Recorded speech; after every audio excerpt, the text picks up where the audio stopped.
impact, you know, kind of getting used to a wave that you might not have surfed, you know, for a year or for whatever. I haven't surfed too many heats here at home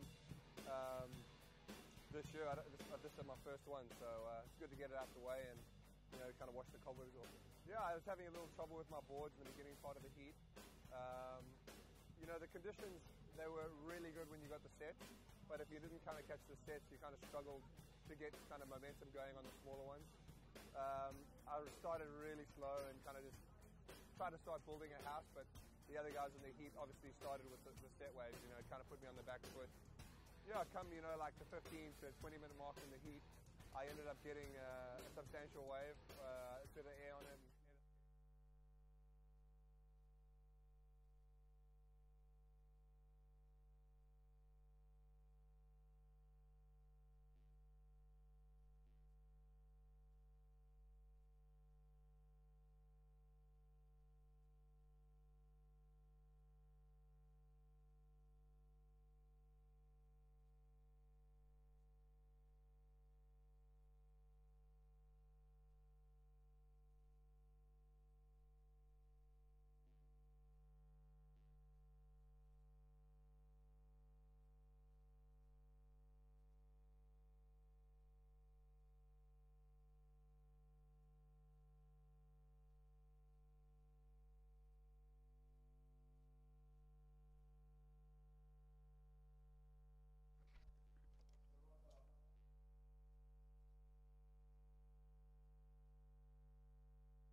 Good morning, everybody. Welcome back to the Mr. Price Pro Ballito prime event on the ASP World Tour. As you hear the horns sound, we are starting another big day to finish round one, starting with heat number 17.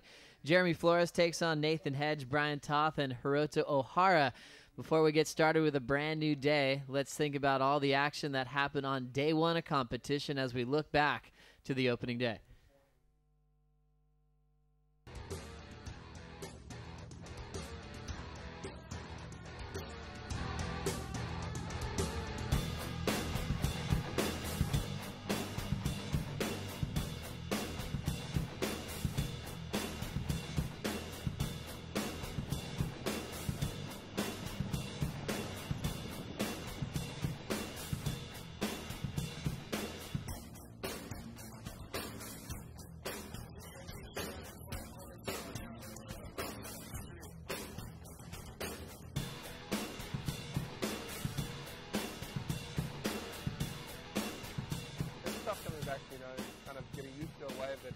Might not have surfed, for a year or whatever. I haven't surfed too many heats here at home this year. This is my first one, so it's good to get it out of the way and kind of wash the cobwebs off. Yeah, I was having a little trouble with my boards in the beginning part of the heat. The conditions, they were really good when you got the sets, but if you didn't kind of catch the sets, you kind of struggled to get kind of momentum going on the smaller ones. I started really slow and kind of just trying to start building a house, but the other guys in the heat obviously started with the set waves, it kind of put me on the back foot. Yeah, come, like the 15 to 20 minute mark in the heat, I ended up getting a substantial wave, a bit of air on it, and ended up getting a good score. And so it kind of put me in a good position. I think I got an 8-1 for it. And then all I needed to do from there was kind of just get a good backup score.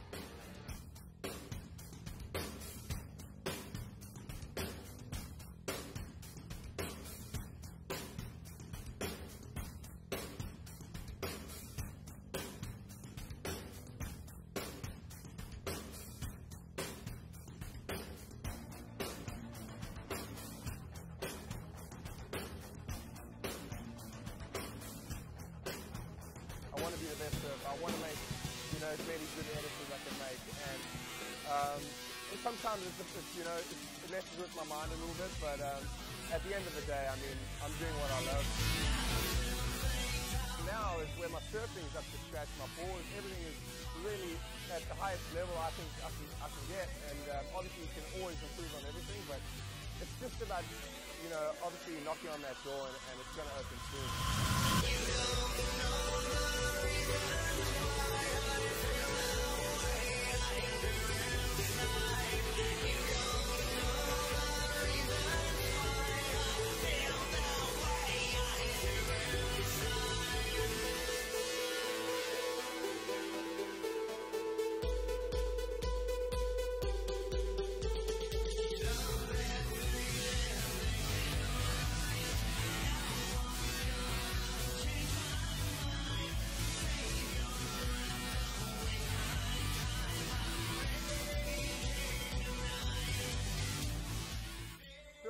Performances have been great. My training, the way I eat, the way I do everything is just really 100% on point. And it's just about getting that breakthrough. And I think once that happens, it's like the first win I had at Jabour.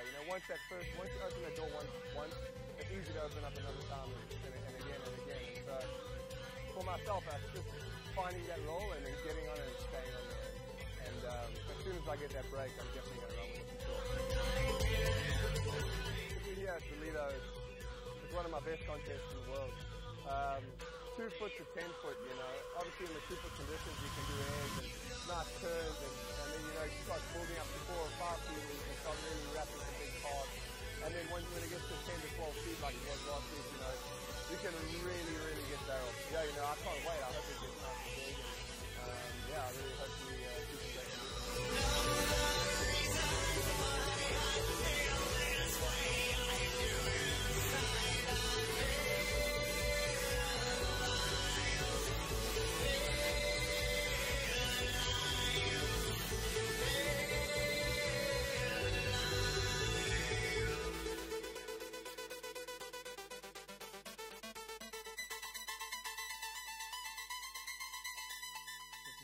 insight from a former Mr. Price Pro champion, Jordi Smith, as he talked about the conditions yesterday and improving on his equipment and his whole attitude on breaking through and getting the ball rolling on the WCT. A good place to start things off, not too far from where he grew up down in Durban. As we start off another brand new day of competition, Joe Chappelle alongside Warwick Wright, one of Jordi's best friends. It's kind of cool to get some insight with Jordi, talking about yesterday and looking forward to another season. It was a big emotional moment when he finally won Jabour a couple of years back. He was able to go back-to-back and get another win in Brazil. I guess the only thing that's missing from Jordi's campaign is that consistency, so he could really be in the world title race when it comes down to the Pipe Masters. Yeah, I think for sure Jordi's biggest thing would be consistency. He's definitely taken out some time to put a little bit more practice in those big lefts and try adapt. He's working alongside an ex-WCT surfer, Jared House, who's helping him there, and you can see he's getting his confidence back. As he said on the video, all his equipment and that's up to scratch. So it's just all about getting that quick luck and then just trying to stay with that routine. So Jordi Smith takes on Tory Meister, Thomas Woods, and Timmy Reyes into the round of 48. Later on this week, as we resume competition in round 1, heat number 17, currently underway, we have Jeremy Flores from France, Nathan Hedge from Australia, Brian Toth from Puerto Rico, and Hiroto Ohhara from Japan. On screen, you see Yadin Nicoll standing by, getting ready for his heat to come in heat 22, where Yadin will surf with Mitch Cruz, Goni Zuber-Zareta, and Vicente Romero. As a walk, let's get caught up with some of the action that we've had in the first few minutes of the day. Jeremy Flores off to a best start so far, and this was one of his better rides this morning. Yeah, just the highlight there, just a big bang off the top. Nice carve back. You can see the swell's a little bit more broken up today. The northerly wind's kind of been on it from early. The swell looks a little bit bigger actually, but just obviously more broken up, as I said. So there'll be a lot more shorter rides. The guys are going to want to pack in those turns quick as possible and, straight off the bottom, straight off the top. As we also checked out the Surfline forecast early this morning, looks like the tide will be bottoming out about high noon, about lunchtime. How do you think the tides are going to affect it today? Yeah, I'm kind of more worried about the wind today. I think the wind's going to get on it quite early. As I said, the northerly's up already. Then it'll swing onshore, which is northeast. But, I guess from the first 4 or 5 heats, it should be fine, and then we'll just see how it goes from there. As we see a couple of waves setting the stage early in the morning, just off 7:30 local time here in South Africa. Jeremy Flores starts with a 6.0 and a 3.6 as he takes an early lead. Flores, wearing the red jerseys, our high-seeded surfer in this heat. Last year, he finished 18th on the WCT. Started working his way through some prime events that he usually wasn't really entering in the years before, but he's able to get that winning feeling again and ended up as the European champion. Here's Brian Toth now out front walk. There you go, Tothy, just that first bang off the top there, just kind of letting the friends go free. Nice first turn, obviously, just the second one is a little bit smaller, and then this is Ohhara. Yeah, Hiroto Ohhara getting a quick little setup turn there, and he goes down. Ohhara had the 0.5 before. Now we see Kelly Sestari way down the beach. All his photos will be put up on MrPricePro.com throughout this contest. As we go to the replay one more time, what'd you like about this wave from Brian Toth? Obviously that first turn, as he lets his friends go there, kind of lost a bit, and then, I don't know, almost just like a quick little whack just in and out. But, it's always good just for a first wave start. It came in at a 3.07, and then this wave, as you see, it's really, really peaky today. There's actually live surfing here. Hiroto Ohhara going off the bottom, attacking it off the top. Another fall for Ohhara as he's trying to warm up early this morning. Down to 21 minutes on the clock in heat 17. And Ohhara hasn't found anything quite yet. Still needs just a 2.85 to move on. Nathan Hedge opened with a 3.67. He's sitting in third at the moment and just needs a 0.17 to take Brian Toth's spot in second with plenty of time. Taking off through the whitewaters, Jeremy Flores. You go Flores looking for the barrel. In and out. Oh, that was a massive section he just hit there. You can see the swells actually jumped, I think, with that onshore last night. It's obviously pulled it up a little bit. So very contestable wave still here this morning. Well, we saw a couple of barrels in the early morning warm-up surf this morning, but you could also see how tricky it can be if you pick the wrong wave with winds like this. A little warble in it, but Jeremy Flores still finds a vision, comes out of the tube, and he's looking to better a 3.60. Both mornings so far were successful in getting some completed tube rides as we take another look at the replay.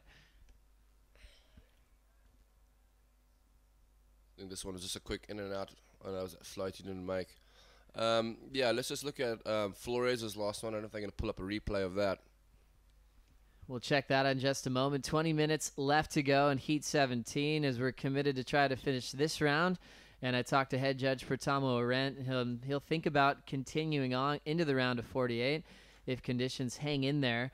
First heat of the round of 48, Caio Abelli, Tomas Hermes, Aritz Aramburu, and Alex Ribeiro. 3 Brazilians and 1 surfer representing Spain. That was the big theme yesterday, Walk. When we looked back at those early morning heats, it was Brazilian domination. They won 50% of the heats yesterday. Yeah, I think the first 4 heats was all Brazilian winners. Yeah, I think only until Travis Logie, he was the first South African who actually he won the first heat. But the Brazilians were definitely the standouts yesterday morning. As I said, these kind of conditions look a lot like waves in Brazil. You know, he has that wave of Jeremy where he just backdoors it. You could see he came from behind that peak, and there's this massive float. I think if he pulled that would have been like an 8 or a 9 for sure. But you know, you got to throw your body into those big spots if you want to get the score, I guess. So pretty exciting to see Flores get the roll in on the whitewater. Now you see a panned out shot of our lineup. A couple of surfers getting active. Little inside runner section for Brian Toth, and he sneaks out. He had a 3:07 before. He's trying to protect the second spot from Nathan Hedge. Jeremy's still anticipating his last wave to come through, and we'll go to the drift replay to see what happened from the start of the peak. Here goes Nathan Hedge walk. It's a clean-looking wave. It's a quick snap there, and then gets it nice and vertical. You know, Hedge is one of those surfers that gets so critical on his backhand. There we go, 3 turns. So I think the judges will love that. I don't know if that was his first or second wave, but he's taking it all the way to the inside. This is definitely Hedge right here. He just never lets anything go. Surfs it from the back to the end. Gives 110% all the time. That's why we call him the Hog. That's right. Nathan Hedge, kind of in his second coming to the tour. Remember when he came here last year, he was kind of redefining his whole program. He's not afraid to stay by himself. He's a seasoned vet, so he knows the ropes, can kind of take care of himself along the way now. As we look at Hiroto Ohhara, starting to reach down the line, snap off the top. He's able to stomp the landing, just good for 1 move. His 4th attempt so far to break down a 7.84 to move into the top 2. What are you thinking about the waves that Hiroto's been taking off on so far this morning? Yeah, it looks like he's been kind of taking off on more of the bigger waves, but almost more of the straight waves. If you see what the guys of like Hedge and Flores are doing, they take off those quick little peaks, you know, so you can get behind them, either get the barrel or take off and go straight to the bottom, straight up, and try pack in 2 of those quick turns because the waves are still going to be quite short today with the tide so high at the moment. Well, Walk, when it comes to wave selection, it's a huge topic at every venue around the world. Is it something that you think you can teach somebody to learn how to pick the right waves, or is it a natural ability? No, absolutely not. I think, you know, you get those guys who do consistently well, and those are the guys who know how to pick their waves well. They know how to surf those heats, those 25-minute heats, to the best of their ability and give that 120%. So, you know, you just kind of sometimes you got to sit and play the waiting game, and then sometimes you get lucky. But you should know exactly what wave to take off on. It's pretty crazy when there's certain guys that always seem to find the best waves, no matter if it's a free surf or when they have a jersey on. Right now, it's Jeremy Flores with a 6 and a 4.5. Nathan Hedge gets a 5.17 for that last wave. Takes second off Brian Toth as we check it out one more time. Nathan out the back, so catching 3 waves so far. Tothy needs a 5.77. Hiroto Ohhara finally gets a 2.9 on the board to start chipping away at the total. He needs a 5.94 to move into second about halfway through. The big story with Nathan Hedge was going way back in history, back when he was in all those cool search movies when he was a grommet. Yeah, he was an absolute phenom when he was just a teenager. Yeah, I remember watching those search movies. I think it was a search too. I remember when they actually got him out of a schoolroom. They did like a little edit. They got him out of a schoolroom. He must have been 16 years old. He had this full head of like perm blonde hair. And they just took him to somewhere in India, and he was just tearing. Just this solid goofy foot. He had the biggest calves. Today he's still the exact same, you know. And I actually had a chat with him yesterday. He's here with his mum. They've come down to cruise, and they're just doing the Mr Price, and then they're going to go on a little safari, check out a game reserve, and then kind of trek down to Jabour. But yeah, he seems like he's in a really happy place. He's like his head's still there, and he's got a first and a second this year so far in the QS, he said. Yeah, he's doing great. He started off the season with a 1-star victory. Then he finished runner-up in Newcastle, runner-up to Matt Banting at the start of the season. So some great flow and results, and also won the trials at the Drug-Aware Margaret River Pro and was able to surf in the main event, and he barely lost his heat in that series. As the last couple of seasons, he's been able to get the call back up to the CT level. He also did well in the trials in Tahiti. We saw him get the wild card in the Billabong Pro last year. Kind of when Chopu was on the map in the early stage of his career, Nathan Hedge was one of the guys to beat out there. Was fearless when that wave was still really haunting a lot of the guys on tour back then. Yeah, Hedge's kind of crazy like that. I actually remember a story about him in Hawaii a good few years back, and someone dared him to go surf pipeline at like 8 feet in the middle of the night, literally at 12 o'clock at night. And he fully just took his board, paddled straight out, and got like 2 bombs. But yeah, that's just what he's like. He's just a hardcore Aussie, solid surfer, and he really is. He's a really nice guy. I love him to bits, and yeah, he's super focused. You know, he's been going on this tour for so long. He's obviously no stranger to the world tour. I think once he gets back on that tour, he's going to stay there for sure. Exciting moment for Nathan Hedge as he is trying to qualify for the top 34. 517 is his high score so far, as he's sitting right underneath Jeremy Flores. Jeremy's best wave is a 6.0. Ends up getting a 4.5 for the cover-up that he had on his last wave. The former pipe master trying to get a rhythm before he heads down to Jeffreys Bay. It's been a slower start for Jeremy again on the CT level, but you can still tell he's surfing with a lot of great rhythm and form, just trying to get those results to come his way again. We kind of reflected on Nathan Hedge back in the Search series, and we can reflect back on Jeremy Flores back in those Young Guns movies when he's going on crazy trips with guys like Dane Reynolds, Julian Wilson, getting some of the best waves in the world. Yeah, for sure. You know, I always knew Jeremy as this really good small wave surfer. He's just this light little French kid. But, you know, now today he's one of those guys that you don't even want to step into heat with at places like Chopes and that. He charges so hard. He's an amazing barrel rider. You know, that's why he's a pipe master. But, you know, he's turned into a really solid surfer. You know, I guess, you know, the older they get, they pack on a little bit more weight and they become more accustomed to the waves on tour. Yeah, it's pretty amazing how he quickly developed himself in Tahiti, especially since he got the advantage of having a Code Red type swell where he could showcase that talent and fearless approach. Jeremy probably had one of the toughest moments. It was first thing in the morning after that Code Red swell where everyone was towing in to the monsters. He was that first heat in the morning and the very next day to surf against Hiari Williams. Hiari got sucked over the falls on an absolute beast, and Jeremy continued to find the bombs, wasn't afraid to pull in, and got the Andy Irons Award for that fearless attack. Showed up the next year, was able to get perfect heats in waves like that, and now we'll see him transition into that beach break format. It's amazing how much depth that you have to have as a competitor on the WCT these days. Yeah, no, for sure. You know, I don't really get to see these guys serve as much as I'd like to because I'm not on tour anymore, but, you know, you obviously see stuff of Jeremy in, like, massive waves and Chopes, and then you see him in, like, a little 2-foot beach break in France, and he's doing the exact same thing. Just here goes Toth here. I like that first snap off the top. Bang, there we go. That was nice and clean. Finish that one nice, Tothy. Yeah, that was 2 big turns, I'd say there, Joe. Yeah, nicely done for Brian Toth. He had a .77 he was carrying, so that thing's long gone. He's got a really solid back end, solid air game. He's not afraid to do a nice clean stock air without a rotation, but he can like to mix it up with some of the new grabs. Brian Toth representing Puerto Rico, and he's a great ambassador. He's another one of those guys where if people come to town, they're staying at Brian's house. He'll pick you up from the airport, get you into the best waves, take you to the party at night, and just a great ambassador of Puerto Rican surfing. And scores are coming in. It's a 4.3. Brian Toth still third as we take another look, Walk. Yeah, let's just look at this replay. I like he comes straight off the bottom, straight off the top. Just that quick snap. He surfs really fast and quick, and then he pulled that whole carve right through. You know, no like catching of the rail, which looked really nice. So he got the scores. He's on the scoreboard now. But yeah, Tothy's actually the guy who I used to travel with. We traveled together for like 5 years with Red Bull. He's pretty much the one guy who's not from my country who turned out to be my best friend.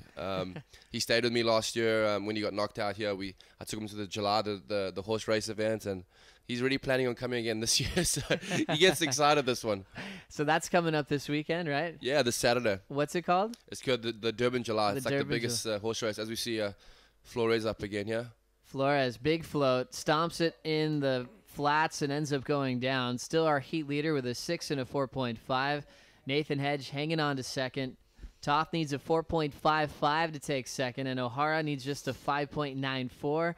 Here in the first heat of the morning, 10 minutes still to go. Big things happening this week here at the Mr. Price Pro Ballito. Surfing is one of our favorite parts of this whole series. And we also have this music festival, food and wine festivals that'll happen later on this week. It's another quiet morning here on the beach walk, but like we saw yesterday, this beach starts filling up, especially around midday when the sun comes out. Yeah, it doesn't take too long for it to fill up. You can see the weather again. It's really warm outside. It's just gone past 7 o'clock, and we're in T-shirts. Well, almost, but yeah, I'm in shorts. So, but as you said, yeah, there's a massive music festival happening just up the top of the ramp here, just above the promenade. There's a bunch of food stores. Guys are selling clothes. Mr. Price has got a whole bunch of outlets. So it's crazy. It's school holidays at the moment, so everyone's excited to be down here and support the whole competition. Really cool to see that. 9:15 on the clock here early in the morning in the first heat of the day. Coming up next in Heat 18, it'll be rookie on the WCT, Dion Atkinson from South Australia, taking on Marc Lacomare from France, Cooper Chapman from North Narrabeen, Australia, and Michael Dunphy from Virginia Beach, USA. Dion's the focus there as he's a CT surfer. He'll be wearing the red jersey, but we've seen some epic surfing from Marc Lacomare in the last few seasons. Yeah, Marc was on tour when I was there. He was obviously a little bit younger than me, but he's done pretty solid, I know, through the junior events, and then he gets some really big results, especially in the bigger stuff, you know, coming from Hosego, as we see Hedge here. Hedge ripping one off the lip, off the bottom, and a nice crack on the backhand. He's going to better a 3.67 if he can improve there. Brian Toth needs a 4.55, but Hedge putting a little bit more pressure out there. Yesterday we were comparing the goofy and regular approach first thing in the morning. We've got a little different setup from what we saw yesterday with more groomed conditions. Let's take another look, and how do you think it's going to feel in your backhand out here? Yeah, I like that first little check turn there from Hedgie, and then the big closeout. He might have got a little bit of water under his board, so it wouldn't have looked as clean as we had liked, or as he would like. But yeah, there's a good chance that he could drop that 3.67 and just put that pressure on Brian. But as we said yesterday, I remember when we chatted in the morning, I was all about the natural footers because there were some barrels, you know. So, you know, they're getting the longer barrels, and it wasn't really easy to get pitted if you're a goofy footer. But as the day went on, it got more peaky, and you could do more. I'd say 2 or more turns on your backhand. You know, you kind of go straight to the bottom, straight to the top, as you saw Hedgie and Brian doing here this morning. So nicely done for Nathan Hedge. Scores coming in, and he'll just barely improve, a 4.03 on that last wave. Still second. Toth needs a 4.91 now, and Hiroto Ohhara needs a 6.3 with now 7 minutes and 22 seconds remaining. Flores still out front as we just start off the day. We had some crazy eliminations yesterday on opening day. Some top talent ended up going down. Guys like Pat Gadowskis, a former champ out here before. He ends up losing in the opening round of competition. We also expected some big things out of the ASP wildcard. Freddie Pitaccia, who had a really hard heat in heat number 5 yesterday. Yeah, that heat there was pretty much one of the best heats I'd seen of the day. It was the 3 goofy footers, so it was, who was it in again? It was Freddie, and also then Tanner Gadowskis. Heitor Alves ended up taking the win. Lots of goofy foot energy in that heat. And it was just Tiago Camero, who was the regular footer. He ended up sitting in 4th place. There was so much CT talent in that heat. Yeah. And it came down to the wire. It looked like between first and third, it was bouncing around all the time. Positions were always changing. It was Fred in the lead, then Fred in second. But unfortunately, right at the end there, I think Heitor got a really sick one, and Tanner kind of put the pressure down, and yeah, they went through. But pretty much one of the better heats of the day, I'd say. So an exciting one as we see the round of 48 starting to stack up. We have heat number 2 already ready to go for possibly later today or maybe even tomorrow. Pedersen Crisanto had a great heat win yesterday. We also have Tiago Perez here. He got in late as a late entry. Nick Von Rupp surfed well, representing Portugal as well. And Felipe Toledo, another CT caliber athlete, the youngest guy on the WCT, but he's starting to surf like a seasoned veteran. He was always famous for his airs, but now he's laying down some of the best carves in the business. Oh, he has the best carve and best snap I reckon I've ever seen.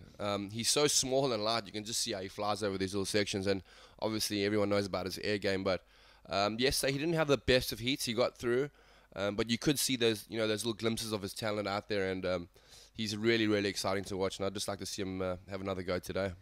So down to 5:25 on the clock here in the first heat of the day.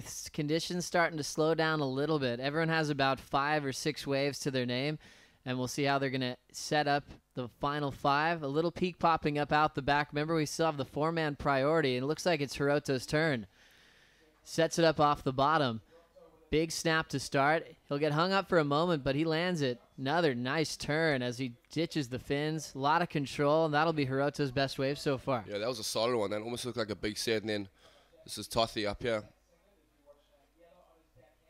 Little speed jam for the backhand of Brian Toth, and he ends up a little bit too deep. So he's not going to get a ton out of that last effort. And we'll anticipate some big scores coming from Hiroto Ohhara, representing Japan. Japan's always been a huge part of the ASP World Tour history. We used to have the WCT stop there for many years.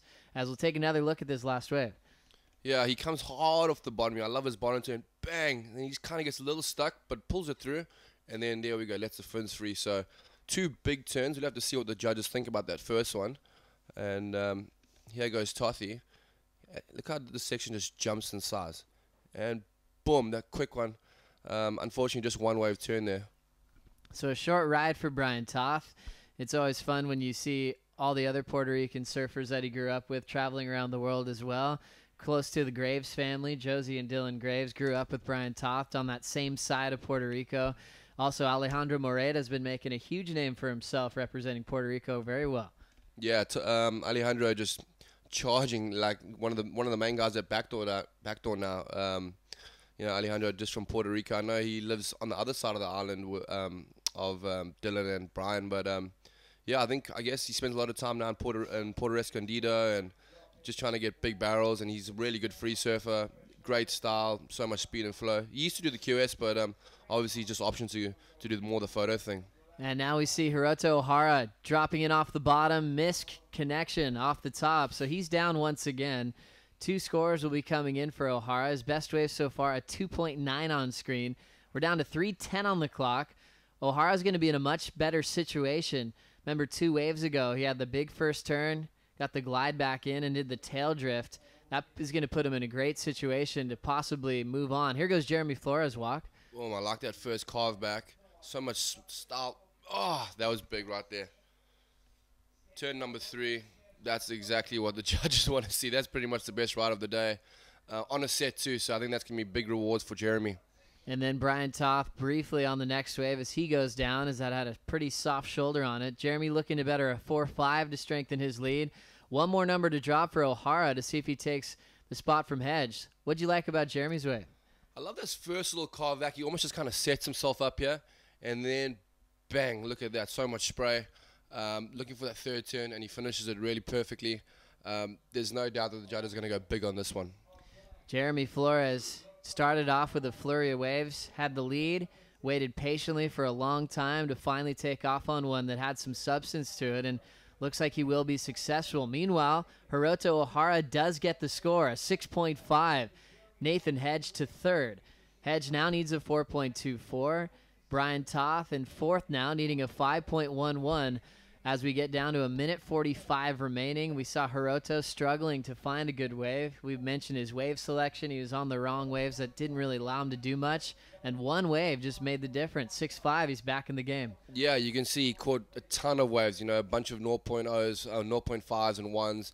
And then he almost just sat and waited for the right one. He had his priority, and it came through. He did those 2 big turns, got that 6.5, and just put him into 2nd. And now Nathan Hedge needs a 4.24, drawing out bottom turn, attacking it off the top. Bottom turn into a little hack off the lip. Hedgie looking to finish strong. End section approaching. Goes for a big bash, and Hedgie goes down. A 4.24 to get right back into 2nd. And now we have one of the best numbers in the screen from the contest. An 8.5 for Jeremy Flores last wave. Yeah, for sure. That was definitely... That must have been the best wave of the contest so far. It was a bigger wave, a good solid 4-foot wave. I love how he just kind of did that quick arc and just set himself up for those last 2 big hits. He has that replay of Hedgie. First big crack. You can see how much emphasis he puts into those turns, and then another carve back. He's looking only for a 4.2. He doesn't pull that last turn. He's looking for a 4.24. It's going to be tight. We're down to the last 30 seconds. Yeah, as we said, Jeremy's wave was incredible. He surfed that wave really nicely. You can see that's where his WCT performance kind of comes through, and his him being a veteran, he knows exactly what to do in these type of conditions. Very impressive for Jeremy Flores. 14.5 total, as he is definitely moving on into the round of 48. We'll have 10 seconds on the clock to see if we have a final wave. It might just come down to the review of last of Nathan Hedge. Needed a 4.24. His low score before that was a 4.03. Now the numbers are starting to drop in for Nathan Hedge. First couple of scores are just short on what he needs. 3 more to drop from the panel, and it looks like he is not going to get the score. That was so close. 4-2, 4-2, 4-3. Oh, that's got to kill you right there. One judge in favor of Nathan Hedge's final attempt, and it came down to the wire. He ends up in 3rd place. Brian Toth finishes in 4th, and Hiroto Ohhara, this big 6'5", made the huge difference, jumped into 2nd place right behind Jeremy Flores. Yeah, no, for sure. Good on Hiroto. He waited for that one set that came through, did those 2 big outside turns. He did throw it on the line, and that's what got him the scores. Now we're already getting a quick start to the next heat of the morning. Cooper Chapman timing the buzzer to get the opening strike. He ends up going down. This is heat number 18 already getting underway. And now Michael Dunphy getting a carve off the top. Little wrapping cutback on the soft shoulder. And Dunphy is making a little inside connection through the flats before he kicks out. Dunphy representing Virginia Beach, USA. Just celebrated his birthday a couple of days ago down here in South Africa and is looking to get a good result. Cooper Chapman representing North Narrabeen. Marc Lacomare from France. What have you liked from Dion Atkinson so far in his rookie year on the WCT walk? Yeah, well, I watched him surf at Snapper and Bells. Dion's always been one of those really solid surfers. He's not I wouldn't say a most innovative surfer. He doesn't really go to the air much, but his top to bottom surfing and his carves are really, pretty much precise, I'd say. And he's a big boy, so he's got the power to back it up. He really has impressed me so far this year. I think he took down someone quite big in the last event, or the second to last in Brazil. He did well in Brazil, actually, yeah. Yes, he's been surfing well. It's been kind of nice seeing a guy step up as a rookie. I think he had a lot of critics out there writing about him on blogs, and he was really excited just to do his own kind of surfing. He's excited not to feel too many nerves when he suits up for a heat. He's been traveling and competing in some major events throughout his career, and the WCT doesn't seem like that heavy of a jump for a surfer like him. Yeah, for sure. Dion's been knocking on that door for so long now. He started when I started, which is about a good 10 years ago. But he finally got his card, and he's through to the WCT. Pretty interested to see what he does in Jabour. Yeah, exactly. Could be a kind of a dark horse pick for a wave like that, with his size and his power hooks that he could produce down one of the best right-hand point breaks on the planet. The next stop of the ASP World Tour, heading down to Jeffreys Bay, starting on July 10th. So most guys in this event will be heading on down there very quickly, as we already have our first heat winner, Jeremy Flores, standing by with Andy Van Ziel. Hey guys, first heat of the day, great heat out there. I'm here with the heat winner, Jeremy Flores. Jeremy, how was it out there? A lot of shifting peaks. How did you manage to get such good scores and good waves? Yeah, I think it was a lot of luck. There's some good waves, but you need to find them. It's hard, those first heat of the day, but sometimes it's better too, so you get it out of the way. And yeah, I'm happy with my first heat. It feels good to win a heat. Well, it was a great start, and are you enjoying being here in Ballito? Are you glad to get your first heat out of the way? Yeah, I'm glad to get my first heat. Sometimes that first heat is the hardest one, but I mean, it's still, I've seen everyone surf so well yesterday. Everyone rips, so we'll see what happens. Hopefully the waves stick around. Yep, I'm sure it's going to be some good competition. Good luck for the rest of the events, and congratulations on your win. Thank you. Thank you. Thanks, Andy. Thanks, Jeremy. As we go back to live action real quick, Michael Dunphy coming off a little end section turn, and right behind him it is Dion Atkinson stretching out this frontside carve, hacking it in the pocket right in front of Dunphy. He'll just get a little bit of a wrap before that thing flattens out. That's Dion's first score. Michael Dunphy already completing his second ride of this heat. A 3.33 was his first wave as they paddle back out and assess the conditions. You can see how sometimes that inside section is going a little bit full and flat, but offering a decent line to get about 3 turns in before you kick out. Yeah, for sure. You can see for natural footers, I think it's a lot easier so they can jump from section to section. But let's just have a look here at Dunphy's last wave. Bit of a bigger set. Just kind of checking it there. And then bang, that big closeout blow. He kind of let his tail go a bit.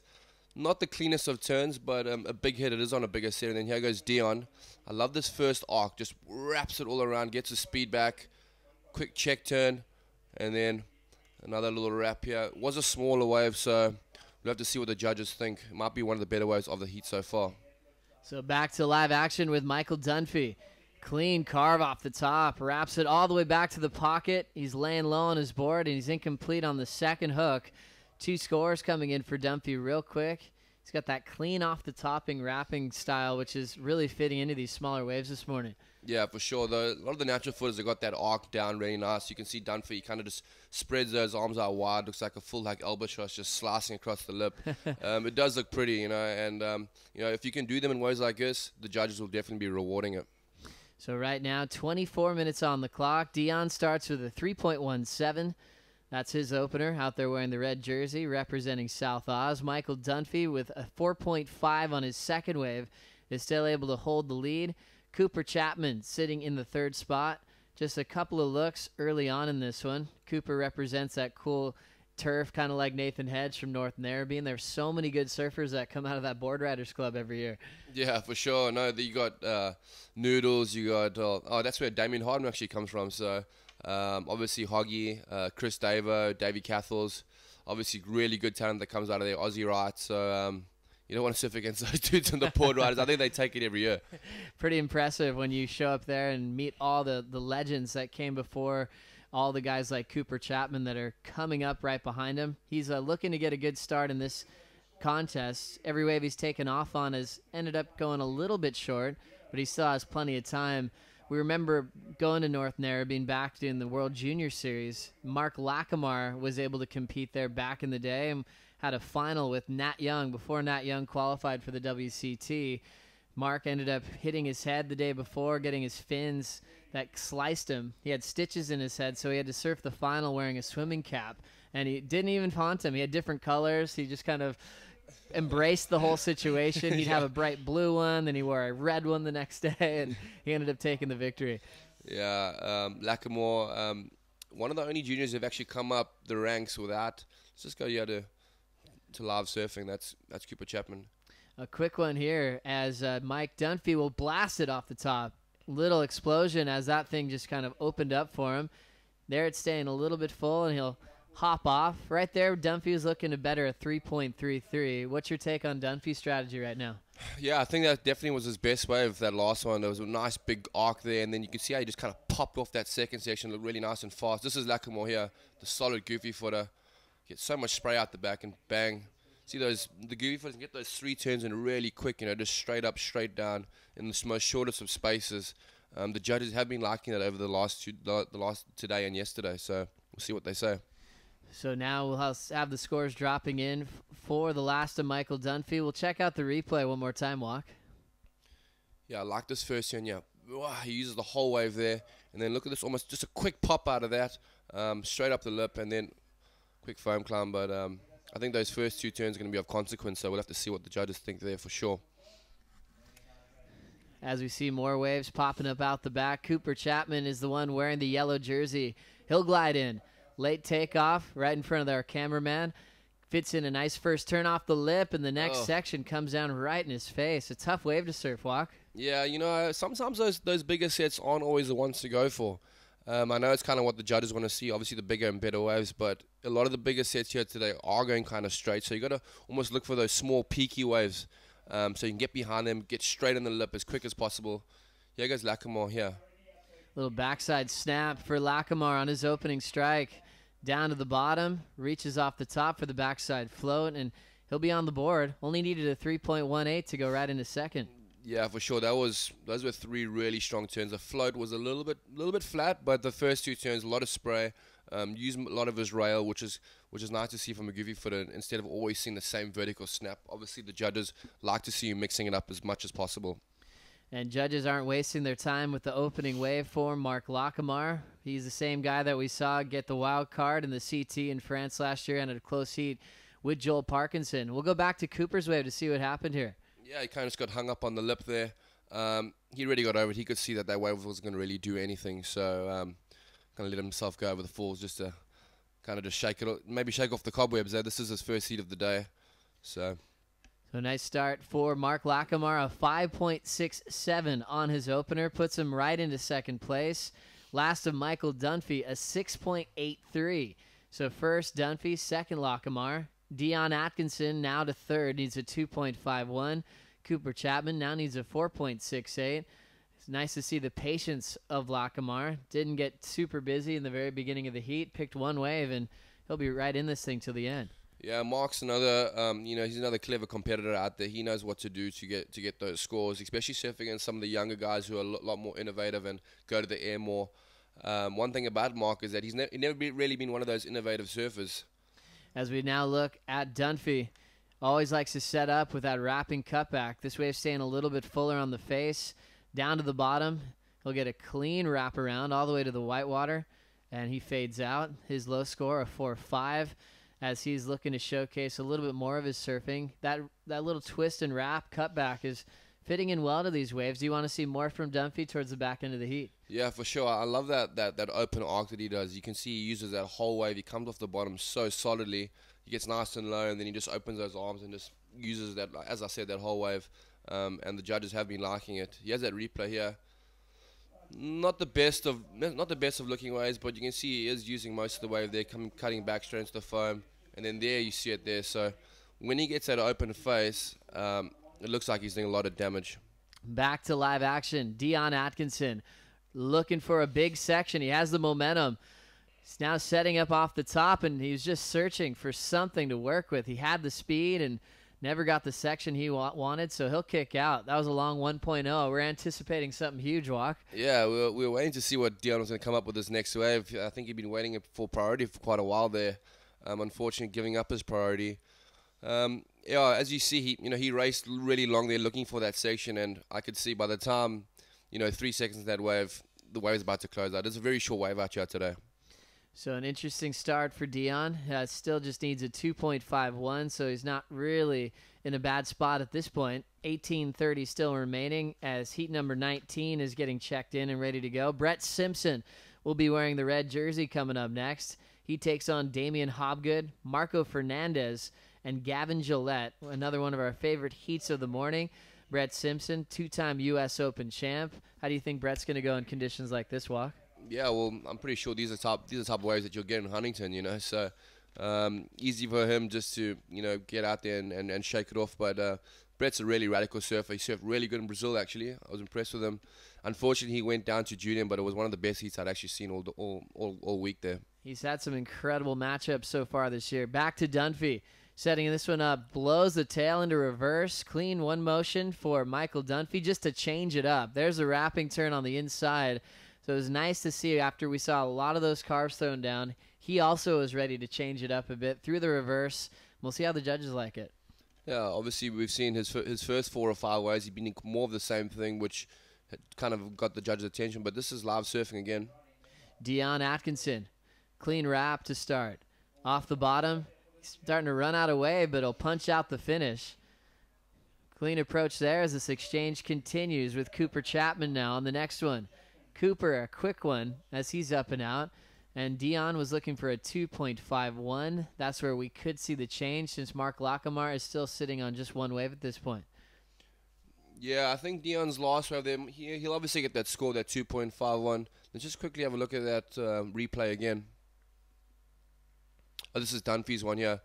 Just that quick one motion, bang, off the lip, 360 reverse, coming into the air there, and his little wrap again. So he was looking to drop a 4.50. I don't think his score has come through, so we'll have to wait see what the judges think. It probably will go into his top two waves for sure.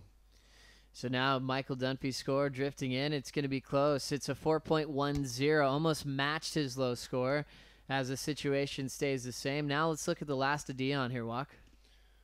You can see he almost hops into another wave there, and then that long drawn-out carve. He kind of lost a little bit of speed there, and then bounces off that rebound section, not much lip, hitting the foam. So he did need to drop a 3.17. Looking at the judges, that it will go through to his top 2 waves.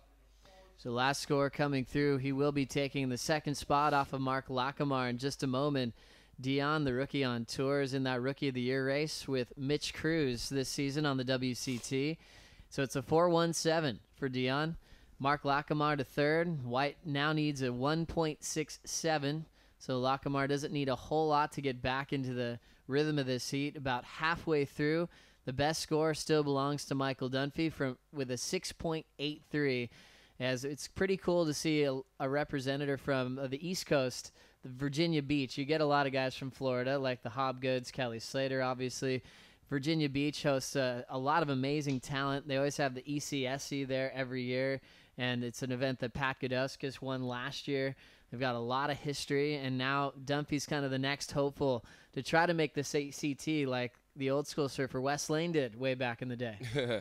Yeah, to be honest, I don't really know Michael Dunphy very well. I know of him. I've seen a few of his clips that get dropped online, but yeah, super smooth surfer, very powerful. You know, you expect to see someone from the East Coast a lot more like into their smaller stuff, but he looks like he can hold it in the bigger stuff too. As we see Marc Lacomare trying to get back into second, slow start, but off the bottom he'll reach up for the lip and tags it vertically to kick out.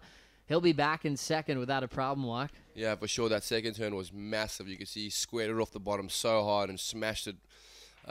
Fins getting set free. The first turn was more of a check turn. Looks like the foam almost kind of caught him a little bit there, but he still pushed it through. He's a very strong surfer, so he can push through those, those bumpy sections, and it looks just normal for him. So a solid approach from Lacomare. He's been the most patient in this matchup here in Heat 18. He did some damage over in the CT, like we mentioned, in France, had a close one with Joel Parkinson, kind of showing that he could make the switch to the CT level without a problem, but he just needs to get the ball rolling here in this prime event. Scores drifting in, and he could possibly take the lead if he gets a decent number. It's just a 4.37, so he is in second as we take another look. Bang! I love that turn. I think he got most of that score just for that turn alone. If you saw the replay there, that first turn, the foam actually did get him quite badly, so... but he set himself up quite nicely for that second turn where he squared up really solidly and, went as vertical as possible, and it paid off for the judges. So it's a well-executed turn. Atkinson now needs a 5.87 to come back. Cooper Chapman's taken 4 rides and hasn't really found what he's been looking for. Needs a 9.04 to go straight into the top 2 here in Heat 18. You always start with 4-man heats at the prime level. We have the 4-man priority. The top 2 advance into the round of 48. There's another 4-man matchup there. Top 2 once again moves on into the next round. We'll have a no-loser round of 24, and then you kind of go down to the round of 16 and finally make the quarterfinals, which then turns into the one-on-one heats, which is a totally different strategy from what we have out here right now. Here's Lacomare, Walk. There we go. That first turn, you can see, bang, 2 massive turns. That's it. That's definitely his best play with the heat. Now Cooper Chapman looking to get things started. Quick slash on the open face. Let's see if the lip shows up. It does. Clean snap for Cooper. Tagging the inside corner. Cooper's best wave so far. And now right into Michael Dunphy getting a carve into the source. He'll rip one back into the pocket again and starting to seal the deal on the inside. A weightless attack off the top from Michael Dunphy, and he had the control, but wasn't able to ride out of it on the inside. Walk. Yeah, I don't think I'd call that incomplete. Those were 3 very, very good waves there. That was a great exchange. Marc Lacomare, I kept on talking about those goofies, top to bottom, so strong. Here you'll see it here. Look how hard he comes off the bottom. Bang! That's that one. Second one even harder. Crack. So the judges are going to love that. That's 3 big turns. And then Cooper Chapman here, show to the bottom. Just a little quick snap just to set himself up. This nice big open face turn. Boom. Nice style. Finishes it sweet. So back-to-back keepers as we saw Lacomare just open up. And then Dunphy, you think this one will fit into his top 2? Oh, I love that carve right there. And then that was a massive turn there. That would have been the game changer, I'd say if he had rode that out. But unfortunately, he just got stuck in that foam. It is, it's still breaking really powerful out there. And those waves that are kind of just closing out really solid, if you're not getting really low and sticking and riding it out, it's going to be incomplete maneuvers. So right there, 11:24 remaining on the clock. Lacomare looking to improve. A 5.67 for Marc could get the lead from Dunphy He's been slow and steady, but every time he takes off, he turns it into a solid score. Dunphy trying to hang on to his total out in front. Dion Atkinson is now threatened to possibly be eliminated if he doesn't get something going. With 11 minutes, though, in conditions like this walk, do you expect Dion to get a lot more chances before this heat's over? Yeah, well, you can never count out Dion as we go to live surfing. Cooper Chapman driving off the bottom. First turn, squares up vert, another wave that he didn't really like how it was running through the inside. Yeah, I don't know really what happened there. He went up so nice and vertical. I think if he maybe came out of that and finished it off strong, he would have had 2 really solid waves. He's sitting on a 1 and a 0.63 at the moment. I know his last wave hasn't dropped yet. I think it's going to be a big score. But as we're talking about Dion, you can never count out Dion. This is, Dion's the king of 4-man heats. He knows exactly what to do. He's been in too many quarter semi-finals in his WQS, being on tour. So he knows what to do. So I think now he's going to play that patient game. He's got 10 minutes. He's sitting with a 4. For Dion to drop a 7 or 8 right now, it's not impossible. So we'll see how the scores are locking in for Marc Lacomare. One judge throws a 6.8. Another judge throws another 6.8. It's going to be the best wave of the heat. Here goes Dion, now picking off a solid one. Big first turn off the lip. Second one belts it off the top. And the third turn for Dion, a little casual whitewater hack. Had to deal with a lot of backwash. Stayed on his board, though, and he'll turn that one into a keeper. Yeah, the tide's still high, so there is a lot of backwash and sidewash and a little bit of bumps out there, but that first turn from Dion was straight up vert, and normally he kind of sets himself up with those open carve arcs. Most natural footers are doing that out here. But show off the bottom, show off the top. Definitely one of his better ways he'll definitely drop that 3.17. As we see Damien Hobgood warming up. Back to the replay from Dion. Bang! There was that first one. Fins coming out. Another crack. You see that little sidewash just getting through him. And then, yeah, he finishes quite clean, looking at the judges, so he must be happy with that one. So feeling confident. Last score for Marc Lacomare is the best wave of the heat, a 6.87. Takes the lead. Dunphy to second. Dunphy's last, a 4.23. He fell on the finish and lost that keeper. Now scores for Dion Atkinson are coming in. It'll be his best wave so far, a 5.33. Still third and needs a 6.01. As we see Damien Hobgood, one of the best of all time, coming from Florida, but then recently moved to North County, San Diego with his beautiful family. Fell off the tour last year. It's kind of heartbreaking for everyone that loves watching him surf, especially when you just come off the Fiji Pro and you didn't have Damien in a jersey there. But he's kind of liking this little reroute at this stage of his career, surfing some big waves, and it'll be fun to watch him coming up next as we go back to this one. That was massive. Wow. That was like a 5-foot wave. Stretching that first turn out was Marc Lacomare, reaching for the top. He picks off every good wave in this heat. Yeah, you can see. He's only had 3 waves. That was his 4th, but he's sitting and he's playing that waiting game, and it's paid off perfectly. We're going to see a replay of that right here. But look at the size of this wave. I can't believe how big it is still. Shows the bottom, cracks it, comes right over that lip. That was massive. I think just for that turn alone, I'd give it a solid score, and then kind of gets stuck on the lip there and goes down. So a nice composure for Lacomare. His low score is a 5.67 as he's taken over this lead. Dion put himself back into contention. Best wave for Cooper Chapman's a 5.93. So we've seen a lot of similar scores. Everyone's got at least a 5 in this heat. They're all kind of stuck in the same kind of score line. And we'll see who can separate themselves from the pack with still 7:30 remaining. Atkinson in third, Cooper Chapman in fourth, and paddling into this one will be Marc Lacomare once again. Just didn't get on that one. But, yeah, as you can see, Cooper's actually on 4th, but he needs a smaller score than Dion needs, who's in 3rd. So that 5.93 did definitely come to some solid play. We're still on the 7-minute mark, so we do have some time as we just watch this replay again of Marc Lacomare. Bang! That was a massive turn. His whole board came out the back, kind of just flowed over that lip. And you can see Marc's a big boy, and, the wave's almost double the size of him. So I think if he had got around that second section and did another clean turn, we could have seen like a 9-point ride for sure this morning. Very impressive to see that ratio for Lacomare. Every wave he takes off on, he gets at least one major underway. The last score doesn't look like it'll fit into his top 2, but he still has this one way out in front. This is just Heat 18. Heat 19 coming up next. We saw Brett Simpson, Damien Hobgood, also Marco Fernandez has a great front hand carve. As we go back to Lacomare one more time here, Walk. Yeah, just another big vertical off the top. Kind of just the one turn, little check afterwards. And here goes Cooper Chapman. Cooper going for a big punt. Oh. Huge loft and didn't have anywhere to land. Ends up going down the flats right out front. Wow, that was strange to the flats.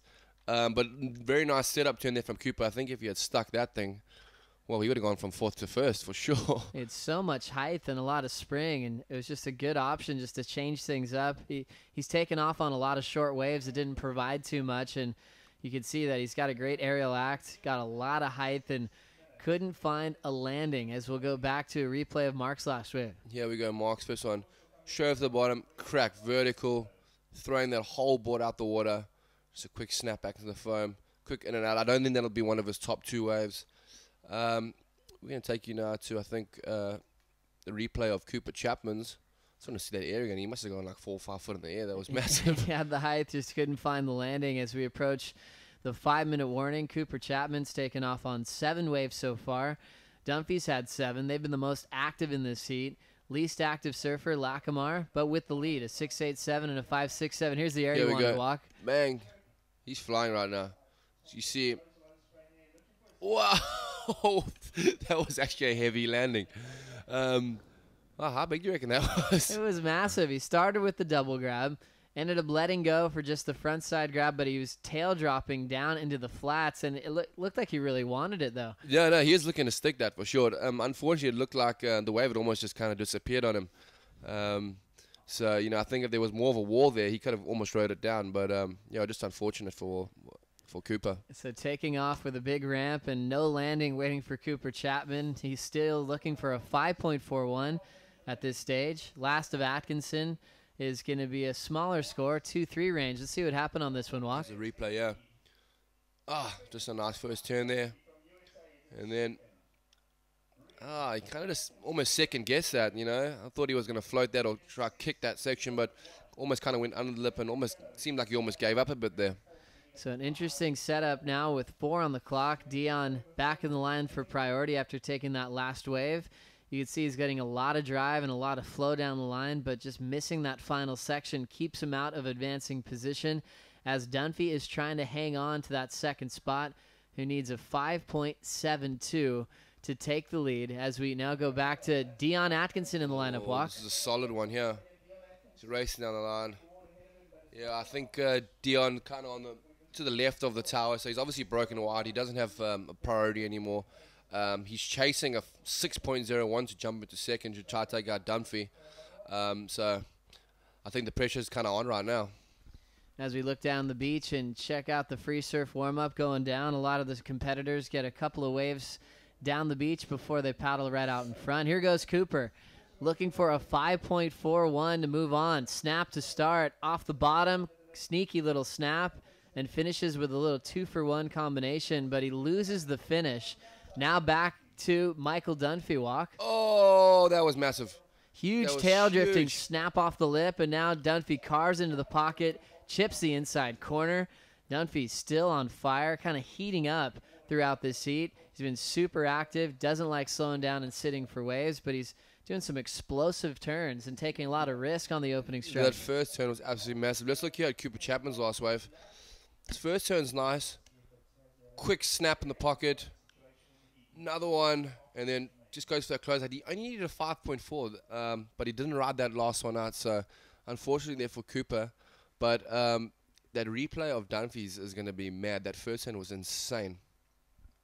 Let's check it out right now, Walk. Nice bigger set. He just kind of drifted that whole board across that lip, almost like a rail slide, kind of like a skateboard maneuver. But 3 massive turns there. Definitely going to be up there with Dunphy's first or second best wave. So solid control, drifting the fins off the top, right back into that front side carve. His low score is a 4.5. So we'll see if the judges like that last one better than that one as we hit the 2-minute mark here in heat number 18. Back to this turn off the top from Dunphy. Slowing it right down. Look at that. The whole board out the water. Wow, he almost kind of tail dropped. Going sideways. He stuck it lovely there. Straight into the bottom turn. Into another turn. I love the fact that that was actually brilliant surfing. Normally someone coming out of a turn that hard, he would need to kind of get his balance and start pumping to get to the next turn, but he just went full rail to rail. I think he might take the lead on that one. That could be the best wave of the day. Pretty impressive when you slow it down once again. A crazy start. The judges always love when you take the risk on the first section. Going for broke, drifting his fins, and you can see he has balance and perfect posture over his board. He sat right down on it to recover, straight into a bottom turn, into that classic frontside wrap. Now Lacomare trying to answer back. Nice groomed open face, belts the first section. Beautiful lip to hit, squares up nice and vertical. Yeah, this guy is that. a machine. He like that. Yeah, he's had 5 waves, nothing under a 4. It looks like he's got that first turn down. It looks so sweet. He's hitting in the perfect spot. His boards are looking obviously great under his feet. And you can see he was just happy with that last wave of his. We'll get to see a replay. But yeah, he's winding it out there. Lacomare on fire. 30 seconds remaining. Let's take another look. What'd you like about the first turn? Look how hard he comes off the bottom and bang. He's got that first turn down pat. And then the second turn goes even more vertical. Then he gives a little fist pump just to let the boys know that, yeah, I'm stoked. So. Fired up. Marc Lacomare hasn't had a score below a 3.9. Always good for at least one big turn. Now back to Dunphy. Carve to start. Small inside corner, but he fades it real quick right before we hear the horn. That'll be his final wave. His wave before, though, will be his best, and he could possibly take the lead off Lacomare. We also had Dion Atkinson get a wave down the beach here, Walk. Yeah, Dion there just kind of trying to pull it back there, and then just that big last crack. He rides it. I don't believe it's going to be enough to get him through. Those last 2 scores of Lacomare and Dunphy are going to be the biggest of the heat. Just waiting for one more of Dunphy to drop. He's looking for a 5.72. I think he's going to definitely better his 4.50. So a crazy roller coaster here in heat number 18. Lacomare started off very slow, took his time, and ends up taking the big win. A huge number dropping in for both Marc and Michael Dunphy for them to seal the deal here in the second heat of the morning. Cooper Chapman ended up getting a 4.83 on his last wave, but he'll be staying in the 3rd position. And the judges throw Lacomare an 8.0. They throw Dunphy a 6.87 before that heat comes to a close. Wow, those are 2 of the best waves on the 2 last waves of the heat. You could see Lacomare is looking really, really solid out there. I was actually trying to talk about him earlier, saying he's one of those juniors who never came out of the ranks and kind of went to the air, or it was more of a radical surfer. He's stuck more to his solid surfing game, which is that up and down surfing, and you can see it's paying off there with the judges. So great to see. Lacomare takes the win. Dunphy in second. We lose Dion Atkinson and Cooper Chapman. We'll take a quick break. Round 1 continues right after this.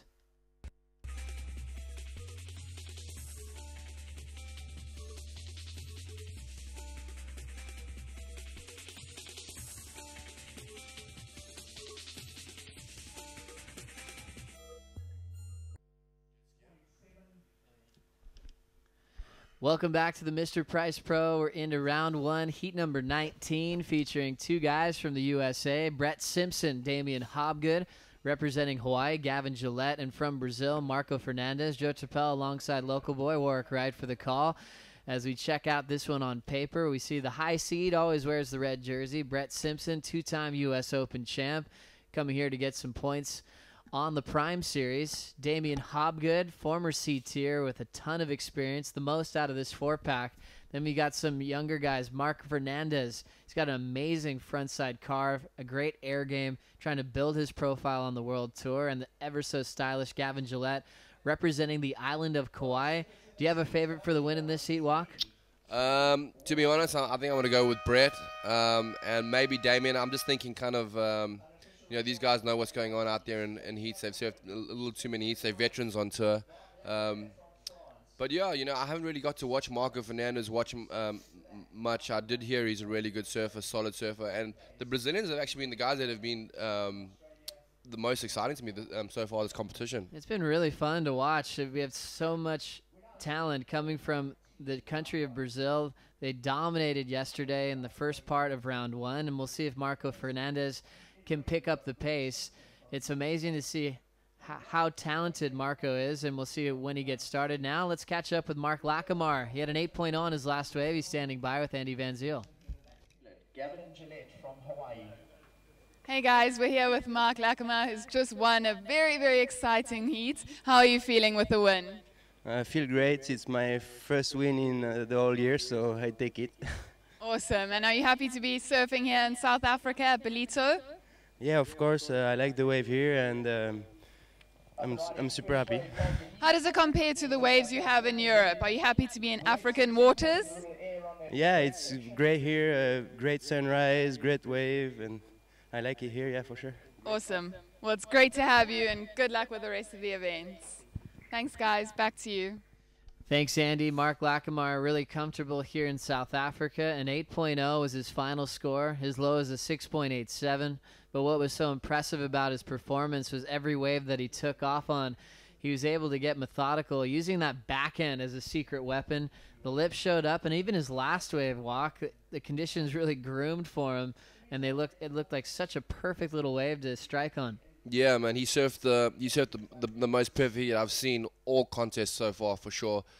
You could see he was loving his board because, you know, he's got that bottom turn down so pat, and it's actually really kind of hard to get, like, you know, the perfect bottom turn, the perfect off the lip in conditions like this. It is getting a lot more bumpier, but yeah, well done on him. He has surfed a really good heat. As you can check out the priority cubes that we have on site, you see there's no priority at the moment. They'll start spinning those around once we get a situation underway. Brett Simpson did find the first wave as a 2.33, so he'll be last in line with priority, but it hasn't been set up yet with Damien Hobgood, Marco Fernandez, or Gavin Gillette. So that just comes down to the old school tactics of out-positioning each other in a lineup. For you, Walk, well, we'll get back to that because we have Gavin Gillette looking. Here goes Gillette. Bang! First open crack there. Boom. Kind of going down there. I like that first open turn. Good one to start. So he's on the board. Now priority is up to Marco and Damien Hobgood to set up their next couple of rides. It's going to be Damien on his backhand. He's pulling in deep on that first section and ends up going down. Almost thought he was going to find an exit. Crazy ride on the inside for Hobgood. He would get barreled out there. Just the Hobgood to get barreled. Nicely done. Going for it. He had a crazy line, but couldn't find the exit. So now it's Marco Fernandez who will hold first priority to find his opening wave. Damien Hobgood, famous for doing well in some big lefts in the South Pacific, but a great tube rider on his backhand as well. He's always amazing to watch on days at backdoor at Pipeline when it was really hard to surf for the goofy footers. Yeah, he's got a mad backside here. Let's just see this this replay here of Gavin. I love this first check turn. Quick snap, beautiful spray off the back. Then kind of almost just goes a little too hard and then just gets stuck in that foam. But I think if he had rode that one out, it would have been a good score. But yeah, as for Hobgood, yeah, he's got an amazing backhand. I remember watching him at Jabour, the one he actually got second, and it's really hard for a goofy footer to do well out of Jabour. Here we see that replay of the Hobgood. Just looking for that pit. Man, he's flying through that section. He pretty much made that section, and then it kind of, just kind of closed out there, unfortunately. Tough one there for Damien Hobgood, but he's up again as we catch up to him when he gets a car on the open face. Has a little whitewater section to do the backside wrap and to rebound. And Brett Simpson kicks out on the very next wave. Right back into Marco Fernandez on his opener. As he finds a finish, he goes down. So slower start to heat number 19 here, Walk. Yeah, a lot of waves ridden there. We see someone live surfing. That's Gavin Gillette again. Gillette now searching. He'll throw the fins out, and he's down on his final attempt. Gavin had a 1.93 before. Hobgood starts with a 1.63. Brett started with a 2.33, so still wide open at this stage. Yeah, nothing really, not really big scores being thrown. There's that replay of Damien. He kind of caught a rail coming out of that turn, and just a quick little rebound. I don't think he'll want to put that in his top two, but you know, Hobgood's got one of the best styles on tour. You know, I'm a goofy footer, so I've always looked up to the Hobgoods. It's kind of weird that you know, as this year Damien not on tour, and then the year before CJ wasn't on tour, so one was on, one was off. Yeah, it's pretty interesting when you look both of their careers. We'll get back to that as we check out the replay from Marco. Yeah, he kind of got stuck in the foam there. It's pretty bouncy out there right now. There goes Simpson. So many waves being ridden at the moment.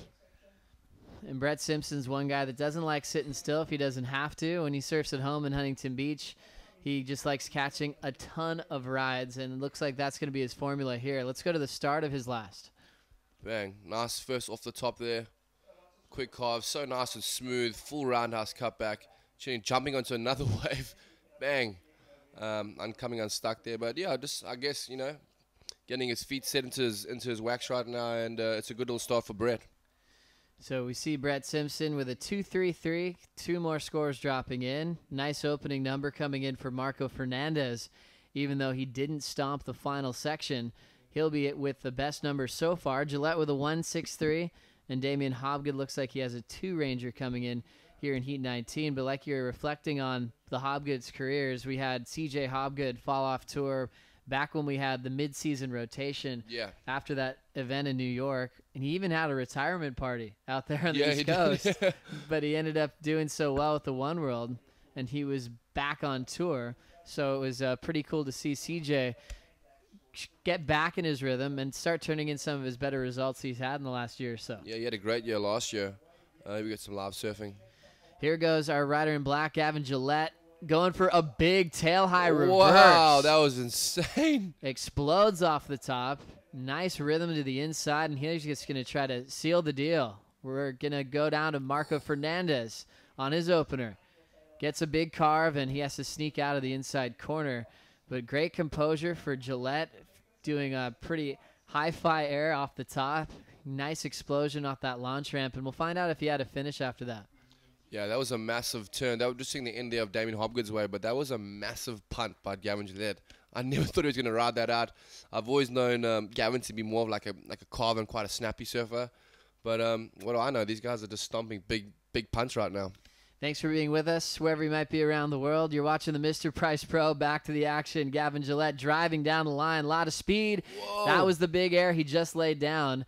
And let's hang in with him for the reform here, Walk. Yeah, riding this one right through the inside. You can see the tie still high. If he gets another turn here, oh, he might be going onto the sand. Bang! There we go, Gav. Onto the rocks almost. Nice one. And that's what we were hoping for, that he was able to get a finish on the inside corner. His best wave so far, and one of the better airs that we've seen in the last couple of days. We didn't see too many punts on the opening day yesterday. No, I think more of the punts that we saw yesterday was the guys going left, you know, and that was all the boys trying to chase those quick last scores. We saw that Christian Kimmerson do a massive punt on the left. He got that 6.5, but to be honest, I think that's one of the best punts I've seen all event so far. So solid surfing for the surfer from Kauai. We always see some big things from Gavin Gillette. Coming down to the Triple Crown side of things, as we have a big day on hand as we want to finish this opening round. Joe Turpel alongside Warwick Wright, local boy here representing. Walk, it's fun hanging out with you in the booth, especially when you're in your hometown in South Africa. Yeah, no, for sure. It's good to come down here and see all my old friends I used to travel with and get to hang out with you again. Me and Joe cruised. We did the World Juniors at Birdie a few years ago. So yeah, it's good to come and talk about everybody else for once. Good times. Yeah, good to see you again as we see a glide in from Gavin Gillette. Still waiting for the score that he had from this wave, Walk. I just love that punt. Yeah, no scores have been dropped yet. I think the judges are definitely taking a look at those replays again. And then coming right through the inside, almost landing on the reef. But another snap, so 2 great turns. Very efficient is Gavin Gillette, as the judges sometimes want to take another look at these waves. Out the back was Damien Hobgood, where he was able to get a big first turn out of the way. Nice sizable set wave for Damien to pick off. Yeah, that was a solid wave. I'm actually quite surprised at the size of the waves today. I thought it was going to drop looking at the Surfline forecast. But obviously that onshore the windswell made a few bigger, a little bit larger this morning. So, you know, some good 4 to 5 foot peaks out there. As we now see the scores drifting in, the last wave of Gavin Gillette, the Kauaian, goes off the bottom, starts with the layback hack right on the open face, and had to do a little bit of fill-in work, found an end section. Gavin Gillette has turned in a nice last couple of minutes, Walk. Oh, that first little drop water, that little Larry layback here there was nice and tight on the pocket, and then coming out doing another second or two, but I don't think he really rode that one out, so it's a live surfing here. Marco Fernandez has a 393 to his name. Just needs to catch this wave to move into the top 2. Easy read off the top. Belts one off the lip. Drifts his fins, but he can't hang on. And now big scores dropping in for Damien Hobgood. The judges are playing a bit of catch-up. We had a flurry of action. Simpo just dropped a 4.33. He has the lead, but the biggest numbers are coming for Damien Hobgood and Gavin Gillette at this stage. Yeah, we're still looking for a replay of Damien's one, but here's Gavin's last over. We said about this big carve. Look how tight he gets in that pocket. Just drops that water. Just a nice big jam there from Gavin. And then, yeah, it looks like the wave kind of goes flat and he almost jumped to another section. But we didn't see that last wave of Damien's, but it did look like one of the bigger waves of the day. He almost looked like he did a big snap on the outside and then a big closeout turn. So one more score to drop for that one, and then we can give you a bit of an updated situation. So Gillette finally gets the 7-1-7. This is the replay from Damien Hobgood. You wanted to walk?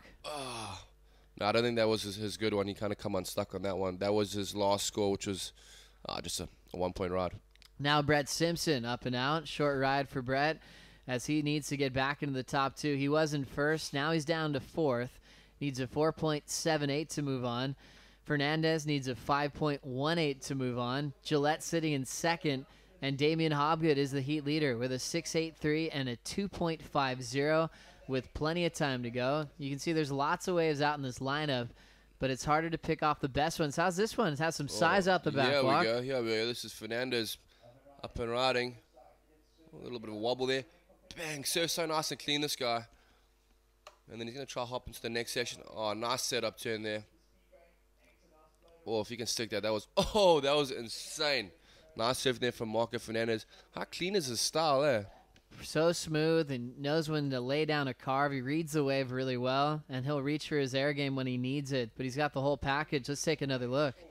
Yeah, you can see kind of cuts a bit of a wobble there. Then he goes straight to the top, bangs it, hooks it in there. And then I love this little setup turn here. Just setting it up for this next turn. So much style and smoothness out of that. And he rode that out. That was a really solid section to pull. So that'll definitely be one of Marco's better waves. So now we're down to 17 minutes off the clock here in heat number 19. Marco needed a 5.41 to move into the top two. As you see some more people starting to show up here on the beach at Surfers, watching the action of the best surfers in the whole world. All these guys are in this prime event to try to get enough results to make it on the WCT. Brett Simpson now up. Current CT surfer backing up his results. He'll float this next section. Always so smooth. Coming down the line. Doesn't get a final maneuver in, but he always is so amazing. He can groom a lineup better than anyone in the whole world. He'll always have a clean rail off the bottom, even if it's real blown out Huntington or warbly sections like at Surfers here today. Yeah, let's just see this replay here from Brett. Yeah, such a nice clean surfer. He gets his board nice and out there. This is last turn. So smooth and fast. You can definitely see the CT's cleaned out or neatened out his surfing a lot. But yeah, Brett's nose training into tiny little waves, and he knows that Huntington hop better than anybody else out there. Pretty exciting to see the numbers come in for Marco Fernandez, a pretty amazing surfer from a place called Bahia. It's a state in Brazil up in the north. Former Brazilian amateur champ back in 07, runner-up in 08 and in 09. He also was runner-up at the Brazilian Pro Junior back in 2010. He's won events as a Brazilian champion in 2011. He also won at Fernando de Noronha in this series in a couple of years back. So he has that winning feeling, and Brazil is another one of those countries that has a lot on offer for pro surfers that want to come out there. There's events almost every weekend. It's kind of like Australia with their board riders training. Brazil has a nice national series that these kids get to grow up in to compete. Yeah, they have like, I think, two tours where you get their like normal tour and then almost like a professional tour called the Super Surf, and you win like a ridiculous amount of money, and you can win cars and stuff there. So surfing is one of the biggest sports in Brazil. I think it's the second biggest sport to soccer. We know that the World Cup of Soccer is actually in Brazil at the moment, and all the African teams are out, I think, so I'm bumming right now. But I think I'm going to go for France. France is my go. There you go. You got to jump on boardwalk. Yeah. Great to see. 14.5 on the clock. More waves peeking up out the back. Everyone's got a duck dive that set. Fernandez gets a 5.83. He's in second. Gillette's last wave is enough for the lead. He gets a 3.97. Hobgood down to third, needing a 2.93. Brett Simpson in fourth, needs a 5.44 to move into the top two. Exciting morning so far. We've been talking about Brett Simpson being so dangerous in all sorts of conditions.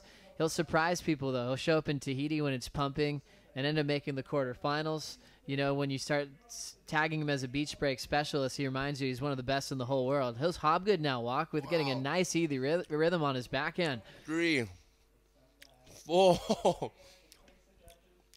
5 turns. Okay, that's the most number of turns on one wave this whole event, guaranteed. Such an easy rhythm from Damien Hobgood, picking off his points well. We'll go straight to live action with Gavin Gillette out the back, getting a fading cutback, looking for the lip to hit. Bang. Jams it right in the pocket, looking for one final section. Easy read, closes it out with some nice form. So now with 13:20 to go, we'll watch Brett Simpson take a left. He goes down on the first turn. Yeah, it kind of looks like Gavin and Damien just been dominating the heat from the get-go. Obviously, I don't want to rule out Marc, Fernandez, and Simpson. They're both, eligible to do anything. Yeah, here we go. This is the replay of Hobgood's first wave. Big crack, fins out the back, straight into another one. I love that last turn. You got so deep and steep in there, and then kind of coming back. Fourth number turn. Fifth turn. Oh my lord, that was definitely going to be his best wave of the day. He's looking to drop a 2.5. It's going to put him quite well in the lead, yeah, I think, Joe.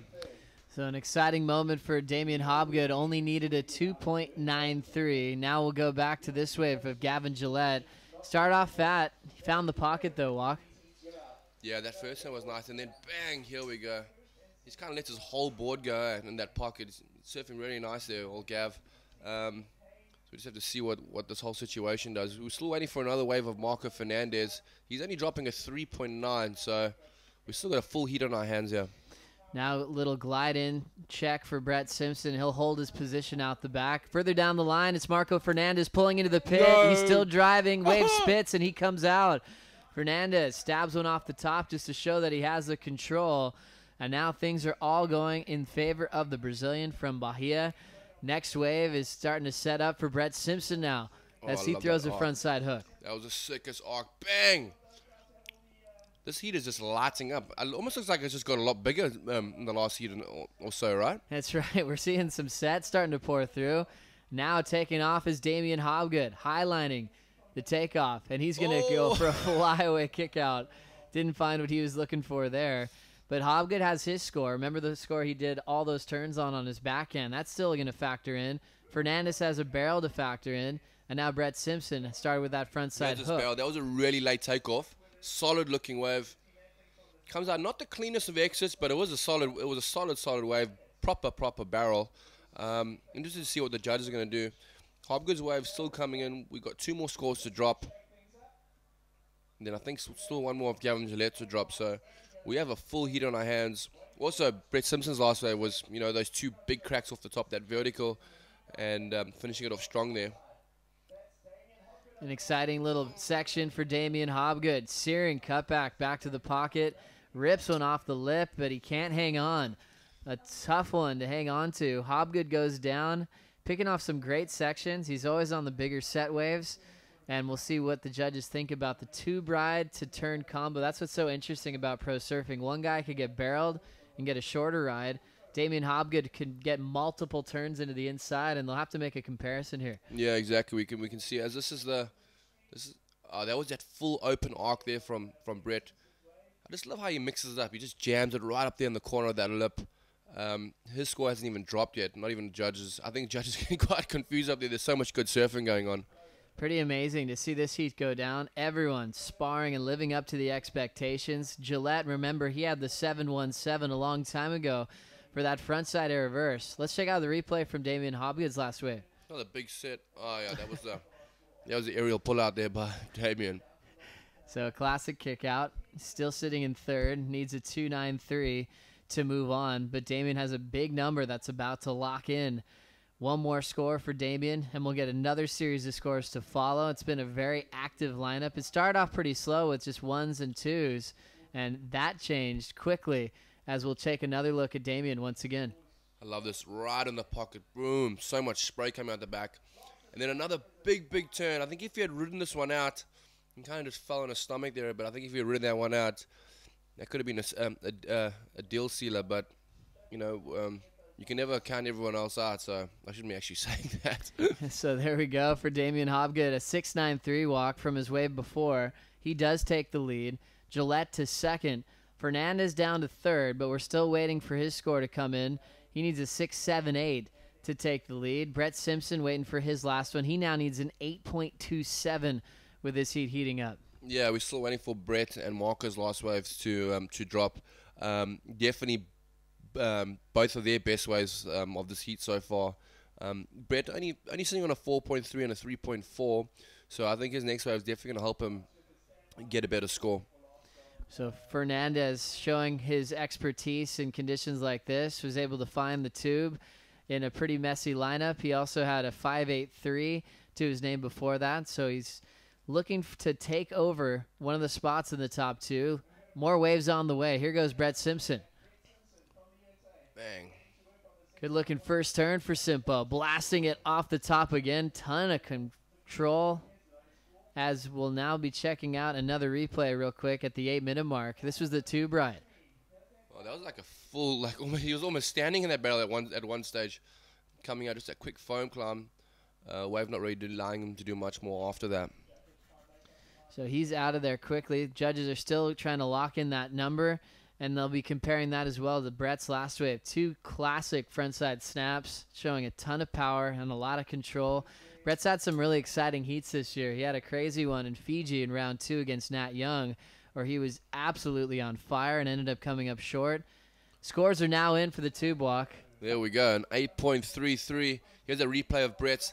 I love that first arc, and then that big closeout, bang, just smashes it right in the corner. So much precision. That was his second to last wave. We're still waiting for 2 scores coming in from Brett, but the 8.33 for Marco Hernandez goes from 3rd place to 1st. Well, it's interesting to see how they're going to sort this one out. Brett's going to have some big scores to drop. So does Marco, because he's been active. And we remember what Gavin did before. It's going to be one of the highest scoring heats of the contest here in heat number 19. Brett needs a 9.43. He'll chip away at it. He gets a 6.6 for that last wave we just saw in the replay from the carve to start, the 2-turn combination.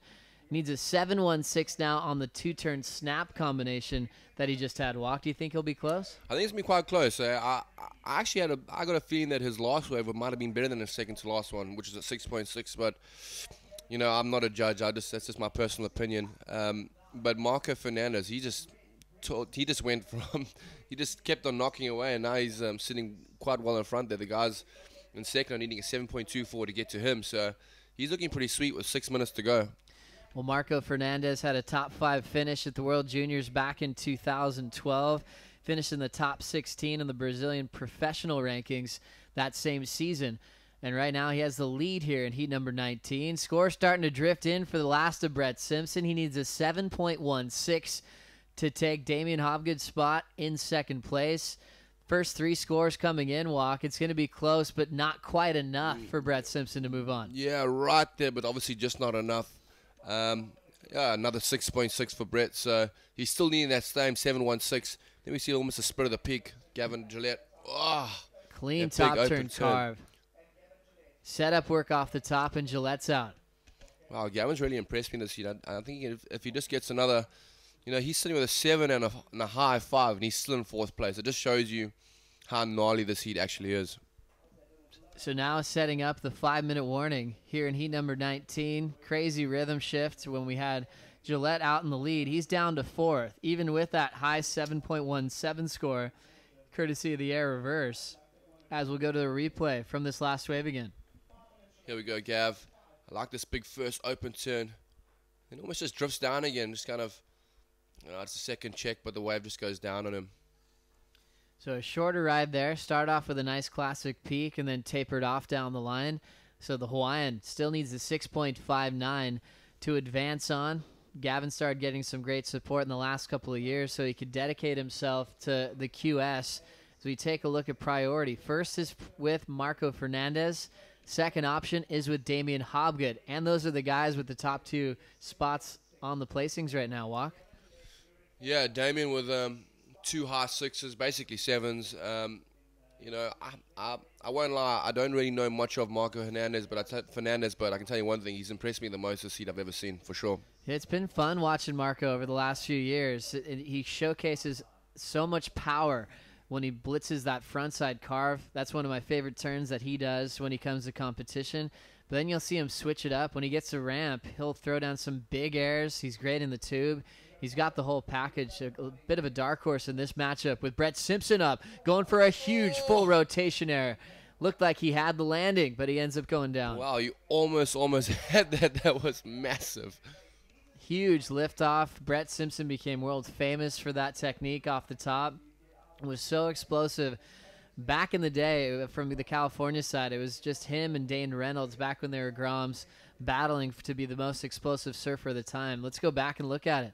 This is almost like a full rotation. I thought he had it right there. Wow, just coming. Yeah, he might have been a little bit too high, actually. Kind of almost like a little bit of a shock absorb as he landed. I think if he had landed that one, what do you reckon, Joe? Well, it would have been huge because he was going for a full rotation. He wasn't trying to reverse his way out of it. If he probably would have delayed that rotation, he could have reversed and kind of spun that thing around. But at that stage, he had already been committed for the full whip. Had a great read on his board, but couldn't stomp it. Let's take a look down the beach with Brett and see if he finds something. As he hops out using priority, Gillette will take off in front of him. He has the ramp, will step off. Wasn't effective on the inside corner. Yeah, shame. Gavin started off so strong in this heat. Now he's sitting in 4th place. He just needs to drop that 5.9. He doesn't need a big score. He needs a 6.5, kind of just a 0.6 above what he has already. The good thing about today is that there are a lot more waves, you know, so there won't be a lot of sitting. There'll be a lot of waves being ridden. A lot of short bursts, you know, it's a very short wave, so you'll be seeing some really exciting stuff on the waves that the people do get. Here we go to see Simpson.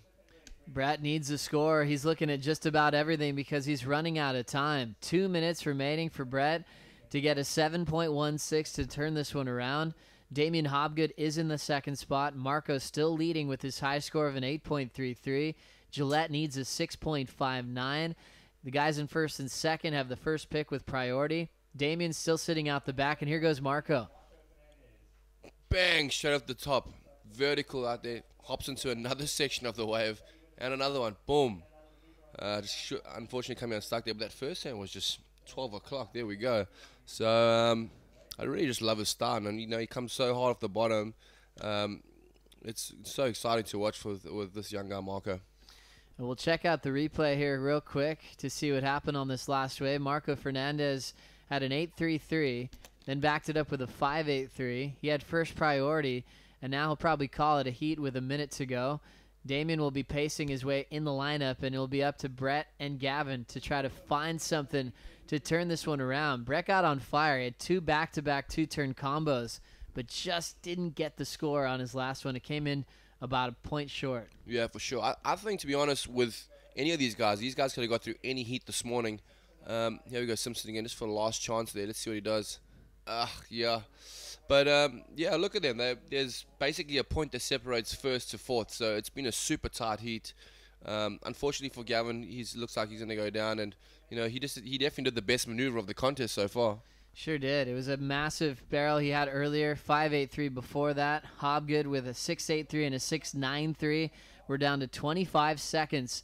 Brett's still paddling back out to see if he can find one more peak to make the difference. And we're pacing, looking for Gillette. We have Damien sitting right by Gavin Gillette. And here goes Marco. He didn't go in, Walk. He's looking for one more wave. Looks like he's looking for a little bit of a punt section, yeah?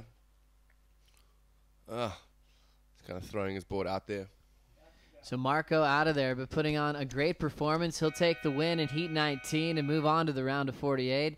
Damien Hobgood picking off great right-handers. His 6.83 and a 6.93 were good enough to make the difference to send him on into the next one. We lose another WCT guy with Brett Simpson out of the contest, and Gavin Gillette finishing in 4th, even after his explosive start with that 7.17 on the air reverse. Yeah, for sure. You know, unfortunately, I just kind of see that, you know, Gavin you're just kind of just focusing more on doing that one big turn, which did get him that big 7 on the for that aerial. But I think if he kind of just put together another turn after that big snap, he could have easily got that 6.5. You know, it wasn't much scoring needed for him. So we hear the horn sound. That'll do it for Heat 19. It's flying through the morning. The first 3 heats have been very interesting. We started off with Jeremy Flores dominating, took a big win. Then it stayed in France with Marc Lacomare being super dominant. And now Marco Fernandez back on top for Brazil as we set up the 4th heat of the morning, heat number 20 of the day, featuring a couple of good friends, Ace Buchan and Glenn Micro Hall from the same turf in New South Wales. Ramzi Boukhiam representing Morocco, and Dylan Lightfoot representing South Africa. Yeah, nice. We've got a little local boy here. Dylan's coming all the way from Jabour. I'm not sure if you know, but he got the wild card into the actual Jabour event this year. Surfs amazing out there on those big right-hand point breaks. Great competitor. Obviously, Glenn Hall and Buchan, good mates, and those guys have been on tour forever, and they know how to string a heat together pretty well. Well, Walk, that has to be a dream for every South African grommet growing up to get a wild card in a WCT event at a wave called Jeffreys Bay. You probably knew what it was like to compete in the trials back in the day. Yeah, I got to surf the trials a few times. I made the event twice, so the one year I surfed against Andy and he absolutely killed me. And then the one year I got to surf like amazing J-Bay, and it was barreling, and I got a couple good ones, and I got to surf against Tommy Witts, and I actually took him down, and I still actually rip him off today about this. He gets irritated with me, so every time I see him, I'm like, yeah, remember that heat at J-Bay? You got smoked. He'll never forget it. He'll never forget it. Always reminding him. So that's the same feeling, Walk, that Dylan Lightfoot's going to experience coming up just next week when the CT goes down to the best right-hander on the planet.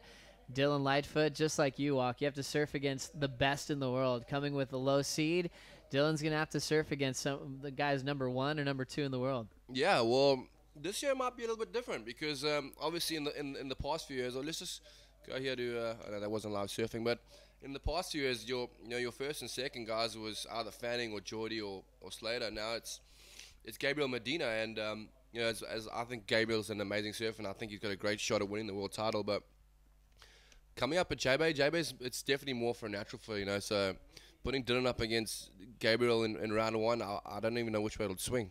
It'll be an interesting one as we'll anticipate that draw to come out on ASPWorldTour.com. You can check out all the highlights from the Mr. Price Pro and all the great stories that they're dropping each and every day. And make sure your fantasy teams are all set up. Go to ASPWorldTour.com/fantasy, and it's a fun game because you have to pick guys in different tiers. You have your top tier, first through 10. You have to pick your mid-pack tier and your bottom tier. It's a different formula from the other fantasy surf games that are out there, and you can start little clubhouses and battle with your friends. Yeah, look, I've kind of only started doing it last year, and I kind of picked my same team. I'm quite patriotic like that. So I've always got Travis and Jordi on my team, and Mick Fanning's a good mate of mine, so I always like to put him in. So I try not to change it too much, but I don't really do always that well. So just hopefully my boys come through. Epic one there as we see this wave starting to set up. Our opening wave, just a small one, real quick. We'll get back to that in a moment because we have our winner of the last heat hanging out with Andy downstairs. Last 2 heats as well. My audio? Hey guys, we're here with Marco Fernandez. Marco, let's just talk about that barrel because it was incredible. Everyone on the beach here was shouting for you. Probably the wave of the day. Yeah, I don't know what happened. I just tried to do my best and find a good wave. Yeah, I don't know, just get a lot of waves and the wave came for me and did the barrel. I'm stoked. And looking at the conditions this morning, did you expect to get such good waves in your heats? Actually, no, but yeah, God is my side, and I try to do my best and work. And anything you want to say back to your supporters at home? Yeah, I want to say thank you for everybody in Brazil, my family, my board sponsor, my little sponsor, Vitória. Yeah, that's it. Thank you. Awesome. Congratulations on such a good heat and such a good wave. Thanks. Thanks a lot, Andy, and good job to Marco Fernandez for taking the big win. He's moving on into the next one, and we'll have an exciting round of 48 starting to stack up. Some huge heats already later on today that we're anticipating. Adam Melling, Marlon Lipke, Granger Larson, Kai Otten, one of our favorites on deck. But our first goal is to finish the round of 96 with a brand new heat setting it up out the back. Glenn Hall, Ramzi Boukhiam, Dylan Lightfoot, and Ace Buchan. Still plenty of time on the clock to set up the stage here. Glenn Micro Hall, a former event champion just a couple of years ago, paddling into this wave on his backhand, sizes it up under the lip hook for Glenn. Goes off the bottom, squares up for the pit, and that one got messy on the inside. Micro goes down, had the 1.0 start. Now here goes Ramzi, setting up another little backhand whack off the top through the white water. Now some clean water for that big whip. Ramzi powering through the inside corner. He was so insane to watch out here last year. Took down a lot of huge names, and he's back to compete in 2014. Let's see if he gets that same roll going, Walk. Yeah, Ramzi's he's a lovely goofy footer to watch. Nice and smooth and clean. You know, not necessarily the most fastest surface, but sometimes that's not always necessary. Here's the replay of Glenn Hall. Bang! It's that first crack. Was looking for the barrel, yeah. Tries to sneak out the doggy door and just gets smashed. That wave looked about 8 feet for Glenn. Next wave was Ramzi's. What do you think about the start? Yeah, I like that first up and down, and then bang, I love that. Almost went past 12. He got a little bit stuck up there, and then just the third closeout, but not getting back onto the wave. But, you know, nice precision there from Ramzi's. Gets the board right up. Bit of a bigger guy, so, you know, the spray comes out the back really nice, and it always catches the judges' eye doing stuff like that. Really exciting to see how well this wave is suiting the goofy footers. And we saw the big win for Marc Lacomare a couple of heats ago.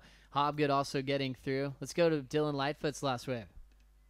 Oh, it's a big off the top there from Dylan. Nothing much before, just a quick setup, but not really a complete wave there by Dill.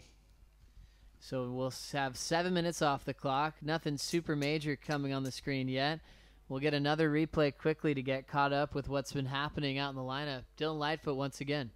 Yeah, I think this is just a replay from his last one. Yeah, not really a complete wave there from Dill, but hitting a really big section. I think we're going to have a little replay on one of the last waves coming up now by Yellow. It was Ramzi. Ramzi checking this one out. Great backhand start. Had the white water in his favor as he belts that first section off the top. Take another angle on it. Yeah, just that first one, he kind of got a little bit stuck, and then here we go, bang, that was the 12:30 turn right there, and then trying to finish it, unfortunately just not getting back onto the wave there, but you know, 2 big enough turns to kind of, you know, start his campaign out here, and there goes Dylan on another. Dylan ditches the fins, controls it for one big blast, and he'll kick out of there. Dylan Lightfoot representing Jeffreys Bay as he is just up here to compete at the Mr. Price Pro. Walk, have you ever driven from Durban all the way to J Bay in the past? Yeah, I have. We've done it a bunch of times actually. Here just goes Dylan's. I love this little free finner, just sliding across the lip. Unfortunately, just the one turn. But yeah, Joe, we used to drive like when we were kids, going up to events to J Bay and to East London all the time. There's so many waves on our coastline. It's actually ridiculous. The only problem is there are a few sharks or men in grey suits. So. That's always the tough part. Ace Buchan setting this one up. Clean carves. Sizable wave with the lip to hit. Carves it again right in the pocket. Ace now has the lip to light up nice and vertical. Great approach. 3 majors all the way into the beach. Yeah, biggest set wave. That was pretty much one of the better waves I've seen you guys. Ace. Look at this wave. This is a double overhead wave, yeah. I love how he just holds his calf all the way back into the inside, into the pocket. And comes another one, big spray coming out the back, and then just does that quick vert check, bang, 3 turns. Thank you for coming. Ace Buchan waited for that gem to come through and was able to light it up. Ace Buchan got here a few days ago with his dad, traveling with him, and only thing that didn't show up was his board, so he had to go back to the airport in Durban a few times just to see if they were going to arrive. A couple days they didn't show up, was missing out on the morning surfs, but he kept his composure, stayed nice and happy-go-lucky, and his boards finally showed up in time for his heat. Yeah, you know, that's the one tricky thing about being on tour. You know, there's a good chance your boards aren't always going to get there, you know. But, you know, it looks like his boards are going just fine from now. I think Adrian's, I'm not sure if it's Adrian's mom or Adrian's dad, is actually South African. I remember Adrian stayed with me like a few years ago when he was like a young kid and a junior, and he was telling me that his parents are actually from Seal Point. Pretty cool to have that relationship with South Africa. Let's go back to the replay. I love this. I love how he holds his calves all the way in. It's not often you get to see a goofy footer doing really big backhand calves. Just that last check turn there. getting the board right out of the water. But yeah, that was good surfing. No scores are dropped yet for Adrian. So, but I think it's going to be into the. Well, there we go. Excellent range. You see it, Ramzi. Ramzi going quick up and down. He had a 3.77 before that one. Sun's out nice and early in the morning here at the Mr. Price Pro. It's about 9:15 local time into the 4th heat of the morning. And one of the best numbers so far is about to get locked up for Ace Buchan. He's put as one of the best goofy foots on the planet. An 8.33 as an opener puts him straight into first. Yeah, you see two judges there throwing a 9 at him. It was definitely the better wave, one of the better waves I've seen in the event so far. It was a bigger wave, looked like a good solid 4 to 5 foot wave, and he mixed it really nicely with those 2 massive calves coming back into the inside pocket, and then just finishing off with that vertical turn.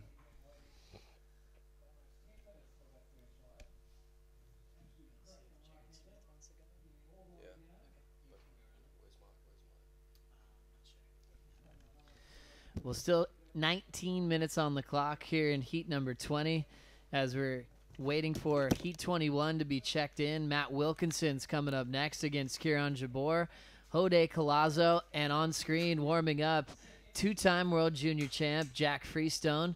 He got here nice and early a couple of days ago. He's had some amazing free surfs, one of the best free surfers in the whole world, and looking to come back here to get a decent result here at the Mr. Price Pro. He's got such an amazing act above the lip. He's been landing all of his airs in his practice, and one thing he told me, he just wanted to make sure that it all happens in his heat. Coming up next, good conditions like this, he might be able to find a couple of those ramps. There's been a lot of expectations on Jack ever since he won those World Junior titles, because when you look back on history at the whole World Junior champion list, you have guys that usually make the switch pretty quickly onto the CT. Guys like Joel Parkinson, who won it twice. Mick Fanning was in the event, so Joel got the incentive to come back to try to beat him once again. And then we had some epic stories, some recent showcases with guys like Kai Barger, who had an exciting finish at North Narrabeen back in the day. But Jack was able to win back when they made it a 3-event contest, and it was a pretty crazy one that came down to the wire at North Narrabeen at the final stop between him and one of his best friends who he travels with, Mitch Cruz, who's currently enjoying his rookie year on the WCT. As we check out a pretty good vantage point, that's where the judges are sitting this year. Last year they were kind of lower set on the cliff. Now they have got a high second-story scaffolding so they can check out the entire lineup. The head judge is Pratamo Arendt. He's originally from Byron Bay, but he's never there because he's traveling around the world to all the major CT events. They have those guys working really hard because the 4-man priority situation is changing rapidly. There's so many waves ridden in this contest. And right now, first priority is with Dylan Lightfoot, the South African representing Jeffreys Bay. Started with a 2.87, then got a 3.2. He's in second behind Ace Buchan. Ramzi Boukhiam in the third spot, needs a 2.3 to move on. And Glenn Micro Hall, former event champion, started with a 3.33. So he's looking for a 2.74 to move on with 16:30 still to go.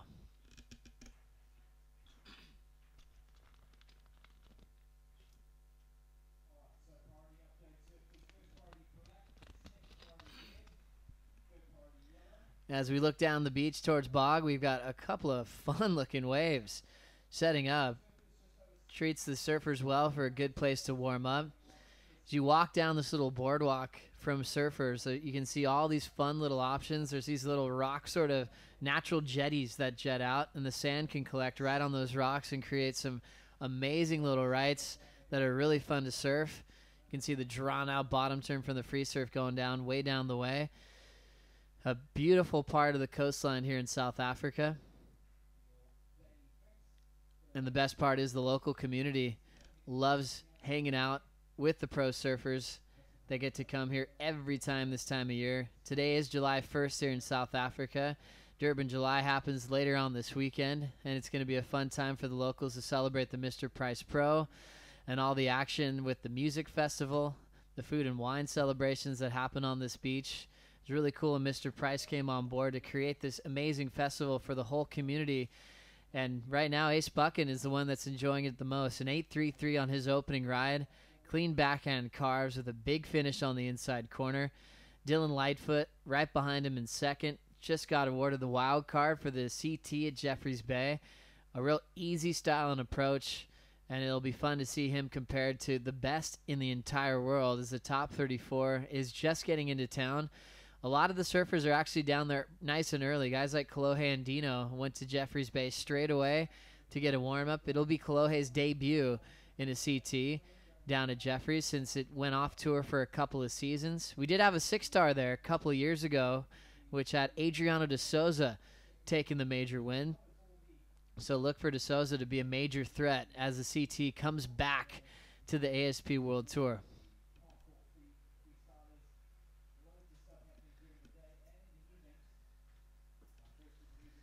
And some locals hanging out on the jet skis. We've got a crazy crew with the water patrol on hand. Ever since we had that crazy swell back here a few years back, it became vital to have some amazing watermen man the skis. Damon Pitamaticos, a local boy here in Ballito, was a part of that dream team that set the stage in 2011 to help guys like Pat Gudauskas get to the lineup quickly to get some of the best barrels of their life. Kolohe was there for that series as well. He said he had some of the best waves he's ever had in competition, including a perfect 10, which is an amazing experience for him.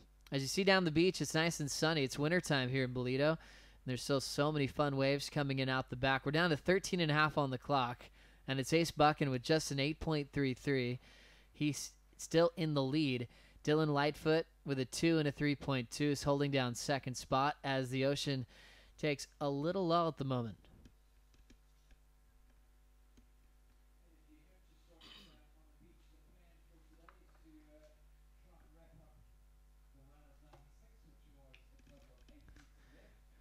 So the local crew hanging out right down on the sand, enjoying the action. Last year was all about Australia returning to the top of the podium here at the Mr. Price Pro. We've had some amazing surfing from guys like Chris Davidson in the past, but it was Julian Wilson who got the top nod, including a perfect 10. And probably one of the best finals we had of the season on the Prime Series. Jordi Smith finished runner-up as Jordi's back in the draw, looking to get back on top of this event that he won just a few years back. We always put the CT guys as the favorites for the win. And we had a lot in the draw coming here to the Mr. Price Pro, led by guys like Felipe Toledo, who made his heat yesterday. He was in the first heat of the day, finished right behind Kaiwa Belli. We had Tiago Perez and Aritz Aramburu sign up for this event. They finished first and second as they took out Dale Stapos and Tiago Muniz yesterday. Adam Melling had to sit out of Fiji with his injury, but he came back, was good for a win, as he's already set up in the round of 48. Adam Melling will take on Marlon Lipke, Granger Larson, and Kai Otten coming up potentially later on today. We'll see how many heats we get completed. We had 16 heats finished on the opening day yesterday. Here, day 2, we're just in the 4th heat of the morning. Ocean still providing some favorable conditions, and it's always up to our head judge, Pratamo Arendt, contest officials like Colin Fitch for ASP Africa, to decide if we will move on through the later rounds. We have Kevin Wallace, our official forecaster. He's the same forecaster that we have for all the major WCT events around the world, and also the Vans Triple Crown at the end of the season. And he was telling us that we have some more waves coming through the weekend, some more size that we can look forward to. Back to the drift replay. Glenn Micro Hall, big snap to start, just one major turn as he steps off and ends up going down. Glenn Hall was able to celebrate that major victory a couple of years ago. It was an amazing dream run for Glenn. It's crazy to see him matched up with Ace Buchan because Ace Buchan was one of the guys in Glenn's support crew. Also in that same support crew is Matt Wilkinson. So it's a big round for these 3 goofy footers that grew up together. Matt from Copacabana Beach, right next door to Glenn Hall, who's from Umina, and Ace Buchan's at the next beach over called Avoca Beach on that same real turf in the northern beaches of Sydney, Australia. All goofy footers, all completely different personalities. And Matt Wilkinson, another one of those guys on the CT that's trying to find his return to form, as he hasn't had a major breakthrough result yet this season in 2014 in the top 34. Priority still with Dylan Lightfoot. Second priority still with Ace Buchan. 10 minutes remaining. With that last wave for Glenn Micro Hall, a one-turn section, he was able to get into second place. Lightfoot down to third, and Ramzi Boukhiam down to fourth as we have 10 minutes to go.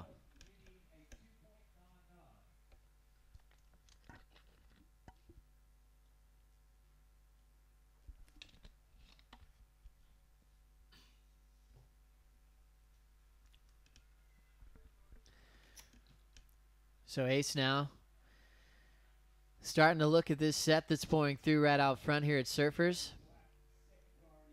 This wave drifting down the beach. Paddling it will be Ace Buchan. A big drop. Off the bottom. Squares up perfectly. Nice invert. One major hook and he'll step off.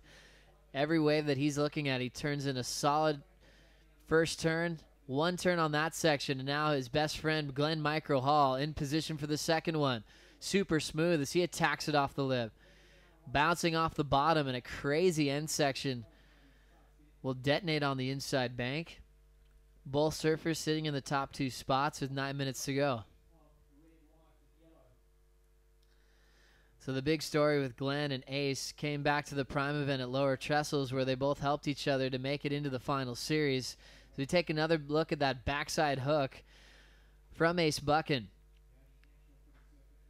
Every time Ace Buchan gets a jersey on, he's always picked as the guy who maybe has one of the best backhand forms on tour. They get to showcase it a lot on tour, as we see Glenn Hall able to get a nice smooth rip off the top before that thing dumps out.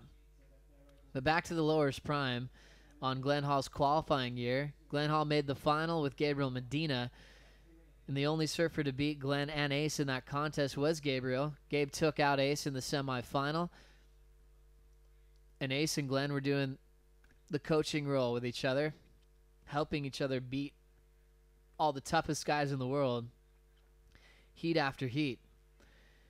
It was very effective for both surfers, but the major breakthrough win was for Micro at this event here in South Africa.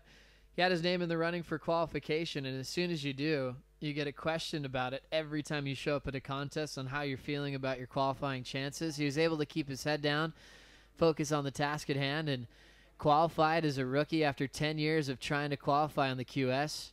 Here goes Dylan Lightfoot. Carves the first section. Drawn out bottom turn. Steps on the whitewater, and he'll end up incomplete on the inside corner.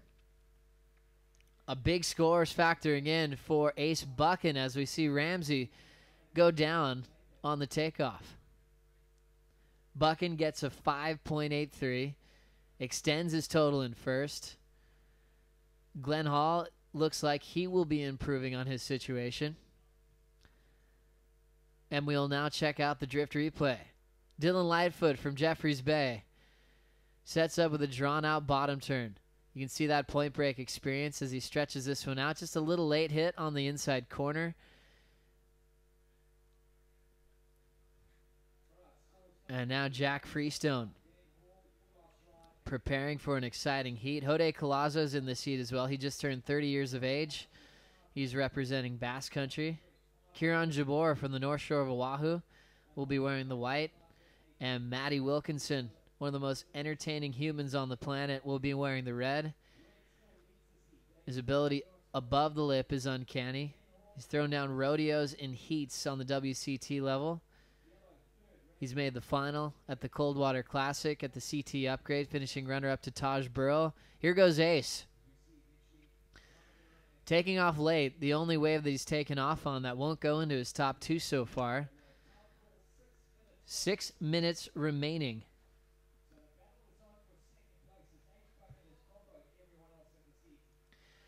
And now having a look, Glenn Hall comboed for the win, but he's looking to better a 3.43.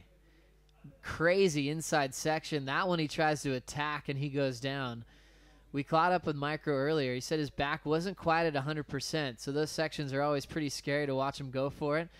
Backside float off the top for Ramzi. He ends up incomplete.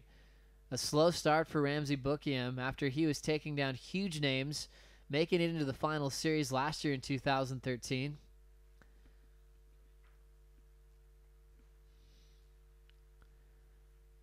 And after a pretty terrifying rookie year on tour, Glenn Hall hurting his back at restaurants last season, he was granted the ASP first pick as a wild card.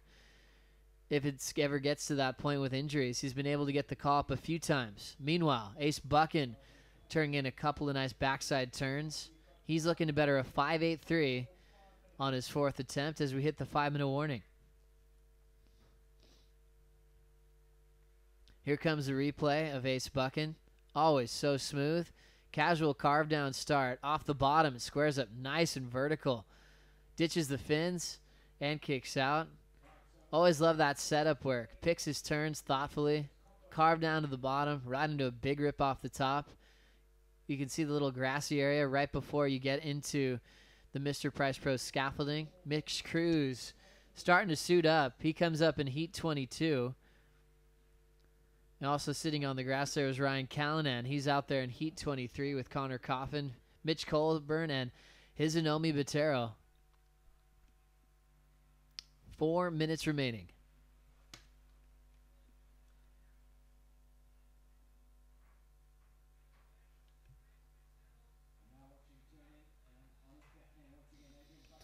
So we see Ace Buchan in the distance, rifling off a couple of backside hooks real quick. He's been using that backside effectively. The dominant right we have out here at Surfers. We saw just a couple of rare lefts yesterday.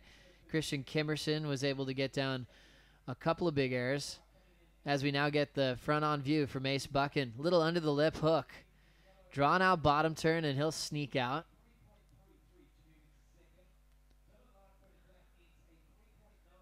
And now the next wave will go to Dylan Lightfoot. He needs a 3.9 to take micro spot in second. The J-Bay wild card sets it up under the lip. Looking for something big. He'll carve around.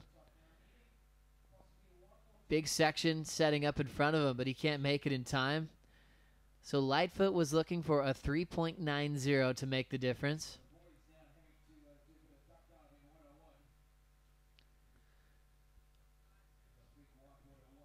As he's running out of time. Meanwhile, Ace Buchan looks like he's turning in another keeper. Backside carve down to the bottom. Drills the next section vertically. And judges thinking about it.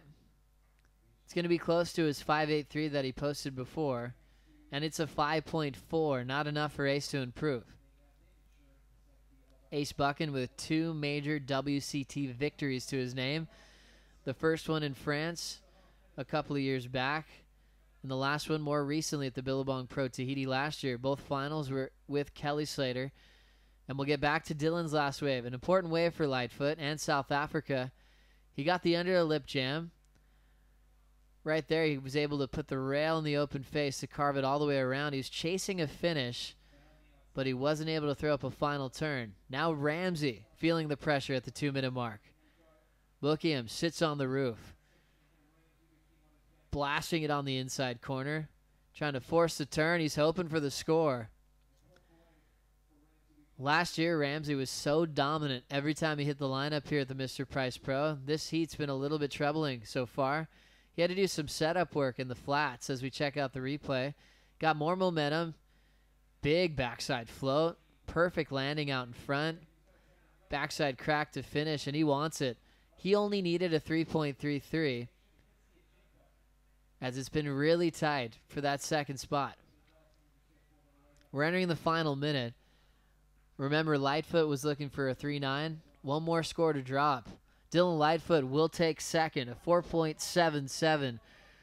Micro moves to third. Glenn Hall now needs a 4.31. With Dylan increasing, Ramzi now needs a 4.21.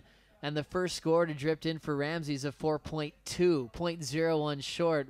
As more scores will be dropping in. Lightfoot still underway. Gets a little cover up but falls on the finishing move. An extremely tight heat here in heat 20 of the opening round. Anticipating one more score to come in for Ramzi to see if he can turn this heat. One more replay. Perfect composure in the 2 for Lightfoot, but just falls on the finish. He was looking to better a 3.20. Fading the takeoff is Ace Buchan. Draws one off the top. Belts the first section. Nice motion on the next move as well. A perfect heat for Ace. Dominating from the start with the 8-3-3. An important wave for Glenn Micro Hall with 10 seconds remaining. Carving back into the pocket. Throws it up off the top. Rides down into the double up, and he's going to call it a heat.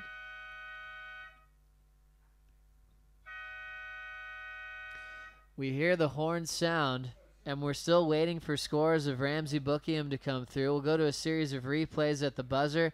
Ace Buchan is secure in the win. He was perfect on every wave he took off on. Great backside hooks. He'd switch it up and throw it vertical when the wave let him. He'll be into the round of 48 without a problem.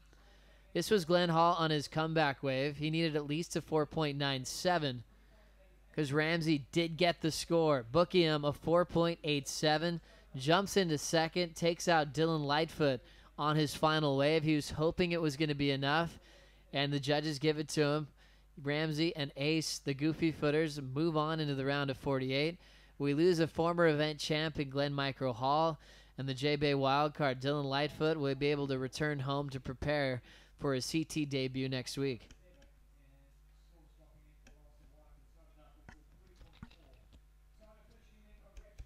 We will take a quick break, and the Mr. Price Pro continues with round one right after this.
So we see Glenn Micro Hall coming in after his heat. Broken board right at the tail end as he was looking for something solid to come through. Tough losing a former event champion like Glenn in the first round of the contest. Dylan Lightfoot also went down right at the tail end of that heat. Ramzi got the score, and Ace Buchan was dominant, including an 8.33 to move him on into the round of 48. Back to this one with Kiron Jabour picking off a beautiful wave. Two big turns, a big snap off the top into a carve onto the open face, and he'll come into the inside corner. So Kiron will start with the lead, and we'll anticipate some good things to come from Matt Wilkinson, Jack Freestone, and Hodeo Colazo. And we'll get Warwick Wright back in the booth to break down the replay. Wow, who was that? Kiron? Kiron. That big open face turn. Oh, I love that carve. Wow. The waves look like they just jumped up like a foot or two in like the last two heats. It looks pretty solid out there now. Just looking up the point there, I saw a couple proper pits. But I think we're going to go down to a quick post-heat interview down there with the winner. Well, guys, I'm on the beach with Ace. Ace, that was an amazing heat. Your first wave, the high-scoring wave, really set your mood for the rest of the heat. Talk us through it a little bit. It seemed like it was really exciting out there. Yeah, I was just really excited to get out in the water. I've been here for a few days, kind of watching all my friends surf, and you know, felt well prepared, and it was good to finally surf a heat. And the conditions are changing a little bit throughout the day. How was it specifically in your heat for you? Yeah, it's definitely improved a lot with that dropping tide, and you know, I think the wind's going to come up eventually today, but while it holds off, it's really fun. Well, it was great to see you surfing out there. Good to have you here in South Africa. Good luck with the rest of the event. Cheers, thanks for having us. Bye. All right, guys, so we're in Heat 21. I'm joined in the booth by Mr. Michael Phew. Mike, what's going down here? Awesome day, walk, day 2. Starting to see some nice barrels in those last couple of sets. Yeah, we're just going to look at a quick replay here of last of Kiron Jabour's wave. Just a nice big first open whack, letting the fins go free. and a bigger looking wave, and then coming around this section and just drawing this arc nice and round. And it looked like the judge is loving that, scoring that with a 5.67 for his first wave. Yeah, it looks like the swell's come up a bit in the last few heats, eh? Definitely some of the biggest sets we've seen at the contest so far, Wok. We had those in Dylan Lightfoot's heats, a couple solid ones coming through Bog, right through past Surface here and then down to Sunrise. And it seems like it's just jacking up a little bit, even though the tide's going out, and definitely getting a lot hollower. Yeah, as we see that northerly wind come up a bit, it's going to swing a little bit onshore. It's obviously going to get, it's going to raise the swell up a little bit. Just looking at the surf line forecast for the rest of the week, still good conditions. We got those northwest winds for the most of the week, and then looks like by the weekend some proper swell's going to come through. We're looking at like almost like a 3-meter swell with some light southwest winds. There we see our jet ski assist. I'm not sure that we would actually need them for assistance yet. It's not big enough for these boys out there, but just for safety precautions. Boys getting the Yamaha skis out in the water. So yeah, we're just nearing to the end of the first round here in heat 21.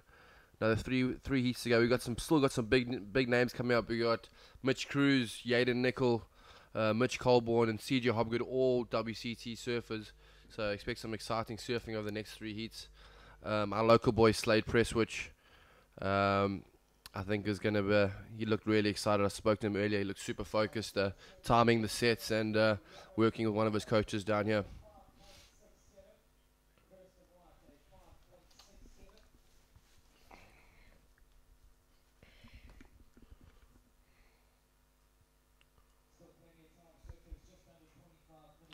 And that's myself and Mike in the webcast booth. You don't really want to see us all day. You'd rather see the surfing. But yeah, it's good to have Marc join down here with us. Marc, so what do you think of the event so far? Awesome. I missed a little bit of yesterday morning walk, but I got you at lunchtime and some amazing surfing. You know, we don't often see this level of surfing in KZN besides obviously some of the South African guys. And the first thing that struck me was just the speed and flow with which these guys surf. You know, we've been surfing the North Coast. We've had some amazing swells over the last 2-3 weeks, you know, and you think that the local guys are ripping until the internationals come, and you realize the standard of surfing at these kind of events and at this level it's incredible. Yeah, no, the level of surfing's definitely gone up in the last few years. Even since I left the tour, a lot of these young kids coming up, and I don't even know their names, but I'm just watching them tear. They're surfing like full adults already. Here we just see that's Kiron Jabour going on his second wave, just coming a little bit unstuck there. The seat going a little bit slower compared to the last few heats where we've seen a lot of flurry of waves. Looks like we have a paddle here by Matt Wilkinson, WCT surfer, bang, vertical. Just another off the top there. Trying to get that third turn in. Oh, how's him just throw that tail out right there. Bang, 4 turns. I've noticed that the goofy footers, Mike, are getting those more turns and quicker. You know, they're coming straight off the bottom, straight off the top in the most shortest spaces of time. It looks like we're going to look at this little replay here. What do you think here? Well, I saw it with Damien Hobgood in his heats as well. The guys are able to rotate off their bottom turn very, very quickly. And where we see some of the natural footers kind of getting 2 turns in, these guys are squeezing 3 or 4. Up top to bottom surfing very, very fast. And when it's onshore like it's very bowly at the moment. The guys are squeezing in a couple more turns. Yeah, as we saw that turn of Matt Wilkinson, where he did those 2 verticals off the top, and then he kind of just mixed it up and threw the whole board out the water. This is live surfing. This is Jack Freestone coming in from the Gold Coast. Jack Freestone, ex-world junior champ. 2 first turns, almost hopping into another wave there. You can see a lot of that, Marc, where the waves are very short and peaky, so a lot of the natural footers are almost using their speed to hop onto new waves. As we see, this is Hodeo here from the Basque country, actually. Second big crack there, hitting the foam, changing direction. But yeah, as I was saying, you know, the guys are using their speed and floats because the waves are so short and not so long that they're almost using it to hop onto new sections of the wave and use a new wave to surf. It's kind of weird.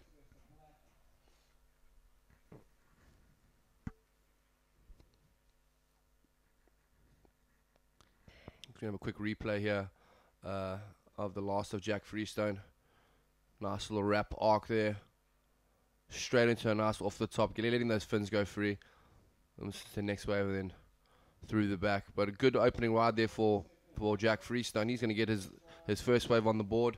Last wave coming through of Matt Wilkinson, that great wave where we saw those 4 turns, a 6.83. So I think he'll be quite happy with that. Jack Freestone with a 3.93, kind of just opening up his account. What do you think? Do you think the conditions are getting a little bit more hardy as we see live surfing? Here goes Matt Wilkinson again. Just quick in and out there. Yeah, Walk, it's definitely getting a little trickier with the onshore, a little bit of that chop. But if you do get the right wave, here we go. This is Kiron Jabour. Look at that. Oh, just stalls to try and get in the barrel.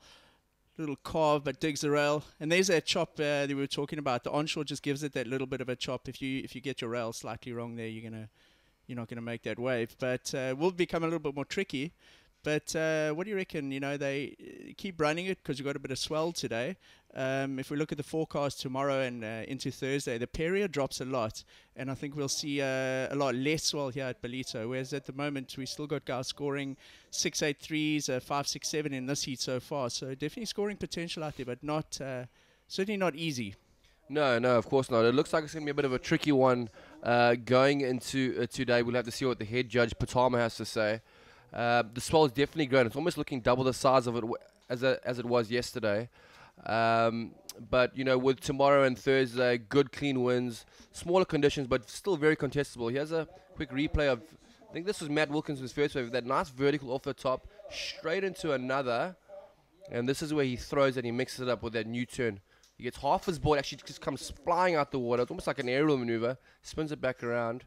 And yeah, the judges were loving that with that 6.83. Squeezed in 4 turns on that wave walk, and here we have some live surfing again. Up and riding, stalling for a little cover-up section. Coming unstuck. That was Hodeo Colazo there, just a quick in and out. Still trying to look for the barrel. It almost looks like the onshore here almost opens up the barrels a little bit more than the northwest. It's weird this morning. Having a look at that bodyboarder, that's the wide shot down to Bog Bay. A lot of the guys doing their free surfing. Ballito, the setup in Ballito here, there's 3 or 4 little bays, and where we're having the event is called Surfers, where you're looking at the moment on that live feed is Bog Bay. That's open to the public, open to surfing, and Walk's seen some incredible free surfing going down there. The other thing is you can also use that as the indicator for sets. Once it starts breaking at Bog, you know that within a minute or two it's going to be breaking at Surfers. Yeah, it's almost like, as you said, like a pointer. You can see the waves coming from right up top of the point. And there's been absolutely amazing waves the last 2 weeks. You were saying earlier, you know, in between the 4 to 10 foot range. Some of the best waves I've actually ever seen on this coastline. And you know, hopefully by the weekend, it almost looks like we're going to get some of that same type of swell. Banks are certainly really good. If you look at that shot, there's a little bit of brown water in the middle of the screen there. That's Lemon Reef, where last weekend it was 10 foot breaking from there all the way through to the inside of Bog, and we had guys like Alan Johns, some local guys, getting some of the longest waves. Guys are calling it one of the best winters in 10 years at the moment on the KZN Coast, Warwick. Yeah, a lot of sand around. For sure, yeah. I got to have a quick paddle.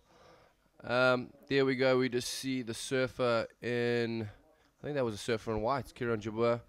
No, surfer in black, sorry, Jack Freestone, who's sitting with priority. Only the one wave so far. So, you know, what do you think of the new priority system, Mike, where, you know, each surfer gets to have their turn in the lineup? It kind of just breaks away from that constant hassling that you get in these 4-man heats. Yeah, you're right, Warwick. I mean, I remember when you were on tour, and it was one thing to win the heat, but another thing to have to hustle 3 other guys for a wave. What I think this does is it puts the emphasis on the surfing, getting a quality wave, and the guys surfing, where it's not so much about having to hustle, pulling leashes, getting on the inside, and that sort of thing. I suppose it has its pros and cons, but overall, it's probably better for the overall sport and better for the guys getting their waves. Who do we see warming up there, Warwick? That's Goni Zubi Zareta. He'll be up in the next heat number 22. Goni coming from Spain, good friend of Hodeo Colazo, who's in this heat now. They've guys have been traveling for the last 10-15 years together. I used to be on tour with these guys, really nice guys, great surfers. And he has live surf. This is Matt Wilkinson, straight up to the top, that vertical maneuver. He's got that thing hands down, bang, just connecting with the foam. He's just trying to drop that 0.5, which I'm sure he will, and just continue with his lead there.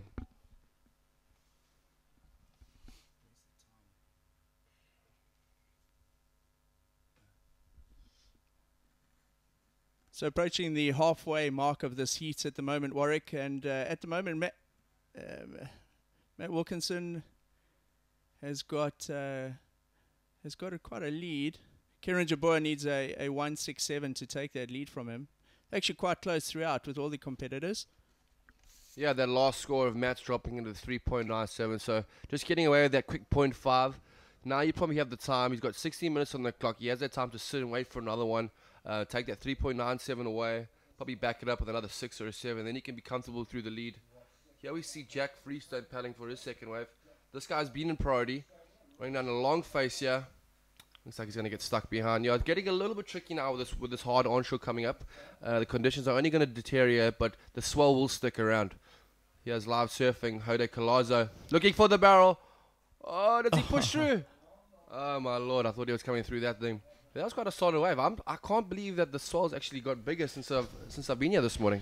Yeah, you know, the live feed here on the webcast isn't really doing justice to the swell that's coming through. It's actually pretty solid. I was on the top deck by the competitors area a little earlier watching some of those sets come through, and it's quite solid. You look at that wide angle shot there, Wok. It's definitely a little bit bigger out there than it looks, and it's quite solid. Funny enough, the guys had to fire up their jet ski to actually get over a few of those sets earlier. So, you know, it's not massive, but certainly got the odd sort of 5-6 footer coming through. No, yeah, for sure. And as you see the tide starts to drain out, it'll get a lot more heavier on that bank. The sand will come kind of lift up a little bit and start breaking a lot more harder. It might get a little more difficult to get out as the low tide drains. But as I say that, the surf will actually kind of go a little bit further out. So we'll probably get to see a few more turns from the guys instead of the high tide that we've seen this morning, where it's been those 2 turns and it either fades out or it closes out. So expect more surfing to come as the tide starts to drain. So it's got a shot of the rocks there on the inside. All these little bays and all that structure, these rocks is what gives us such nice waves here in Ballito. The sand forms around the rocks, and that's what creates the banks that gives us the good right-handers. A couple of guys chilling in between their heats, or rather waiting for their heats. Some good coffee around, Warwick. Yeah. Jacksonville coffee. Yeah, I noticed the guys got a really good setup here down here this year. Yeah, there's a couple of the boys, a couple of the Hawaiians. There's Tiago Perez, the WT surfer. He actually was a late entrant to this event. He got in kind of the night before. I think he was focusing a lot more on Jeffreys Bay, but then he decided to say, well, let me come here and surf a few heats, you know, dust the cobwebs off and get ready for Jabour. As we see Kiron Jabour paddling to a nice looking wave here. Oh my lord, he's going to make this thing. Proper pit for Kiron Jabour. Oh, with a nice big closeout.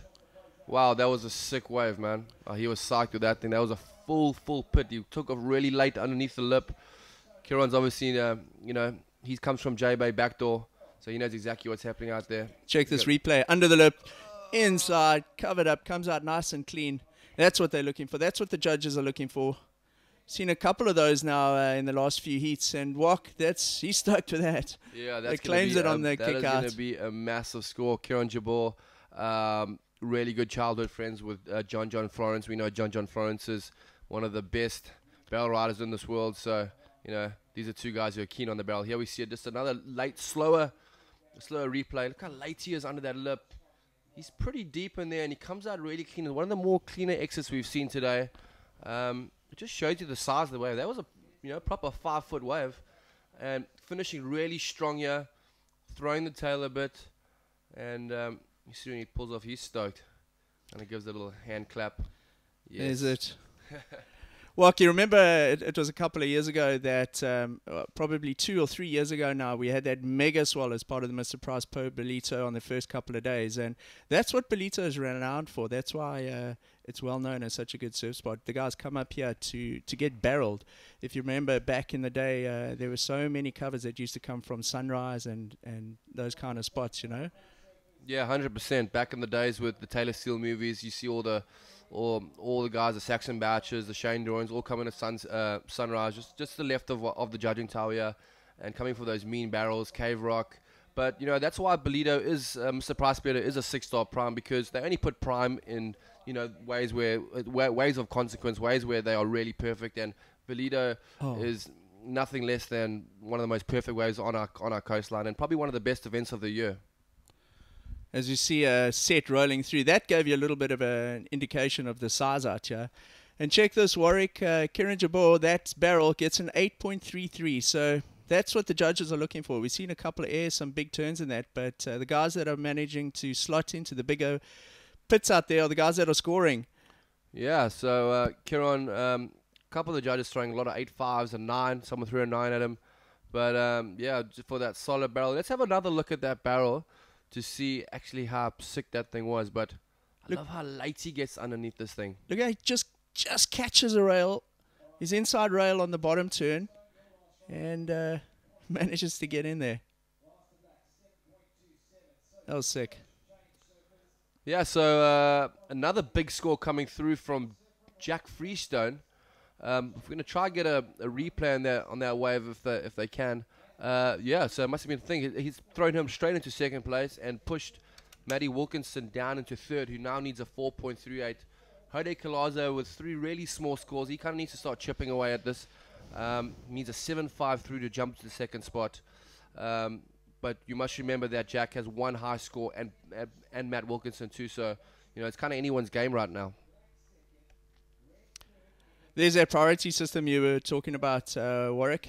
Yeah, so basically it's a new priority where each surfer gets the turn to catch a wave. Instead of that hustling, there you see number 1, which is red. So it means red is the guy who first has priority, followed by yellow, followed by white, and so forth, which would be black and forth. So, you know, at this type of stage in the game, someone like Jack could have had that last wave who is the bottom of the priority system. He would probably kind of maybe move to the side of the contest side now and just try to catch a few inside waves to try to build on his second lowest scoring wave. And then when it's his turn to actually go to the front, then they sit and wait for the best waves to come through. If I'm not mistaken, this is the first time that priority system's been used in a big QS in South Africa. Yeah, no, 100%. This is the first time I've seen it being run, and I think it's great. I've been chatting to a few of the guys about it. Spoke to Travis Logan. He says it's so much better. He has the live serving. This is Jack Freestone again. Bang off the top. Boom! Nice throw tail. So much clean surfing by Jack. He's such a smooth surfer. You like that. You know, that's going to back up a 7.27. He only needs a 6.74 to go to the lead. There's a good chance he might be able to get that. Let's have a quick repo. This is Matt Wilkinson. Bang! Throwing that tail out there. This is a bigger looking wave, guys. Boom! There we go. That's exactly the surfing that we wanted to see about Matt. 2 massive vertical turns. Both times fins coming out. So, you know, the judge is going to like that. He's putting a surfing on the... Let's just have a quick look at this replay here by Jack Freestone. So coming off the bottom into a nice top turn. Throws a bit of spray there. Wave goes a bit frothy on the inside. Quite difficult landing some of those floaters. It's very bumpy and bouncy on the inside there, Warwick. But yeah, we're waiting for that score of Matt Wilkinson, and this is a critical score for the Heat because he was in third prior to that exchange. He has the score, the wave again. Nice vertical re-entry, comes off the bottom. Waves super overhead there for him, and squeezes in 2 big turns. Be interesting to see what the judges thought of that. Didn't need the biggest score. So let's see how that drops in, Warwick. Yeah, Matt looking to drop 3.97. I'm pretty sure you'll drop that. Yeah, 2 massive turns on a big set wave. We've been watching it all day. You know, the judges are liking stuff like that. So putting your surfing on the line is going to get the points. He has live surfing. This is Hodeo. Nice gaff there. A lot of spray, but just the 1 turn. The pace of the Heat really picking up. It started off, I wouldn't say slow, but the guys were getting sort of scores in the 5 and the 6 range. We saw that 8.33 drop in for that barrel of Kiron Jabour. We're still waiting for Matt Wilkinson's last wave, which is potentially one of his top 2 scores. Yeah, we're still waiting for two more scores to drop from Jack and Matt. He has another replay of Jack's last wave. Just that first crack, bang. That nice check turn, a lot of spray, nice precision. And then looking to that quick closeout section, lets the fins go out the back. Looking at the judge to say, yeah, I'm kind of happy with that one.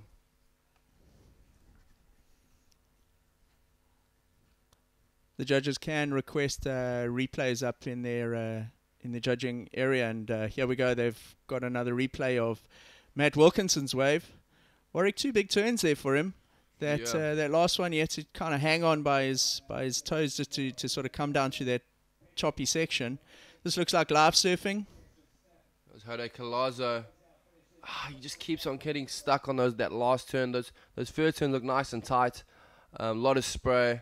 I don't know if this is another replay. Yeah, it is. Bang.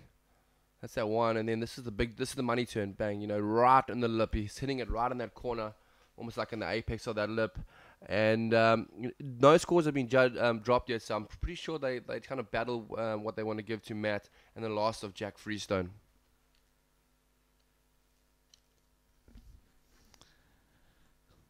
So judges looking at this again. That's Jordi Smith. This is a replay of his last wave there.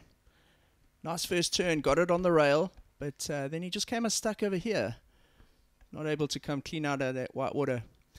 So Wok, the judges really paying a lot of attention to replays, analyzing each wave over and over. These are guys' careers on the lines here, so every fraction of a point counts. This is a big event, World Tour points up for grabs. There we go, and we see the last two scores dropping in for Matty Wilkinson. It was a 7.6 for those two massive turns. Highest scoring high scoring wave of his wave so far. And then Jack Freestone coming out at 6.57. He's still in third place. He needed a 6.74, so just shy of that score. But, you know, guys like Jack Freestone can put the pressure easily. We're coming down to the 5-minute mark. You know, between first and third year, there's basically not even a point separating each of them.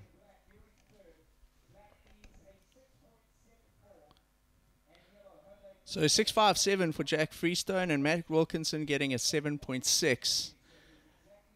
Looks like going into the last sort of 5 minutes here, Warwick, it's turning into a race between those three surfers. Jordi Smith needs to pull something pretty significant out the bag to get himself out of combo land. Yeah, we're watching that replay again of Matt Wilkinson. Look how he just gets it so vertical up there. He throws that tail so easily, and then look how much the wave just almost just picks up, and he hits it right in the corner. Bang! You know, putting everything on the line. You know, in moments like that, it's quite gnarly to do stuff like what he's doing. But you know, Matt is an experienced surfer, and he knows what to do. He's on the world tour, and that's why you see him getting these 7.6s and high 6s. That first turn was straight up, came off the bottom hard, rotated his shoulders around, looked straight up at the lip, and clubbed it, and managed to get in another one. I think if you look at the live feed of that first one, or rather the second turn, Warwick, you get an idea of the of how sort of gnarly that wave was getting on the bank, and he just manages to hang on. Yeah, no, it's dumping quite hard there on that bank, and as I said, as the tide drains, it just gets shallower and shallower, and I wouldn't be surprised if a couple boards will be broken today.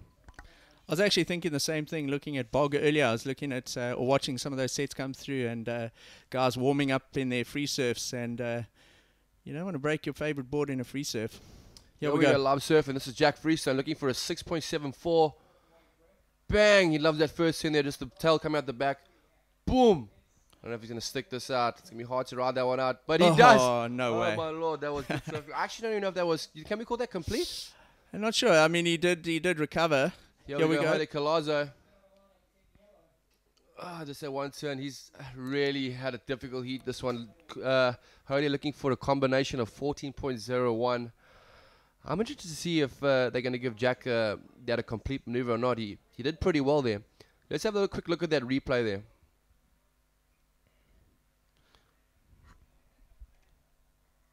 So he gets a lot of speed going down the line. Nice first turn, quite critical, hard off the bottom. Check that lump that he had to deal with as he went into that turn. Sort of got the board a little bit unsettled, but...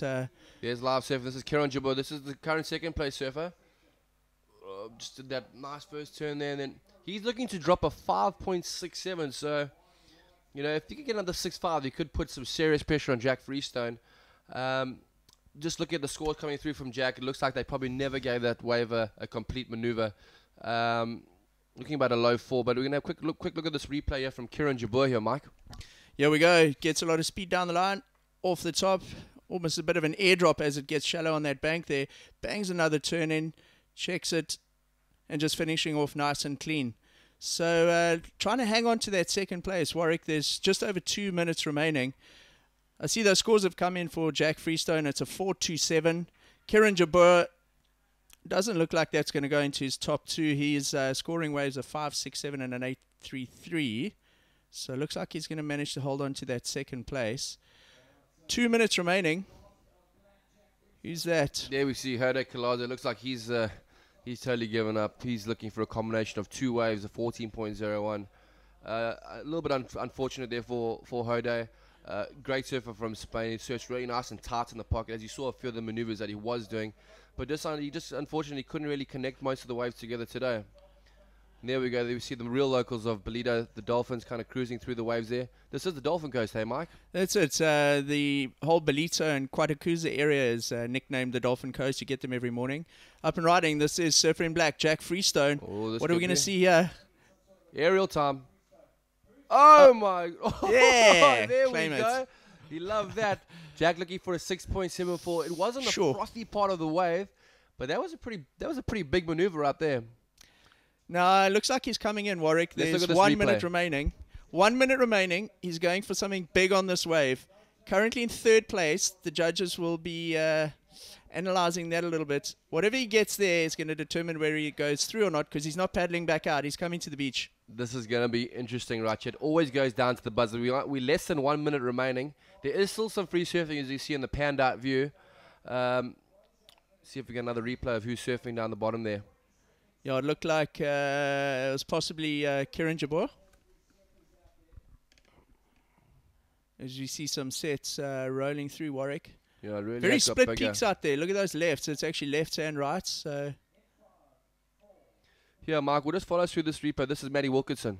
So Matt Wilkinson on the buzzer. Well, this is actually a replay of one of his waves just now. So heat leader prior to that exchange. Wow, how was that first turn? He found some nice form in that heat, say, Warwick. Yeah, for sure. Here goes Kiron Jabour. This is his last replay, his last wave. He's looking to better that 5.67, but he got smashed in the lip there. Look, guys, we got 3 big scores coming to drop here. We need loss of Matty Wilkinson, loss of Jack Freestone, which is going to tell us where he comes in this heat. It's going to be right down to the nail. The heat is over, so it's basically just waiting for some scores to drop. Yep, looking at that, so it doesn't look like Kiron Jabour's wave will have a significant outcome. But judges still analysing Black's wave. This is going to either get him through to the round of 48, or he'll be on his way home, Warwick. Here we go. We see that. So he's singing right in the lip of the most critical part of the section. Not full rotation, but he kind of almost brings it around 3/4 of the way. He landed quite steep on the lip, so the judges are going to have a good look at that. I'm still waiting to see if any scores drop. I'm really interested to see what happens here. Matty Wilkinson's wave starting to drop. It was a great wave. That first turn was massive. There we see a 7-8 and 8. Here it goes. Look at this. Okay, ladies and gents. Oh. Last wave of Jack Freestone, a 6.87, jumping him into 2nd place ahead of Kiron Jabour. Last score of Matty Wilkinson at 8.1. Best wave of the heat so far. That first turn, Mike? Wow. So how's that, Warwick? Kiron Jabour gets that barrel, an amazing barrel, an 8.33, and he doesn't make the heat. Jack Freestone comes with a 6.87 right on the button pretty much, and manages to go from 3rd into 2nd. So taking out that win, Matt Wilkinson, Jack Freestone in 2nd. Yeah, well, that's the thing. You can never count anyone out in these 6-star primes. Everyone's as good as each other. And it's all about putting on the line. We're going to look at this replay again for Matty Wilkinson. I just want to go to see how critical when they slow it down here. Look at his tail, where his tail goes. Right back. And he kind of stomps it and sticks it around again. That is the most critical type of surfing you can actually get. Matty surfer on the WCT or the World Tour. So great heat there from Matty Wilkinson. It's never over till it's over. So Jack Freestone pulling it out the bag. He didn't do a first turn on that wave, Warwick, and lined it all up for the big air, and it pulled off. Yeah, okay, we're into heat number 22 now. So we have Mitch Cruz, World Tour surfer, Yadin Nicoll, who used to be on tour, Goni Zubizarreta from Spain, and Vincent Romero from Spain too. So 2 Spaniards and versus 2 Aussie guys. Yadin Nicoll, he's going to be one of those guys I kind of think they're going to be looking for the air today. As the northeaster starts to pump, the wind goes straight into those rights. So we're going to see some big punts now. I think you're right, and it looks like we've had a wave for surfer in red, white, and yellow so far. So we'll look and see if we can get those replays for you. Yadin Nichols actually had 2 waves already.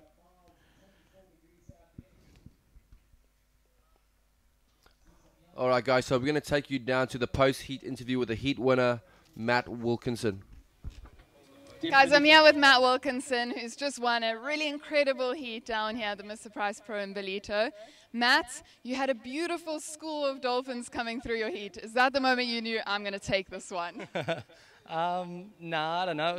It's pretty tough out there, and I just knew I needed to get a good start, and I felt pretty solid, and then right at the end, that group of dolphins came through, and I was like, don't jump on me. Yeah, they were coming full speed ahead. Was it a little bit scary? Yeah, it was, and it was in kind of a big set, and I was thinking about taking it, and I was like, nah, these guys can have this one. Yeah, leave it to Mother Nature. And Matt, you're a CT surfer, currently lying 33. How important is this event to you to do really well? Yeah, I've had a really slow start to the year, and I think a big result here is obviously good for points for me, and it'll be a really big confidence booster, so like going into Jabour. So hopefully I can keep going and find myself in a final. Awesome. Well, good luck, Matt. Great surfing out there, and good luck for the rest of the event. Thank you.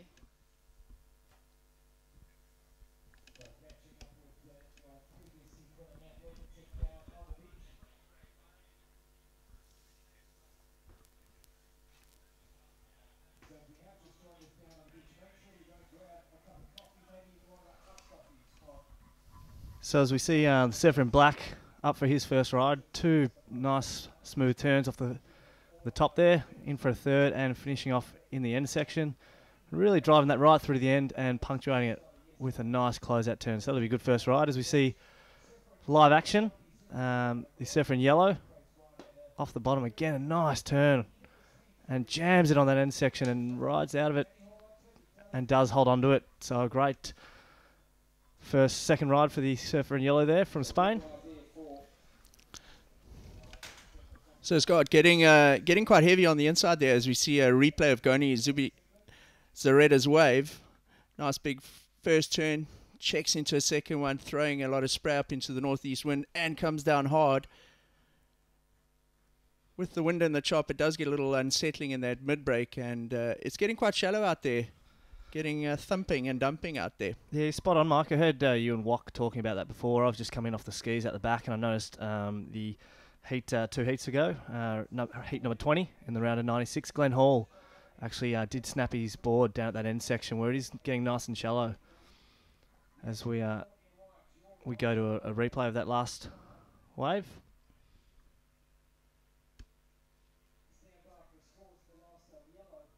So we're just waiting. We're going to see a replay here. It looks like surfer in black.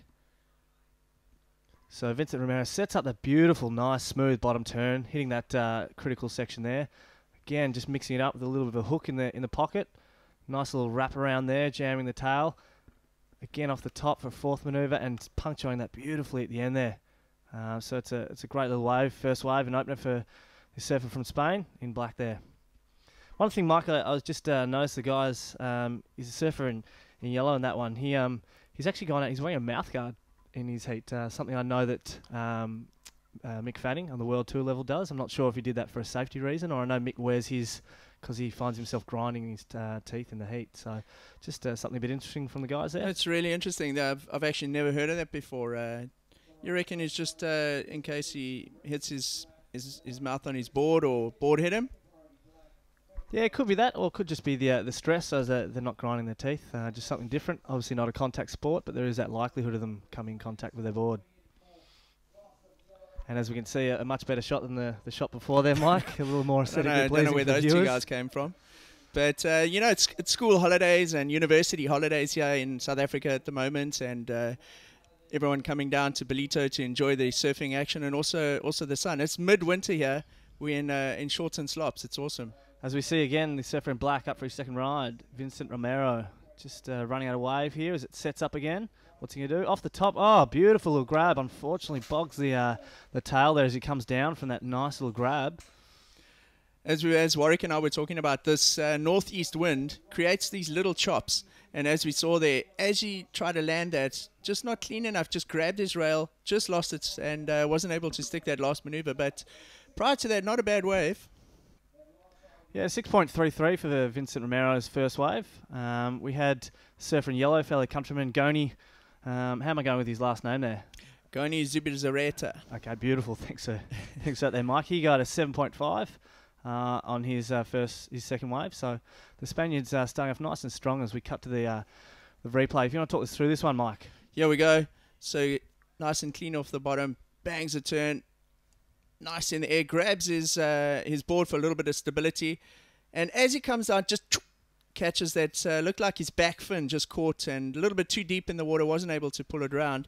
So he didn't actually catch a chop. He came in a little bit too extended on the tail. The back fin goes in and unfortunately coming unstuck. That would have been incredible if it stuck that. Yeah, really critical surfing, really utilising the judging criteria there. He saw on the first part of that wave, he got out in the flats a little bit more, so he kept going down the line, looking for that steep section, going for that critical manoeuvre. As we see live action, Yadin Nicoll up and riding. Yadin hard off the bottom. Just a little check turn there. You see that wave linking up into the second section. Big floating white water. And it's very 50-50 at the moment. The guy's either making that last turn off that last re-entry blast or not. Very unstable, but the guys making it are sort of pulling the big scores out the bag. Goni Zubizarreta's got a 7.5 on his last one. So that'll be okay for Yadin. He's looking to drop his lowest score, which was a 0.83. So he'll definitely improve his situation marginally.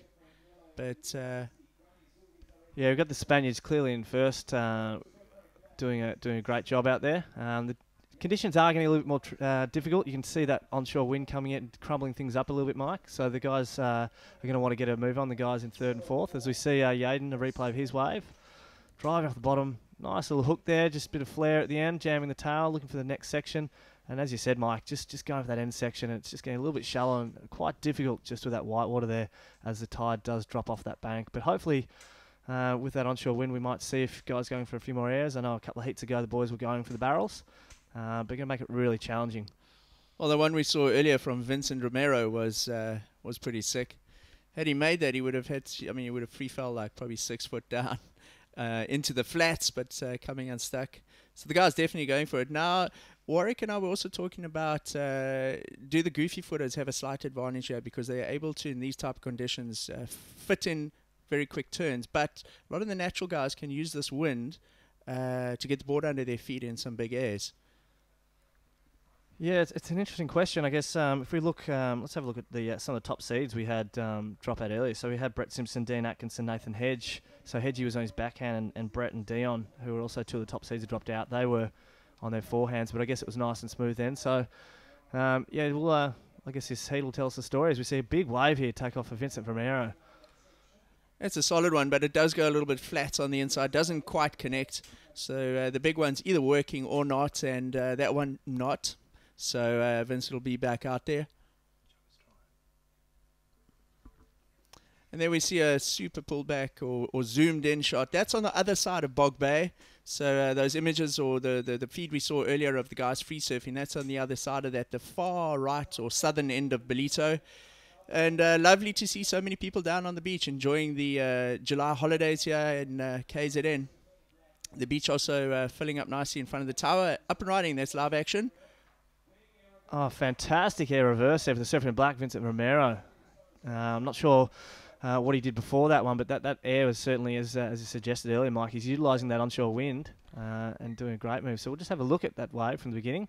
Exactly. As you were saying, Scott, as the wind comes up, they're going to start utilising it. And there you go. Gets the wind under the board. Nice control.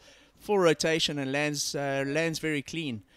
So I expect we're going to see quite a lot of that. It will be interesting to see what that score is as things are warming up on the beach. Some of the locals taking the fantastic action here at the Mr Price Pro Ballito 2014. Hope the ladies have got sunscreen on. Yeah, what's going to be interesting, Mike, is with that onshore wind, whether the guys are just going to be doing the one manoeuvre or looking for the combination of manoeuvres and how the judges adjust to the changing conditions. Well, Jack Freestone in that last heat did a big air in the last minute. That's what got him through. Here we go. High risk maneuver, really high risk. Gets nice air, full rotation. Again, Vincent Moreno up live, just taking off on a bomb, which looks like it's just run off on him. And you can see the sand in the wave there, chopping it up, showing how shallow it is, as we see fellow Spaniard Goni Zubizarreta. Nice first turn opener there. Again, how's he going to deal with this last section? and just gets gobbled up on that one. So, again, really challenging on that second to last manoeuvre.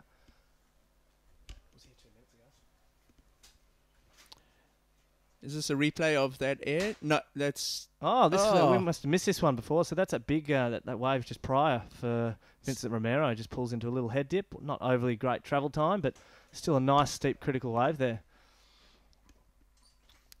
And we've seen a couple of those in the odd heats or two. I think if Vincent had maybe dug his arm in there and stalled it a little bit more, probably could have got a little bit deeper inside. We just saw the end of that wave, but Vincent having a good eat. Oh, look at this, Scott. Oh, fantastic little pull in by Yadin Nicoll. Comes out a little bit soapy on the exit. Is he going for another one? No, he's going to tag that end section nice and critical.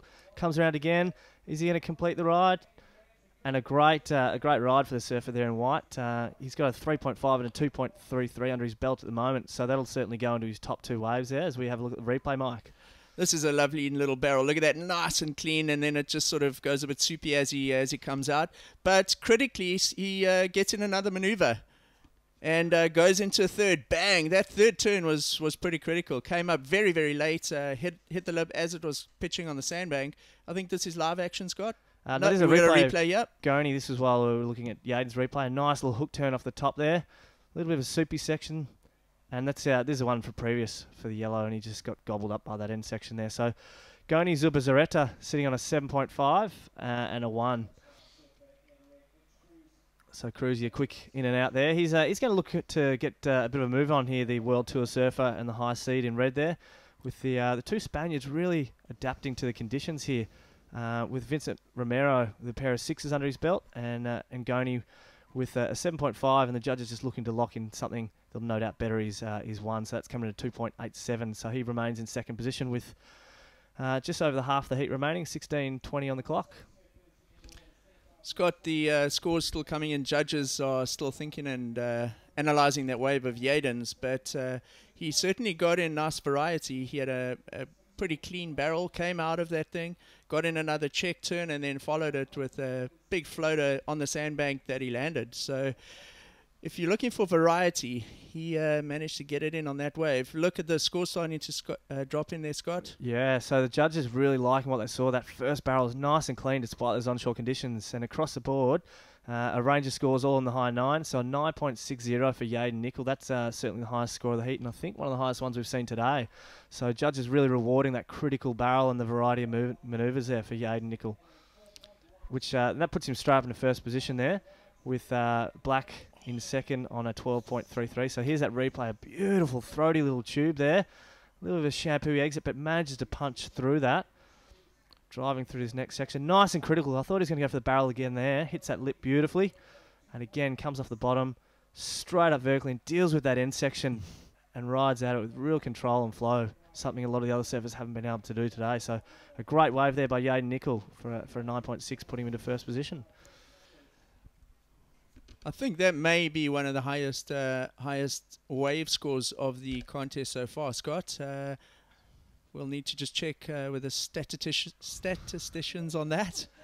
But awesome wave. So here we go, Mitchy Cruz live action, looking to get a bit of a roll on. He does a little setup turn. He's going for the air into the wind there. Just a functional grab air and finishes it off there. So didn't really look like he had complete flow in that section. As we go to Goni Zubizarreta up for his fourth ride, tags that first section beautifully, comes down. What's he going to do? Hits that end section, the old under the lip turn, looking a little similar to myself there with that finish.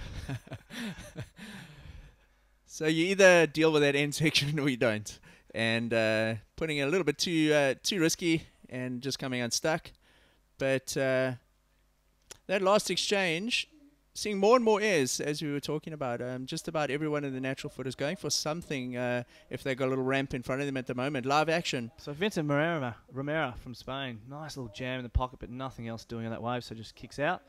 Yeah, I wonder if we're going to see more of that from Mitch Cruz. He can do those at will, and you sort of saw that in that wave, just a little functional air to get him going, but the wave didn't offer him too much else, and he sort of didn't really get the flow. That looked like such a simple air. It was like he popped it just to see, okay, cool, the board's working, let's go.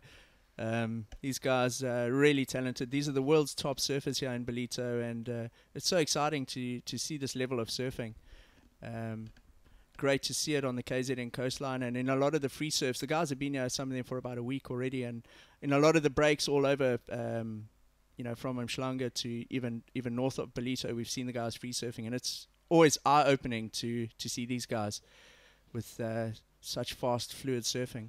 So let's get back to a replay here at the end of Yadin Nicoll just down the beach, which we missed. Oh my goodness! Oh, as you said, Mike, and those forehand surfers going for those airs, and Yadin just going to the sky with some real clearing that lip with a really big air with a grab there that was down the beach. So it'll be interesting to see how the judges go with that one as we see live action. Mitchy Cruz, nice little turn, just getting held up in that offshore wind there, and again, oh, nice and critical under the lip, and just gets caught up in the pitching shallow section. So we'll probably see some replays of those. But Yadin's, how high was that? That air was high. Hopefully we can cut to another one, Mike, because that was obviously going on whilst we're looking at Goni's wave down the beach there. So the guys really spring themselves around the lineup there and giving the judges a bit to go on with. So we're waiting for 2 scores to lock in for Vincent Romero, also for Goni and Yadin Nicoll. Interesting to see what the judges lock in for his second high-scoring ride there. He's looking to replace a 3.5. We see up and riding Goni again. Little jam under the lip there, just getting caught up a fraction more again. Big section here, and rides out of it. That was a huge section. So only the 2 turns on that one there, Mike, but really critical on that end section. It'll be interesting to see again as we see wide up and riding. Yadin's just falls on that. Be interesting to see what the judges go. You know, how do they score Yadin's one big high turn versus those really big turns by Goni. Looks like we're going to have a replay of red here. That's Mitch Cruz's last wave to the left of the tower. That goes into a little bit deeper water, but when this breaks on the sandbank, it's really shallow and a challenging end section. So Mitch Cruz looking to replace a 1.33s. We're just seeing his scores drop in for the wave previous to that one. Also looking at waiting for the scores for. I'm looking forward to, Mike, what they're going to say about this one of Yades's. Here's a replay of Goni's wave. Goni's a Bizarreta. He didn't manage to get right up there on his first turn, but look at that. That's some serious commitment to make that end section. And he looks pretty stoked with that. Yeah, so looking to replace a 2.87 is Goni. He's got a high score of 7.5, so he's sitting quite comfortable with just under 10 minutes remaining. We're still waiting for those scores of White, Yadin Nicoll, that big slob, high projection air, which will no doubt make the highlights reel later on tonight. I'll be certainly going back and having a look at that one if we can. All right, so check at this. Talk us through this one. This looks like a replay of Goni's last turn. Beautiful control, free falling all the way out of the lip there. Scott, look at these scores dropping in for Yadin Nicoll. That massive air. We haven't seen a replay of it, but look at that. Do you want to read out those scores there? Judges, we had one judge dropping a 10, a few more just less than that, averaging out. We dropped the high score, dropped the low score, and averaged out a 9.5. So a 9.6 and a 9.5 with Yadin Nicoll with a heat score of 19.1. That's definitely the highest of the day. I don't care what the statisticians say. So we see live action, Mitchy Cruz. He goes to the air again. Nice grab. Doesn't quite land it with the whitewater bouncing him off. So Yadin Nicoll just getting the job done here with a 19.10. We've got Goni Zubizarreta in second at the moment with a 16.4. His last wave coming in at 8.9. So the judge is loving that critical. As we see, here's that wave of Yadin's at 9.5. Talk us through, Mike. Look at this. Look at the height and the extension. Almost looked like a Superman. Grabs the rail. How did he I've got to be honest, that's one of the highest airs I've seen for a very, very long time. That's incredible. When I first saw it live, it actually reminded me a little bit of the final between Julian Wilson and Jordi last year. They were trading air for air blows, and in the end, Julian just clinched it with something sort of pretty similar to that. Massive extension into the air, so much clean control. And Yadin laying it down. I think out of all the judges, that's probably one of the first judge 10s that we've seen this event. Yeah, I think that's right, Mike. That was huge. I can watch that all day as we see Yades again on his last one, tagging that first section. Really struggling to deal with that. There's really jumpy, choppy sort of conditions here, so just kicks out. He doesn't need to do anything silly. Obviously, that board's working quite beautifully under his feet. So, yeah, Yadin Nicoll just taking to the other competitors. They're two Australians, Mitch Cruz and Yadin Nicoll, a little bit of a slow start. As we see, nice live action. Yadin Nicoll going for it again, looking for a stall. What's he looking for here? No, just a little in and out there. So he's obviously looks like he's down to the left, Mike, at the tower, where it is just a little bit shallower and obviously he's got those air sections. Not too dissimilar to West Australia. This here, some really punchy, nice steep walls to work with that onshore wind that they sort of get in the afternoons traditionally over there in WA. So yeah, it's just relishing these conditions. But I think the stories, again, we've got the surfer in red, a high seeds. Mitchy Cruz, a World Tour surfer, just not really going so well, but he's still got 8 minutes under his belt to take it to these guys. But looking for a 9.43 to move him up into that second position. And as you said, Scott, Mitch Cruz, no stranger to making and landing airs, quite capable of it. And this heat is actually turning into a bit of an air show. We've seen some really big ones, Vincent Romero, Goni, Mitch and Yadin, each having landed something, but it's just basically now how big do you go? We saw Yadin stalling on his last wave, really just looking for the right ramp section. He's looking to drop his lowest score at the moment, which is a 9.5. So he's got a 9.6 and a 9.5. His total heat score 19.1. He's got a commanding lead, and wow, how is he going to improve on an air like that? Well, he's certainly he's not sitting down and resting on his laurels, Mike. He's getting busy and looking for more of those sort of waves, and I think he'll probably just have fun. As we saw just previously on the screen, that looked like the surfer in the next heat coming up, which was Mitch Colburn, who is also not a stranger to doing airs. So I look forward to him again going to the sky. But with 6.5 minutes to go in this heat, Mitchy Cruz is sitting in fourth, looking for a 9.43. Vincent Romero from Spain, he's looking for a combination score of a 16.41. So earlier in the day, Mike, a couple of sixes would have got you through, but not in this heat. The boys are just laying it down with Goni with an 8.90 and a 7.5, and Yades with a couple of pocket nines. So fantastic heat. I'm glad I came in for this one. You're absolutely right, Scott. A 19.1, you don't always see that, but just deconstructing Yadin's two waves there. The 9.6 was a barrel, a check turn, and then a big closeout turn. Great variety, power surfing. His next wave, he took it all new school. Just basically gunned down the line and ramped into what I'm going to call one of the highest airs landed in KZN this winter. Yeah, it was certainly a big air. So you see Mitch Cruz, the surfer in fourth, looking for something. Just starts with a bit of a jam there, and not happy with what he sees down the line, so kicking out. So he'll go to fourth in terms of priority, which is not what he needs at this point in time, with the four-man priority kicking in. And we see surfer in black, again, just kicking out. So we were talking about this yesterday, Mike, was a four-man priority system, which they've got for the first time this year in the QS format, whereby the surfer who rode the last wave goes into fourth, and the surfer who got the last wave in the exchange goes into first in terms of getting to choose whichever wave he wants without any other surfing or impeding. So unfortunately for the local guys, we did see Beric de Vries, not really coming unstuck, I guess, yesterday, and getting an interference call against him for that one, so losing his wave. As we see Vincent Romero up and riding. There's those airs we're talking about. Landing something like that is what's going to get you through these heats. So imagine sitting on the beach at the moment as we go to live action. Here's our heat leader, Yadin Nicoll. What are we going to see here? Well, interesting little bunny hop bottom turn there. So just doing that with ease. Getting airs in their bottom turns. Yeah, the board looking really good under his feet. And speaking of looking good, there's some locals coming down and checking out the beautiful action in here at KZN, Ballito Beach. As you said, Mike, it's winter here, right? That's right. It's actually the middle of winter. Last weekend, or actually 2 weeks ago, we had the winter solstice, the 20th of June. And that just happened to time with the best swell that we've had on the coast this whole year.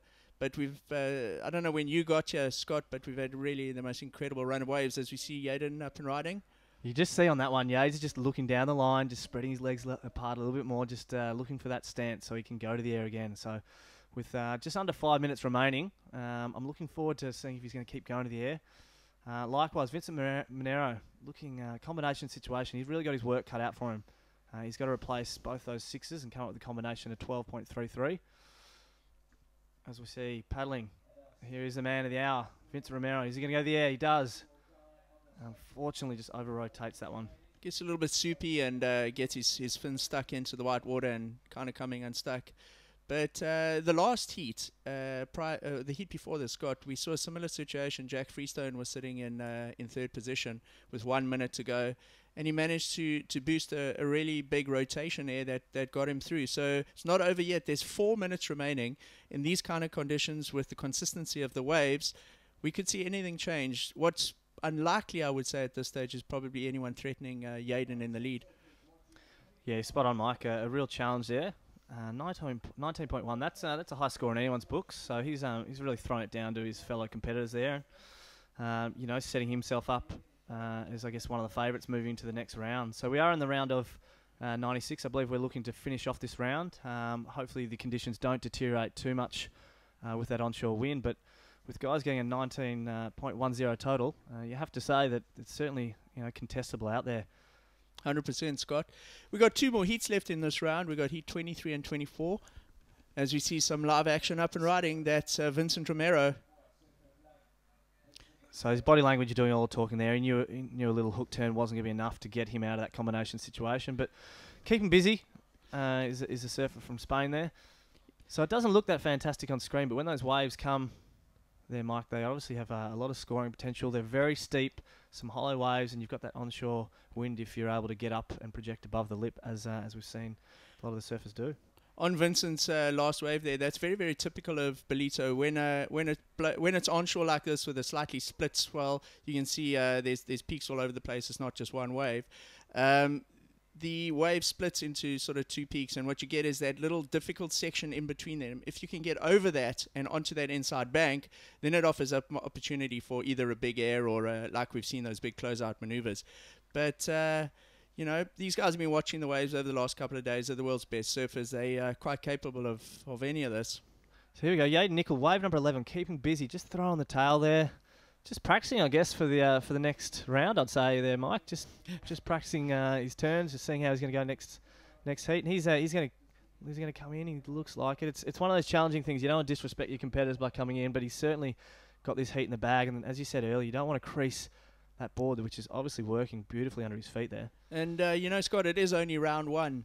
It's a long road to the final still from here. So every wave or under the sort of pressure environments of a heat that they can do and get their confidence up like Yadin right here, it's all going to stand him in good stead for the next round.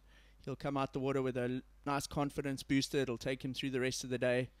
Awesome feeling that. Yeah, for sure. And I was chatting to Yadin and also Buchan out in the water this morning after their free surf, and it's, you know, we look at these guys like superstars that they are, and you know, they're idolised, but they were, you know, instead of talking about the surf or the upcoming conditions, the two of them were talking about, you know, being dads. I know Buchan's a new dad, as we see Mitch Cruz up and riding, jamming it in the pocket, and unfortunately not dealing with that chop on the bottom turn. So Mitch Cruz having a bit of what we call in Oz a Barry Crocker, which is a shocker here. But, you know, he's no doubt using this as a bit of a warm-up for Jabour coming up in a couple of weeks. But as you said, he's a little bit lower down the CT rating, so he would have liked a bit of a better score here to sort of back a bit of a result, I should say, to back him up, you know, moving forward. For us here in KZN, it's just awesome to see surfers of this caliber enter their event, and the CT guys here. As we see, who's that? Goni. Goni looks like he's making his way, and only 10 seconds left in the seat. So he'll count down. I don't see much changing here. But yeah, just awesome. We see these CT guys. We only see them once a year here in Australia. You guys are lucky. You got a couple more events. You see them surfing live and that sort of thing. And you can't believe it, Scott. You know, after an event like this, it just raises the local standard of surfing all over the coast here. Everyone's all stoked to see the internationals. And thanks to Mr. Price for putting on an event like this and bringing the guys out. Yeah, and just on that, Mike, you're spot on. I was chatting to Shane Sykes. I've never met the young fella before, but out in the surf yesterday, instead of being bummed, he was just over the moon, and he just said how wrapped he was with the experience. You know, immediately after the horn had gone, he came third in his heat. He was wrapped in that. So let's have a bit of a break there before we call in the next heat.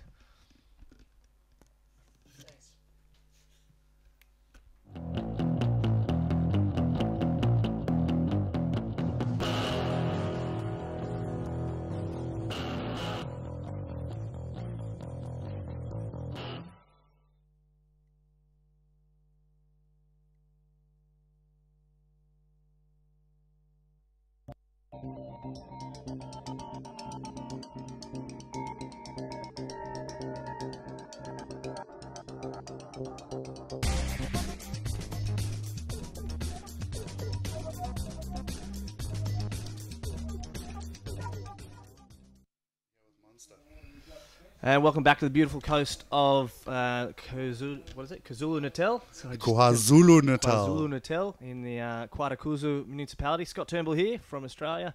And joining me in the booth now is Captain Kai, who's no stranger to sportscasts and surfing and this local province here at Ballito. How you going, Kai? Yeah, all good, thanks, mate. Yeah, Ballito. Can't believe we're here. It's feeling like summertime. I've just come up from Cape Town where it's been pretty much sub-zero and raining the whole time. Yeah, great, Kai. So we might go down the beach and just go for a quick interview, and we'll come back and hear a bit more. Thanks, Kai. Guys, I'm down here with Yadin. Yadin, that was an absolutely incredible heat. Let's talk about your two high wave scores, 9.5 and a 9.6. Nearly perfect. But I want to talk about that air, because that air was probably one of the biggest airs I've ever seen. How did it feel landing that? Yeah, I was lucky, I think. I had a kind of a dumpy section, but the wind kind of held me up for a little bit longer than I expected, and I just was lucky enough to land on the soft bit, I guess. And the waves are looking really powerful out there. How was the heat overall? It went good for me. But it was tricky. It was hard to get waves that kind of linked off, and I don't know, it's easy to get out of rhythm, and it was really easy to get into rhythm too, because Goni had a pretty big heat score and the other guys are just unlucky. Well, you've had an amazing start to the Mr Price Pro. Does this give you confidence for the rest of the events? I guess, but I don't know. Every heat's different. The conditions always are changing, so who knows? Yeah. Well, good luck. We're definitely going to be watching you out there. It was amazing heats. Thanks, Yadin. Yeah, thanks for that interview, Andy. As we look to the next heat, heat of 23 in this round of 96, we got Mitchy Colburn from Australia in the red, Connor Coffin from America in the white, Ryan Callanan in the white, and the Hezoni Botero from Brazil in the black there. So it'll be interesting. I think we're going to go check out a replay of live action from Mitch Colburn whilst we're at that interview there. You want to talk us through this one, Kai? Yeah, well, you can see the conditions are a little bit tricky, a little bit of a cross shore, but these boys are attacking the waves. And you see Mitch coming so hard off the bottom and up into that lip, and then just pops the little Rio, but unfortunately that wave running out on him. And quite wedgy out there. It's got a couple of little cross chops of that. You see another massive turn there from Surfer in black. And, you know, these guys are the World Tour surfers. They're the best in the world, and they're making these tricky conditions look pretty good. And as you say that, Kai, the commentator's curse kicked in. He just got the surfer in black there from Brazil just getting bowled off that one. But yeah, you're spot on. It is really tricky. And we were talking about the last heat. It's quite wedgy. There's almost a two peaks running there. And the judge is certainly rewarding in the last heat. You know, surfers are going to attack that last section and really pull out of it. As we cut back to a replay of the first of Connor Coffin, surfer in white, just jams it, but unfortunately comes unstuck there, and almost runs over Mitch Colburn there. Hopefully the boys come up there all right there. Yeah, it was looking like the goat boat over there. Yeah, he was sitting down, so I guess that meets the judging criteria of innovation. Not sure about the flow and completion of that one, though. Yeah, it's so interesting because we looked at it this morning, and I mean, I think the call was that it was going to be pretty hard onshore. And once again, Ballito's delivering. The winds stayed away. And I mean, if we'll just look at that last heat, you know, that massive forehand punt, conditions are still very contestable. And guys like Connor Coffin and Mitch Colburn, they're going to go to the air as well. As we look back at Hezoni Botero, two nice hooks in the pocket there. Nice big gaps to open his account. A third one there. And coming to that soupy section, which just had him undone. So we'll wait and see what the judges think of that one. As we see live action up and right out the front. Surfer in red, Mitchy Colburn. But a little in and out there. Yeah, and you can see that little wedge punt coming across there as he pulled off the back there and just boosted him right off the wave. And here's our surfer up and riding. Connor Coffin just jamming the first term in there. That one's a bit better. Opens up his shoulders, slides the tail beautifully on that one. Another little just hook in the pocket. What's he going to do at the end? Just a little in and out at the end section. So the boys just getting their job done. These are certainly aren't going to be in the high scoring waves to start off, but the boys just finding their feet in the wax and starting to get a roll on. We see, as we just check out the replay here, of surfer in yellow, Ryan Callan, and his opening wave. Yeah, we didn't see this wave here. He banks it up into the lip. Really like that big solid backhand turn of Ryan's. and then just finishing it off in that whitewater. And you could see the wedge going under his feet there as he crossed over. And we've seen a couple of guys caught out today by that wedge coming across. I think back to some of the early heats, I saw Damien Hobgood especially get a really big set wedge on the head as he was coming out of one of his turns. Yeah, so it'll be interesting to see how the guys attack this heat with that onshore wind, whether they do go to the air, or whether they do try and... We've got a couple of backhanders and 2 forehanders in this one, by the looks of it. As we go and check out some nice little hook for Hiroto. We're just waiting for the scores to drop in for this one. Obviously a flourish of wave, so we're just waiting for the judges to catch up. They'll be looking at the replays. They've got that at their liberty to see if they can't decide who's the most worthy winner in this one. We've had some really close heats earlier on.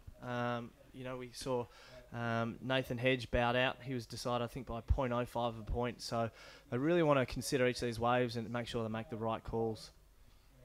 Yeah, it's been interesting this morning because we've seen quite a couple of bigger waves ridden. I don't think the boys were actually expecting to see so much swell this morning. But some of the higher scores coming on those sort of medium to small ones.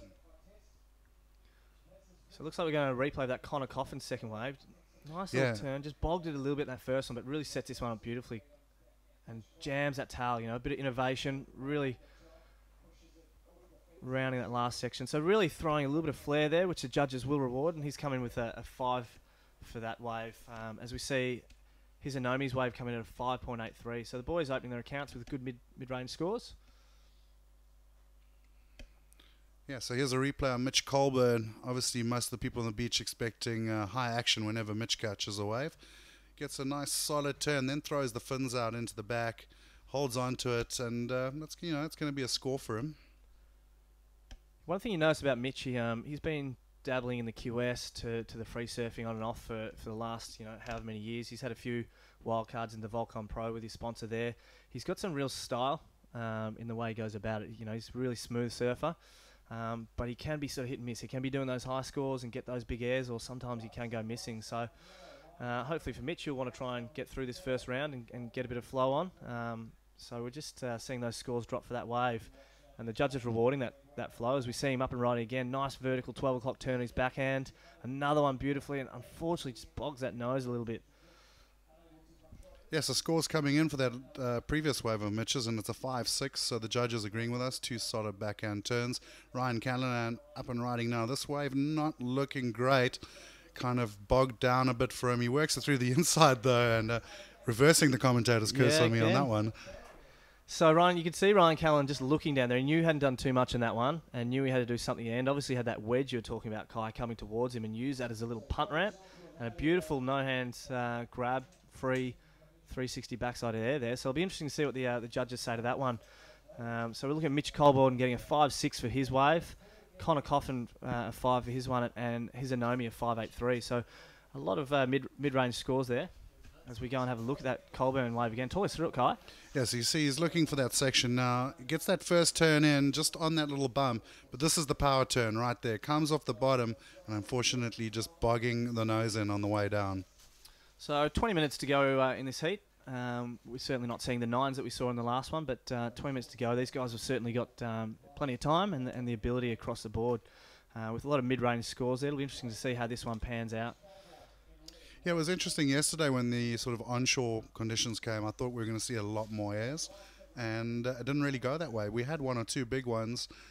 Tory Meister, Jordi Smith really went to the air, but guys kind of sticking to the power game. And, you know, you look at a young kid like Davy van Zyl from South Africa, really went for the power, big turns, hitting the lip, and it got him through the heat and into round 2. Yeah, you're spot on there, Kai. One thing we noticed yesterday too is it gets really shallow in this bank as this tide drops. I think we've got about an hour to go to the bottom of the tide. And it really explodes in that shallow section, and the guys have to deal with the landing of their manoeuvre around that shallow section. But then what happens is it hits that deep water pretty quick, so it doesn't quite have the power. So they've really got to control that landing, but then try and, you know, ride out of it with that power to ensure that they complete that manoeuvre. We saw a few yesterday where the guys made their manoeuvres, but just didn't quite ride out of them, and so the judges weren't able to reward them. As we see the second wave for Mitch Colburn coming in at a 3.07. So, position update, we've got Ryan Callanan winning with an 8.17. Did we see that wave, Ryan? So it must have happened whilst we were watching one of the other replays. I'd be keen to see that one again. I can't remember seeing anything that scored an 8.17, so we're hopefully going to get a replay of that one. But that must have been a solid wave, because we've seen sort of 2-turn, 2-maneuver waves hitting the 5s. So if he's getting an 8, I'm sure that was a pretty good wave to see. And you know, the surfer from Brazil, he's been a little bit quiet since that first one. He started strong with a 5.83, but he's kind of sitting on the outside now, waiting to sort of find a good wave. And we've seen 2 different game plans today. Those guys have just really kept busy catching loads of waves. It's worked for a couple of people. And then there's been the guys who've been patient, waited for the good ones, waited for those big sets middle of the beach. Yeah, you're right, Kai. And we've certainly seen a lot of waves come down to the last couple of minutes as we look to live action. Mitch Colburn out the front, just a little turn in the pocket there. Just a mid-sized wave, a little nice little hook, drops down. Again, tries to deal with a little backhand floater there. But unfortunately on that re-entry just comes down and bogs that nose in that shallow section. So that the guys have really got to adjust from their first couple of turns to that last turn where it's getting really critical and that the bottom of the waves are really disappearing on them. And they've really got to stand on that back foot just to make sure that nose comes clear of the water and they don't do one of my patented maneuvers, which is a nosedive. Yeah, it's interesting, like you said earlier about Mitch, you know, being such a solid free surfer. It looks like in this heat he's playing the contest game. He's going for the 3 solid turns, you know, finish it off, get the scores down. But sometimes it doesn't work for these really eccentric surfers. They need to just surf how they naturally surf. Yeah, you're spot on. As we see Connor Coffin, nice little jam just to get going. Oh, critical end section, as we said. Just hitting that end section. Only 2 turns. The first one was almost a setup, little speed wash off at re-entry at the top, and a nice little jam dealing with that end section well. So he's got a 1.13 he's throwing away, and we're hoping, or he'll be hoping, that one replaces that one there. Yeah, we can see some of the little South African groms having a good time down on the beach. School holidays here in Ballito. I see a little pro surfers in the making there. Some of our good juniors. Yep. It looks like the girlies like them too. Oh, I mean, that's a start of dealing with your public media career, isn't it? You got to start at the grassroots for the guys. As we cut to a replay, this looks like this might be Ryan Callanan's 8.17. So draws off the bottom beautifully, smashes that first section. Again, drives for that second, goes over that cross chop and he bamboozled the camera. Yeah, guy. he must have gone so fast. He went off screen there. So doesn't look like we'll have the full completion of that ride. But at 8.17, he was rewarded. So he must have done something pretty critical. I think he might have got a tube to an air. Yeah, if I was guessing. That one turn looked really good. Solid off the bottom. Really like Ryan Callahan's backhand bottom turn. He puts it right on that rail and then drove it up into the pocket. And I'm pretty sure he had a big, strong finisher on that oncoming whitewater section. But 8.17's got him in the lead. Mitch Colburn playing the safe game in second, so he knows he's there and thereabouts. Hopefully we'll see him start flaring out a little bit as the heat progresses. Seeing really 2 contrasting approaches too. You got Hizanomi Botero from Brazil. Started off with the first wave as we see him taking off. Nice big critical drop. Really get around that section. Unfortunately, he doesn't. He waited a long time for that wave. He opened up the heat for us with a 5.83. That's only his second wave. So he would have been hoping for something a little bit better from that one. So he's taking a different approach. He's only had 1 wave while Mitch Colburn's just been getting busy. We see Connor Coffin, nice deep takeoff. What's he going to do here? Oh, he cracks it off the bottom. Big sort of layback carb up into the lip. Makes it with ease. And I really like this kid's style. Smooth for days. Yeah, he really threw it in. Almost did the drop wall as we see Ryan Callanan off the bottom there. Nice little hook in the pocket, setting up this next turn. He'll go vertical on this. Does nice and critical there. Rides through, unfortunately. That little wedge catching up with him. So we're not seeing a whole range of turns. We're only seeing 2 turns or 1 major critical turn on these waves. It's proving quite challenging. It looks with that onshore wind, it's blowing in a few bigger waves, and subsequently with the low tide, that means that they're going to be closing out a little bit. So let's see how Connor Coffin. You're right there, Kai. That the real style. You know, he almost was a bit of a drop wallet as we see him take off, just fade, just sets up this bottom turn here. He sees the section he wants. Does a first little hook here and hits that section. That one actually must have been one whilst we're on one of the other replays. Yeah, Connor Coffin, I mean, kid surfs waves like trestles all the time. Lots of pocket, lots of bowl. And you can see it rail to rail. He's absolutely magic.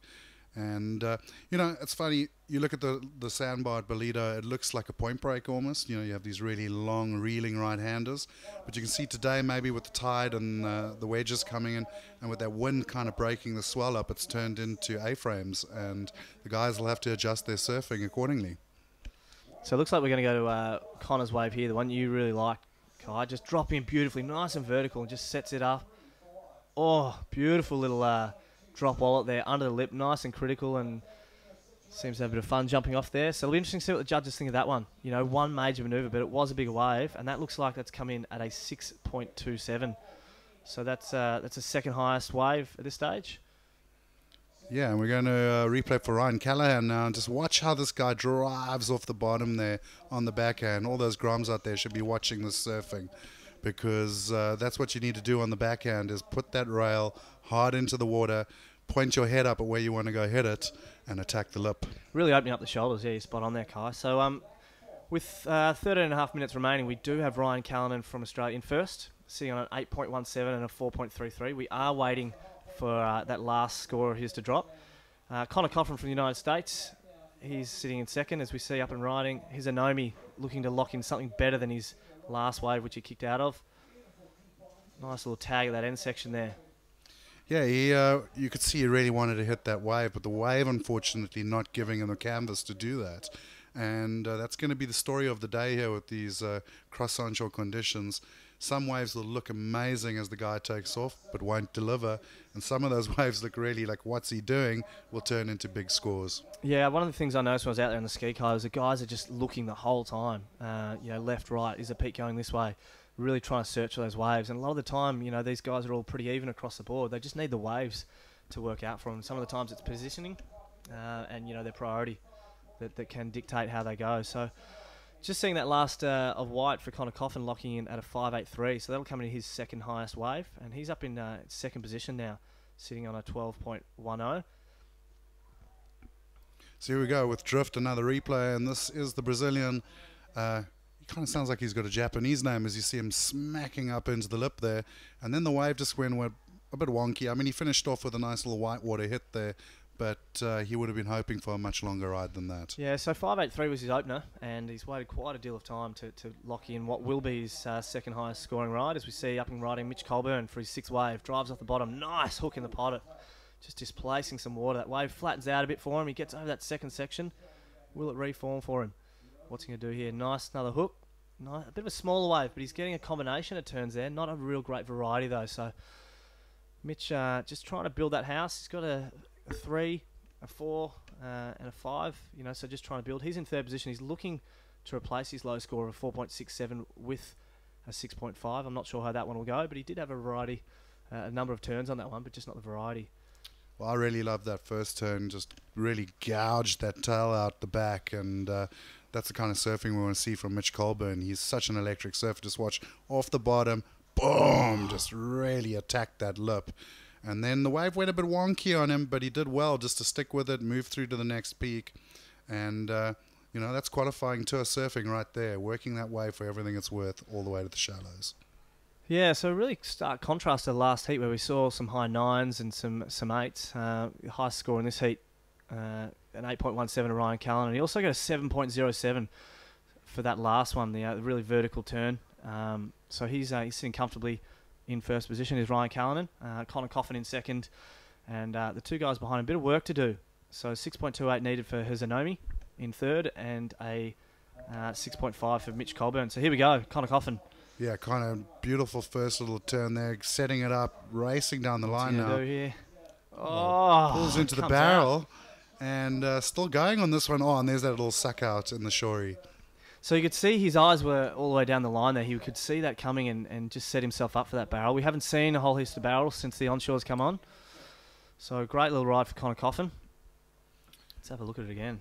Well, you see, he got into this, and like you said, he's already looking right down the line. You knew you just needed to do a little check turn, get the wave lined up, and here he just comes cruising around, pulls in oh so casual and straight through the tube. Yeah, so a rare little tube there, but that certainly isn't going to do Connor Coffin any harm, with his lowest score being a 5.83. So really throwing it down to the surfers in third and fourth. They're going to hope not to get bowed out in the early rounds. They'll want to try and get through, because obviously the first two surfers do make it through to the round of 48, and the two surfers get knocked out, unfortunately. Well, it looks like they go back to the airport. Yeah. Here's Ryan Callahan, banks it. Wow, what a turn, just flung the fins out. Can he finish it off? unfortunately little it's gobbled by crosswash. that whitewater, but fantastic commitment by Ryan Callan. And what was that, a bit of a spinning 180. Yeah, he went into the big vert attack and just flung the fins out straight into the Rio. I mean, let's watch it again here. He banks off the bottom. Bang! Just throws the fins around. And it's so much control for a big power turn like that. Yeah, complete control, Kai. So he's got an 817 and a low score of 707. So he can afford to get a little bit creative here and have a bit of fun with it, which he's doing right there. So it'll be really interesting to see what the judges award that one. I'll be interested to see if we can find that one in slow-mo and see how it goes. Oh, they heard what you were saying. Here we go. Just watch this. Boom. I mean, that was, for all intents and purposes, that was an aerial. He got the board clean out the water. He had his pivot point just right, and all he had to do was turn his shoulders in and go with it. Yeah, so with 8 minutes remaining, that last score for Connor Coffin with that little barrel coming to 7.60. So he's going to replace his low score. He's still in second place, but certainly solidifying his position in second a little bit more. So the boys, Connor Coffin and Ryan Callan, just flaring up at the moment. So a bit of work to do for Mitch Colburn and his Anomi Botero. Yeah, if we look at it, Mitch Colburn only looking for an 8.27, and people were going, what? He's only looking for an 8.27? But he is Mitch Colburn, and, you know, this guy's got aerial tricks for days. He could just take off on a small one, do something absolutely ridiculous, and get the big score.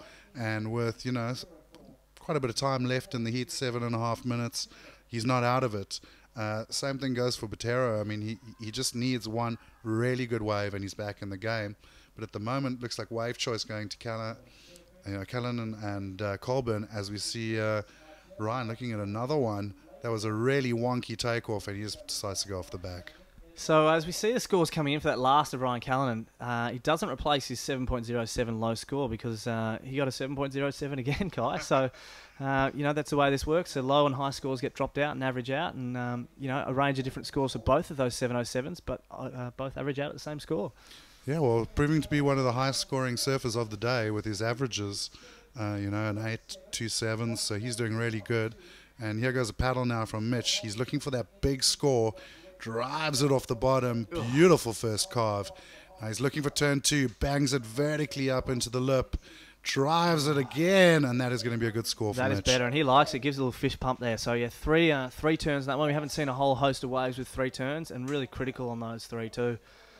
So we see live action out the front. I can't make out who that is, but look, critical backhand floater there. Looks like they just get gobbled up in the white water.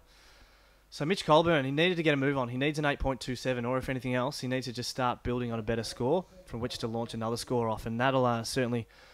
I'm going to put my neck on the line and say that'll go higher than his 4.6 with that vertical committed turns. Really taking his time setting up the bottom turns on that one, which the judges will no doubt like. So let's have a look at that again.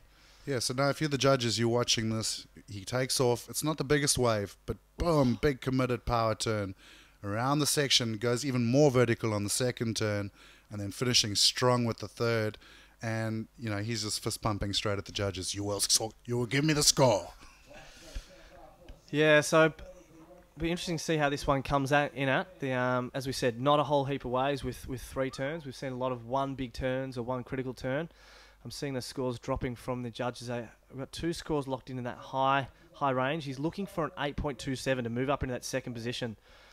And it locks in at an 8.77. So that moves him into second position, relegating Connor Coffin into third. Now Connor's looking for a 6.78 with his Anomi looking for an 8.55. So the judges really loving that critical surfing on all 3 of those turns there, Kai. Yeah, I think also one of the key words on that score is flow. Judges like to see the flow, and there was no stalling, no sort of getting stuck in the segments of the wave there. He went from takeoff to 3 big turns, and there was flow throughout. Yeah, beautiful textbook surfing, that one. As we said earlier, you know, I'm sure his Anomi would love a wave of that caliber. You know, he's got the ability to do that himself, but it's just about finding those waves and picking the eyes out of them. As we see a little wedge down the peak, can he get into it? Unfortunately, he cannot. So just not his day at the moment, but he's got just under 5 minutes to go. It's not over yet. As we saw from Mitch there, all it takes is 1 wave. As we see up and riding Connor Coffin, he's going to look to try and move back into that second position. Can he find another barrel? Drives off the bottom, jams it there. Really trying to, unfortunately doesn't ride out of that one, but really trying to check turn, big turn for the second one, and trying to not overcommit in that second turn so he's in set up for that last one. Yeah, here goes Mitch Colburn. He's into this one. Oh, beautiful bottom turn into the big power turn again. The wave, unfortunately, unlike the other one, not carrying through down the line. He does hold on to that, though, and did really well there, too. That wave got a bit messy. Yeah, he did, Mitch. He really sets up those bottom turns nicely. I thought it was, as you said, it was going to run away from him, but he found that little crossover, that little wedge section, and came over into it. The ride before it, Connor Coffin, he's looking for a 6.78 to move him into second place. So we'll have to see how the judges think of that one. I'm not sure how critical, in trying not to go too critical on the second manoeuvre, so he could get the third one in. He might have sacrificed it a little bit, and unfortunately got bumped off in that last ride. So looking for a 6.78, but at the moment Mitch Colburn's sitting in second with an 8.77 and a 5.6. He's looking to throw away that 5.6 on that one. Yeah, I don't think Connor's quite going to get there. Like you said, it looked more like a check turn than a full turn. And unfortunately, he maybe thought that wave was going to run a little further down the bank than it did. And was looking for that big finisher, but it never came. So let's have another look at it, Kai. El Capitan. As he sets up, it's just a little speed wash this one here. He wants to do what he did last time, drop the wallet, which he does actually drop the wallet a little bit. But as we said, he just backed off a little bit, so trying to get that last one. It'll be interesting to see whether judges deem that last turn complete or not. As we see his wave coming, he's a bit under. He's looking for a 6.78. It's coming in at 4.87. Here comes the bottom turn of champions right here. Just look how he puts that board on the rail. Beautiful surfing on the backhand from Mitch Colburn. And unfortunately, that wave wasn't going to run either. But showing us some contest savvy here today, Mitch Colburn, and he's finishing his waves. Yeah, I really thought he'd do similar to his fellow countrymen in Yadin Nicoll and go to the air, because he's renowned for that and can certainly do that. It's a really functional part of his repertoire. But it's interesting, as you said, Kai, he's actually surfing functionally. He's surfing to the conditions and surfing to a QS competition. And it's obviously got him in second position at the moment. So Mitch Colburn looking solid. Ryan Callanan's been a bit quiet of late, but he's sitting out there quite comfortably. He's probably got first priority and can just sit there and just wait for the best waves. As we can see, the priority disc there. So as we said, he's got first priority for Ryan Callanan. Second is for Hiroto, and we've got Connor Coffin in third. So that means that Mitch Colburn's got to wait for those other guys to get a wave, or he's going to go searching down the beach to try and find a better wave. And that's what we found a lot of the guys doing, is looking for that second peak we can see on screen down there, whilst Hiroto has been sitting traditionally up further towards the rocks to the right of screen there. Yeah, it's interesting today with those wider peaks. I mean, we saw it yesterday as the tide sort of bottomed out. A lot of the guys shifted down the beach a little bit, and certainly in one of the earlier heats, Mitch Cruz pretty much just camped down on that bottom peak, and it worked for him. Yeah, we saw it yesterday. A Brazilian surfer, I think it was Alejo Muniz, did the same thing. He sort of found some N1s, but when I was out there in the ski, I saw a few of the guys who didn't come off so well. I think past winner from a couple of years ago, Glenn Micro Hall, was really looking down there and couldn't find any, whilst Adrian Buchan sat, as Hiroto is at the moment, just out in the middle looking for those big ones to get the higher scoring rides. Well, Ace put on a clinic this morning. It was amazing, just pure aggressive power surfing, but with the precision of a surgeon, and he really is just a pleasure to watch out there. It's an amazing guy, and such a nice guy too. Just always got time for everyone. Yep, and we're seeing today a bit of a contrast to yesterday. Yesterday the Brazilians dominated. They really took over. They took out a lot of the heats and most of them advanced. Today we're not seeing as many of the guys make it through. So here's drift replay in slow-mo. Mitch Colburn, you can really watch that bottom turn, and wham, just throws that tail up into the lip, and just watch this flow. There's no hang-ups, no stalls. It's just one turn to another, and that's why he got that big 8.77. Sat on the tail at the end to make sure he got it, and he certainly sold it to the judges. So with just under 10 seconds remaining, looks like time might have unfortunately run out for Connor Coffin and Hiroto. And we'll have the surfer in red and yellow, Ryan Callanan and Mitch Colburn, advancing through to the round of 48. Unfortunately, Connor and Hiroto, they're out of the competition. They'll probably be moving on to California. Connor Coffin will be going back to there to hopefully prepare for the next event, the US Open. Yeah, well, we've got Jabour coming up, obviously, for the big boys, but the rest of the world will be heading over to Cali soon for the US Open, and we've got a great heat coming up. You've got the experience, CJ Hobgood. You don't get more experience than that. And then for me and the other South Africans, obviously, the big power Grom Slade Prestwich. This kid has got everything in the bag. He did really well in Fiji last year. Everyone saw him there. And I can't wait to see what Slade's going to do in the seat. Jonathan Gonzalez, where's he from? You know that flag there? That is a bit of a strange flag. I got to be honest, you're putting me on the spot here. Where is that flag from? The Canary Islands, Jonathan Gonzalez. Well, that is not a flag that most people would recognize probably, except for maybe the bodyboarders who spend more time in front on than any other humans. As we might throw a bit of an ad break here at the Mr Price Pro Ballito 2014.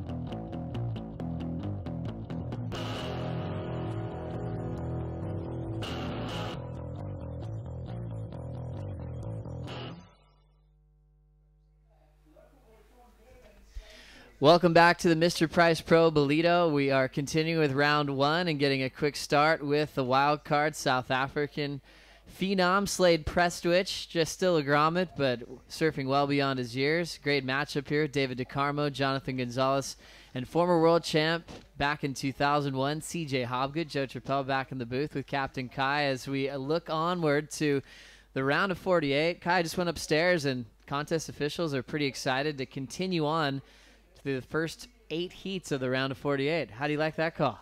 Yeah, well, we thought the wind was going to come up and ruin things today, but looking at conditions in that last heat is totally contestable.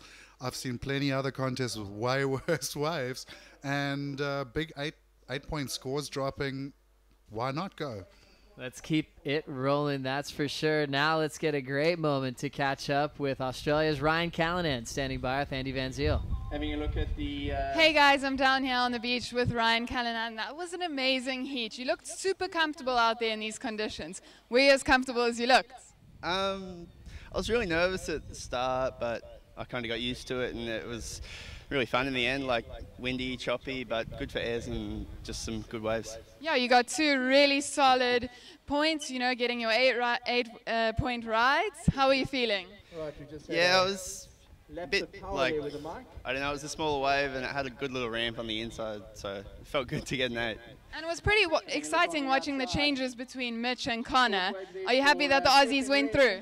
Yeah, definitely. You know, Connor's a good friend of mine too, but so is Mitch, so and someone's got to lose, so it's a bummer for Connor, but stoked to the Aussies. Awesome. Well, good surfing. Keep it up, and good luck with the rest of the event. Thanks. Thanks, Andy. Great to hear from Ryan Callanan, such a cool customer, one of the best aerialists in the whole world, taking out some of his good friends. And we're going right into some crazy backside hangers from David DeCarmo, holding his hands high, super proud. I mean, we just saw this guy back in the CT upgrade when he got the call up. He took out Mick Fanning in round 2. Let's get caught up with some replays. This is Slade Prestwich, Kai. Yeah, coming with the big vert turn to start, then backing it with a carve and just hitting the little closeout hit there. Good start from the Grom, you know. He just wants to get a score under the belt, settle those nerves.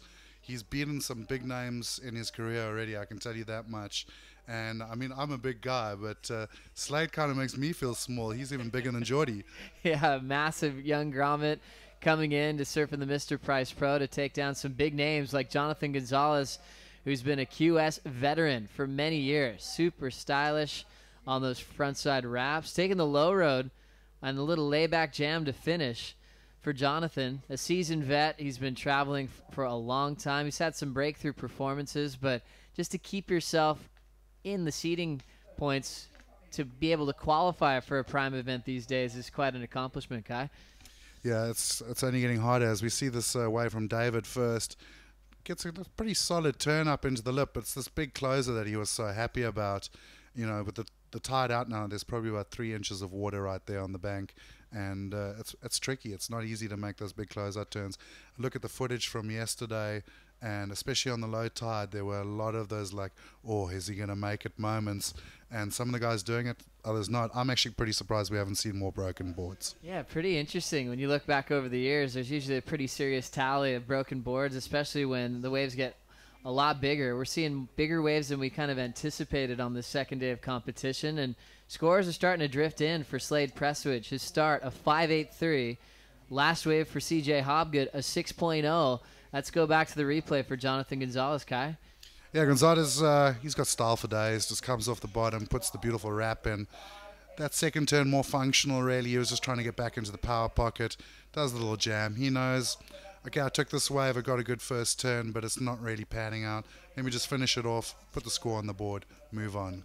So Jonathan Gonzalez staying super active. The crazy backside hangers off the top for David DeCarmo is effective for an 8.5. One judge went as high as a 9.2. The fun part about David DeCarmo, he'll let you know if he's feeling good in his heat. He had some of the best claims at the Vulcan Pipe Pro earlier this year in the 5-star series. But he mentioned the best day of his life came earlier this season, definitely when he got the opportunity to surf against Mick Fanning. I mean, Kai, that was headline news when he took him out. Yeah, look, not many people get to say that they've been in Mick Fanning. You know, he is a world champion. He's such an incredible surfer, and he's also probably one of the fittest humans on the face of the planet. I mean, what an intimidating guy to compete against. Thanks for being with us, Joe Chappelle, alongside Captain Kai, as we continue through the rounds here at the Mr. Price Pro. We're going to go through the first 8 heats of the round of 48, and conditions are looking really fun. We did anticipate this wind, but we're seeing bigger numbers than we did on the opening day. That was much more groomed. Our all-star performance was definitely going back to Yadin Nicoll's heat. Well, Yadin Nicoll, I mean, I heard you say earlier it was like John's air in Bali. I don't know. I think it's even more crazy. Just the way he tweaked the board out into the wind like that, and the height he got out of the wave. He was easily 5 foot out of the water. One of the biggest airs I've seen in competition for sure. Pretty special to relive that moment, and the guys working hard in the production truck, maybe they can give us a little taste of that air one more time. It's going to be fun to watch throughout this exciting second day of competition. The Water Patrol has been a little bit more active with the increase in swell, but all these surfers are top athletes. They can handle waves of serious consequence. And just getting the South African take, Kai, we've got so many different options along this amazing coast, and especially with some pretty frightening waves to surf. Are the young South African surfers kind of pressured to put themselves among the big wave scene down here? Well, look, as we talk about young South Africans, here's Slade Prestwich, and this kid will surf anywhere. They've all come around. They go to Dungeons, they go to Sunset, flings the fins out the back there, just showing the new school edge. And, you know, that's what I love about the new crop of South African surfers. Guys like Slade, Dylan Lightfoot, David Van Sale, Shane Sykes. They've got power and new school. And, you know, we want to see power. We've got Jordi. We're used to it. And, you know, Slade epitomizes that type of surfing. And you just watch him off the back here, just flings the tail. And it's great surfing. Here goes CJ now. Love this guy on his backhand. Absolutely drives it up into the lip and finishes off, a little bit of a commentator curse wobble at the end there. There we go. CJ Hobgood has that beautiful style, something we've been accustomed to loving over the years. A former world champ back in 2001, former rookie of the year back when he came on the WCT a long time ago. Sort of semi-retired after the mid-season rotation, had a retirement party, and since came around the corner and realized he's had a lot more surfing left in him. Let's go back to the replay. Anything you liked out of this wave, Kai? Well, I like everything about CJ and Damo's surfing, to be honest. I mean, you can't really find any loops or holes with their surfing. So much experience. Also coming with the power. Obviously, I'm a big guy. I love power surfing. And just so smooth. He makes it look easy. Well, it's pretty interesting when you talk to CJ Hobgood about his favorite list of goofy footers, and that's a big conversation at every venue around the world, but we always like to anticipate the action that's going to come down at Jeffreys Bay. It's not quite the goofy foot favorite wave, but when you look back, there's been some standout performers over the years. CJ's twin brothers made the final series. You always look at Marc Akalupo, Luke Egan, and the guys that really made sense of the place on their backhand. It really makes it fun to watch. Yeah, I mean, you talk about that list. We saw one of my favorite surfers on the backhand, the Hog, Nathan Hedge. And 2 years ago when we had the QS, the last tour event at Jabour, there was a heat, I think, in round 2 or round 3. he won surfer of the event from that heat. It was just ridiculous. He didn't just surf the wave, he destroyed it. And here we see Slade Prestwich looking to destroy this one, but bit of a wobble on that one. He's going to hop off the back. So a short ride for Slade Prestwich. There's been a lot of hype around Slade the last couple of years, especially since he won the VQS championships last year in 2013 in Fiji, proving himself as he can go international and take down big events. Now he can kind of capitalize after having the hometown crowd behind him in this series. This is the last heat of the opening round, and a big one for Slade to test his mettle against a guy like who's a former world champion, CJ Hobgood. More people are starting to come down to the beach. It's a real comfortable feeling down there. I can't believe this is wintertime, Kai. It's looking very comfortable right now. Really fun place to hang out for the Mr. Price Pro. Since they came on and started helping out this series, they really made a really cool festival feel behind it. We have some great supporting sponsors like Monster Energy. And Monster in South Africa is pretty dedicated to surfing as we go for a crazy backside air, stock punt, no rotation. And CJ just couldn't find a place to put that one down, Kai. Yeah, I got worried for his front leg there. It looked, could have gone bad, but he's a tough boy. He's fit. He'll be okay. And yeah, Monster pretty, I mean, you could say they're pretty new in South Africa, obviously huge in the States and overseas. But this year they've already stepped it up. Of course, ASB and Monster getting together now as well. And stoked. They've been looking after me while I'm here, helping me get my footage out and everything out to the masses so that there's more exposure for the event. And any brand that's willing to support surfing, I'll support them. Great to see. But one more replay for CJ Hobgood. A nice loft on the backhand. Nice clean backside air. Went for no grab and just a tough place to bring that one down. Currently CJ's in second. He has a 6 and a 4.4. You kind of go back to some of the airs he was doing when he was just a young grommet. He had some crazy flip rotations that were really beyond his years. Back when you look at that Momentum Under the Influence movie that Taylor Steele put out, he would do crazy flip rotations, and he always wanted to keep his air game up with the new crop that was coming out. Yeah, it's, you know, everyone's going mental for rotations now. They're the end thing, and I mean, they are crazy. But, you know, you look at CJ, he's got huge forehand and backhand, just straight airs. He's got some crazy grabs, too. I've seen him doing the slob quite a bit over the years. And I don't know, I kind of, maybe I am old school, but I like some of those big sort of tweaked out just front or backside airs with a grab. And a couple of them this year have been getting some scores from the ASB judges as well. So Captain Kai, you saying the straight air's coming back? I think the tweaked straight air is coming back. I like that. I think it's really refreshing when you see those clean, huge, lofty frontside airs, and it's fun to see the difference from like the classic air reverse he started getting so accustomed to and almost numb to for so many years. Just seeing CJ go for a loft, even though he didn't pull that one, it just made it really exciting. See him go nice and high, wasn't really committed to a serious grab. He ends up incomplete on the score, 1.4 for CJ, but he needs a 5.23 to take the lead off Slade Prestwich. Meanwhile, Jonathan Gonzalez digs in. Can't catch up to that one. He's counting a 4.5, but don't forget David DeCarmo still with the 8.5 to his name and needs a 1.9. Big numbers through these last few heats, especially with conditions like this, and hopefully we'll have some fireworks coming into the round of 48 as we think about those first few heats to come. For you, Kai, do you have a couple of heats that you're looking forward to watching before we leave the beach on the second day of competition? Well, I got to say, in round one, Pedersen Crisanto really looked good. Nick van Rupp, I've been hanging with him, and he had a bit of a slow start, but he seems to be one of those guys that gains momentum as he goes. Philippe Toledo, I mean, that's a packed heat too there. I mean, I wouldn't want to be in that one. A heavy second heat in the round of 48. So 2 heats from now will feature Pedersen Crisanto, Felipe Toledo from the Brazilian contingent, and from Portugal, Tiago Perez and Nick van Rupp, an all Portuguese-speaking 4-pack. Top 2 moving on to the next one. Pedersen was kind of a guy we saw in getting those wild cards as a real young kid out of Brazil. He had a lot of pressure on his shoulders to rise to the CT at a young age. Yeah, and then you look at Heat 3. I mean, you got the 2 South Africans, Travis Logie. No one wants Travis in a heat. The guy can pull scores from... He's like magical, really, especially on the backhand with that vertical turn. And then David van Zyl, I mean...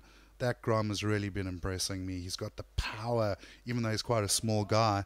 And I tell you what, he is poised to upset some big name surfers. Really great to see some South Africans still with a major threat to possibly win this one. The top-seeded South Africans, Travis Logie, Jordi Smith, will be coming up later today. Jordi has a draw with Hawaiian Tory Meister, Thomas Woods, who's now representing Australia, originally from Cape Town, and Timmy Reyes from California.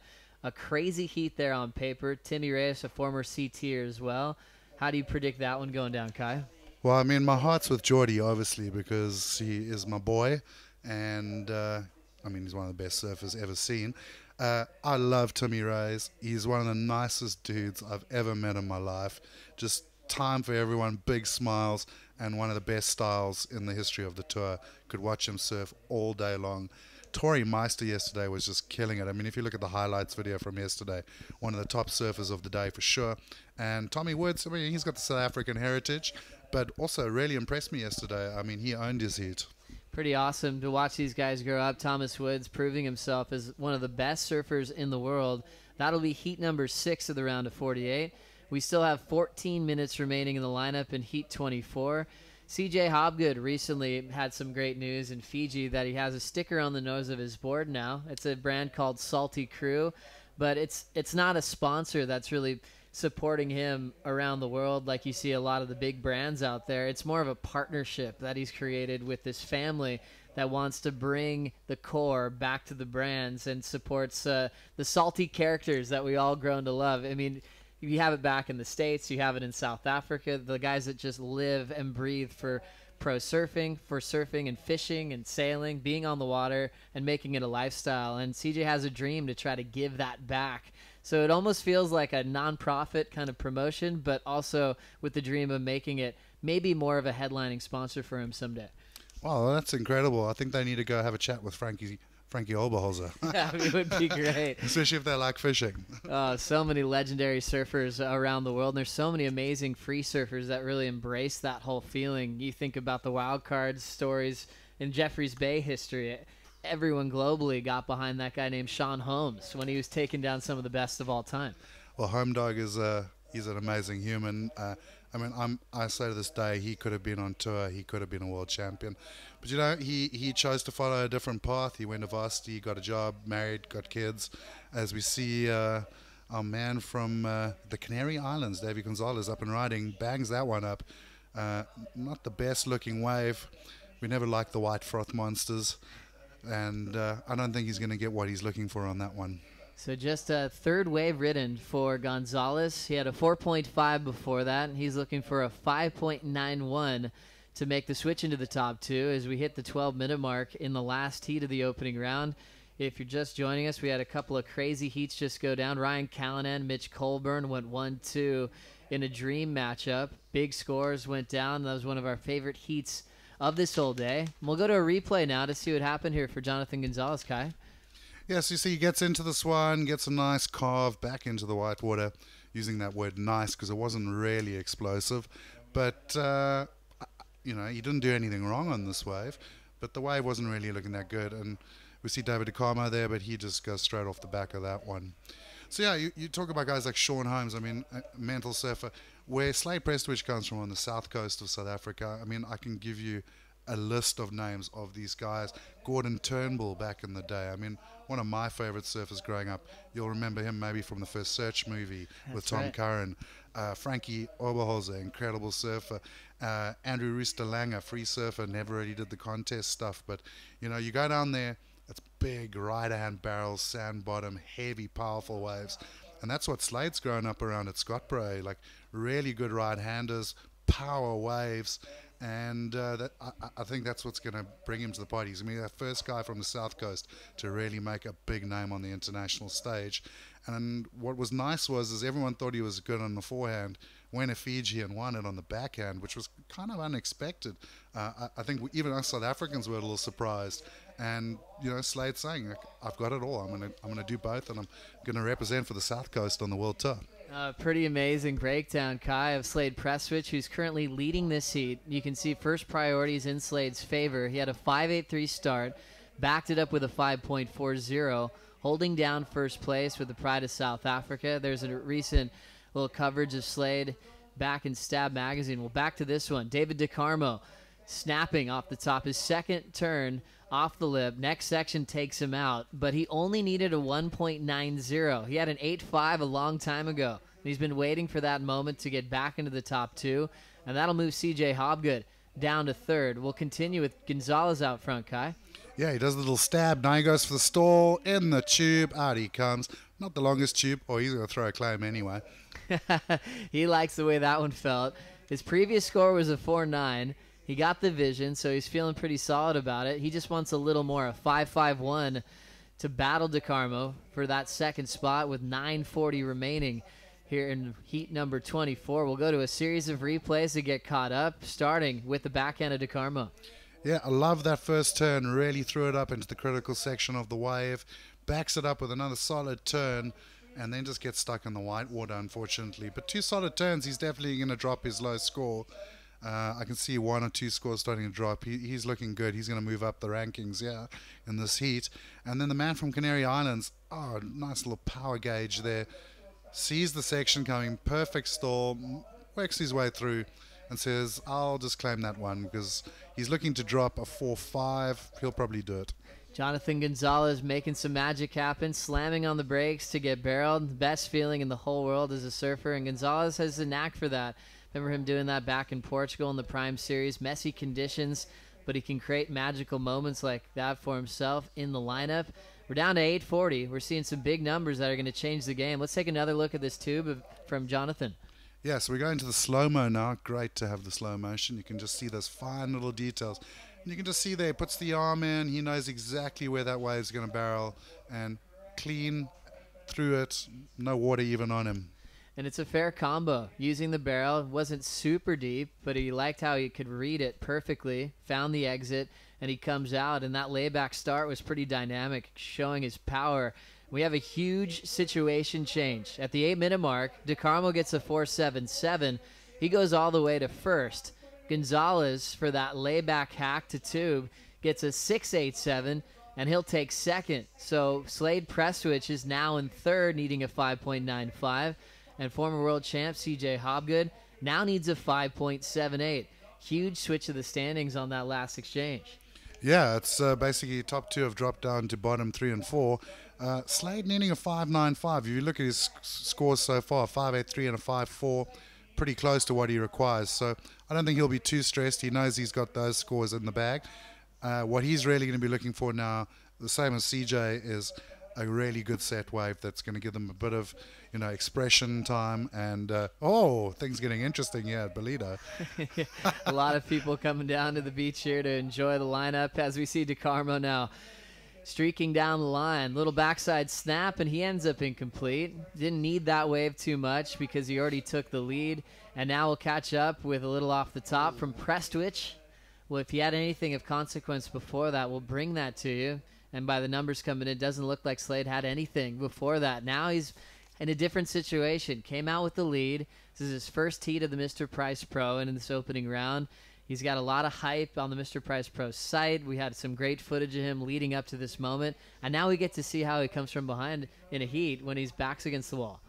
Yeah, I think he'll be pretty good. Our junior surfers in South Africa are in a pretty good position right now. There's a couple of brands really supporting the junior series, and they get a lot of contests through the year. So they're kind of used to competing.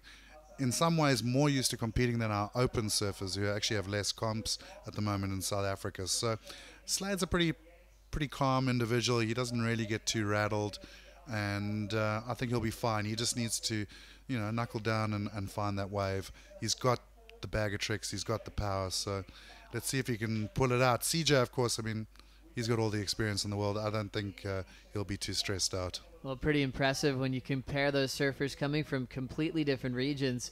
You have a guy like CJ Hobgood, dominant, always referencing the world title back in 2001, but the real serious part of his career when it came to waves in the South Pacific, back in Tahiti surfing Chopu, redefining what it was like to take off on one of the biggest waves ever paddled into on a day that people were thinking it was a tow day. CJ was able to paddle into an absolute monster. As we go back to CJ now, little late jam on the backhand, soft shoulder, forces him to kick out. He still needs a 5.78 to turn this one around, Kai. Yeah, I'll shout for him too. He's part of the beard club. Beards are back. They are back. I think you get more waves when you have a beard these days. Yeah, I think the ocean likes men with beards. CJ donning the beard late in his career, and we'll see how it's effective. We always know in the chorus lineups up and down the coast in California, if you get a beard, you're usually going to get more waves. I don't know why that rule works, but it's kind of true. It's the Viking philosophy. Down to the 5-minute warning in this one. CJ still needing a score. Prestwich still needs a 5.95. Before we got into this heat, you were kind of talking about your favorites as far as the juniors coming from South Africa. As we see some Alessa Quizon watching on. Kaiwa Belly must be coming up next. But can you give us your little short list of juniors that you can kind of see with the caliber of maybe joining Trav and Jordi on the CT after this way? This guy, obviously, as you see him crack it off the top, is very high on that list. Oh, beautiful Rio. This is Slade just going, hello, boys, I am here. And, you know, he's only looking for a 5.95. I look at his previous waves. That looks probably a little bit better. So he might be close on that one. Slade definitely very high on the list. Dylan Lightfoot, we saw him earlier. He's got the wild card for Jabour. I mean, as we watch this replay, just watch this. Bangs that first turn. And this is what I love. Boom, straight over the lip. No struggling there, you know, just smooth. Got it under control. Knows what he's doing.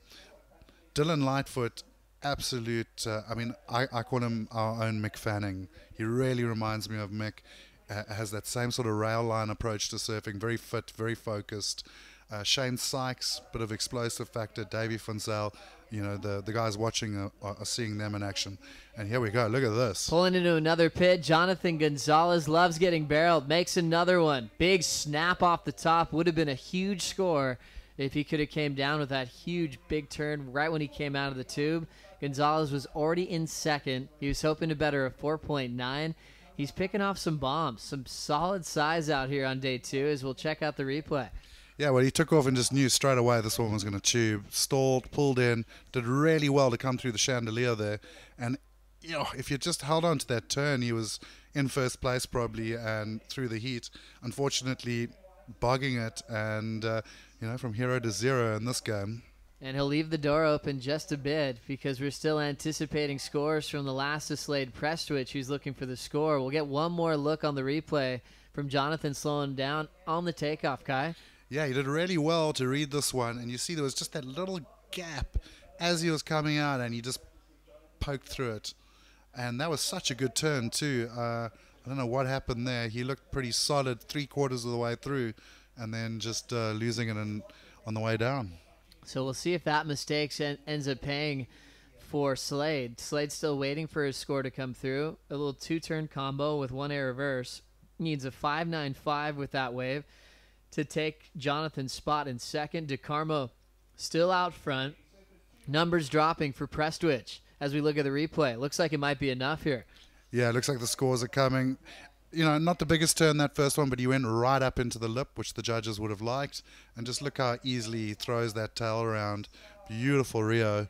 And scores come in. 617 into second. And here's David DeCarmo. DeCarmo now just negotiating the inside corner. He'll slam on the brakes to try to get barreled. That one's not going to work out for him. So we did see Jonathan drop to third with Slade getting the score. Gonzalez needs a 5.13 here, but he still has a number coming in for the tube as well. Starts with a dynamic frontside carve with a lot of power. Late hit on the end section, and he's down. He might need to rely on the tube effort to try to get the score cut. Yeah, you know what's going to happen. I mean, I'll put my neck on the line. It was a great little tube, messy exit, and he absolutely bogged the turn. The judges, especially on the new ASP criteria, we've seen it on all the events this year. You don't finish your ride, you're going to lose the scores. Beautiful big vertical hit from CJ there. Wow, that really was a vertical turn. Drove it up into the lip and finishes strong with the floater and just loses it. A challenging wave for CJ to surf, but he knew he needed something serious to put this one to bed. He still needed a 6.01 to get out of fourth and move into the top two. And it looks like we'll check out the replay to see how close he got on that last effort. Scores are coming in for Gonzalez, who needed the 5.13. And now we check out the end of this wave for CJ.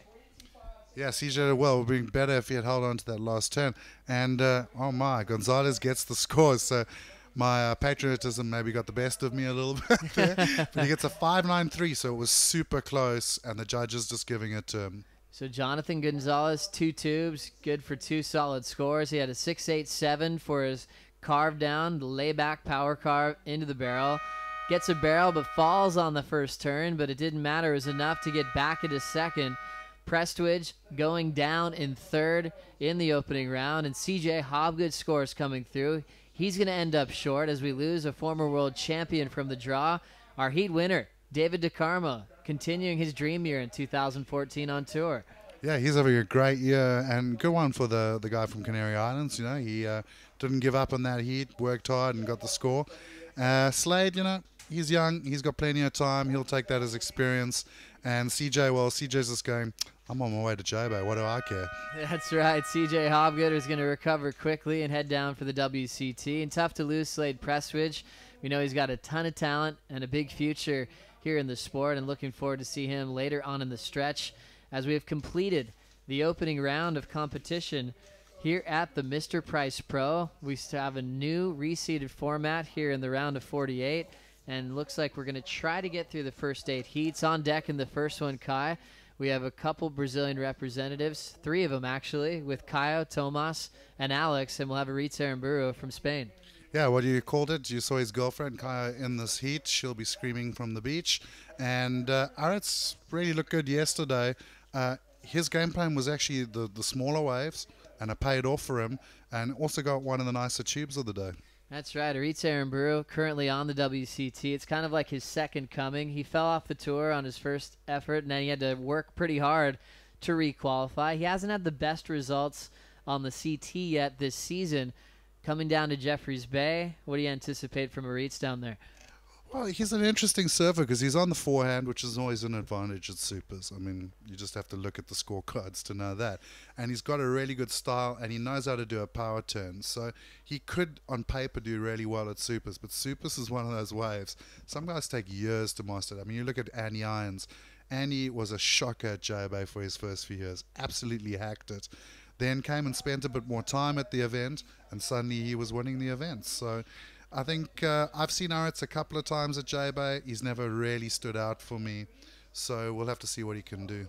Well, an exciting heat on paper for Aritz Aramburu as we see CJ Hobgood shaking that one off. Rare to see him go down so early here at the Mr. Price Pro. It was exciting to see his name entered in the draw, and he's going to have to head down to Jabour pretty early and get ready to compete on his backhand once again. We've had a lot of upsets. We lost a lot of super talented surfers in that opening round. CT caliber guys like Brett Simpson, he went down earlier today.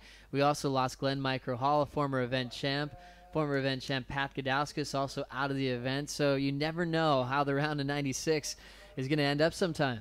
Yeah, Ballito, she can be a cruel mistress, as we see our surfer in red here. And that was a beautiful turn for Caio. Absolutely bangs it, throws the fins out. Can he just hold this on? He can. That's going to be a good opener for Caio. Great move for Caio Abelli, who seems to have an extra gear in his surfing when he needs it the most. He starts off with the lead, and now Aritz Aramburu quickly getting started, cracking the end section. Nice dynamic approach for Aramburu. He'll be on the board as well. And now we'll wait for Tomas and Alex Ribeiro to get things started. We have a lot of great history in the Mr. Price Pro. We keep going back to the start of the century when we had the Brazilian domination. Guys like Neko Paterats, Beta Fernandez getting a stranglehold on this one. Back to this one. Tomas getting started, Kai. Yeah, first turn was brilliant. Went right over the lip. Bangs it down the line now. I like how he just projects his fins on these turns. Really gets that spray to arc up behind him. Going for the Rio on the end. And if he had made that last turn, would have been a solid score. So we're going to go down to the beach for an interview with our previous heat winner. David, that was an absolutely nail-biting heat. How nerve-wracking was it out there? Oh, yeah. I'm so stoked, you know, to be here again. And this beach so beautiful. The people's here so beautiful. And give him a little support. Thank you, guys. Thank you, everyone in the beach to coming for watch us. and I'm pretty stoked, and so stoked to be here again. I want to do my best in the next heat. Well, you surfed really, really well in that heat. It must have been very exciting out there with all the different exchanges. Are you happy with your win? Oh, yes, I do, but it's too early to say, you know. I want to say congratulations to CJ.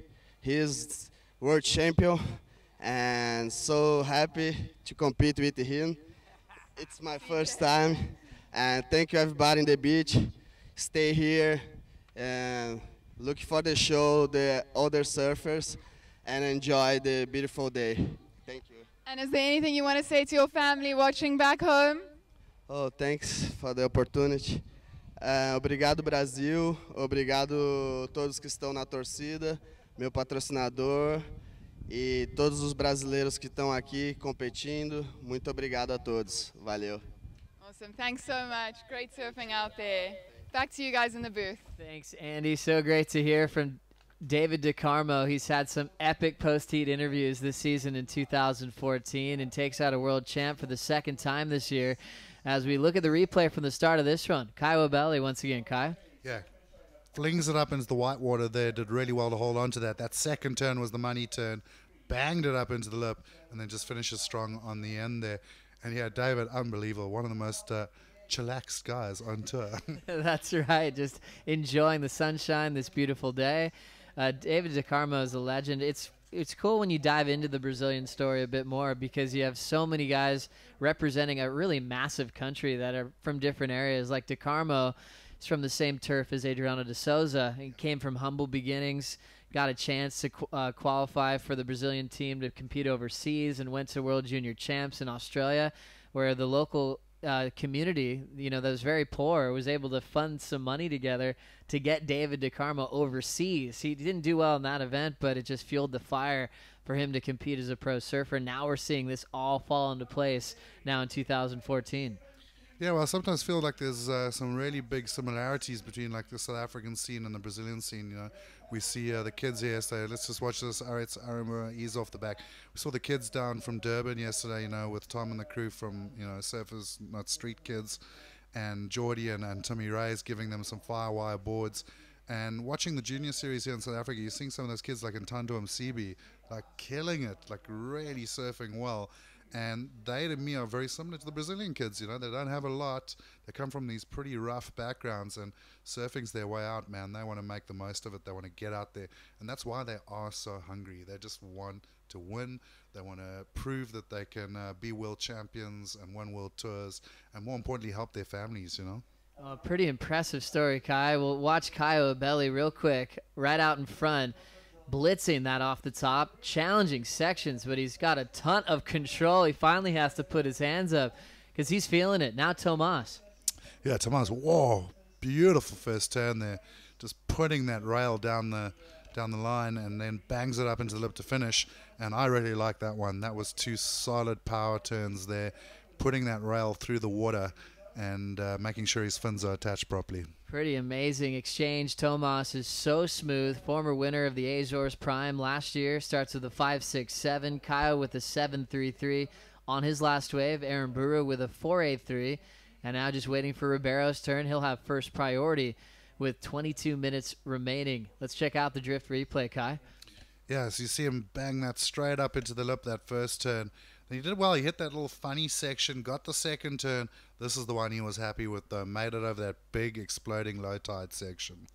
Nicely done for Kyle. As we now look at the wave from Tomas. Belts the first section, had his composure for a clean rail carve once again, and he finishes nice and smooth on the inside corner. 5.67 was Tomas's start. The best wave, though, is with Kai Wabeli, former World Junior champ. Won that thing a couple of years ago. Whenever you get the World Junior title, you end up getting a pretty high seed, get to start in all the major prime events the following year. Yeah, sometimes I think it's like, sometimes it's more of a curse than a, than a positive. We've seen a lot of world champions come on the scene. I mean, I just look at Kahola and Dino, for example, and it did him favors, but in a way it also didn't do him favors. Really put the pressure on him, and he blitzed through the QS in like the blink of an eye, got to the tour, and we've seen like a big lag for him, but this year finally turning it back on. And I think we've seen that a couple of times for years. Those juniors arrive, all the pressure, as you see beautiful backhand turn there from Alex, starting strong. That wave gets a little bit wonky on him, but it's still going, drives a little turn. He's looking for the finisher and bangs it up into the lip and not holding on to that one. So nice form for Alex Ribeiro and technique, but loses the finish. That'll be his opening score so far, and he needed it quickly because he's comboed to move into advancing position through the first 10 minutes of this first heat of the round of 48. We'll check out the drift replay to see how this one started. Yeah, well, drives it beautifully off, flings it vertical into the lip, and that's what the judges want to see. Critical surfing. The second turn, more of just a check, and so is that one right there. He's just getting back into the power.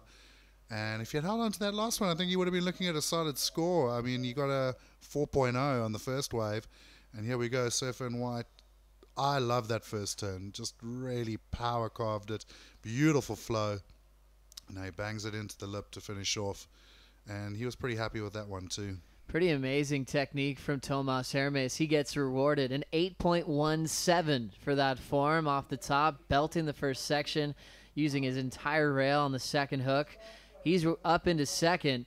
Another big number drops in. Kyle Belly drops a 9.0. He felt it. That's why he threw his hands up. He started with a 6.17, then turns in a 7.33. And then a 9.0. Kyle and Tomas dominating this first heat of the round of 48. Yeah, here goes Kyle again. He's got a bit stuck behind the section on this one, but he's still working. It pulls into the tube. Oh, and just gets sucked up. He almost looked like he was surprised to be in the tube there.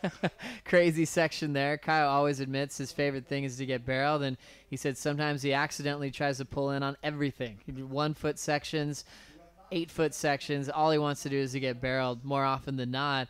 The other day, there's a free surf going on down here. He sat wide of everyone. Everyone was up at the rock. He found this gem of a sandbar and got barreled all morning with that early morning wind. So he's already paying off from some great free surfs leading up to his heat here in competition. Yeah, Kai's been an impressive young surfer. I've been watching him for a while now, and always one of those guys with a big smile on his face. I mean, if I had a girlfriend like him, I'd probably have a big smile on my face too. But he's a great surfer, and he's really talented. He's had some good results, and I think this kind of setup here really suits his surfing too. It sure does. Yeah, it's been fun to catch up with Kyle and his girlfriend Alessa Quizon, who's in her rookie year on the WCT, trying to find that Rookie of the Year award. And a lot of times behind the scenes, you see Kyle pacing, stressing out, and Alessa will say, he's quick to tell her, what went wrong, what mistakes she might have made in every heat. And she was kind of laughing because she's here on site. She doesn't have to worry about competing. She's really happy-go-lucky and looking really relaxed. And she was joking. She's like, I'm going to turn the coaching role on him in this heat. So right now, Coach Alessa is doing a great job. And I'm sure even though Kyle's dominating, he might get lectured after this performance. Yeah, well, he's got 1.9. Maybe she'll lecture him about the 7.33. An all-star performance from the former World Junior champ, Kyle Abelli from Sao Paulo. 16.33 combined total. Big numbers on the second day here at the Mr. Price Pro. The highlighted surfer, Yadin Nicoll, going for big airs and big tubes. Kind of set the bar as then we saw the numbers coming our way. Ryan Callanan just won the previous heat, heat 23 of the opening round, and he moved on with Mitch Colburn. So some heavy heats on paper. This is the first heat of the round of 48. As we'll watch now, Kyle once again. Yeah, it'll look at that one, but that one closed down. And Kaya really dominating this heat. We've got Tomas in second. He needs an 8.17. And the boys at the back of this heat are really up against the wall right now. Kaya's got them both comboed, and they need a 9.01 and a 9.84 to move up into second. That's a big ask. Huge task at hand here in this opening heat. If you lose in a round of 48 in a prime these days, you get at least $1,600 out of the prize purse. Third place is equal 25th, and you get $1,900. And you don't get a whole lot of points. So 700 points for a third place, as these guys are keeping their results to try to qualify for the WCT in 2015. We have a little wave popping up now, Kai, for Reeds. Yeah, well, he needs a big score now. He's looking for a 9. Drives it up into the lip there. Great first turn. Now works it up into the white water, holds on to that turn. Has a look at the judges. You saw that, right? That's right. He's feeling good. Reitz wants to make sure they're paying attention. They watch each and every wave go down. See that little grassy knoll starting to fill up with some tents. Drift, one of our major sponsors, and also the Monster Energy tent, keeping the competitors out of the sun. What'd you think about this replay, Kai? Yeah, well, just watch this first turn. I love it. Big power turn. He's a small guy, but he can put the juice on when he needs it, and really did well to hold on to that second turn. That'll be a score, whether it's a 901. Tough ask. But maybe, you know, there's plenty of time. 15 minutes. Just get the ball rolling, get his confidence up, find one of those linkers, and he's back in the game. Pretty impressive when you look at Aritz and a lot of the highlight clips he's been producing lately online. And I think he wants to remind everyone how good he is in the tube. One of the best backside tube riders on the planet. He's had that sneaky wave Mundaka kind of in his backyard, but also coming to some, I guess, secret spots in South Africa more often than not to get some tube time. Is it still a secret? I don't know how secret that wave is anymore, considering it's marked on Google Earth. But yeah, Namibia's been crazy this year again. Guys like Matt Bromley from Monster in South Africa, absolutely charging a day there recently, like 8 to 10 foot just psycho lefts. And Aritz was one of the first guys to really put his mark on the world, you know, in the world online with that wave. He had that one crazy video with Marc Lacomare, I think it was, and just getting such long barrels. Dal Staples, who you saw here, he's been doing a lot of traveling to that wave in Namibia, and also on the back end, just getting the craziest barrels, just so long. You know, most people look at that wave, I think, and go like, wow, I'm booking a trip to Namibia, but I gotta tell you, you better have your stuff ready, because that wave is not easy. It is super fast, super hollow, loads of water moving around. You know, guys like Ricky Basner and Wok went up there 2 years ago, and Wok will tell you one of the hardest waves he's ever surfed. Pretty incredible to get that breakdown, because you see the visions, especially with the GoPros these days, putting them in the barrel. Davey Brand getting one of the longest visions ever on these crazy lefts that are popping up here in South Africa. But yeah, it's not for, you know, every surfer in the world to try to tackle, and it's fun to have so much variety on the coast in South Africa. You've got just about every type of wave you could ever imagine. Yeah, we've got tropical up here in the north. Then you get sort of the J-Bay East Coast segment, which is very similar to sort of California. Cape Town, of course, waves all over, raw power. We see Tomas up and riding on this one. 2 big turns. He's going to be happy with that, looking for a 6.10 now. So he's doing good. And, of course, Aritz getting a 9.43 for that wave. So he moves into second place. And this heat has just come alive. So a huge number, one of the best scores of the entire contest, a 9.43. One judge went as high as a 9.8 for the last of Aritz Aramburu. Goes all the way into second place and now needs a 6.9 for the win. So Tomas Hermes was on fire, had his 8.17, and now he's down to third, needing a 6.10. Last for Hermes is not going to be enough. It's going to be a 4-ranger as we check out the replay to see what happened for Aritz once again. Yeah, so this is a big score, but this is why. He takes off, it's a solid wave, beautiful face, and that first turn just jammed it. Boom. All the power, comes around the section, and then hits it so hard, and it's not exactly an easy section to hit, and does so well to land it, and that's why the judges loved it. Pretty impressive. They like the risk that was involved, finishing on such a heavy section. He had total control, a lot of commitment on the finish. Start off with a great first turn. Just a 2-turn section that offered some good points to hit. Didn't have to go above the lip. Didn't have to do anything super fancy. And that's what's fun about the criteria these days. They definitely had this resurgence of power surfing in the last couple of years. Yeah, it went a little like new school for a while there. I think when, when some of the guys came onto tour about 3-4 years ago, it was like all about the Rios and the Airs. And I think the viewership got kind of tired with it, you know. We all surf, we all love that feeling of a big power turn. And, you know, thank God for guys like Jordi who said, no, we can do those, but we're going to do these instead. Pretty impressive when you see guys like Jordi that can package the best of both. One of the most powerful guys on tour, and also can do it above the lip. And you want the whole package. You want our world champions to be able to do everything, from surfing beach breaks in Brazil to surfing Chopu, Tahiti, Jeffreys Bay, which is going to be a huge test coming up next on the ASP World Championship Tour. We take a look at the priority. First priority is with Alex Ribeiro. He's only had a 4.0 in this heat. He's comboed for the win. down to 11 minutes on the clock, which kind of feels like a lot of time for Alex to maybe make a comeback. Yeah, I've thought this. It feels like this heat was deeper, but it's still like 11 minutes, plenty of time. And yeah, you know, like I like to say, world titles are won with turns. And if you look at the last couple of world title winners, you know, it makes sense. Kelly, Mick, Joel, CJ Hobgood, he wasn't winning his world title with airs. He won it with big turns and tubes.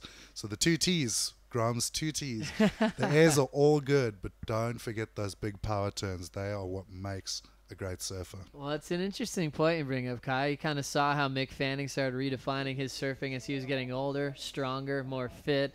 He has that signature body torque off the top that he features at all the right-hand point breaks around the world. 2-time winner at Jeffreys Bay, and also coming down to the waves with barrels on offer. That was something he wanted to work on. Now Mick became dangerous in Tahiti, won that event, made the final in Fiji, you know, and he had to seal the deal for himself back at Pipeline last year to win a world title, and came down to barrels once again. So you kind of see that formula repeating itself. You definitely can't win a world title if you don't know how to ride the tube these days. Yeah, the tube very important, and the turns. You know, we look at Fiji. Wasn't the biggest Fiji we've seen, in the history of the sport. But one of the highlights of the year for me to watch, just because it was so competitive. And the 3 guys who were really, putting their hands up, Medina, obviously, I mean, the guy's a freak. But he was showing people he's not just about the airs. He's got some crazy turns on him. Nat Young, one of my favorite surfers right now, just because he really can put it on a rail. And then Mr. Andino, I mean, the kid known for new school, but showing on the backhand that he can really do those big vertical turns and obviously grab the rail pretty good. Well, it's amazing when you look back at Kolohe Andino and his career as well. You look at the lefts that he's been surfing, and some of, I think, the best waves he's turned in on the CT have been on his backhand, especially what you're referencing in the last CT event where he did make it all the way to the semifinals. He's had great performances on single wave scores, doing big airs back in Europe where he got 9+ rides, but now starting to really put the formula together as he's in the top 10, as we always anticipate who are going to be the next breed to come and as rookies on tour. We're back to a 2-tier system on the ASP World Tour, so we'll take the top 10 out of the QS rankings at the end of the year after Sunset Beach, and we'll see if we'll have some more rookies. This year we only have 2 true rookies on tour. Hopefully we'll have about 3, 4, or 5 to really have a heavy Rookie of the Year race. Yeah, I'm pretty glad they've gone back to that system. I think it works. It was time proven, really. And, it's the only way to give those young guys that incentive, really, is they need to know there's a good chance of making the tour. And the last 2 years, it was hard going for the younger guys on the qualifying tour. To get into that tour with the kind of quality that's there already was really difficult. So the ASP is saying, look, you old guys, you need to work a bit harder to stay there. And you young guys, you put the pedal to the metal and you're going to be up there with the big boys. Such a solid system, and pro surfing always makes the changes that they want to make the sport better and better every year. I don't think any sport in the whole world changes more than professional surfing as far as maneuvers that are done, as far as the quality of surf that you have on tour, and it makes it for a pretty exciting show. At the moment, we're down to 7:40 on the clock. Kaiwa Belly, former world junior champ, threw down a 9.0. A 7.33 before that to put down a heavy total. Aritz Aramburu dropped a 9.43, the best wave of the heat. Took second off of Tomas Hermes. Tomas needs a 6.10 to advance, and Alex Ribeiro comboed right now to move on. But he still has 7.20. He still has first priority. As you see, the Mr. Price Pro models hanging out with the fans on the beach, handing out some gear. Yeah, some nice cowboy hats there. The girls going molly on the beach for them. And it's hot. It's hot and sunny up here in Ballito. It's crazy. I'm from Cape Town. It's been the coldest May we've ever had in the history of the West Coast. It was like down at 3 degrees and raining and stuff, and it's just been nasty. Get up here and it's 30 degrees, the water's warm, and you got guys like Thomas Hermes absolutely ripping the waves. It's pretty amazing to have such a different climate change coming up the coast as we have Tomas. Just a quick up and out, still third as he's still on the hunt for a 6.10. One of my favorite things, Captain Kai, is coming down here and learning all the amazing slang words that you have in South Africa. Back to this one. Here's Tomas again. Yeah, he looks at the barrel for this one. Yeah, look, us Africans have got a lot of our own words we like to make up and use. One of them being Safa, obviously. We all got the Safa power. And here we go, Surfer in red, up and riding. This is Kaya. He's out in front, gets a bit bogged down on that one, and decides he's going to hop off the back. Now, Kaya really in control of this heat at the moment. Aritz Arambo in second, needs a 6.9 to take the lead. And that's a big ask because the waves are kind of random. It's a bit of a lottery. Yeah, definitely. Never know what you're in for when you take off. These guys have been hunting down a few different peaks. As you can see, the lead still with Kaya with 5:45 to go. So we started with Safa. Kai, what else do you have for us? I suppose one of the big ones would be Kif. Kif. I just learned about this one. Yeah. You can use that. Kif Chow, Kif Waves. And that means good? Kif Girls on the beach in Ballito. That means cool. Yeah, that's good. It's nice. It's great. It's lacquer. So use Kif as a hashtag throughout the Mr. Price Pro and let us know how you're watching this She's event. pretty Kif. And you could use it all the time. You could describe a wave as being Kif as well. Yeah. You know, and then obviously we've got the infamous Ya, which everyone uses. We tend to use brew instead of bra. Yes, you got a tweak on everything. Yeah, my mom was an English teacher, so I used to get hit in the head a lot. What about lacquer? Lacquer's just lacquer, really.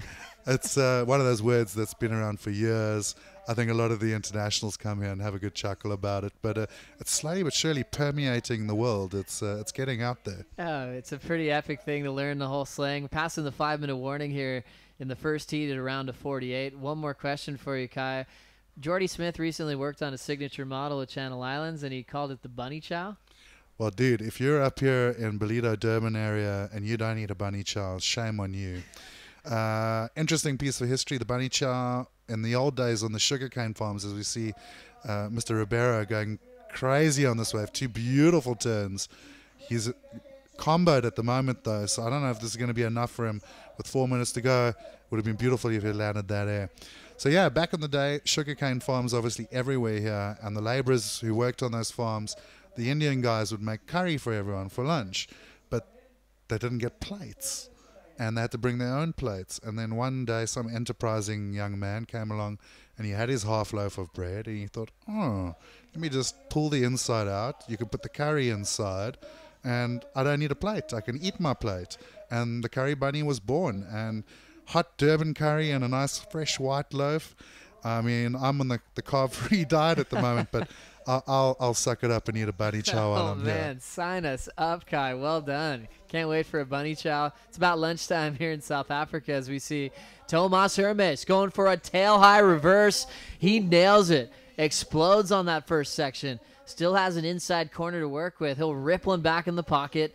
Just trying to set up another turn into the flats, but you could tell how fired up he was to throw down a pretty heavy loft. Kai, he needs a 6-1-0 to take second with that wave. Dang, dude, that was crazy. Just watch this air. He must have cat claws. He was gripping the rail with his toes to hold on to that thing. It was unbelievable. And you see him really making use of the sideshore when they're getting the board pushed back into his feet. And he was mad. He wasn't excited. He was mad because that wave didn't give him another turn. So he's showing his fire. Tomas Hermes trying to come back as we see Kai Wabeli, our heat winner, casually taking off. And he kicks out. Nothing will be changing to his total in first. Remember Ritz with his 9.43. He hasn't had a solid backup. He's still carrying a 4.83, so that's leaving the door open for Tomas with a pretty explosive air. We've seen a couple today. We remember back to Gavin Gillette. He got a high 7 for his. Let's take another look at this one, Kai. Just watch how he punts this right out the water. A good 3 feet out the back. Landed. I thought he might lose it there. He just did so well to hold on to it. That's got to impress the judges. I mean, total control and power. He just launched that thing over the lip. First signs of a score coming in for Tomas Hermes. Needs a 6.10. 2 judges, 3 judges so far are all agreeing that it's enough to turn this heat. One as high as a 7.2. And that means there's going to be pressure on our WCT surfer Aritz Aramburu in just a moment. A high score of 7.8, a 7.3. The 7.8 gets dropped along with the 6.7. It's a 7.10 for our surfer from Brazil. He takes second once again. 1 minute 30 to go. Aaron Burrow now needs a 5.84 to avoid elimination. Yeah, and here goes Kaya, our heat leader. Flies down the line into the air with a double grab. Oh, he didn't hold on to that, but I was getting quite excited. He got a loft off the top, using that wind to his advantage. He's got the lead and a little bit of room to go for it. Right there, he ends up incomplete into the final minute. Tomas just got second. He's going for the air. He'll fly away and kick out. Things getting pretty exciting. You got to love when someone comes from behind and turns the tables on Aritz Aramburu. That's pretty tough to do in a heat like this. Yeah, it looks like the curse of the CT continues. The big name boys dropping like flies here in round 1 and 2. And, that's probably a good thing. It means the young guns are coming through the ranks finally and putting the pressure on these boys. Double grab, love that. We're talking about straight airs in inverted commas. If he had landed that thing, I would have been so stoked. Unreal. It seemed like he had a pretty good spot to put it, too, on the roof of the tube on his way back down. Ends up letting go. No damage done for the former World Junior champ. He will still be out in front in this one as we're down to 20 seconds on the clock. Look for Alex Ribeiro. He needs a 9.67 on this wave. Well, we've seen it done before, but it's going to have to be one big-ass air, and he hops off the back, so that's all she wrote for him. Tough one for Ribeiro. He had a 4 at the start, a 5.6. He'll stay in 4th in this heat. Aritz Aramburu loses with one of the highest single wave scores of the Mr. Price Pro, a 9.43, and he's out with that 3rd place position. Tomas Hermes coming from behind with that aggressive air reverse, turns this one, and Kyle took the lead from the get-go and never looked back. Yeah, he totally dominated that heat, showing why he's a junior world champion. And unfortunately for Aritz, a 9.43. Can you believe it? Just couldn't get the backup score. And we say au revoir to him. So pretty impressive heat. We'll print that result, and we'll anticipate some huge action in heat number 2. Pedersen Crisanto, Thiago Perez, Nick Von Rupp, and Felipe Toledo are out there to do battle. Thanks so much for coming in, Captain Kai. Hopefully we'll get you in later on today or throughout this week if you're around. Yeah, man, stoked to be here. My first time in the booth with the legend Joe Turpel, so good times for me. And good news for you, you got the Hoggy coming in here. I'm sure he's going to get excited. I don't think Hog does non-excited, to be quite honest. Pretty exciting, Captain Kai. We'll be seeing you very shortly, definitely in Jeffreys Bay, and we'll be bringing in Nathan Hedge to call the action for heat number 2 and get caught up with his year in 2014. Some fun waves on offer today.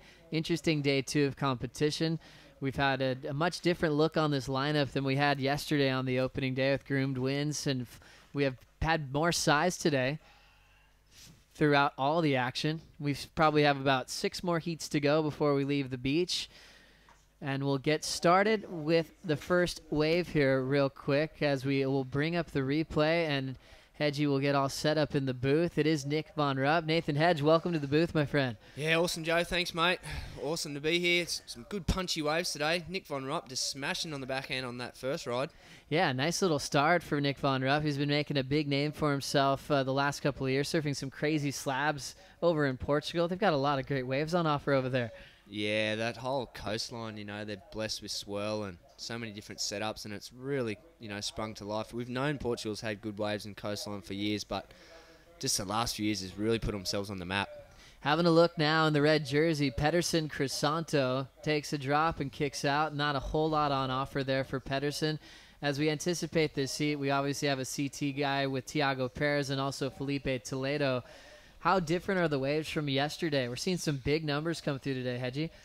Yeah, well, today, you know, I mean, the wind's up, but we've got a bit more power. You know, in my heat this morning, you could feel the ocean had a lot more energy and more substance to it, and we've kind of got like a crossed-up swell with a bit of south swell with like a northeast line to it as well. So it's sort of creating this A-frame, a lot more wedge, sort of a lot more power in the peaks today. So I think that's allowing for some barrels we've seen for the morning, and then also, you know, high manoeuvres with the power. Well, Hedge, you've had some pretty incredible moments in your entire surfing career, but it's been really special the last couple of seasons watching you come back to compete after a brief hiatus, surfing really strong, super fit, and with a great headspace. Coming into this year, you started off with a win and a 1-star. That one feels like a while ago now, but it showed how focused you were coming into this season. Yeah, I mean, you know, it was just a great way to start the year, and then I backed it up with the final, the 6-star at Newcastle, and know, things have plateaued out a little bit through the middle bit here, but it's a long year. You know, it's a marathon, and it's not over until, you know, the final event at Sunset Beach. So we've got you know, plenty more opportunities. Thanks for being with us, Joe Chappelle, alongside one of the legends of the sport, Nathan Hedge. Great to have you in here in the booth. Are you traveling with anyone special here in South Africa? Yeah, I am actually. I'm stoked. I've got my mum with me. Hey, Mum, get some brownie points there. Yeah, no, stoked to be traveling with Mum, and just takes you know, like, just awesome trip to come to Africa and see some wildlife. And you know, we always travel on the road pretty much solo, and, you know, with the other competitors. So it's nice to have family support. Oh, really exciting times here as we're going to hang with Hedge for this entire heat. We've got a ripper out in front. Felipe Toledo rips that carve all the way around, jams it off the lip, holds his composure to pull that one off, and that's a flick out like he feels it, right? Yeah, love that tail whip around the first heat too. Really exciting. We'll get caught up with that last wave in just a moment, but let's now hear from our heat winner downstairs with Andy Van Ziel. Hey guys, I'm on the beach with Kaya Bailey. It was an amazing heat, very, very exciting. You were here with me yesterday, first heat of round 96 and now the first heat of round 48. You must be feeling really excited with your results so far. How was it out there? Well, it's really fun. Feels really good to make it through this round, and I've been staying here in front of Ballito, and I've been watching the waves for the whole day, and it's really fun out there, so I was just enjoying myself. What were the conditions like in your heat? They're changing quite quickly. What was it like out there? Well, it's kind of windy, but when I saw everyone on my heat, and I knew it would be a high score heat, so I knew I would have to do my best, and I could find the 9 and a 7, so I was in pretty good rhythm and really happy. Well, there were 2 amazing waves, really, really impressive. Good luck with the rest of the events. Thank you. Thanks, Andy. Thanks, Kyle. Awesome. You can tell Kyle's having a great time here in Ballito. He's epic in the free surfs out here. He always gets to contest nice and early, and he's ready to perform. Nathan, have you seen a lot of Kyle in the last couple of years? I have actually, yeah. Always, you know, really focused and determined to, you know, put in his best effort. As his fellow countryman here, Toledo, watch this first turn. Wow, how's that tail whip around there? And then another big strong turn here. See, judges, you know, 2 big turns getting big scores these days. I like that. It's not about length of ride or nothing. It's if you do 2 big turns, you get the scores. Here goes Pedersen Crisanto now, looking for his first big score. Kind of cornering on him pretty sharp. Then that inside warble kind of lifts up and away from him. He goes down. A challenging wave to ride. Felipe once again at the tail end of wave number 2. Drills it for a finish. He's starting to look like he's got a lot of confidence. If you had anything major out the back, we'll bring that to you in just a moment. Still 24 minutes off the clock. Felipe starting with an 8-point ride, as now we'll get the whole look on that last wave as we bring up the drift replay to see what happened out the back. We'll start with Pedersen's wave. Hedgie, what'd you think? Yeah, he just sort of lost the fins a bit there, so that's a little bit of a mistake, and then not coming into enough speed with that turn there, so kind of got eaten up by the lip. You sort of got to hop across when you're out there and get across to the next section, because it kind of like shifts across, you know, peak to peak. So yeah, you need speed to get across that next section. So an interesting one there for Pedersen. And then another replay from the last of Felipe Toledo. Remember, he already has the 8.0 for that crazy carve and release. Had a big finish on the second turn. We already had the total in first, so now we're expecting another big number to come in for Toledo if he had something solid out the back again. We've seen the criteria change on the World Tour quite a bit, especially from when you started your career way back in the day. And we've made all those subtle adjustments to get this system. Before we dive into that conversation, let's see what happened out the back for Felipe. Toledo, bang! Oh, now that's why we saw he was all stoked. The massive rotation. big rotator. Full completion all the way around. I mean, that's just going to be a huge score, isn't it? Pretty impressive to see that big opening frontside air with a full rotation on it. That's why he kicked out like he killed it. We caught the tail end again of Nick Von Rupp out of that replay. And so once again, we'll bring you the beginning to this wave from Tiago Perez. Tiago's got a nice set wave too. Gets it up there. First turn, tags the lip. Another quite crisp turn in the pocket. And just can't get the third turn. So it's kind of one of those things when you're out there competing. Do I go for the 2 big ones or do I try and get the 3 in? Because you know if you get 3 in, you're kind of going to get a good score. So it's about being patient enough to wait for the big sections. But this guy, here he goes, the Felipe. one massive one will do, he says. That was incredible. Full whip, tail high, great composure. He seems to pull those things in his sleep, especially in free serve. So now it's coming together with the jersey on this year. He showed a lot of frustration at the start of the season back at the Oz Open. He's wanted the results to come his way, and now it looks like he's relaxing and pulling off everything. Here goes Pedersen. Pedersen with one nice first turn too, and just a little wrap into the cutback here, and just not being able to find the link on those waves, Pedersen. Those waves probably look okay at takeoff. It just depends if you get across to the next section to allow that finishing turn though. So it's a little bit of jostling in the lineup as how far to be over to the right near the rocks or to be straight out front the judges. Especially if you don't have that first or second priority, you might be able to sneak something, in third or fourth priority, a little bit wider to the left, and they are standing up a bit better on the bank there too, and they are in front of the judges like directly. So sometimes that can, give you that point of difference where it's a bit more dramatic. So nice to see that new system coming into play. Felipe gets a 9.4 for that last wave with the full rotation pun. Had an 8.0 before that, 17.4 total in first with a couple more numbers coming in. Von Rupp with a 4.17 holds him in second. I was going to get your take on that. Hedge, with a new priority system, the four-man priority. Are you liking the way that feels so far? Yeah, if you're smart and you use it to your advantage, it can be such an advantage. It's one of those things, it's changed the game quite a bit. I think it's good to have the priority at the start and then to close it out with the priority. Because I used to be able to like to hassle for waves and stuff, but it's kind of good if you can select the right waves, and we're kind of seeing the heat scores really jack up through the priority system. We're seeing higher heat scores in first and second, and hopefully the better surfers can win. Because it's not going to be like a hassling game, or you can sit where the best waves are coming in. Because all too often before the priority system came in, guys were hassling each other out of position to scrap for waves, and we weren't getting ourselves on the best waves. So now at least you can sit where you want. You can be in position for the best waves where you think the best ones are coming in, and no one can hassle you. So I think it's got to be a good thing, and it sets the prerequisite too for the following year. If you get on the tour, that's the game they play on the big tour, so it makes sense. It's a pretty crazy change when you really think about how big the impact is going to affect the tour. As we go to Felipe once again, throws a tail high. He's pulling off everything that he goes for. He can't do anything wrong. He's just in the moment. I love seeing guys when they're so on fire like this. It's pretty incredible. Insane. Back to the replay, Hedge. Why don't you break this one down? Well, I'm not much of an aerial man, but Toledo is. I mean, that's just full rotation out into the flat, stomped it, landing, does the Jesus Christ pose, and just, it's like he can't do nothing wrong, huh?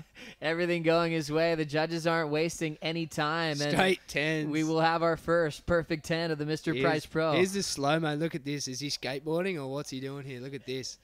Huge air. Just landing with no dramas at all. Not a single mistake for Felipe Toledo in this dramatic Heat 2. Started with an 8. That's long gone. Believe it or not, that's his low score. Then he went to a 9.4 and a perfect 10. The best combined heat total of the Mr. Price Pro so far. When you look at his composure above the lip, grabbed front side grab, let go of it nice and early, stomped it clean in the flats. He gets so dangerous when he's like this. Remember that perfect 10 he got back in Newcastle a couple of years ago? Had everyone's head spinning. Yeah, he's just come from strength to strength, It's good to see him. And we look at him in Fiji, and he's putting the big backhand turns together on rail, and then he can come to the beach break conditions like this, and he's just, he's probably one of the best, if not the best, at those big tail high, to the beach air reverses. So, no, it's awesome to see. Like I said before, it's awesome to see guys in there, such high form like that, and when they're really feeling it, it's super inspiring. Pretty amazing so far what we've seen of Toledo. He has a 9.4 and a 10. Meanwhile, Nick Von Rupp comboed to move on, a 4.17 and a 2.83. Here goes Tiago, digging in off the bottom. Clean connection off the lip. He'll jam this one back into the pocket once again. Looking for a good way to finish it off. He'll go for a nice climbing float. Stomps it with a ton of control. Yeah, Tiago, that would have felt good, His first wave, he's got 3 turns. Nick Von Rupp off the bottom. Oh, nice backhand hook, tied up in the pocket. Some green face here. And just banks off the foam. That's, it's got to be Nick's second best wave for sure too, getting those 2 solid turns in. So, yeah, I guess for Tiago and Nick, just midway through the heat, they'd be starting to, starting to feel, a little bit more confidence coming through. As we check out the replay from Tiago, what was the best part of this ride? I think linking the 3 turns together, and there was some variation too. We had like a vertical at the start, and then a cutback, and then a closing turn up into the wash. So there's 3 different looking turns. The judges like it when you can mix it up. So I think that's going to be in Thiago's favour. Yeah. Nice breakdown there, Hedgie. 7.0. The judges did like that change up with variety, start to finish. Landed on his board at the tail end, didn't fall off. He's comboed for the win. Felipe is off and running with a massive total. So now it's the fight for second. Nick Von Rupp down to third, needs a 7.83. His last wave of 5.27 will keep him in third, but he now needs a 6.74 as he improves. Pedersen Crisanto, little slower start. Started with a 2.5 and a 3.4. Needs an 8.6 to move on. While we have you here, Hedgie, it's kind of fun to look back on this season and last year. It was really fun watching you get the call-up in Tahiti last year, but you got to step up to the CT once again at Margaret River. And before, let's get your take on this replay from Nick Von Rupp. Yeah, I love that first opening turn. And unfortunately for Nick, just the 2 turns on offer. I mean, he rode that wave to the best of his ability and the best he probably could of what was on offer. So, that's his best score so far. So, hopefully he can find something with either 3 turns or 2 massive turns. Well, looking back at this season, how is it easy for you to kind of look at your schedule and jump up to a CT and then get involved with the primes? Is it feeling really busy for you, or pretty comfortable with the balancing act so far as we watch Pedersen just get started on this insider, looking for something to grow on the inside? A big section to throw the air reverse. Pedersen getting himself back in the game. Looking for the finish. He'll throw another punt off the top, but ends up losing that final turn. Just caught that outside ram. And we're talking about the air game. This is another guy, Pedersen Crisanto, that's one of the best as well. So we'll check out the replay, and we'll see how high he's going to go up in the scale. How'd you like the start of this wave? Well, this is one of those little ones that grows, off the point. So he's got the link up here where you come into the green wall. So, nice big tail high reverse there. And then it would have been great if you could just close this out. A little bit of variation there. Just went for the normal air, but didn't quite pull it. So, a fall's a fall. That's a mistake. And now out the back, it'll be the goofy foot Von Rupp swinging for second place. A short ride. He'll stay in third, and we'll wait to see what scores are like for Pedersen. About the halfway mark of the second heat of the round of 48. But it was pretty dramatic going into the trials at Margaret River. Getting into the main event, a tough loss there. Came down to the wire, surfing that classic old school wave. And then also moving on in the Prime Series. What's your take looking back on this season so far? Oh, it's like I said, I had a really good start to the year, and then the opportunities come up where I can. And we go back to live real quick. Oh my goodness, Felipe Toledo nose pick reverse, rips one off the lip, and he's still going. Well, I don't know where they can go with the scores of judges on this one. Yeah, I'm just bamboozled. This has got to be one of the best performances I think I've seen ever. Amazing, of all time. Started with the 8, got a 9.4, already has a 10, and now he's pushing it. Every wave is a little bit different as well. This is crazy. Check this out. Sets it up off the bottom. It was sort of more like a delayed drift around and then sort of pulled it. Amazing performance from Toledo. As he is on fire. This kind of confidence is hard to beat. Every single wave, he knows he's going to do something incredible. But his composure above the lip is second to none. Coming down nose first, but he had complete control. It didn't have to hesitate on the landing to come right out of it. It's kind of like I'm watching a video piece, and it's in a heat, It's pretty crazy. Here, we're going to slow this one down for you, Hedgie. Oh, just so vert there too, and then I like how he just hung on for a bit longer, didn't try and spin right around. And big set wave too, we're not talking inside little, 1 2 footers, these are set waves out the back, first opening turns, it's big. Incredible. Uh-oh, another big number dropping in. Someone else likes it. For Toledo. The judges. We don't see this happen too often, and they're coming close. There's a big decision going on upstairs. If they're going to give him another perfect number. Already has a perfect 10. One judge shows a 10, and now we're seeing a series of high 9s. 9-9 and 9-8. Another 9-8. It's a 9-8-3 for Toledo as the superheat continues. Here goes Thiago. He wants to pit. He's in the barrel too, backing up his 7 here. What's he got? Oh, another one. Getting greedy. Going for it. I like it. Putting it all on the line, Thiago. He just went for the barrel. Point of difference. A big change from the approach from Felipe Toledo. Let's see Tiago's wave one more time. Yeah, look, Tiago can see the section down the line and just puts on the brakes here. Puts the pie on the oven, puts the arm on the wall, and then little bobble off the bottom there and just didn't quite give him the projection he wanted into that section. So a tough one for Tiago. Back to Toledo. Let's see what else he has in store for us in this heat. 19.83 total, and he's still driving. Looking for something good. He'll just hop his way through. Maybe he could try switch foot or try like a handstand or something. Von Rupp up and out. Pretty crazy when you see that decision made from the panel. We've had a few perfect heats in surfing history, and we came close to one just now here at the Mr. Price Pro. Yeah, Toledo's just on fire, you know. It's definitely his day today. So hopefully he can keep this form going on through. Sometimes, you know, I know for myself I've had perfect 10s before, and you kind of, the next heat, don't put too much emphasis on the day before. You just got to get through the next heat, you know. As we see Pedersen Crisanto, he's going down on the first one. We kind of referenced maybe one of your more recent perfect 10s, especially being in South Africa, back at Jeffreys Bay a couple of years back. A pretty special wave for you in your career. Yeah, absolutely. You know, even to just be out Jeffreys Bay with a couple of guys is amazing. And it was my first, you know, heat back after a couple of years off away from the tour. So yeah, there's a lot of emotion riding on that one. And yeah, just incredible to be out there and riding those waves and to have a perfect wave come through. Yeah. A special one for all of us to watch as we show the replay from the vision for Tiago Perez, who's currently holding the second spot.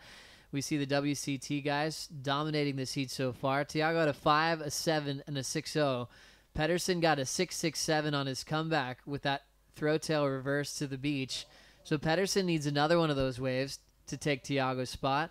Von Rupp started with his mid-range scores, a 4.17 and a 5.27, and he still needs a 7.73 to make a comeback with 10 minutes on the clock in this second heat. Hedge, what are your plans? Are you going to try to surf J Bay before you leave South Africa? Yeah, buddy.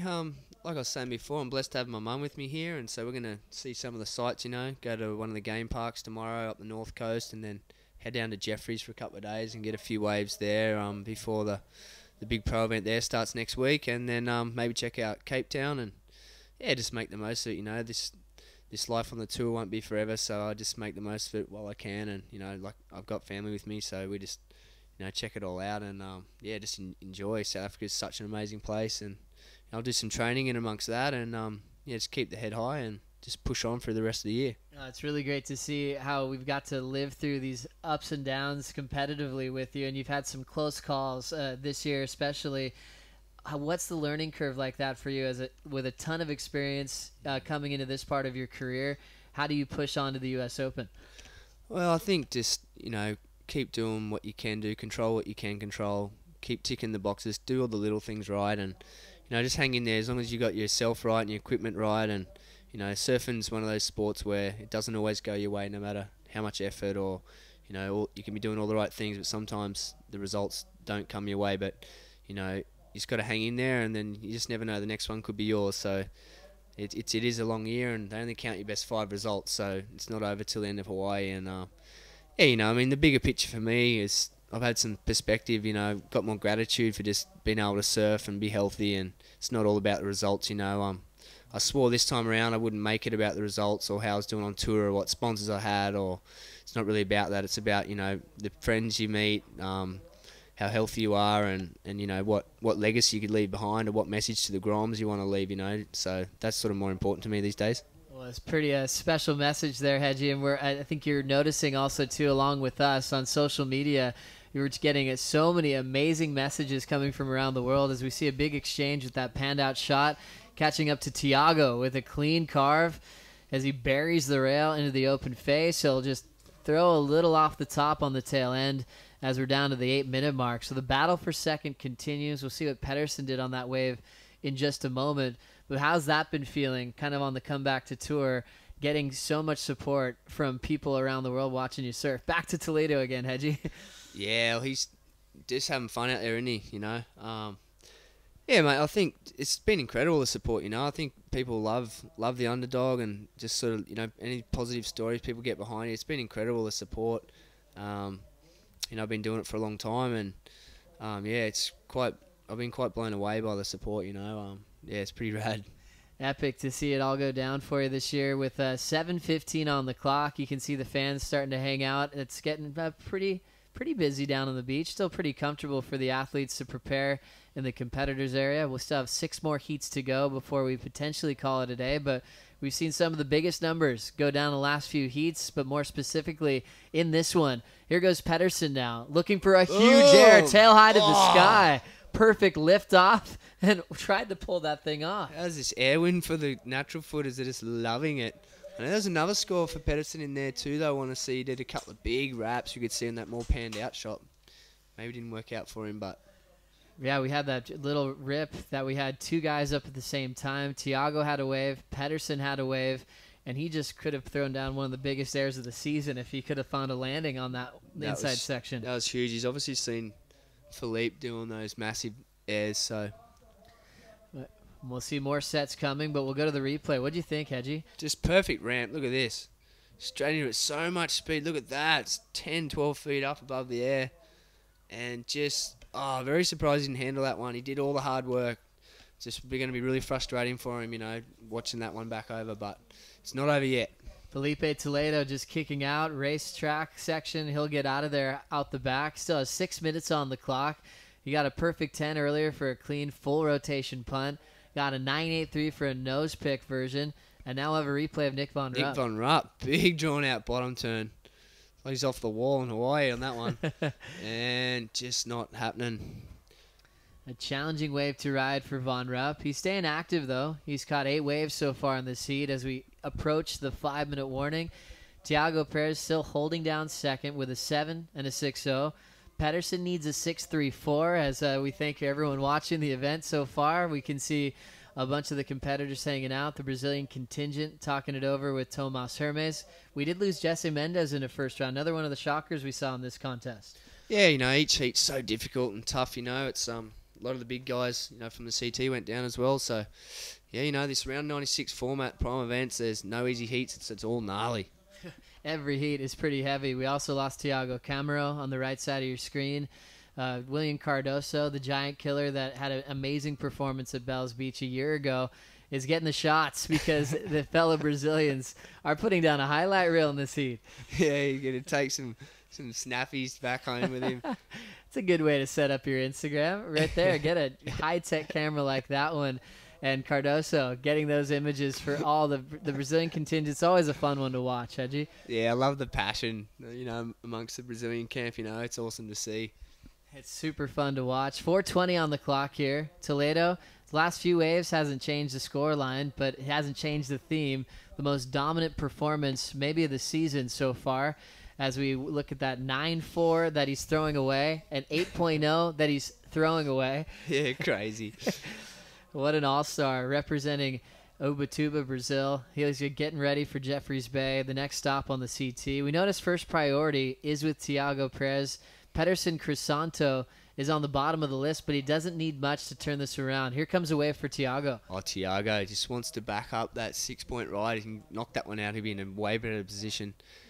Looks like a good right for him at Kosh's or something. Nice big hack there too. Has he got the third one? Oh no, going for broke, but I think they're still going to like the 2 big turns, Joe. What do you think? 2-turn combos, so you mentioned that before. The judge is really liking that. What about if there's an option on a finishing move and you don't pull it off? Does that hinder the scoring potential sometimes? It's got to, it's not as good as what you'd like to finish out, close it out with that real good exclamation mark of the finishing turn, but... Wild takeoff under the white nice wire. Deep bottom turn right up in the pocket. Couldn't get any more close to the power source. And then variation too. Nice little drift to the tail. And then just getting up there a tad too late. Just fell off the center of his board. So right there, Thiago Perez turns in. Wave number 8. We're down to 3 minutes on the clock. And we'll see if Nick Von Rupp can make a comeback. He can do it in one wave as well. 7.73 is what he needs. Pedersen needs a 6.34 to move on. Thiago dealt with some injuries this year. He was the ASP wild card coming to the start of the season, but then had to sit on the sidelines during Margaret River. He went down to Bells early to prepare, and he's slowly making his road to comeback. And, Hedgie, you're right. 2-turn combos are the difference. An 8.23 for Lassa Thiago. Yeah, I think they still really like that. The judges, obviously, with an 8.23. 2 big turns, and then, just didn't quite get the third, but still a great score. And so now the requirement goes a little bit higher. Back to the takeoff as we look at the replay. One, just speed, power, and flow too. No little chinks in the transition. Just straight from the bottom, straight to the top. Seamless from the bottom to the top. Both of those turns. Well done for Tiago. He'll try to fit one last little foam climb extension in a pretty tricky section, and he lets go, but he's still dominant in this heat. A 15.23 total for Tiago. Pedersen now needs an 8.56. Nick Von Rupp now needs a near perfect 9.96 to come his way in front of a solid crowd here in Ballito. A minute 42 left on the clock, and this is where it's always interesting to see those priority cubes, because that'll make a big difference for these guys. Pedersen needs a high number, but the sections he's going for broke. If he pulls an air, tens are out there. You know, he's got the height, he's got the skill, the wind's there for him. It's all there, so it's not over till it's over, especially not in this heat right now. There's the priority situation. Nick Von Rupp will have the first option. Pedersen does have the second option, so the guys that need it the most will get a chance if the ocean cooperates in the final minute. Yeah, this is good. You know, advantage for the guys that got priority at the end of the heat. Different format now with the 4-man priority, so it's good. You know, they can't get hassled. It's if the wave comes and they've got the mental strength to get one last roll of the dice, it can happen. So big part of the heat, and we'll see if that scenario does unfold for Von Rupp as he's trying to avoid elimination along with Pedersen Crescento. We have a taker. It will be Pedersen. Needs an 8.56. He's not going to get it there, and he's going to try to hunt down something else with 40 seconds to go. So Pedersen rolling the dice. We can see this wild ocean offering a lot of different options, especially above the lip at the moment. Felipe clear into the next round. Tiago Perez going for big power hooks, got an 8.23 on his last wave to really make the difference. And we're starting to look at the countdown here in the second heat, one of the best heats we've seen. And we got to say a big thanks to Nathan Hedge for coming to hang out with us. Really enjoyed hanging out with you and watching you surf this season especially, and enjoy the rest of your trip with your mom. Can't wait to see you at the U.S. Open. Thanks a lot, Joe. Yeah, stoked. Thanks for the invitation to come and call a heat, and good luck to the rest of the competitors, and thanks to Mr. Price for putting on the event, and we'll see you through the back half of the year. Thank you. So Hedgie off and running. He'll be heading down to enjoy some waves at Jeffreys Bay, and then back to the U.S. Open to get that competitive flow going once again. And we'll be following his career through the next few stops on tour, which will be really fun to watch as the round of 48 continues here at the Mr. Price Pro. Heitor Alves featured in this one wearing the red jersey. Travis Logie, another solid goofy foot on the CT currently, representing the local contingent from Durban. Davy Cathles from North Narrabeen setting this one up in yellow, and Davy Van Ziel, also from South Africa, looking to make a huge difference here in this lineup with 30 minutes on the clock. Scored on your top two, and we'll have this one getting started in just a moment here with a quick replay from the start of this heat. We'll actually no waves ridden so far, so we've got a brand new lineup here with a lot of talent, and we'll be inviting in Michael Phew in just a moment. Local boy setting the stage here in the round of 48. Phew, what's been going on, my bro? Oh my goodness, how was that last heat? One of the best heats I think we've seen all season. I'm speechless. I was saying we're running out of adjectives to describe that kind of surfing. It's unbelievable. That set a new bar for any sort of new school competitive event here in South Africa. That was ridiculous. You used to always call heats a super heat when you got over a 19.5 total, and Felipe Toledo accomplished that with a 10 and a 9.83. But the crazy part about it was throwaway scores, 8s and 9s as well. Crazy rotations. We'll be talking about that performance for many years to come. Brand new heat on paper here, Mikey, and we got Heitor Alves. Let's start with him. What have you liked to see him from Heitor in the past, especially a former C-tier? In a beach break like this, any Brazilian is obviously a threat. We know that they grow up in these kind of conditions. It looks like we've got somebody up and riding on the outside there. Big threat from the Brazilians. Whenever it's northeast and onshore, this event over the years, the Brazilians have always performed very strongly. Really fun to see Heitor throughout his career as he's trying to come back to the CT. And South Africa's favorite, Travis Logie, out there, former runner-up here at the Mr. Price Pro. He looks to take this one on as he's now more of a seasoned vet, 35 years of age. What do you think his chances are of taking the title this year? I was worried watching his heat yesterday until the last couple of minutes. But, you know, Travis, he's grown up on this coastline. He knows this wave and these waves better than most. Throughout growing up, Travis always traveled to Ballito on the weekends. He knows this wave well. So give him the right wave, and he's quite capable of smashing it.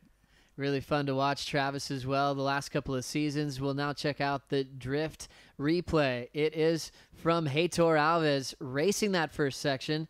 Little speed float, and he's out of there, and he's on the board with a small score. So that one will put him in the lead. Davey Cathles, we haven't mentioned him yet. He comes from North Narrabeen. A lot of talented people coming from that turf, like we just had Nathan Hedge in the booth.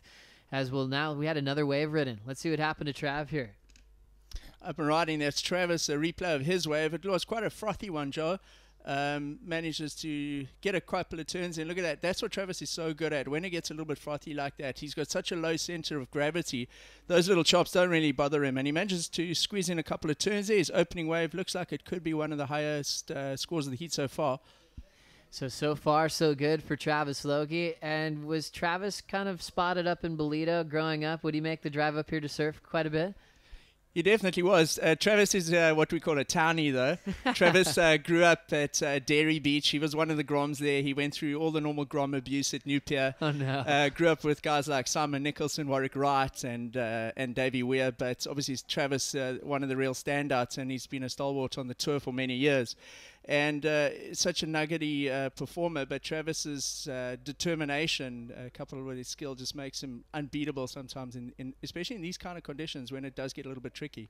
And he's had some pretty epic heats with fellow South African and good friend Jordi Smith on the WCT. They've had some close ones. There's always that one in Tahiti where Jordi injured himself, but there's also more recently the performance on the Gold Coast where Travis just edged out Jordi Smith a year ago. Yeah, that's right. They have some epic battles, and you know they're really good friends. So it's difficult to get out there and put all that behind you. But both great surfers, and they've had a few head-to-heads. I reckon they'd like to surf against each other more. They always make such a sort of big deal of it. But up and riding, who's this? We've got Heitor Alves drawing this one off the bottom, just a crisp vertical stab off the top, and he'll fade the inside corner. Didn't have a whole lot of wave face to work with, and they'll just reverse the inside section just to show he has complete control. Had a 3.33 for the backside float. Definitely getting a better score for that last one. Yeah, he certainly had a better wave, a little bit more control and flow, some bigger turns. That first turn was a real cracker. I'd like to see a replay of that. He went straight up at the lip and absolutely caned it.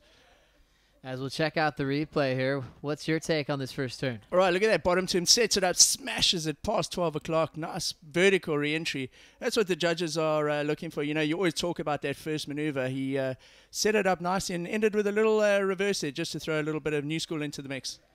So pretty epic showdown for Heitor Alves as the Brazilian flag is waving proudly downstairs. One of the best performances of the entire season was just put down by Felipe Toledo, and he's standing by with Andy Van Ziel. Guys, I'm here with the man of the moment, Felipe Toledo. What an amazing heat. I've never seen surfing like that. That was just insane. A 10 and a 9.36. You just don't get better. This heat's going to go down in history. How are you feeling? Thank you. Yeah, super stoked to make the first 10 and a 9.36, I don't know. And yeah, it was super fun. The waves are all right. And I'm feeling good for the next round. Tell us a little bit about the board you're riding. I know your surfing is amazing, but what board is working so well for you? Yeah, I'm riding my Sharp Eye. He's my sponsor. And a 5.9, 18 and a quarter, 2 and a quarter. Was the same board I used at Fiji like 2 weeks ago. And yeah. Awesome, Philippe. Well, I'm sure you want to say hi to everyone back home. I'm sure they were all cheering behind their computer screens like we were on the beach. Give them a little hello. Okay, thank you.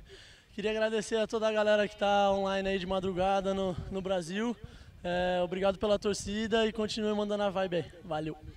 Awesome. Well surfed. It was really incredible. Well done. Thanks a lot, Andy, and thanks, Felipe, for putting on one of the performances of the year. And he's quite calm for throwing down some big airs like that one. I mean, most people would be celebrating on the beach, calling all of their friends, and he's taking it all in stride, Phew. All right, this is Davey van Zyl up and riding. Davey from Durban North, also a local Durban boy. Guys are so stoked that he got through his heat yesterday. I live that side, and when we went home yesterday evening, everyone in the area talking about it, just so stoked for him. And we have a big grass bank down here on the beach near where the TV replays are done live on the beach, and it's absolutely packed there with all Davies friends and supporters. And I know the guys have driven out from Durban during their lunch hour to come and catch this heat. It's a really, really big heat for South Africa with one of our top young surfers and one of our most successful established surfers. Really cool to see the South African contingent alive and well here in the second round. Let's go back to the replay of Davy Van Zyl. How'd you like this wave? Oh, looking good. He got a nice top turn in. Didn't possibly offer as much as he would have liked. His first wave, obviously, a bit better than that. So Davy quite capable of it. We haven't spoken much about him, but he surfs in these kind of conditions every single day. He's that type of surfer who, when it's onshore hard in the afternoon, nobody else is surfing, you'll find him training at New Pier or North Beach, and he surfs these kind of waves over and over and over again. So no stranger to these type of conditions. Maybe just a little bit nervous out there when you got guys like Hayter Alves, Travis Logie, and Davy Cathels. I'd be super nervous, and I think it just needs one or two waves under the belt to settle the nerves out there. But what a platform to showcase your surfing. Really exciting so far. Van Zyl sitting in second at the moment. Travis Logie with a 4.0. The best wave is for Heitor Alves. He got a 5.0 for that vertical stab that he had perfectly in the pocket. And so he got a good start to that one. Joe Chappelle alongside local boy Michael Frew for the call, as we really are excited with what happened on your local lineup here on day 2. Biggest numbers came. Were you expecting this kind of size of the surf? We had a look at Winguru yesterday evening, and it was showing a 13-second period, and then the period drops off a little bit tomorrow again. And when you have anything over sort of 13, 14 seconds in your period of waves, the swell doesn't always have to be that big. If it's a 1.2 meter to about a 1.8 meter coupled with that sort of period, you're going to see swells like this coming through. Nice bit of raw power breaking on that shallow sandbank, and but it has been quite surprising at, the odd 6-foot set coming through here today. And it's given the guys a fantastic canvas to showcase their surfing. Well, as we look back in history, you growing up around here, do you remember the first time that you got to see maybe the Gunston 500 way back in the day? And who won that year, if you can dig back that far? I think his name was Bryce Ellis. Do you remember Bryce Ellis? It was a rainy day.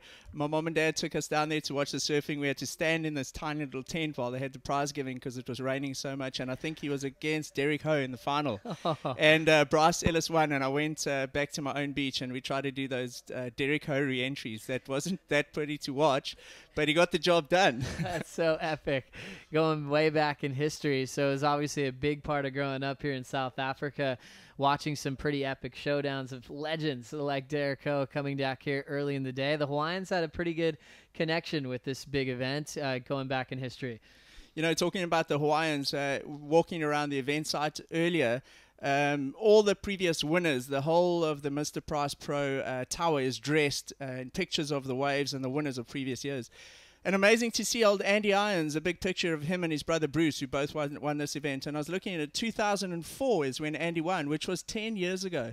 Isn't it amazing how time flies? And just amazing to see 10 years ago at this event, Andy Irons won. And just shows you some of the heavyweights and the names. There's that grass bank we were talking about earlier. I'd say 80% of those people are here to see Travis and Davey, because it's the quickest exit back to work too. Oh, it's so cool. We're right there with you, Michael. It's like amazing when you look at all the history and the banners are supporting that tradition. There's all these big memories of guys like Jordi Smith when he finally won. This was an event he always wanted to win, and he got to be chaired up the beach by his best friends. Back to this one with Davy Cathels. Rips one off the top, holds on for that second turn, and he'll end up just working his way through the whitewater. He kicks out. That's his best wave so far. Indeed it is. He's just got a throwaway 0.5 prior to that, so certainly looking to improve on that. Look at this, Joe. It's Travis Logie up and riding. Seems to have found a better one there. We didn't quite catch the very beginning of that wave, so we'll need to see a replay of that so we can give our sort of take on it. But Travis Logie, he's a busy guy, always very busy in his heats, catches, gets his wave count up there, and very good under pressure, where I think you'll find a guy like Davy Van Zyl, we're now sort of coming to the halfway mark of the heats. He hasn't got as much experience as Travis, but nerves playing a bit of a role there for him, I think. So a very interesting take when you see guys that like Travis, where when his back's against the wall, he seems to pull out some of his best performances. We've seen that happen on the CT and on the Prime Series over the last few seasons. Back to the replay from Travis Logie. Huge first turn to start. Draws off the bottom, attacking it off the top again. 2 crisp backside snaps, and then ends up losing it on the closeout section. But when Hedge was in here a heat ago, he mentioned how effective the 2-turn combos have been on the second day of competition today. Absolutely. It was 2 heats ago. His name just slips my mind right now, but one of the goofy footers, he was doing 2 turns in the heat and he was getting through, and also fell on that end section. But it's those first 2 turns. If you look at Travis's wave that he took off on there, he took a long drawn out bottom turn and absolutely smashed the lip, and that followed up with another quick second one. And similar to Hedge, Travis is a very, very quick surfer. He can rotate so fast on that bottom turn, where most guys are maybe doing 1 or 2 turns. Travis can fit in 3. It's sort of starting to prove now, too. They used to do all these studies in all the surf magazines on if a smaller surfer has a better advantage over the bigger surfer. And then it seemed like there's a new theme of the bigger giants like Jordi Smith taking over the world. We'll get back to that. This was the last of Davy Cathell's. How do you like the bottom turn? Wow, he put that on the rail. I mean, look at that. You almost saw 2 of the 3 fins on that bottom turn, and that's what it's all about. That bottom turn sets up the rest of the wave. Leaning into that, smashed the first turn, and then carried on. Behind him, that's the replay of Travis's wave again. Look at that, all about the bottom turn. Goes up, straight up into the lip, throwing a nice amount of spray.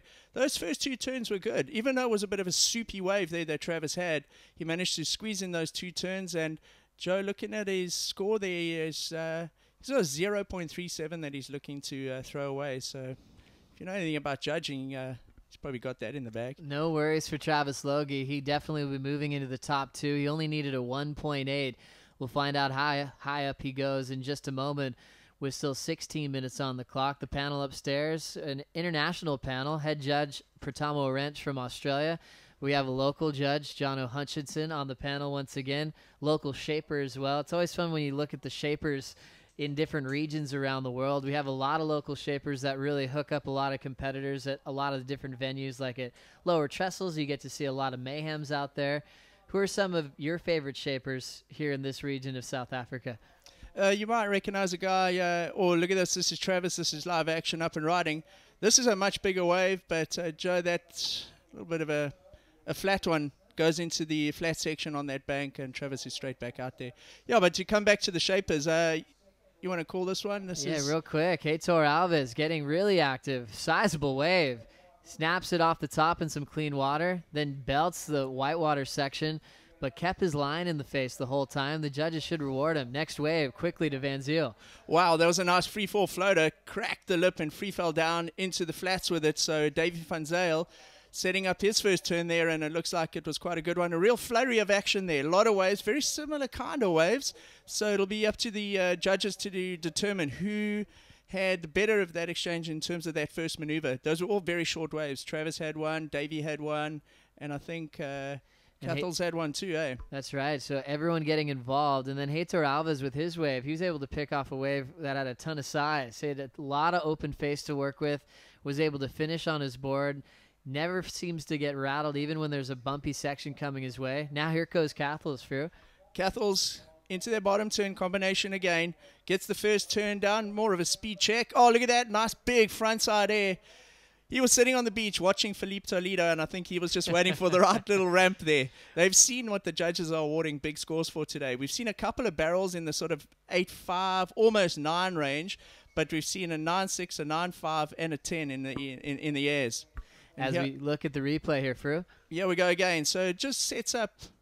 Just lost that replay there, but it'll come again. He sets up just to get a bit of a speed check, get the right speed, and get his feet onto the right section of the board, and then he punts for that big air. But, Joe, you know, I haven't seen this many airs. Well, you know what? We don't see a lot of these events here in Durban or in Ballito. And to see so many incredible airs scoring 9s and 10s is such a treat here today. Makes it so fun to watch. Van Zyl, local boy, big tail drift, recovers without a problem. Small wave on the inside. He'll hang in there for a moment. Now drawing off the top, and he gets clipped by the lip, and he's down.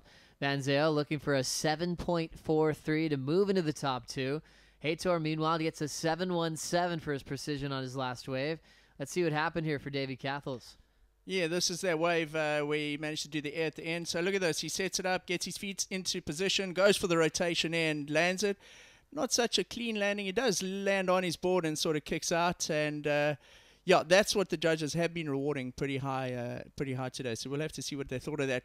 But the standard set by Felipe Toledo, that's what they're now using as the bar. That's the new bar. So they're going to have to measure everything else sort of against that in terms of airs.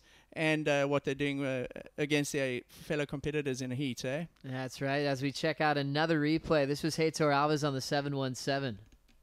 Look at the size of that wave. There's certainly some size out there looking at sort of 6 foot range and coming hard off the bottom, but it's closing out on that bank. It's very low. We had low tide about around an hour ago now, so it's starting to push again. But it's closing out, so in order to get those turns in, you've got to be pretty quick. And looks like Heitor managed to get the work done there. A solid effort for Heitor Alves out in front of this one. Travis Logie hanging on to second. Davy Cathles needs a 4.51 to advance.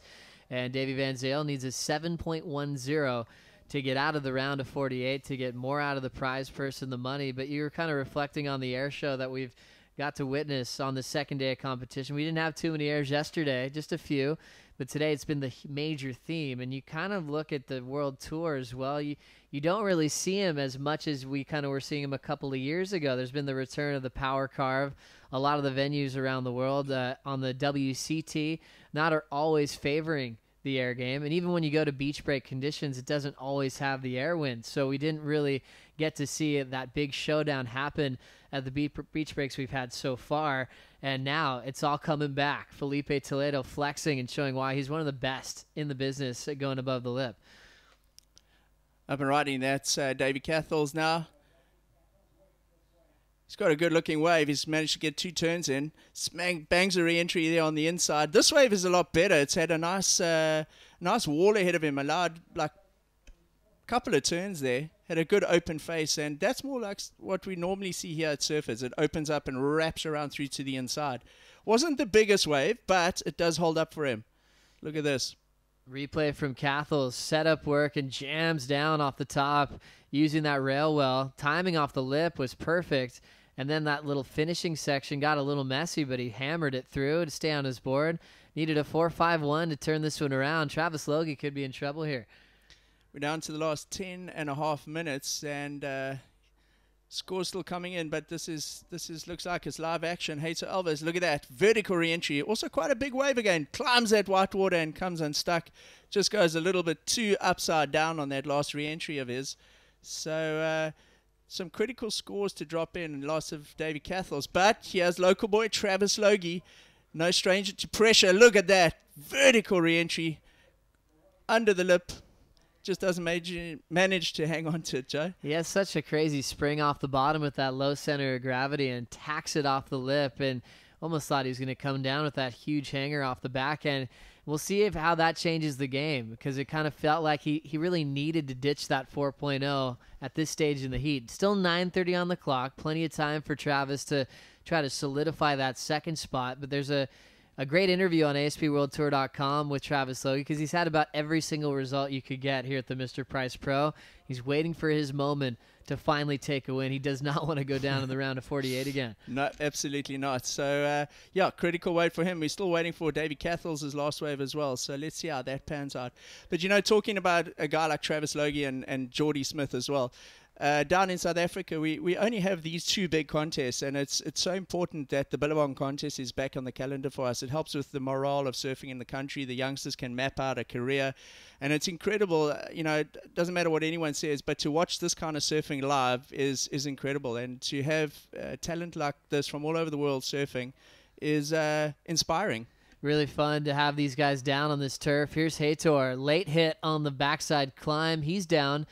And he's trying to better a 5.0 to strengthen his lead out front. Back to Cathles. Big draw on the open face for his carve. He's incomplete, as the judges are playing a little bit of catch-up in this third heat. Let's take a moment to check out the replay from Davy Cathles. Hard off the bottom, also just sort of setting up it again. That first section of the wave on that section where he's surfing is actually quite flat, so it's not offering him too much opportunity to score. But he does manage to crack in 3 turns on the inside and then kicks out. So judges still looking at a couple of replays of that, they're really thinking hard about that score. So now we'll see what happens with 8 minutes on the clock as we see Davy Van Zyl needing a 7-1-0. Cathell's needed a 4-5-1, but he has 2 scores to come through, including one with multiple turns with a lot of variety. The judges thought about it for a while, and now we'll see it change. Cathell's to first with a 6.37. Heitor Alves drops to second. And now Travis Logie needs a 5.68. We're starting to see that fall on the late hit on the closeout is affecting Travis right now. Absolutely. Look at, there's a score coming in. Are we going to see a change, Joe? There's some scores coming in for Heitor Alves. Looks like it's going to be in about the 6 range, which is going to make it a little tougher for Travis Logie. But the South Africans really on the back foot here. A tough heat for South Africa. Travis drops to third. Van Zyl sitting in 4th place. Cathell's, the Australian, goes all the way to first with a 6.37. Heitor Alves back in the lead. He gets a 5.73. Now the requirement just a touch. Logie needs a 5.87 to move on. Van Zyl needs an 8.97 to move on. And maybe we can get a check on the priority cubes down on the beach to see where Travis and Davy Van Zyl sit in the rotation. The 4-man priority has been very useful. We've been seeing some huge numbers. Nathan Hedge said how it now allows the best surfer in the lineup to really be able to wait and pick their waves. They can really be thoughtful about it instead of trying to out-hassle each other in the lineup. Absolutely. It looks like Davy Van Zyl up and riding now. Right, let's see how this pans out. I wouldn't say he's had his greatest heat ever up until this point. Very talented youngster. This time he seems to find his feet, gets into the right gear, carves another turn, and finishes off that wave. Comes a little bit unstuck on the whitewater, but I'd say that's possibly one of his better waves. He definitely got into gear there. So right there, Van Zyl trying to pick up the pace, running out of time with 6 minutes on the clock. Coming up next, it'll be Frederico Marias, Wiggly Dantas, Dylan Perillo, and Tanner Gudauskas with 30 minutes on the clock. A stacked heat there. Wiggly Dantas has been kind of the guy this year, sitting number 2 on the QS rankings as we go back to the drift replay here, Frew. All right, off the bottom, this is young Davy Van Zyl from Durban North. In probably one of his biggest events, round of 48. Comes off the bottom, cracks it. That was a nice turn right there. But wave just sort of unloads on him and he doesn't come out nice and clean. So pressure still on Davy. He's on the back foot. He's had a tough heat so far. He hasn't really had the waves or the opportunity to really showcase what he's capable of. But looking at the other South African, Travis Logie, Joe, for me, this is where Travis really shines, when the pressure's on like this. This is big pressure. 2 South Africans potentially knocked out in this heat. But the Brazilian holding down the lead, the Australian in second.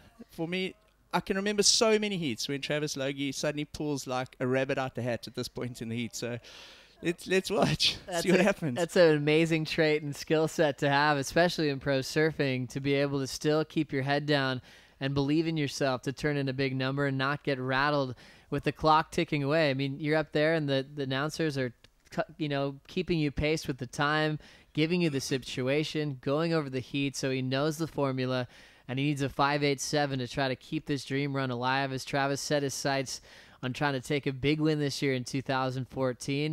It'd be crazy if we lost 2 South Africans, because you think about it, when we look back, Michael, we've lost Dale Staples, we lost Bayrick de Vries, a lot of the favorites. Slade Prestwich. Slade Prestwich was the guy that we really wanted to see do well in his first appearance, and all of those guys getting knocked out. That'll put a lot more pressure on Jordi Smith in a few heats from now. Yeah, I'm not feeling so good right now. Thanks. Oh, no. As we look at that situation unfolding. Travis now in a tough spot. 4 minutes to go here in Heat 3. But this is what it's about. The cutthroat world of pro surfing. You travel all the way around the world for a half an hour heat like this. You're either on fire or you're not. And this is where experience shines through. Travis has been in this situation so many times. He'll know where to sit. I don't think his heart will be in his throat like possibly Davy Van Zyl's is. He'll have a lot of nerves for sure. But then Heitor Alves and Davy Cathels will be desperately looking to hang on to that first and second position. Not massive scores. Travis needs a 5.87. He's more than capable of that. And Davy Van Zyl needs a 6.44. This kid rips. So it's going to just come down to the right wave. It'll be interesting to see the priority positions there, because that could play a key thing, like Hedge was saying in the last few minutes of this heat. Well, that is going to dictate the outcome here, and not to mention some of the other solid South African surfers that we have. One of the best coming out of Cape Town, Michael February, went down in his first heat. Then also it was really cool to see the young kid from around the corner, Shane Sykes, in his first performance. You can see a lot of talent and a great future for him as well. Shane was surfing in the trials on Saturday last week and absolutely ripping. That was obviously a massive highlight for him. He's been to the World Games this year as well. There you go. That's what we were looking for. So for those of you out there that don't know this new priority system, Joe, maybe if you can help explain it to us. Sure, yeah. It's now a 4-man priority system here in the Prime Series. So we have a nice rotation. At the start of the heat, nobody has priority, and it just goes back to the old school rules, getting deepest on the peak, getting position on your other competitors. As soon as one surfer goes on a wave, he goes in the back of the line. Priority still has to be established with the remaining 3. Once everyone gets a wave, then you have a clean rotation to the tail end of the heat. Since Travis hasn't taken off on a wave recently, he's holding first priority. So he's in a good position. He can take off on any wave he wants and try to turn it into a 5.87 to make a comeback. So even though he's backed against the wall, he's in a good position to make that comeback to move on to the next round. So we're down to just under 2 minutes remaining. Pressure really on the two South Africans. It's going to come down to pretty much the last set. And having a look, there are a couple waves rolling through. So whoever selects this, manages to get it, it's going to be critical the next 2 minutes. As we see a first turn from the distance, it's Heitor Alves, the guy who doesn't need the score. He's in first. Good section, and he power hacks it. He'll stomp it with a ton of control. Heitor is feeling good after that effort. These goofy footers are raising the bar here for all goofy footers today. There's just been some crazy surfing straight up at the lip. Doesn't look like anybody else able to get anything out of that set. We're running out of time. The sands of time running down for the two South Africans. 1 minute remaining. We got Travis Logie and Davy Funzel looking for a score to get through. As we now check out this wave for Davy Cathles, trying to improve on this second position. Right at the buzzer, wrapping cutback into the pocket, fades again into the white water, and he'll get taken out on the end section. That'll be Davy's last wave of the heat. As we're down to the 30-second countdown here in heat number 3, two South Africans facing elimination. Travis Logie needs a 5.87. Davy Van Zyl needs a 6.44, and Frubru is really shaking in his seat right now. 20 seconds remaining. I'm desperately looking at the screen here, trying to see some activity on the horizon. So possible heartbreak for the South Africans, but stoke for Brazil and Australia. 2 more surfers through. Heitor Alves and Davy Cathles have really surfed well in this heat. There's a paddle on the outside there, Joel. And we now can't waste any more time. It will be Davy Van Zyl with his last-ditch effort. Needs a 6.44. Big tail drift and release. Inside corner, he fades it back in the pocket. Hops into a different wave and pulls into a pit, and he ends up going down. But a creative way to surf a final wave. His best wave before that was a 5.93. Needed a 6.44 right at the buzzer to turn it. Michael, do you think that was enough?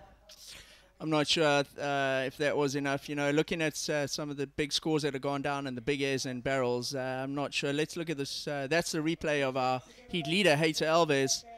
This guy actually cracked that heat on his backhand. He was just in the right position, did the right turns, nice drawn-out bottom turn, smashed the lip, and deserved winner. Here's Travis Logie, one of his replays. This was a good wave for Travis. I think this was possibly the 717, or that was possibly the 4. But still waiting for Davy's score to come in there, eh? That's right. It looks like Travis did get that last wave at the end. It was a 3.77. Davy Cathles got a final wave. That won't change his situation. But the big number, Heitor Alves getting a 9.5 on his last wave. The high scores continue here on the second day at the Mr. Price Pro. Alves with a 16.67 total. He moves on. Last for Davy Van Zyl comes in a 5.3 and just not enough. A heartbreaking heat for Van Zyl. Put up a fight right to the finish and ends up coming up just short. Yeah, we'll get a replay. That's a replay of Davy Cathles. Davy working his way through to the inside. A well-deserved second place in that heat. Manages to hang on under immense pressure from the South Africans, and he's through to the next round as we see the South Africans making their way out, and unfortunately another 2 down for South Africa, but Hayter Alves and Davy Cathles would be incredibly stoked with that result. A tough one there, but it will continue with some more big names. We'll bring back in Warwick Wright for the call as we continue on. Fruber, you feeling good? You going to stay in for one more heat?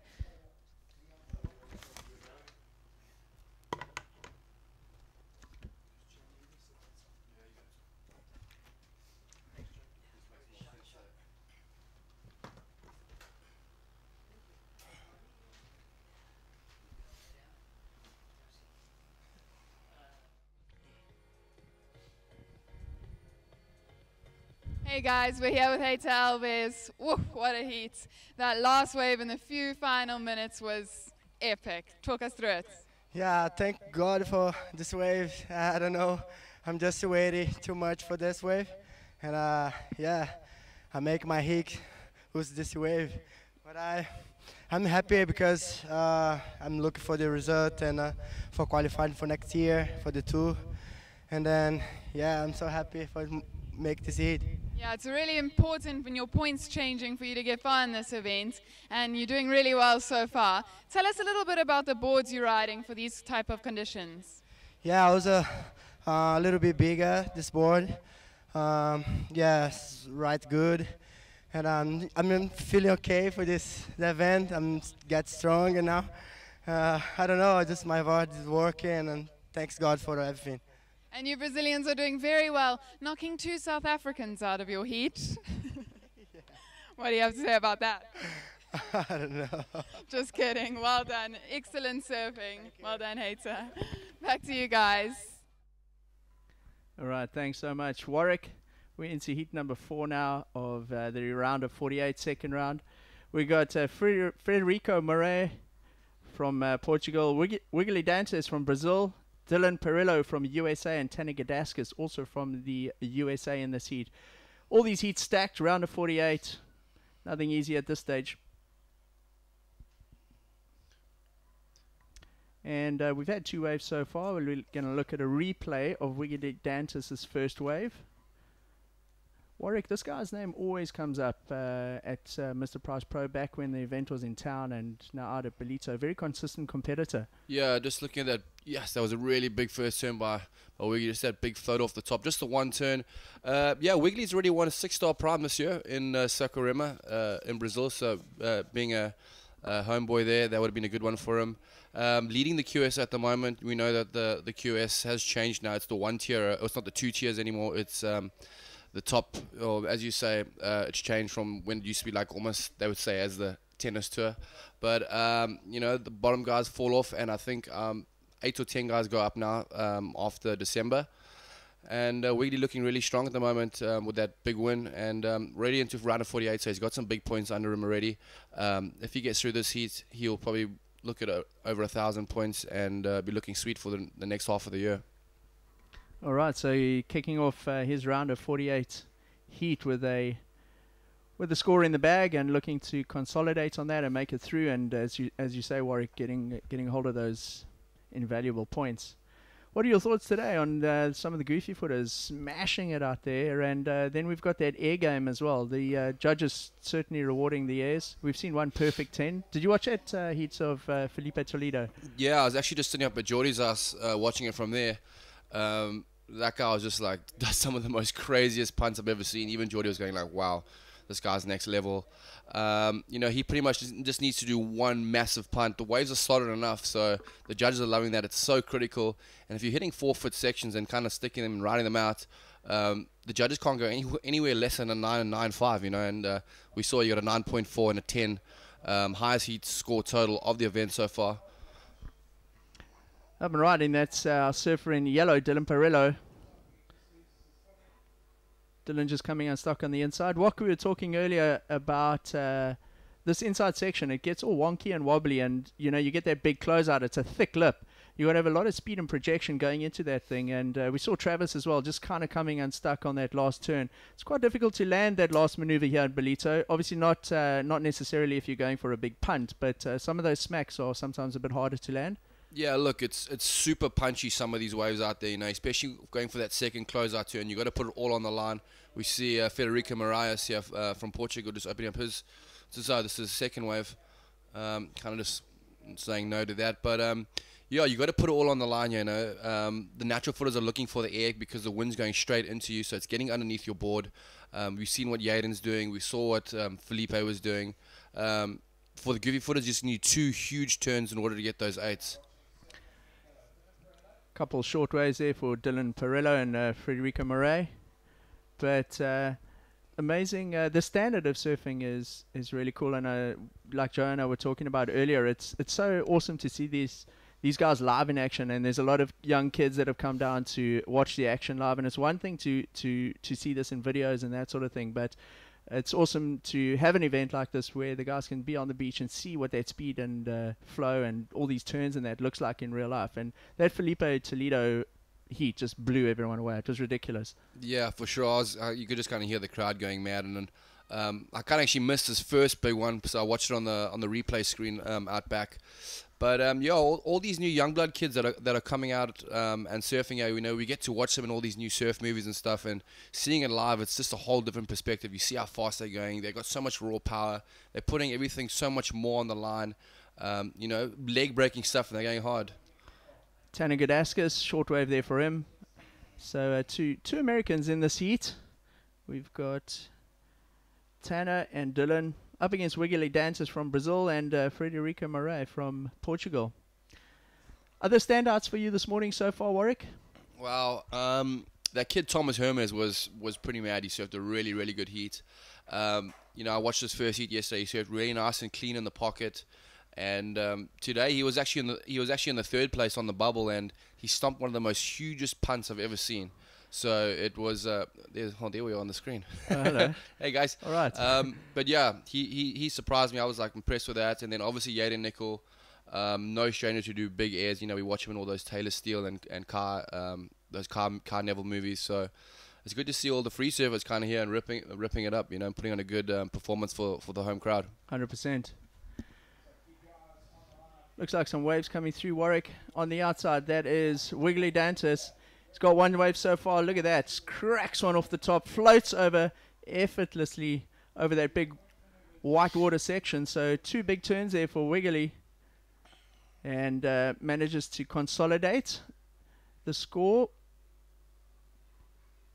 That's his second wave, so it'll definitely count. His first one was just a 3.17.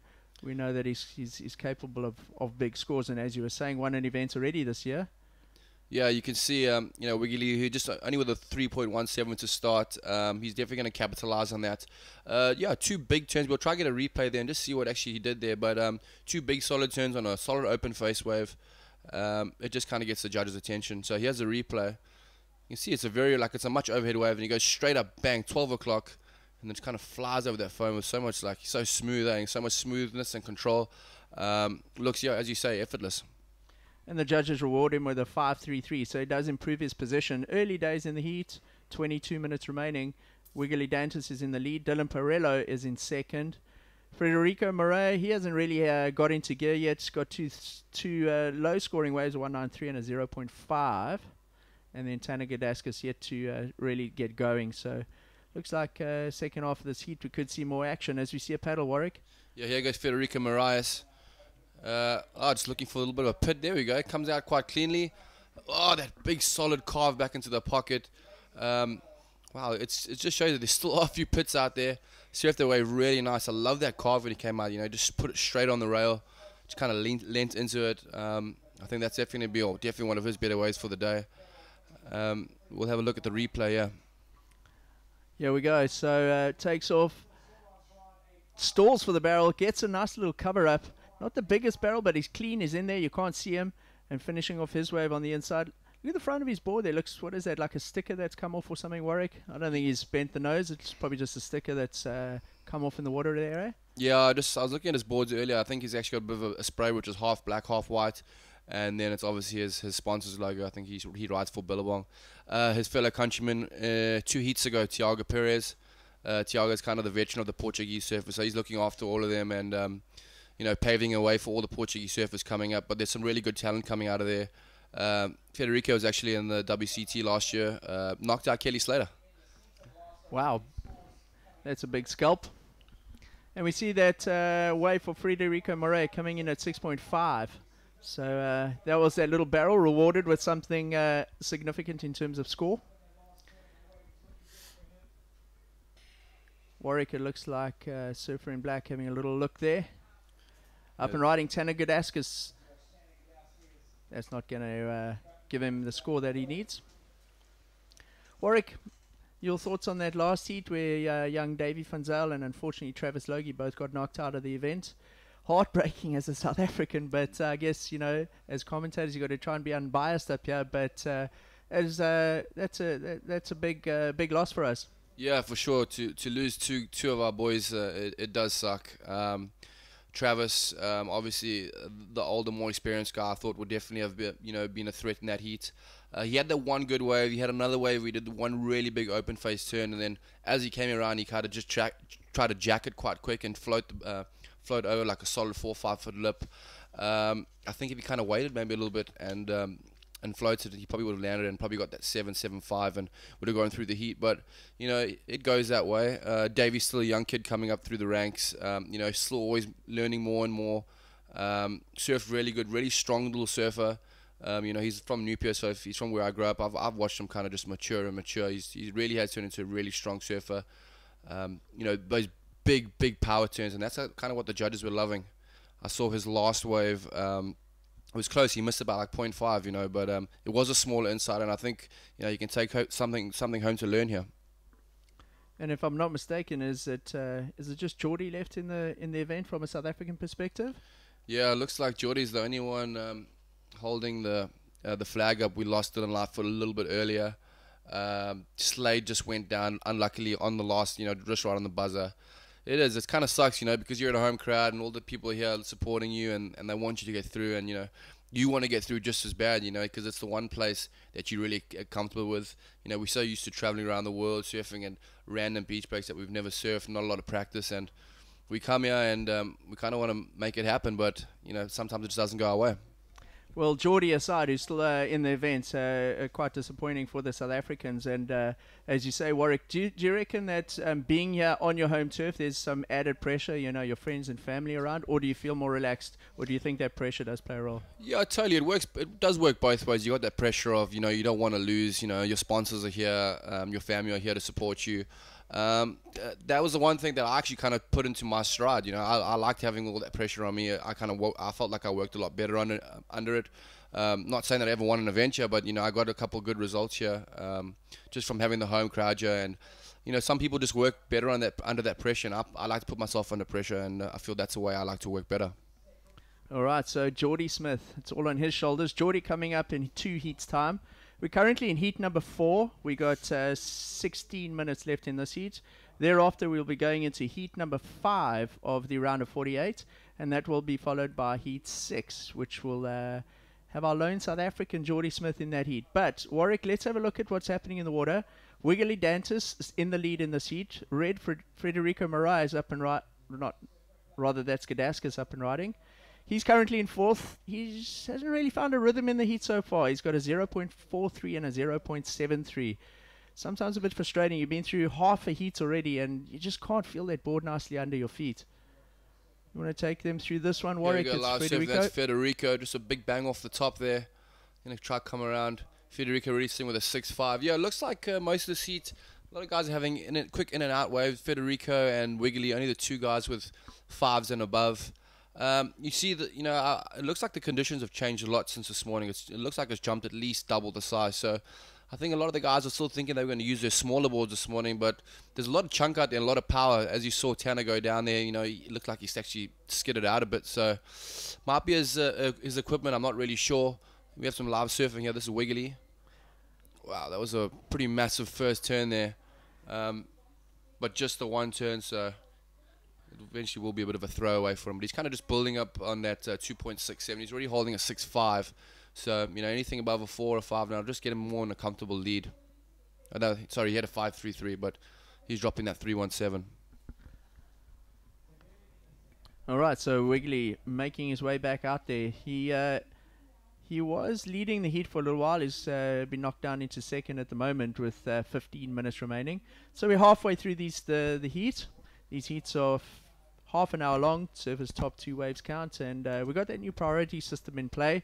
That's caught a couple of surfers out. It's being used for the first time in South Africa, but it has been used in the WQS on the tour this year so far. Warwick, a couple nice sets coming through there. Having a look at this, it reminds me a little bit of your old, when you used to surf the northeast in town and that with these big walls. Bang, there we see Wiggly with that first big crack. Just needs to get one more turn. You need to get at least 2 big turns out there to get those, those 5s and aboves.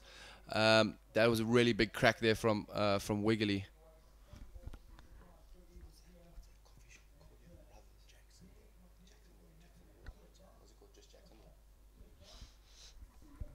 So looking at the beach there, Warwick, lovely day. We've had, that shot doesn't really give you do justice to the turnout today, but there's a lot of people down here enjoying the sun and the holidays down here in Durban. That grass bank just in front of Jordi's spot with the big screen seems to be the popular spot. We saw that for Travis and Davies heats. A lot of guys made the trek from town, from Durban itself, maybe took an hour of work to come and watch that heat. And just lovely family day out here in Ballito. Yeah, wind's picked up a little bit, but the kids and everyone supporting are still around. I think a lot of people are excited to watch the Jordi's heat. Yeah, just on the bank there, they got that little coffee shop, the Jacksonville Coffee. So give a little quick shout out to Josh Redmond from Gosh Cookies. He gave us some nice brownies here. So if you guys want to go get some, they're selling right there by the coffee shop. Yep, those guys keeping the caffeine flowing for everybody. And Clint established an amazing little company there, Jacksonville Coffee. So great to see them involved with the event. They make a good brew. Warwick, a couple more heats still to go in this round, and I think the northeast is just going to get stronger and stronger. And we're seeing the tide full in a lot now. Definitely not as consistent as it was an hour ago or hour and a half ago when we saw guys like Felipe Toledo and them absolutely going mental out there. It's gone a lot softer, or is it maybe just this heat? No, you know what? I'm pretty sure the tide might have just turned, so it kind of has that dead water for about 45 minutes where everything's kind of calm, nothing's really coming in, and then as you see it start to push, you'll get another flurry of sets, and it'll happen for an hour or so. But then by the time it gets dead high, this place can be 5 foot right now and dead flat by this afternoon. Yeah, we saw that yesterday where basically we called the event off at about 4 o'clock. It just got a little bit too high. You're talking about those 2 maneuvers that the guys need to get in. If you're not getting 2 cracks in, you're in a battle with the score unless you're boosting or doing one massive air. But as it gets higher, it does become a lot more testing and difficult. Up and riding, this is Wiggly Dantas. Up in the lip, smacks a nice one. There you go. That's his first turn. Gets another little check turn in. And then it just sort of runs away from him down the bank. Super choppy down there. Yeah, down to the left of the tower. It's a little bit more chunky, but there's a lot more water churning around there. But we're gonna have a quick replay of this last one of Wiggly. I just love how he gets his board out of the water so easy. He kind of just checks it, right, Jay? Just like tags it, bang, and then there's just so much spray behind. It's so vertical. So much of his board's coming out the water. The judges are kind of loving it. What I've noticed on the QS these days is a lot of the surfers use a lot more smaller boards. And, obviously, a lot of the times they're a lot more loose. It's a lot more better for the air because they're shorter and wider. But then you get guys like Wiggly who are using just a little bit longer, and it almost just looks a little bit more nice to watch, where you see that whole board coming out the water at 12 o'clock. Do you know how long that board is that he's riding there? No, well, Wiggly's kind of about my size, about 5'11", so you're probably riding about a 6'0", 6'1" max. But he's so in touch with his equipment that the majority of these guys are that. Even though they have that length, it's just probably better to get into the waves, but they're still just as loose. I saw Felipe was riding a 5'9" by 18 in that last interview. That thing was working like a magic carpet for him. Yeah, well, Felipe looks like he could get on anything. He looks like he could get on a carpet and work it. So all happening down here at the Mr Price Pro Ballito. Lots of folks on the beach enjoying their holidays, and the beach is packed. We've got a festival on down here at the moment as well. So just behind the beach, by about 100 meters, is a road that they've closed off, and they've got little stalls, and they've got a skate park and BMX park there, and it's all happening. And Lots of eye candy down on the beach throughout the event too, and it's all happening. And Warwick, they also have a big music concert that's lined up for the weekend. Yeah. Mr. Price's, the Mr. Price Pro is renowned for that. Yeah, towards the end of the weekend, Friday, Saturday, Sunday, down at Salt Rock Beach, is kind of just 5 minutes north of here. Yeah, quite a vibe. You know, Mr. Price, they put on a great show for the whole week. You know, towards the end of the week, things get a lot more crazier. A lot more people come down. But yeah, really good vibes. It's school holidays, so just, you know, it's just really cool to be here and hanging out with this whole vibe. We saw Lars of Wiggly's wave dropping in. He dropped his lowest score, getting a 4.83, just kind of jumping into the lead there with Federico going down to second. But bear in mind that Federico only dropping a 2.67 as the second counting wave. Perillo and Gardaskas almost seem like they need to get a move on here, start chipping away. We're down under the 10-minute mark, and you know, not as many sets as we saw earlier, Marc. No, definitely not. When you're talking, I was thinking the same thing. It's been a very slow heat, this. Federico Moret and Wiggly Dantas each having had 5 waves. Dylan Perillo and Tanner Gadaskas they've had 3 each. So definitely not as many waves. And we've got Wiggly Dantas and Federico Moret first and second at the moment. Dylan Perillo just needing a 6.35, while the work really cut out for Tanner Gadaskas. He needs an 8. But have a look at Wiggly's combined score here, Warwick. It's a 10.16, so certainly not one of the highest scoring heats of the day. We saw, what was Felipe Toledo? It was about a 19.8. Yeah, 19.4. So, you know, in all honesty, if you combine Wiggly's scores, you pretty much get one of Felipe's scores. But, you know, it is kind of still early days. Anything's attainable for these guys. This is the highest level of surfing that, you know, you will get. And all 4 of these kids, you know, they're the younger generation, so they're not scared to go to the air and throw down those big hammers. So the tide filling in. We got high tide here at Ballito at about 7 minutes past 6 this evening. We had low tide just before lunchtime. So for the rest of the event, Warwick, leading up to the weekend, we're going to see a very high tide in the morning. I think full high is going to be at around 7 o'clock. Up and riding, that is Federico Moret, surfer in red from Portugal in this event. He was in second place prior to this wave. And that looked like quite a good wave for him. Warwick managed to get in a couple of turns. There we go. Gardaskas just behind him. 2 nice smacks there. And a third bang. Nice, clean and tight. Federico dropping only a 2.67. Did 3 really nice turns. Oh, there we go. That's Dylan Perillo. Bang, I love that carve to that quick snap. A little bit of a hanger up the top, then floats out of it. 2 big turns. So I'm interested to see what the judges are going to throw down here. I know Federico was just dropping that 2.67. He did 3 massive turns, so there's a good chance he's going to jump up to the lead. But it almost seems like we've got a bit of a heat on our hands now, Mike. Yeah, and we were just saying 2 minutes ago how it was a little bit quieter. She has a couple of replays coming through, Warwick. Let's look at this one. That's Federico Moret, the first one. Nice vertical turn to start. Not too much power in that turn, but he gets a good carve in after that. Now just trying to get that connection through to the inside. And finishes the wave off in a bit of the flat section there. We're going to see another replay of Tanner Gadaskas. Here we see Tanner, just that first quick snap check, coming around that section, and then bang. And then here's my favorite turn, straight, so tight in the pocket, hitting that little corner. And then I think we got another replay of Perillo. This guy surfs so nice and smooth, one of the best styles I've seen. And bang, just tagging it at the top of that lip and riding out smooth. So be interesting to see what the judges thought of that exchange. All 3 of them having definitely one of their top 2 waves. So we could see things shaking up here a little bit. Federico Moret prior to that in the lead. Wiggly Dantas in second. So let's see if Dylan Perillo and Tanner Gadaskas can jump up 2 positions from third and fourth to first and second. Yeah, there we see some good scores dropping for Tanner. Wow. In the high 6-7 range. Nothing for Dylan yet, but things are definitely going to turn around now.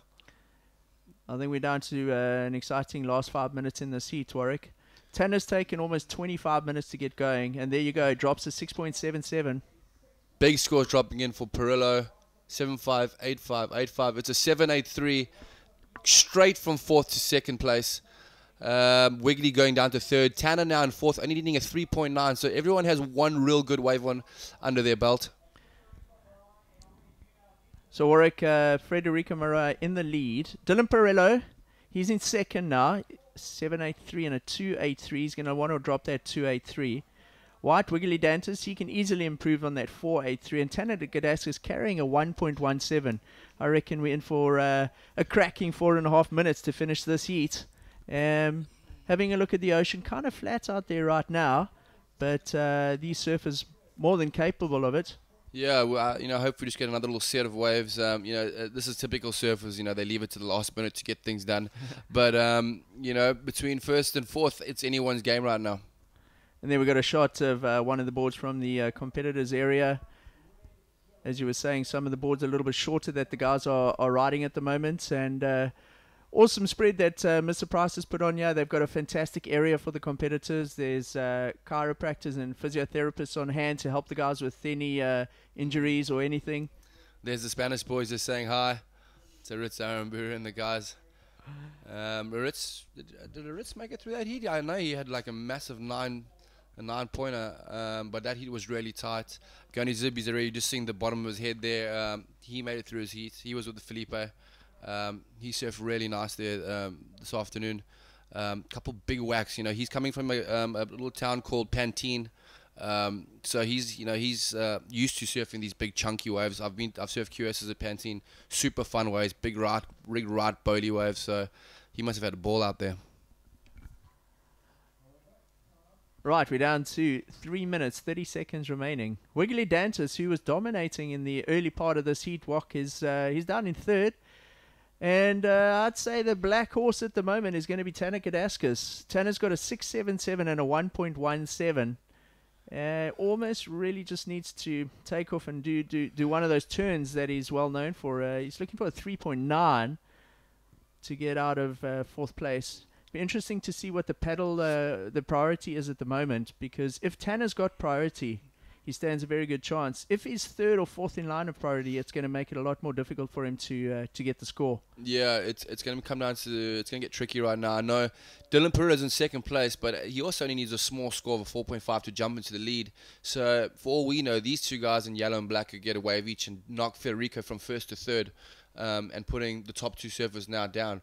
But as time ticks away, we need some sets, and then I'm sure all these boys are hoping for the best. Looking a little bit dismal, but you never know. It's the onshore's up, so it's breaking everything up quite widely spread now. So you could just sneak out a wave to the left. You can get something out to the right of the tower too.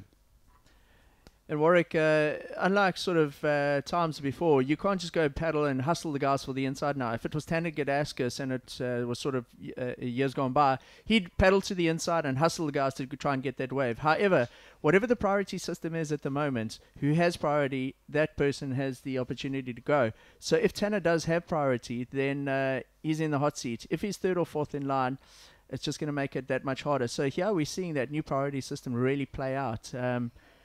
And as Nathan Hedge was saying earlier, all the surfers still trying to sort of get their head around it and figure out what is the best way to utilize it. Here we see Wiggly just with that first quick snap. Bang, just another one. Oh, only two quick turns. Yeah, I don't know if it's going to go in his top two waves. He was looking at dropping a 4.83. I don't know if it's going to do that. But, yeah, as you said, it's kind of a good thing, So you're trying to get the best surfers through, You don't want to just keep on hassling each other. It gets frustrating for the surfers, and it gets frustrating to not see the better surfer go through. Not saying I know who the better person is out there, but everyone's as good as each other, I'd say, at this level of surfing. Right up and riding, Dylan Perello getting a squeaking one in the last minute. He's back out there, so we may see another wave for him. But I think Wiggly Dantas and Tanner Gadaskas are going to have to get something in the last 45 seconds. Wiggly Dantas needs a slightly higher score. Tanner Gadaskas doesn't need much. He just needs a wave. Yeah, we're into the last 30 seconds. I think almost looks like one more wave coming. Someone's paddling them as the film being panned out. Tanner's going to be our danger man. Looks like he'll probably be first in front for the priority disc.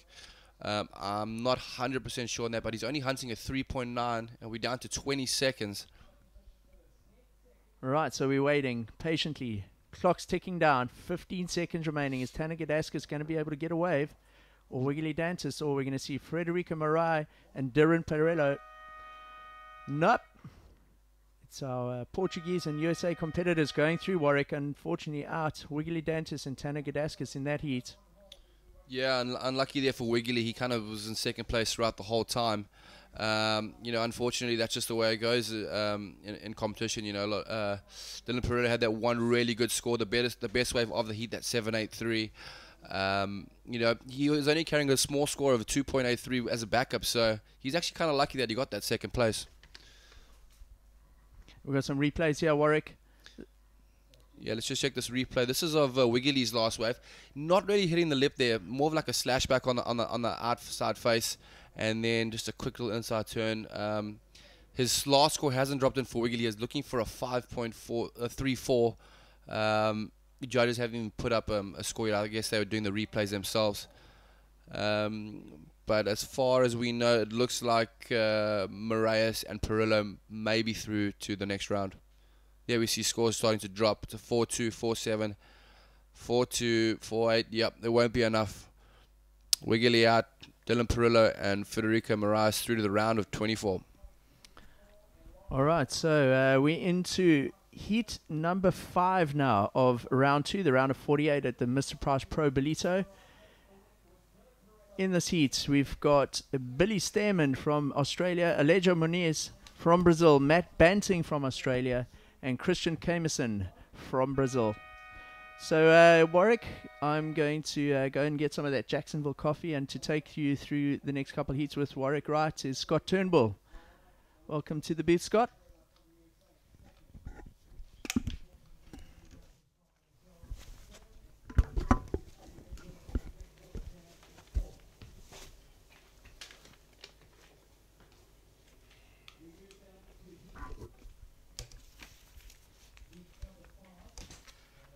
Cheers, Mike.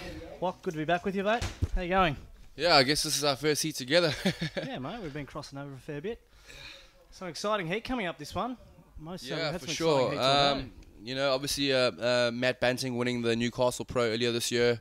Billy Stearman, Alejo Muniz, and Christian Kimmerson. Christian Kimmerson pulling that big 360 air yesterday in the dying seconds of that heat just to push him through. But yeah, I guess, you know, we're in the round of 48 now, so everything's pretty much loaded and even, I'd say.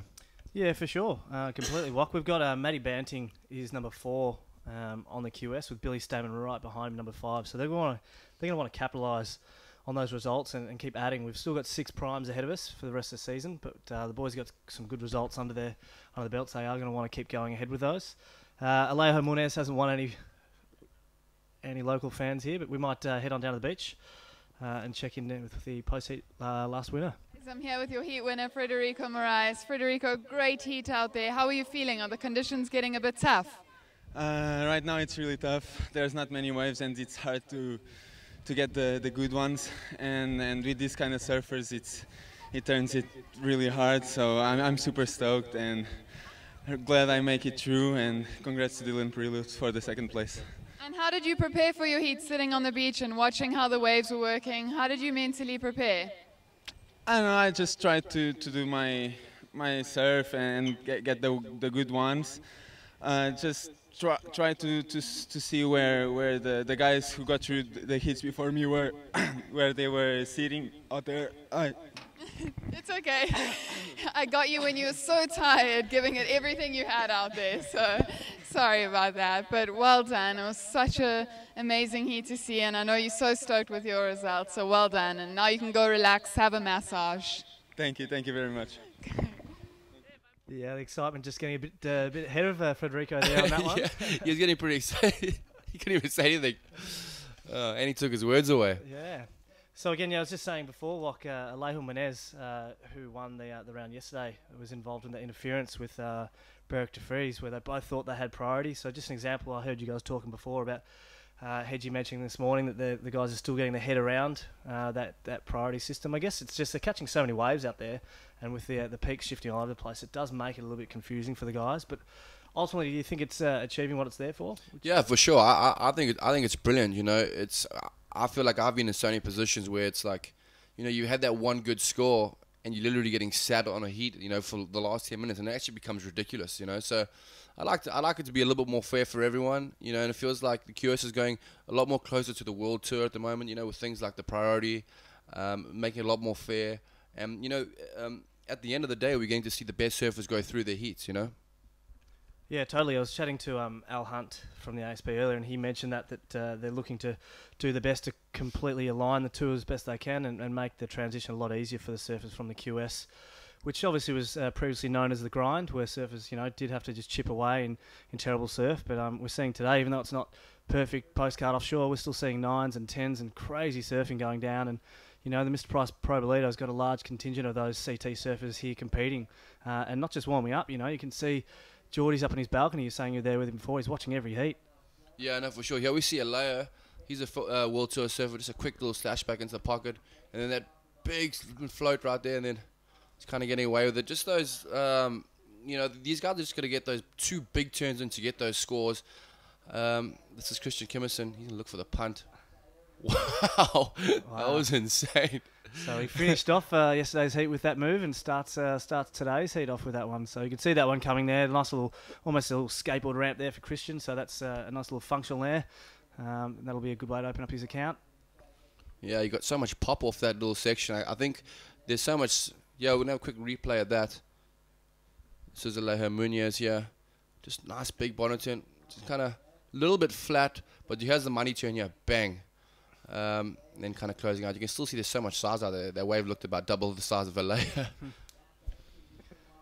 Yeah, so the swell's still sticking in there, which is great. That onshore hasn't blown too strong. It's still really contestable. I was out watching the heats earlier, and just the airs that are going down, I'm just losing my mind at what these guys can achieve in these conditions, you know, from the big spinning airs to, you know, there's still barrels going down out there, which is great. Yeah, let's just look at this last replay here from, I think this might be Christian Kimmerson. A bit of a different angle, there we go. We just got the last part of his wave. Just, look at that pop, you know, that full real rotation. Let's see if we can try to get the beginning of that wave. So, Wok, doing something like that is well beyond myself as a jet ski driver. Is it a lot harder to do that without the grab? You know, I wouldn't actually. I don't really want to comment. I never really thought of myself as an aerial surfer, but no matter how you look at it, it's a really hard maneuver. And he has the beginning of the wave. Let's see what he does first. Just a little hook in the pocket there, which will set him up for this one. You can see it's flattening out. Just sets himself beautifully.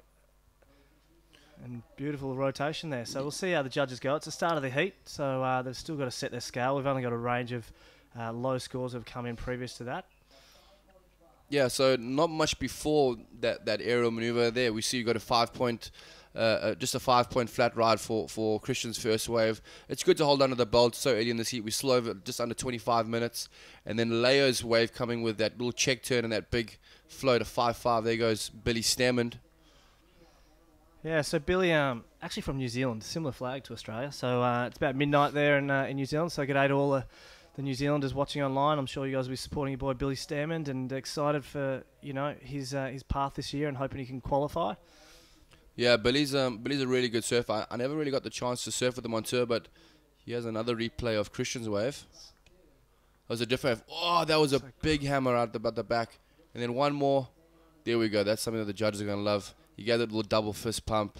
2 big turns. It looks like that's kind of all we've been really looking at throughout the day from the goofy footers. Yeah, they've got that underneath the lip there with those really sucky sort of waves. Gives them a chance to really go to 12 o'clock like Christian did there. I think the judges are going to love that. Only a couple of turns, but really critical and made that end section, which has been the undoing of a lot of guys. As we see Christian locking in at 8.07 to go with his 5. So off to a great start. Perhaps we can see that again. Yeah, just follow us through the slow-mo here. 12 o'clock in that one. Just real commitment, releasing those fins beautifully. He loses a fraction here, but that doesn't matter. He's still got control. Yeah. Sets him up for this last one there. Eyeing the spot. Just complete commitment back down to the bottom. There we go. Matt Banting up and riding. Oh, so much speed and flow. Going for his third. Whoa. That was almost a small inside, but you can see what he's capable of. Matt Banting, as we said before, winning the Newcastle Pro, which I'm sure is one of the hardest QSs to probably surf. You know, all the comps and Oz are really hard. You get the best surfers in the world coming there to compete, the Fannings, the Parkos, and you know, the young kid came out on top.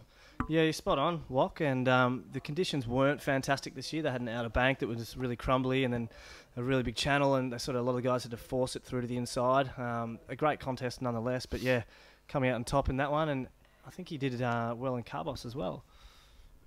Here's a replay again. So you can see how smooth Matty is. He drives down the line, just tags that one, that first section, sets up, just a quick fin release in there. Little foam climb. Every turn that Matty does is different. He's quite a good technical surfer. He doesn't go for broke on every turn, but he makes sure he's got variety and really flows between those two turns, or all of his turns he does. Yeah, and obviously, you know, the judges have always said, you know, we want to see as much variation as possible. He does. The kid surfs with so much speed and flow. He's so technical that the stuff that he's doing is actually so hard, but he makes it look that easy, you know. Joel Parkinson's been criticised for that in his time. Yeah. Oh, and right too.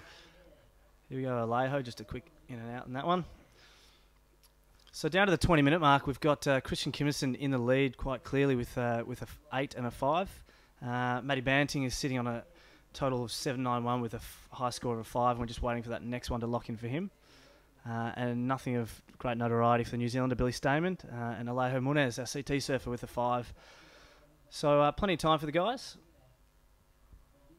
See a little paddle here. This guy's Banting, yeah.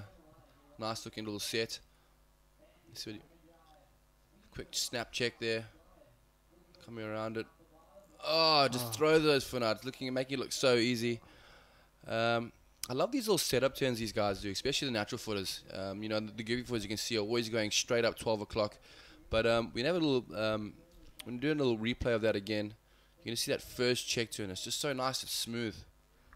Yeah, you're right, Wok. The guys need to do something rather than just looking like they've got one. So they do just that check turn to set themselves up. And that there, really critical. That lip's thrown over, just releases those fins beautifully. Not above the lip, but sort of through the wave. And the judges are going to like that. I've got no doubt that'll replace his 1.2. Yeah, 100%. There's a in and out by Christian. Want to throw a big shout out just while we've got a break in the action to Richie Porter as we throw a quick replay. So Billy Stamen, this must have been whilst Matty was doing his one. Nice jam in the pocket there. Comes around the bottom. Just a bit of a half turn there. What's he going to do in this section? Bang. Jams it. Can he ride out? And he does. So a good little wave there for Billy. And, you know, he's got two waves, a 2.83 and a 1.93. So I'm sure that'll go into his higher scores. So, as I was saying, Wok, I know Richie Porter, head judge of the ASP, is watching online and watching it. So big shout out to you, Rich. You are right, mate. The website did say it was 0.4 of a foot in terms of the wave heights, and it is a little bit bigger than that one. Yeah, as you can all see online.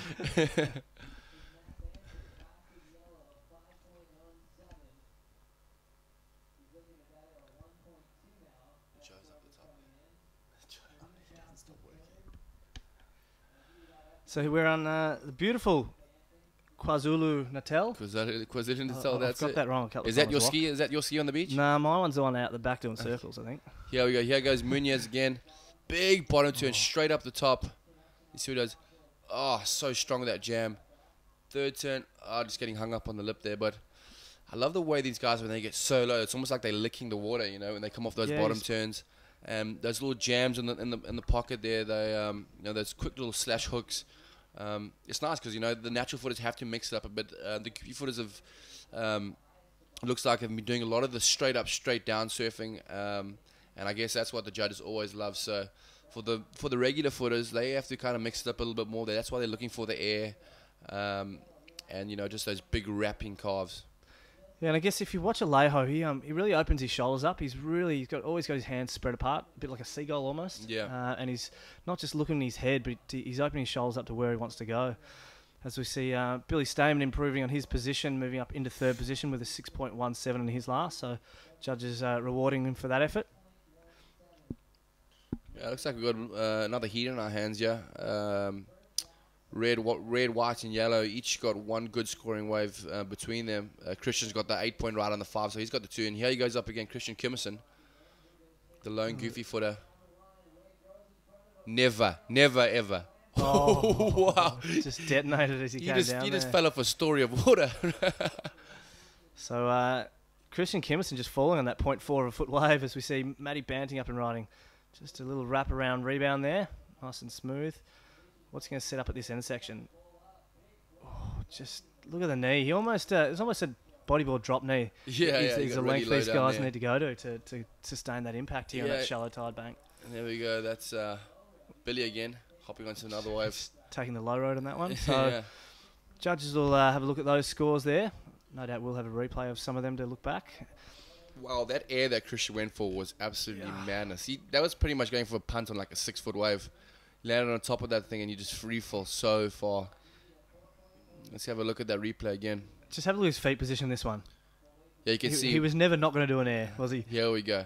I know his stance just goes wide and just sits on the top of that. Oh. Wow, that thing was double the size of him. Do you think he might have been watching Felipe Toledo? Yeah. I think Felipe Toledo taught a lot of people out there how to do it. Here we go, some last 7. Here goes Munoz again. Bang, that was a crank right there. Oh, just coming unstuck. Little nose pick there. I noticed on that bottom turn he got a little wobbly there, but didn't worry him. Still went straight up and executed that beautifully. Yeah, they kind of pushed through. Let's look at that replay again. Oh, this is Matt Banting. Look how smooth he comes through here. Just chop through all of that onshore gung on the inside there, and then just this big close-up photo.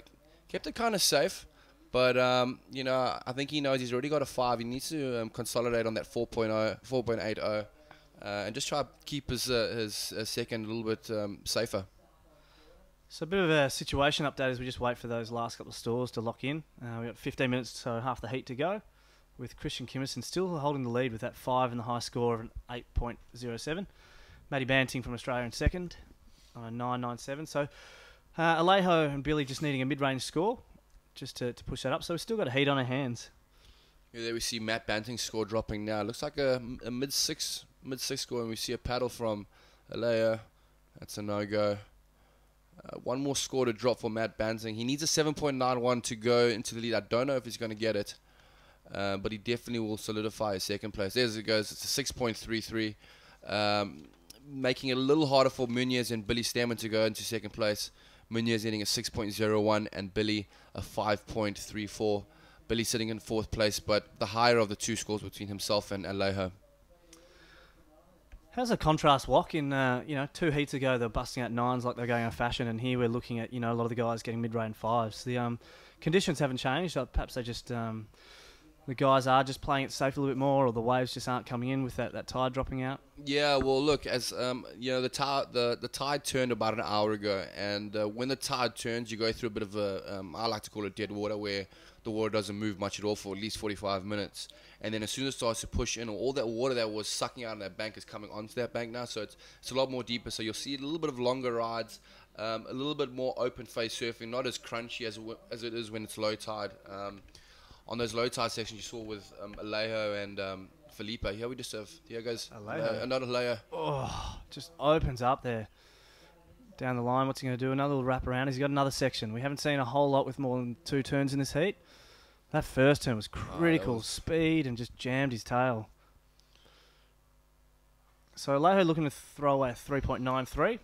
We'll see. Let's see if he does that here. Takes off. Not a big wave, a little bit chunky. Comes around the bottom and just jams that. Right there. Critical, real control too throughout that. Just a little bit of a wrap around there, and another one just to finish. So.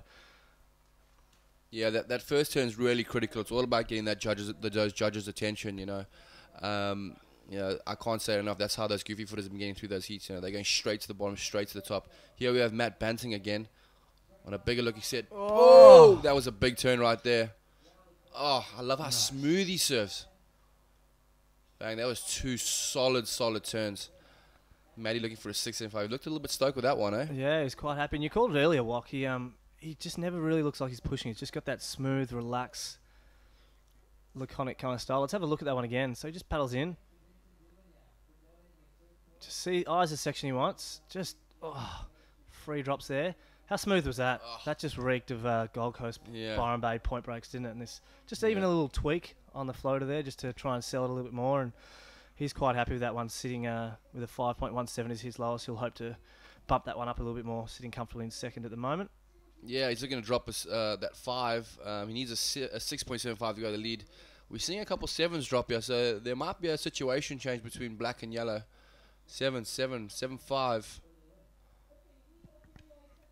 There we go. It's a 7 flat for Banting. He takes the lead over Christian Kimmerson, making it even more harder now for Munoz and Stammen to go through to second place. Alejo needing 7.58, and Billy looking for a high 6.91. We're almost close to the 10-minute mark, but as we've seen through the heats throughout the day, it almost seems that the situations really start turning on as soon as we get to those 5-minute mark. Everyone leaves it to the last minute, eh? Yeah, that's exactly right. As we look at the fantastic structure there for the Mr Price Pro Ballito 2012, you can see the priority discs up the top there with Billy Stamen in the red holding the first priority. So he gets to choose whichever wave he wants, with Christian Kimmerson in second. So what would you be doing if you were Matty Banting now? You've got waiting for that score to come in there, Wok, which you said was a 7. What would you be doing? Yeah, well, I knew I was in the lead now. I think, I think he'd be sitting pretty sweet now. And to be honest, I only think he looks like he's hitting it at like 70%. I don't think he's giving it that full 100 yet. Now that he's comfortably in the lead, majority of guys that do sit in the lead quite comfortably, now they'll want to go out and look for those big air sections and then kind of just nail those 8s and those 9s. And if you're Billy Stamen, do you start panic? We've got 10 minutes on the clock still. So we saw that Billy was he's first in line in priority for the next wave. So he's got a 6.17. He doesn't need an awfully big score. We know Billy is a great surfer. So for a 6.91 for him is quite obtainable. I'd suggest rather sit now and wait for one big bomb to come through, get those 2 big turns out the way, and lock down that high 6, that 7, that 7.5, and then you start putting the pressure on the other guys when they're coming to closer to the 5-minute mark. And it's a tough call. At what point do you revert on your plan and change your plan? We saw William Cardoso sit there for about 15 to 20 minutes yesterday waiting for that big one that didn't come. And then this morning, Ace Buchan sat there and I think he waited 10 minutes and that cracker came and he had the 8. So he had the whole rest of the heat just to go and find a 5. And as it turned out, he found another cracker as well. Yeah, Ace surfed a great heat this morning. The waves are changing constantly. Heat by heat, they're always looking different. The tide's coming in, it's getting a lot softer, lot less waves. So it's tricky for him, but he has got a little bit of time on his side. So maybe going for a little insider wouldn't be the good call. Maybe sitting and trying to wait for just that one big one. But it's always up to him, and he's got a game plan. So I'd always stick to my game plan from the beginning. Yeah, for sure. And we've got coming up the next heat. The locals will no doubt flock down for this one. We've got the main boy, Jordi Smith, your boy. Yeah, this is the one I've been waiting for all day. I'm kind of bummed. I would have liked to see him. There he is. We can't really see his head. He's down there with his coach, Klaus Jared House. They've just been chatting, but he's been watching the waves all day from the veranda. He's getting sucked. As I said, I would like to see him just surfing an hour ago with that low tide, with those big punt sections. But we know how Jordi is. He's a solid surfer, and he loves these chunky conditions. So look out for those massive wraparound calves. And if there's a section coming, you must know he's going to launch.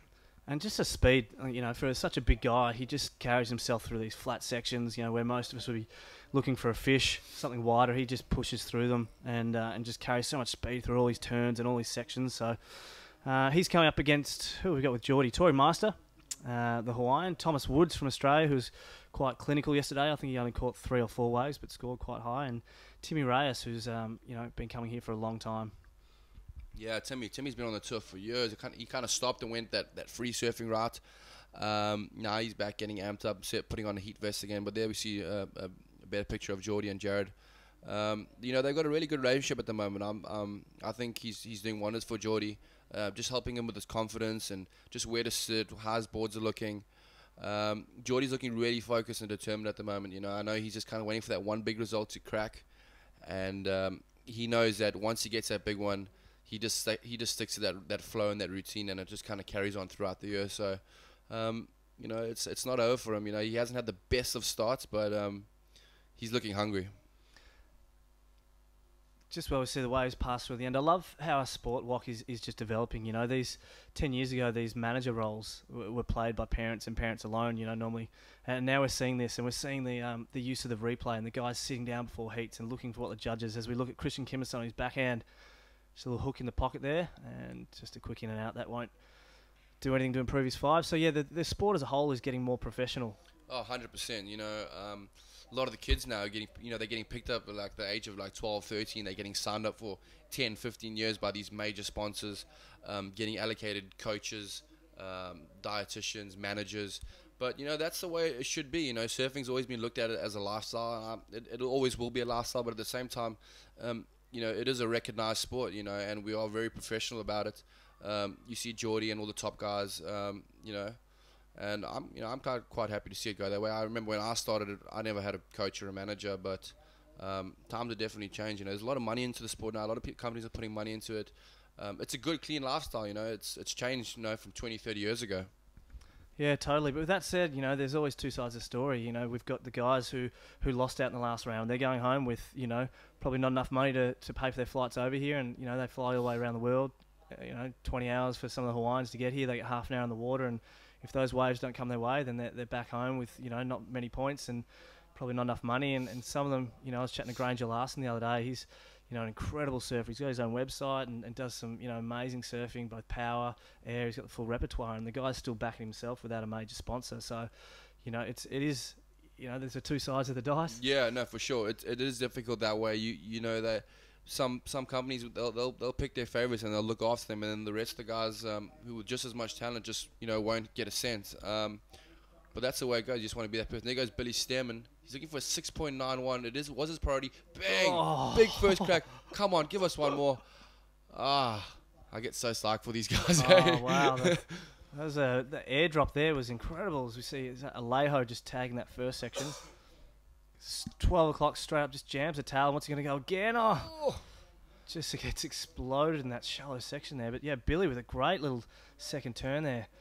I love it when they put their bodies on the line for it. It's just like, you know, they're surfing their best boards that they would like to surf through the whole year, and, you know, floating one of those waves could easily just break, and that's your money pretty much gone. You know, that's your everything. Break your best board, break your knee, break everything. It's as we see him again, not just a little jam there to set him up. He kind of waves a bit wobbly, and this thing here, have a look at the air. Yeah, that was 3 fins on that drop. I don't know if it's going to be a 6.91. You know, it was a really big turn. I would have liked to see him do a nice first little arc maybe, but it was hard to surf. Here we go. Here's a replay of Munoz again. Just that first crack, but we like the second too. Look how strong he comes off the bottom. Bang. Oh. 12 o'clock. Straight into another one. Oh. Coming right underneath that lip. So, you know, you got to pay to play. So as we said, we're under the 5-minute mark now. So Christian Kimmerson has got himself up into that second position. We've got Alejo Munoz looking for a 7.58. We're just waiting for a score to come in for that one. He's looking to drop a 4.83 as we see the scores trickling in. It looks like it's going to come in just under that need. So Billy Stamen is looking for a 6.91 in his one. So it'll be interesting to see whether the judges go ahead and give him that. The 6.13. So Billy moves up into third temporarily, but still requiring a 6.91. So not quite enough for Billy there, but plenty of time. 3 minutes 40 on the clock. Yeah, we see Tori Master just loosening up before his heat. This is a big heat for Tori, round of 48. You know, you get through here, you're looking at some serious money, some serious points. Tori won that O'Neill challenge a little while ago, Steamer Lane, where you got that sponsor from O'Neill for a whole year. Yep. And I think he's getting some good results. He has that replay again, just that big turn, that drift across that big lip. But he's a small dude, you know, and he kind of just put it all on the line there, and he pretty much got that 6.13 just for one turn. Would love to see him doing one bigger turn before that. He could have gone straight from fourth to first. Yeah. So some of the locals just taking the action here at Willard's Beach down at Ballito. It is winter here, isn't it? This is the middle of winter, but you'd swear it was the middle of summer. I imagine what your summers are like. Well, I can't imagine what your summers are like if this is winter. No, the funny thing is the middle of our summer is actually rain. It gets so hot. It's so hot and humid. But I swear, every time winter comes around the corner, I'm just like, I fall in love with Durban all over again. So if anyone's at home looking for a holiday destination and you've got the Mr Price Pro on one screen and a Google with where to holiday in the other, KwaZulu-Natal. KwaZulu-Natal. Here we go. We see Christian Kimmerson. He's trying to drop that 5.0 just to better his second place. Billy Stammen and Malaya hot on his heels there. Yeah, we see there's still quite a bit of swell up the point there by Boggs. The swell's definitely turned a lot. Yesterday we saw those little barrels, but the swell was coming in more from the southwesterly position. Now it's turned a lot more southeast, so it's coming in more straight. That's why we're seeing a little bit more size today. Here goes Munoz again. Looking for a 7.58. What's he going to go? Go to the air, the Brazilian? Please make that. And wow. And he likes it too. So, looking for a 7.5. What do you think? I don't know if he had the projection there. It was only the one turn. It wasn't a big wave. It was pretty critical. That tail went pretty high, but I don't know if he got that much height in the board. It's 7.58 in the context of the heat. Yeah, he hit it off the smaller part of the wave. It almost looked like a set, and then it is a set, but he hit the smaller part of the wave, I reckon, just the end section. But you can see he's setting up here lovely for it. Oh, wow, he there kind was of a bit more tweaked height than I that thing, thought eh? there, yeah, He so- tweaked that thing pretty good. So he likes it, but the Brazilians are known for their passion. Yeah, for sure, man. They get into it, you know. And a big hi to everyone in Brazil waking up this morning. If I knew how to say hello in Brazilian, I'd do it. Marc, you help me out there? I used to learn a little bit of Portuguese, but I only used to learn Portuguese so I could speak to the girls. Nothing else, for no other reason. Well, there you go. I'm quite Brazilian and Portuguese, so I'm obviously miles off the mark. Yeah, So we're looking for a 7.58 there with just under 1 minute to go. So Billy Stamen looking for a 6.91. Alejo Munez looking for a You guys 7.58. banting. Oh, that first check was lovely. Oh, just drops his knee there. Crosses over and he'll... It almost looks like he's just floating out does, there, doesn't eh? So just waiting for those scores to come in for Alejo. Judges obviously taking their time. It's a critical part of the heat, and they want to get this right. Yeah, let's see this last replay here from Alejo. Here goes the air. You can see how he's setting it up. And then, bang, look how high his tail goes. He was almost inverted there, yeah, upside down, wasn't he? kind of turned that upside down. We haven't even seen a score drop yet. And here's the one from Matt Banting. Look at this first check turn. So smooth, bang. So much spray coming out of the thing. Almost a little archy carve. And then just, bang. Makes it look so simple. So that's the end of the heat there, that one. Ooh. Yeah, we're looking for that last... we're looking for that last score of Munez to drop. No judges have dropped a score yet. Banting looks like he's going to finish really strong there. Christian Kimmerson, the guy in second. I hope he's going to be the one hoping that they don't give Munez a score. But let's just see how this goes over here. Yeah, so unfortunately for Billy Stamen, he is bowing out of the heat. He will be taking home a 25th place in this one. So just we look to the next heat. So Jordi Smith, the local boy, your boy, Tory Master from Hawaii, Thomas Woods from Australia, and Timmy Reyes from America. So a real mixed bag there. Yeah, another big heat coming up. Jordi, obviously, everyone eyes on Jordi here. Being at home advantage. Past winner, Jordi. So that heat's just about to start right now. We're still waiting for scores coming through from Alejo Munez. The judges are obviously having a look at that replay over and over again. Do we give the score?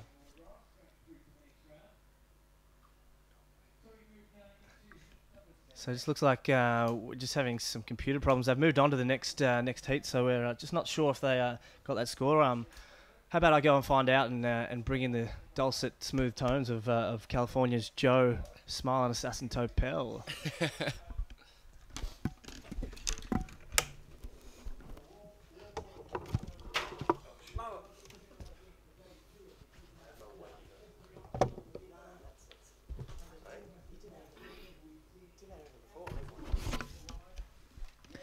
Thanks, Scott. Thanks, Walk. Exciting times out there. That last heat really lived up to the expectations. Continuing on out front, here goes Tory Meister. Clean lean grab. Wow, crazy that was landing, big. and he lets go. That was a high air. I think a lot of these boys know that Jordi's going to try go for the air here today. So I think everyone's going to put it right on the line. This is quite a big heat for all of these guys here. Yeah, pretty epic to see Tory Meister always going for it when he has a jersey on. What did you think about this approach? He just goes higher and higher and higher. The full slob grab lands massively in the flats. It must have been about a 6-foot drop, eh? It was huge. He teleported so high to the sky. Tory Meister became famous for his airs back in the day. Dealt with some injuries. Here goes Thomas Woods, originally from Cape Town. Goes off the bottom, carving it back in the pocket. So smooth. Picks up the pace. Rips it off the lip, right into another bottom turn. Seamless in transition, Walk. That was amazing surfing there by Thomas. That first turn definitely would have caught those judges' eye. He arced it so perfect, opening up those shoulders. Really, really solid surfing there from Thomas. Let's have a look at that wave again. This first turn's my favorite, no doubt. Oh, that is just beautiful to watch. And then another one. Bang. Wow, that was super tight right there. Just another tag there. Yeah, 3 solid turns there for Thomas on an opening wave. So a nice performance for Thomas Woods on his first strike. And then we also had Timmy Reyes get involved. Threw it up nice and vertical off the lip. Started hunting down an inside section. Was able to drill the finish. And he gets to fade out of there. So Timmy Reyes, always good for an opening wave. Thomas Woods in this heat in the round of 96 was the most patient surfer. Picked off great waves. And looks like he's kind of picking up where he left off. Doesn't really take him much time to get a keeper score line. Yeah, it looked like he played the patient game yesterday. It did pay off, obviously. Thomas is actually an ex-South African kid. He's actually grown up in Cape Town.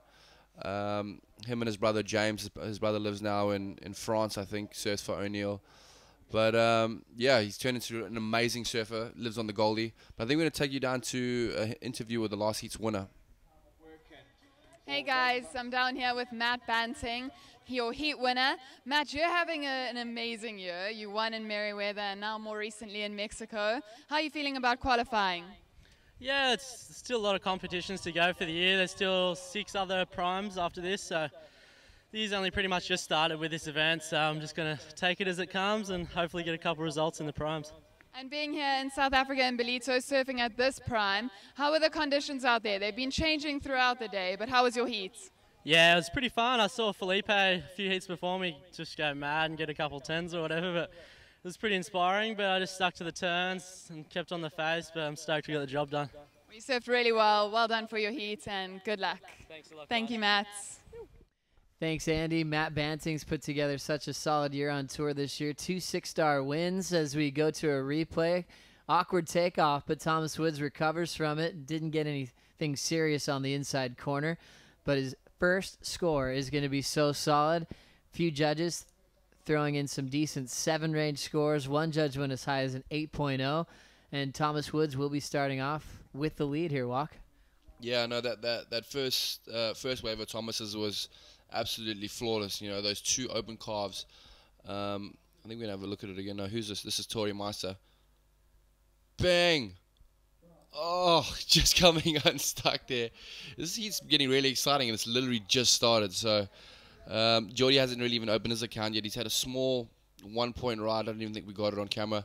But, yeah, Thomas Woods opening up with a 7.5, and that great wave of Timmy Reyes one is 7.1. So, those are our first 2 servers at the moment, Joe. Yeah, pretty exciting matchup on paper when you look at all 4 of these guys. Jordi Smith, the top guy, CT, world title caliber type surfer, with all the focus on him bringing one back to the hometown crowd because it's been a couple of years since he won. Tori Meister representing Hawaii. He's now living in San Diego. It's a better place for him to fly out of since he's traveling around the world. But the cool part about Tori was getting some recent backing. He had major sponsors growing up, and then he won that one-off event, the Coldwater Classic event in Santa Cruz, and the incentive to win was you're going to get a year sponsorship by O'Neill, and now he's able to travel the world again. Yeah, I was just actually saying that right now. So he won a full year sponsorship, and yesterday I watched him. He was so exciting to watch yesterday. Surfs good in like the junky stuff, then also surfs really good in the big waves. He did really good at Pop the 1 year too, right? That's right. Comes in as a wild card sometimes representing Hawaii, so great in the barrel when it comes Triple Crown season. Right now, just a couple of 1s. Slow start here as we go back to the lineup for Thomas Woods. Draws it off the top. Starts picking up the pace, picks the high road, and ends up sinking on the finish. So after a perfect start with a 7.5, it's been a little trouble to back it up in the first few minutes. Yeah, just kind of sitting with that 7.5 and nothing really else under the belt. But it looks like he's changed his game plan a bit since yesterday. You know, he's getting that wave count up. He knows he's got that 7.5 now. He's out of priority. So he's just probably trying to catch a couple insiders, maybe lock in a 4 or a 5, and you know, just sit quite comfortable on that first place for a while. As we check out the replay, Thomas Woods with a good draw in the first section. You can see him kind of had 2 options there, Walk. Would you have picked the low road? I don't know. I was looking at that now. I think I might have gone the low one for sure. But that first turn was nice. He hit it right in the sweet spot, that nice little tag. And then I thought, yeah, maybe looking for that air section on the inside, but he obviously opted for the high road. It was interesting this last season on the North Shore of Oahu. Thomas Woods was out surfing off the wall and absolutely shredding. And one of the best surfers of all time, Dane Reynolds, was out in the same little area, and he was just mesmerized by what Thomas Woods was doing, but he didn't know his name. He just saw this kid blowing up, and Dane was looking at him going, who is this guy, and why doesn't he have a bigger profile globally? And so he ended up finding Tommy Whitaker and was asking about Thomas Woods, but he was very impressed with what Thomas Woods was doing, just throwing down keepers on every single section. And Dane's expecting big things out of this kid. Wow, that's pretty insane. I know Dane, obviously Dane, one of the best free surfers, if not the best free surfer in the world. I was reading an interview by him. Here goes Jordi Smith. Jordi, going off the bottom, almost thought he was going to project into something big. In and out there. But yeah, talking about Reynolds, I read a magazine article about him. He was saying his favorite surfer to watch was actually Ricky Basnett. So I was like, wow. And I've grown up with Ricky since we were literally been 7 years old. And I've always known the talent that he's had. He's next to Jordi. I think they're the top two guys that have come out of this country. Ricky kind of got over competing a bit in the end there. I don't know why. He's an ex Mr Price winner, first South African to win it in I think 25 years or something stupid. But yeah, his talent was ridiculous. He hails from the south coast of Durban on the Bluff.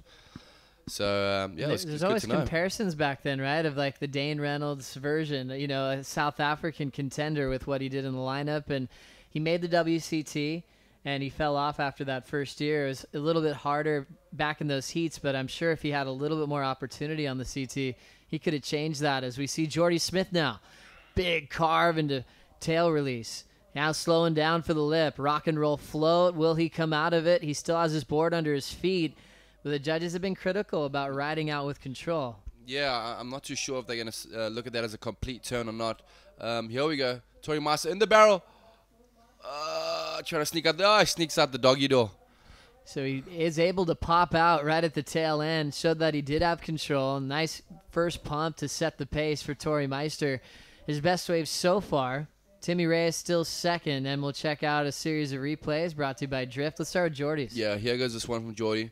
Nice bigger wave. And here goes that signature wrap. Bang! Slides that tail right around. Goes a little bit frothy there. Almost a little bit safe with that floater, but I don't know. What do you think? Would you say that's complete or? It looked like he had control, but I think they probably want to see him ride out of it a bit further. He was leaning back, and just the way things have been going today, I'm thinking they might be a bit critical on it. What about the two, Block? Yeah, that thing looked pretty round in the beginning, and then obviously the onshore kind of messed it up. So Tory opting for the doggy door on the side. I'm not sure if they like that as much as a clean exit tube, but nonetheless, he got barreled on the hard onshore. As we see 20 minutes on the clock, Jordi Smith first score comes in. Looks like he will be only getting scored on that first completed turn. Thomas Wood still has the lead with a 7.5 start, and Timmy Reyes started with a 7.10. Two quick turns for Timmy.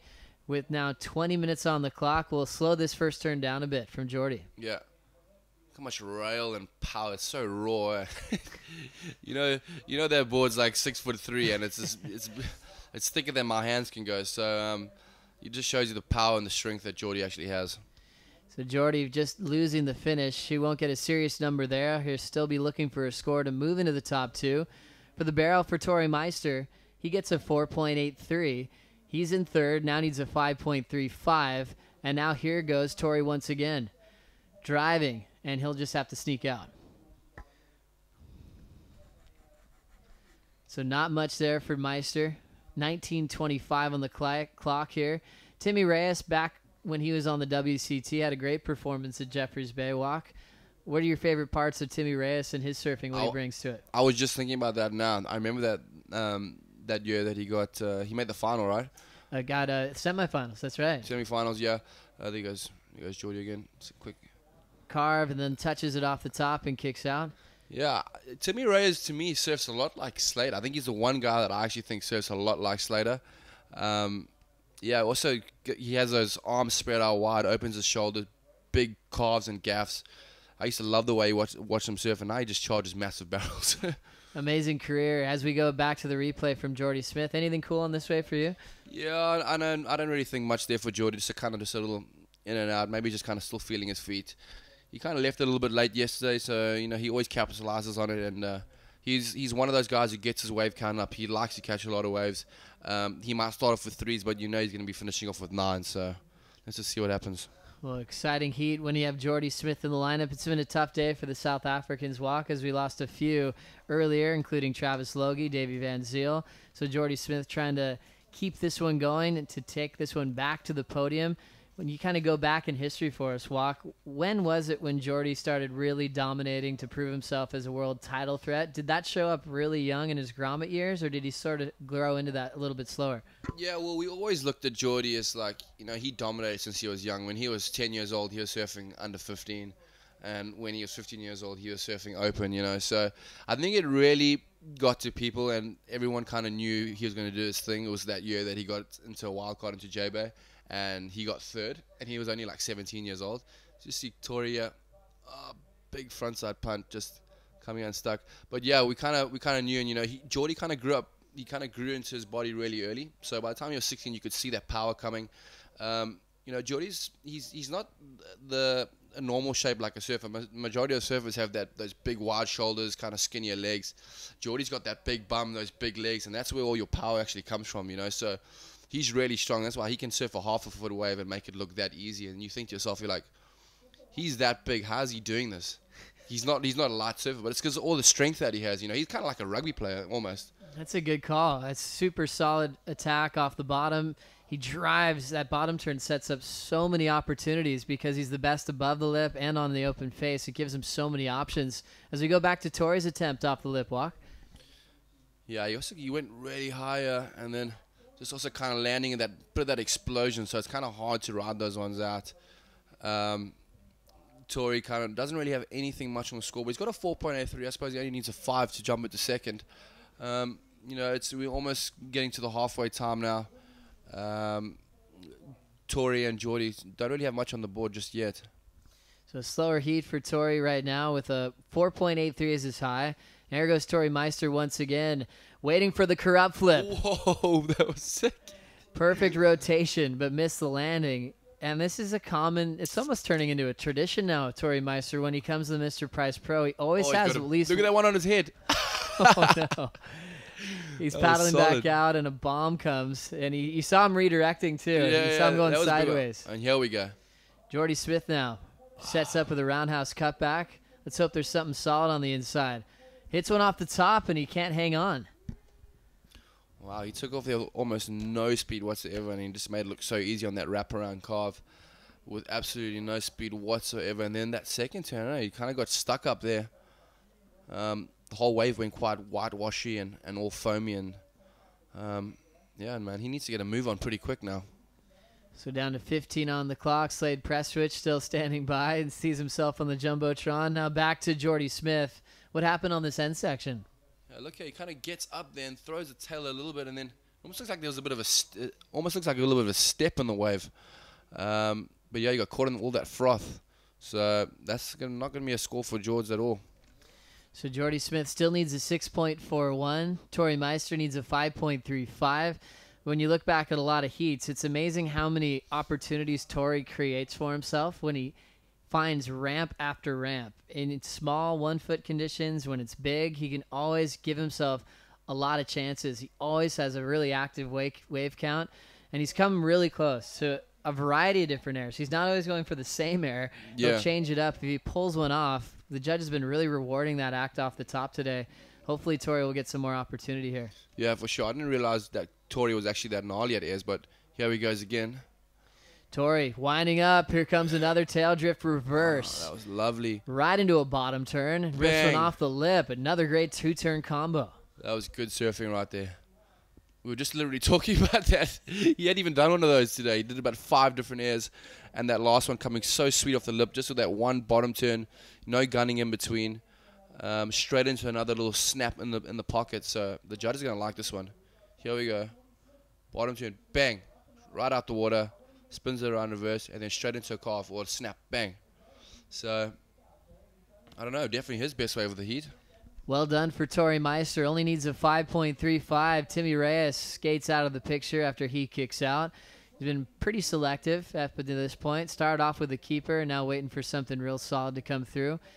Another wave in for Thomas Woods, just a 2.77. So we had that great set to start for Timmy and Thomas. Things have gone relatively quiet. Now Tori Meister livening things up again. A 5.35 is not a whole lot with that risk on that first turn. How do you like that maneuver, just that tail drifting reverse? Yeah, for sure. I think, just that maneuver alone is worth a high 5. There we've seen the first score signs drop. It's looking like a mid-7. But, you know, he put it on the line. Let's just have a look at the replay again. Here he goes.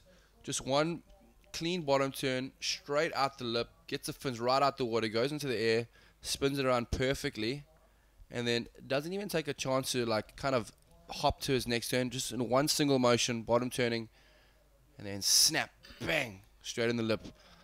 And coming out of that, there's the wave squares out on his head. But really good surfing. One judge putting a score through, only a 7-3, so a few more scores to drop. As we see preparing coming up next, more great surfing. Joanne Duru taking on Jadson Andre, Tom Whitaker, Stu Kennedy in heat number 7. Then we'll see Adam Melling, Marlon Lipke, Granger Larson, and Kai Otten round off the day. Meanwhile, scores are in for our Hawaiian. Tori Meister turns this one. A 7-1-7 takes him to first. Thomas Woods to second. That sends Timmy Reyes down to third. Timmy now needs a 3.18. Jordi Smith still needs a 6.51. Here goes Tori Walk. Tori back at work. Here we go, here we go. Boo! I really want to see him land one of these things. Those things, like, he looks like he's right there. He has the perfect connection when he does the corrupt flip. We've seen him land those in the past where he's gotten perfect scores with a jersey on. He's had 2 very close attempts, and he's still going for it. That was his 8th wave ridden in this heat. He's been the most active surfer in this lineup. Let's see what happened, why he didn't land this one, Walk. Yeah. So there you go, straight. He gets under it. He lands it. He pretty much lands it, and as he comes down the wave, it's just crunching so hard. Give it a little bit more tight, and I guarantee he'll make that thing. A pretty impressive performer in Tori Meister. He still does have the lead. If he lands that, he's improving on his 4.83 and will probably put him safely into the round of 24. First priority is sitting with our rider in white, Tori Meister. Still with, or excuse me, yellow. That's Thomas Woods with first priority. Here goes Timmy Reyes. Set up carve off the bottom, reaching vertically on the inside, but he couldn't hang on. Yeah, I like that first carve by Timmy. Just kind of opening those shoulders and just slicing it right across that lip. Here we go, Thomas Woods. Big bottom turn, bang off the top. Another one. He's looking to drop that 2.77. There's a good chance he rides it out. Nice first opening turn there from Thomas. Well, we know Thomas's history back in Cape Town. Are you a fan of Cape Town? Walk, how often do you get down there? I go down there, but not to surf anymore. The women are really beautiful from Cape Town, so I go to Cape Town to hang out with girls. It's just really cold, you know. I'm from Durban. I like the warm water. It's so big difference in climate. We always hear about the heavy waves they have down there. Here's Tori Meister, speed connection, looking for another big closeout re-entry, holding his composure through the whitewater, and we'll see if he gets credit for that final turn. But like we were mentioning with Tori, he's very creative. He doesn't do the same thing every wave. He always has a different approach, just surfs the wave to what he thinks will be a solid score. And let's check out Thomas on his last one. Yeah, there's that first big snap or hook off the top, going quite vertical. Then the second turn, almost just like a big foam climb. The judges are I think they're going to be focusing a lot more on that first turn. He's only needs to drop a 2.77. I'm pretty sure he'll drop that. And he needs only a 4.5 to go to the lead. It might be touch and go if they give him that score.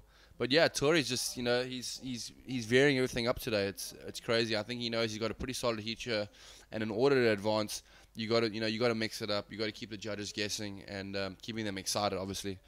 And now seeing Timmy Reyes drop in, set up hook right in the open face, drives off the bottom and gets a nice flow and rhythm off the top. He'll slap the inside corner and pick himself back up. An interesting ride for Timmy. 3 different turns. Wow, that was pretty intense. Those were 3 massive turns by Timmy. We haven't seen 3 big turns out the back today, I don't think. Well, not in the past few heats. Timmy already with a 7.1, looking to drop a 3.07. I'm going to go as far as to say that was one of the best waves of the heat so far. Great surfing from Timmy Reyes, and he had a good flow. Got creative, even was able to drift the fins on that second turn. Let's have another look, Walk. Replay, yeah.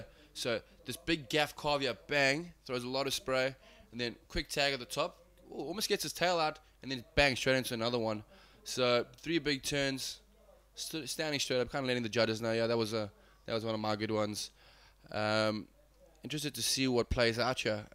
It looks like Tori, Thomas, and Timmy, the alliteration that goes by, are in the first, second, third. It's going to get really tight here. Jordi's needing a high 8, but you can never count that guy out.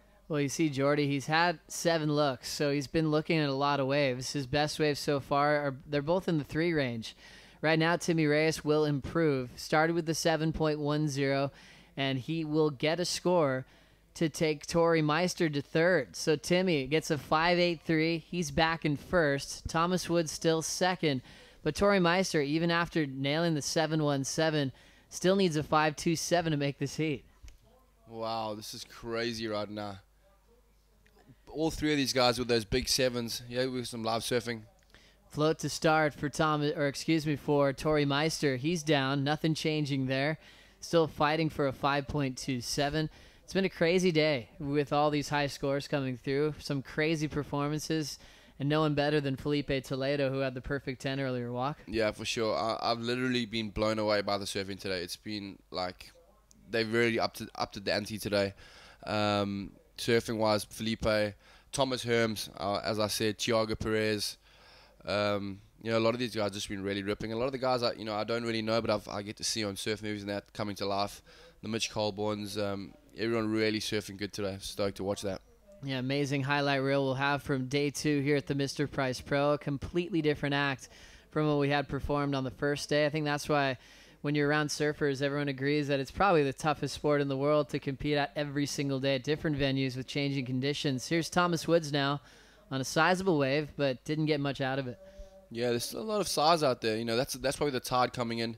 There's Jordi, you can see just looking for waves on the hunt. A little bit of a frustrating heat so far for Jordi. Well down in 4th, needing at 8.66. But as we know, this is Jordi. He can do anything. One of the best in the whole world, needs an 8.66. It's right about 2:38 local time here in South Africa. We had the tide go low just about at 12 o'clock this afternoon. It'll be filling in through the last couple of heats of the day. And we have 6 minutes on the clock in this one. Timmy Reyes leading, Thomas Woods 2nd. Meister needs a 5.27. Jordi Smith needs an 8.66 to advance on. And coming up next, as we look at those last couple of heats, it's Stu Kennedy versus Tom Whitaker representing Australia. Jadson Andre, current WCT surfer, also takes on Joanne Duru representing France. We've had a lot of goofy foot standouts today and natural footers. It seemed like a pretty even playing field today. Yeah, for sure. That old Christian Kimmerson snuck through that last heat again with that big 8-point ride, those 2 big whacks, throwing his fins out his board, literally going 2 o'clock. He actually went way past vert. Yeah, I'm a goofy footer fan, but here goes Jordi. Jordi Smith sets it up with a nice clean start. More open face, hammers the inside corner, but he goes down. 2-turn combos have been solid today. That would have been a solid number for Jordi, but he goes down on the final turn. Next wave for Timmy Reyes. It's a big carve right in front of Jordi. Snaps it off the top, and he'll try to lay low to pull this one off. He's hanging in there, and he makes it complete. Wow, this is crazy. This is really uncharacteristic by Jordi, so I'm not sure what's really going on there. I was actually watching some footage of him this morning. He was trying out some boards. Here we go. This is Meister. Bang! Under that lip. Oh, that was nice. That was super tight. Oh, one more. Look at that last section. Toy looking for a 5.27, so quite possible now with that 7-point ride he's really carrying. Just needing a low 5. So an interesting stage of this heat, passing the 5-minute warning. Jordi Smith has had 8 rides and nothing better than a 3.77. Still within range. He needs an 8.66. Let's see what happened to Jordi one more time. Yeah, he has that first turn, nice, just that first check, and then bang, he makes that one, 9 times out of 10. Something kind of just went weird there. But I was watching him surf on that board this morning, just some video footage of him just up the way at Westbrook, and he has that replay of Timmy. How was that first gaff?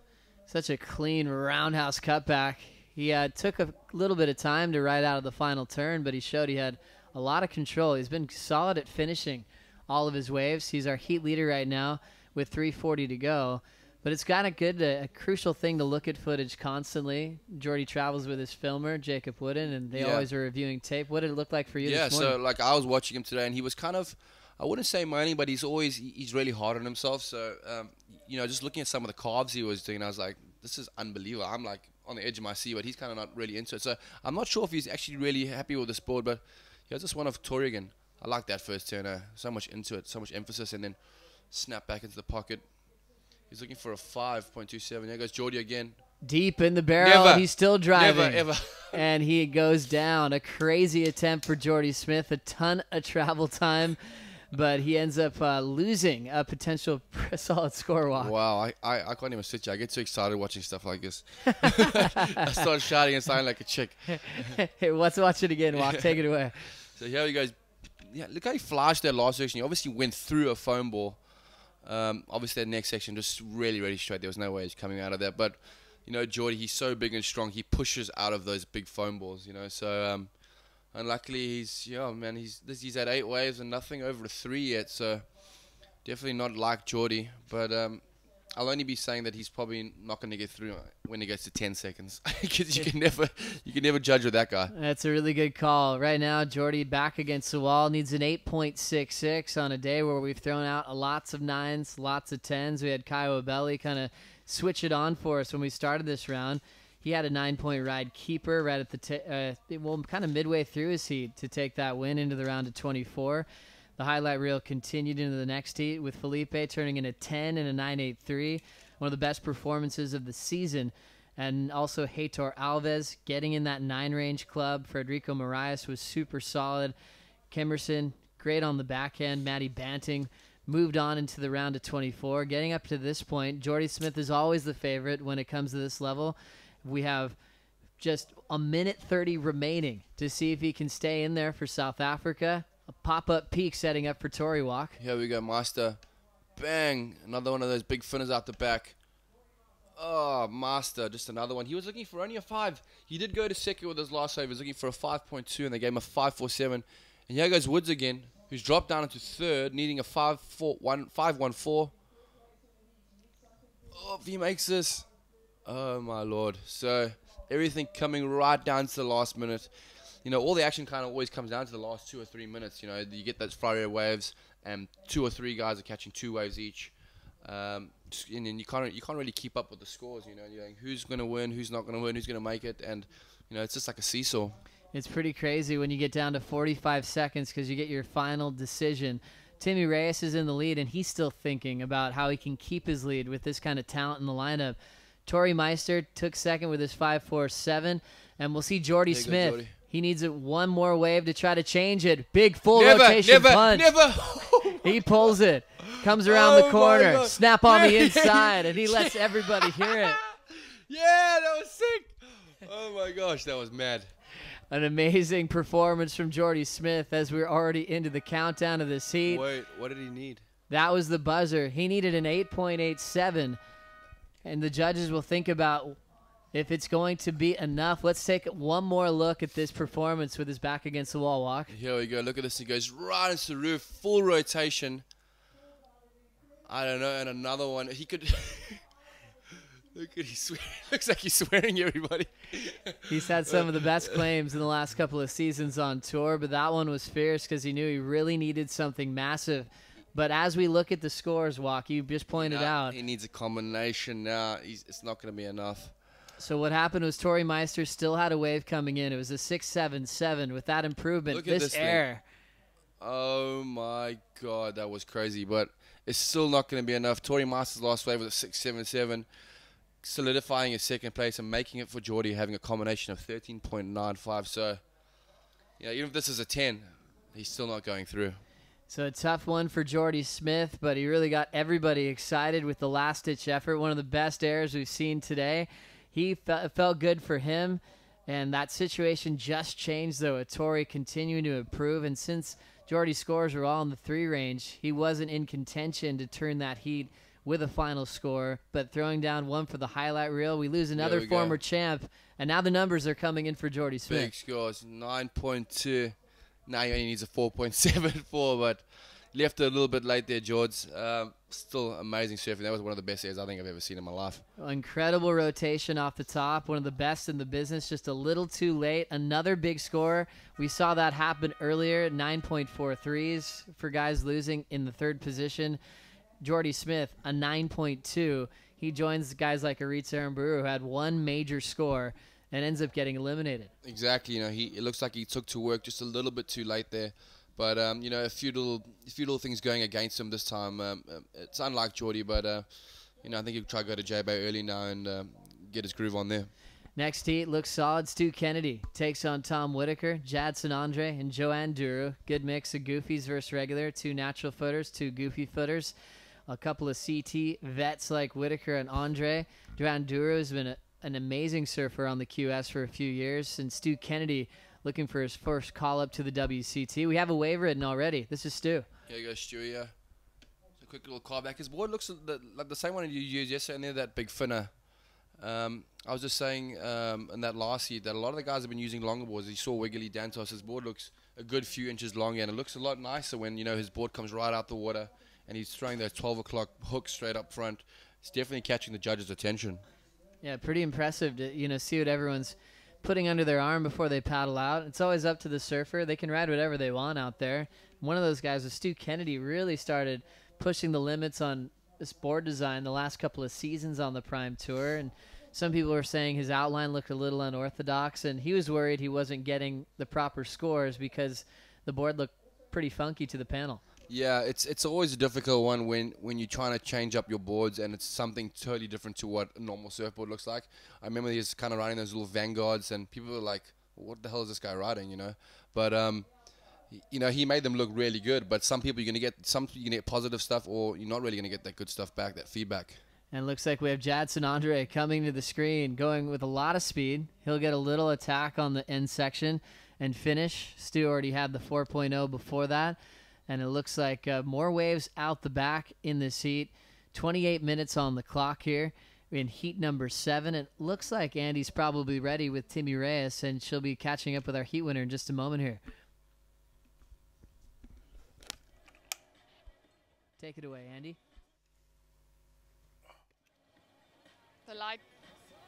Hey guys, we're with your heat winner. What a nail-biting heat. It must have been so nerve-wracking for you out there. What was that heat like? Honestly, before the heat, all you got to do is wax your board and put your leash on and get out there. You know you have the best guys in the world in the water, so all you can do is surf your best, and hopefully everything goes good. Well, it definitely worked out in your favor. Unfortunately, you did knock Jordi Smith, Beach's favorite surfer, out. But what was it like out there? What was the atmosphere like in the water? Well, Jordi's also my favorite surfer, so. Yeah, I haven't been surfing very much. I injured myself. I've been sitting out of the water the last 10 weeks out of 12. So this is my first major event of the year, and it's just nice to get going through some heats. Well, you surfed really amazing. Congratulations on such a good win. Thanks, Timmy. Thank you.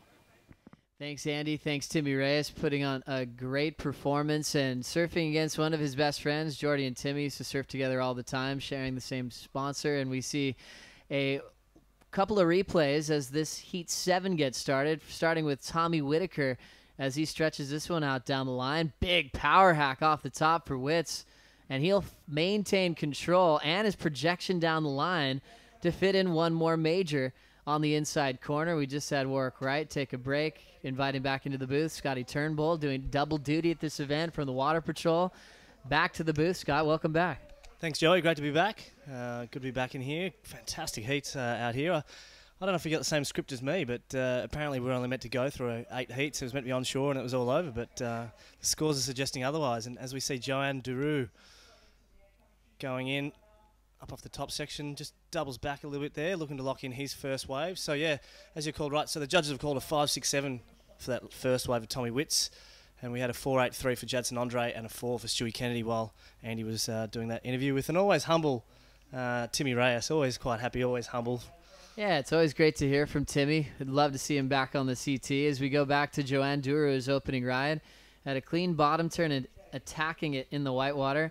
Maintained his momentum through the flats, and here just gets creative. Little redirect, finishing snap on his forehand, and he hops out of there.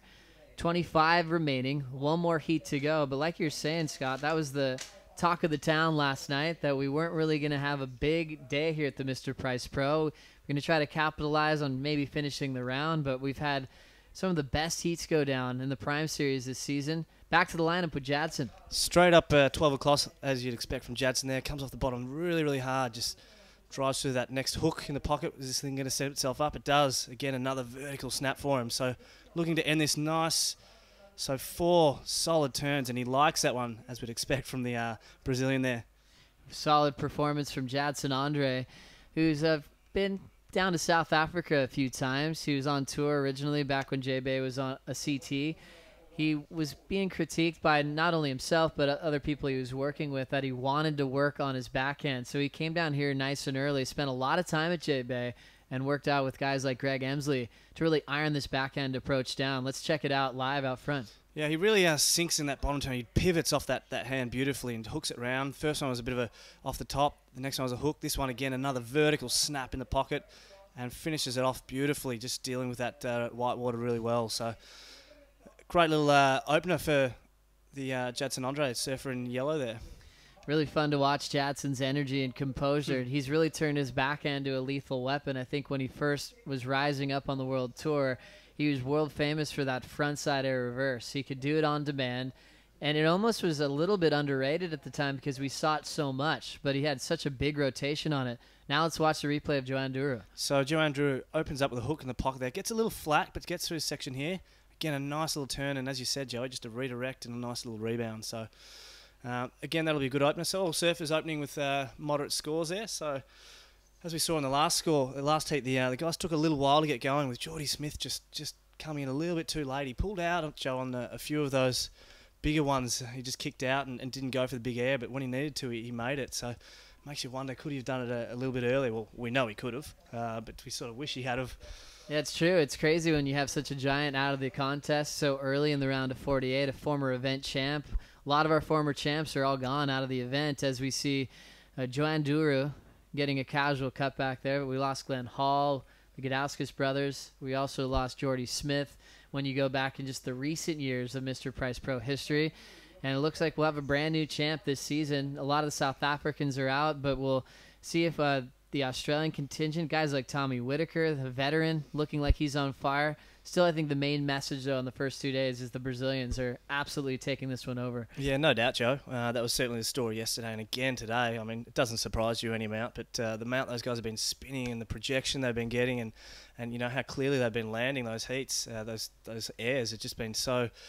It's just a part of surfing these days. You know, you've got to have it as part of your repertoire, and you feel for the guys who don't. They've really got to find something else. But as you said, you know, if you do become too one-dimensional, you know, as you said, Jadson was criticised for early in his career, then, you know, you get found out, and I think, you know, he fell away because of that. Gabby Medina in his first, as we see, up and riding Joe Duru again. Nice. Duru just kind of feeling the ropes to the inside. Gets a little warbly and flat on the inside corner, so not too fun to surf on the inside, so he'll get out. Jadson Andre attacks it on his backhand. He's incomplete. If you had anything major before that, we'll bring it to you, and we'll get a nice panned-out shot of a quick little ripping section on the inside that could be Tommy Whitaker. Yeah. So we'll hopefully pull up a replay of those ones. Just before we go to them, I was just saying that Gabriel Medina was in his first year. He won two contests, and he was initially criticised for that too. And he's since come out and silenced those critics and got a fantastic rail game and barrel game, and he's got it all. So he's that sort of complete surfer, and that's what you need to be in this day and age. Well, I think as a sports figure and having that kind of talent, you're always subject to that criticism. I mean, Medina kind of won on his backhand as a 17-year-old in those early matchups back in San Francisco. As we look at the replay of Johan Duru as a weird, flat, warbly wave, he kicks out. Not much of a score there for Johan, but still in second. But it was interesting. Everyone's like, okay, we want to see what Medina can do in this kind of surf. Stuck to his backhand. Didn't do any airs in the final against Parco. Won that way. And then he went to Fiji in his first call-up. Makes the final runner-up to Kelly Slater. Ends up winning the contest this most recent year. He's already made the quarters at the Pipe Masters. So for Medina, it's been crazy. Everything everyone puts out in front of him, he shows them right away that he's one of the best in the whole world. And he does it with a smile, and you know, he remains calm, and he's cool about it all too, which is great. Really amazing to see Medina go back to world #1, heading into the next event on tour after that win in Fiji over Nat Young in the final. 20 to go on the clock in this one. Jadson Andre, 7.33 and a 5.07 has the lead. Duru in second, Whitaker with a 5.67, Stu Kennedy with a 4.0.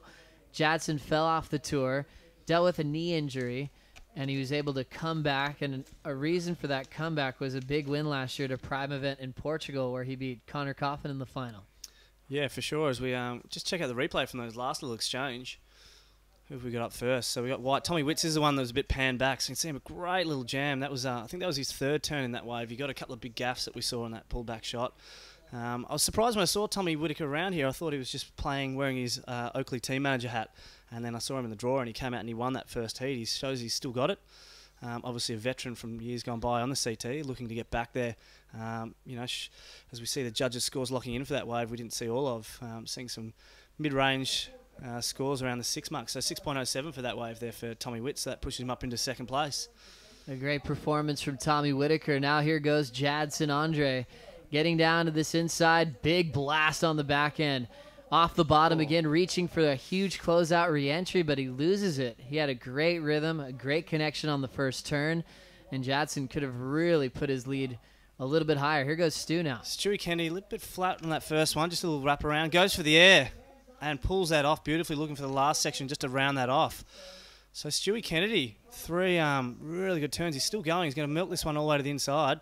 He's got his first wave of 4, so that one will certainly look to support that and progress him from that 4th position. So Stewie Kennedy, round of 16 I think he made last year there, Joey, looking to keep going. That's right. We'll take one more look at this last wave. He's got such an amazing technique on that frontside wrap and springing off the top just to mix it up.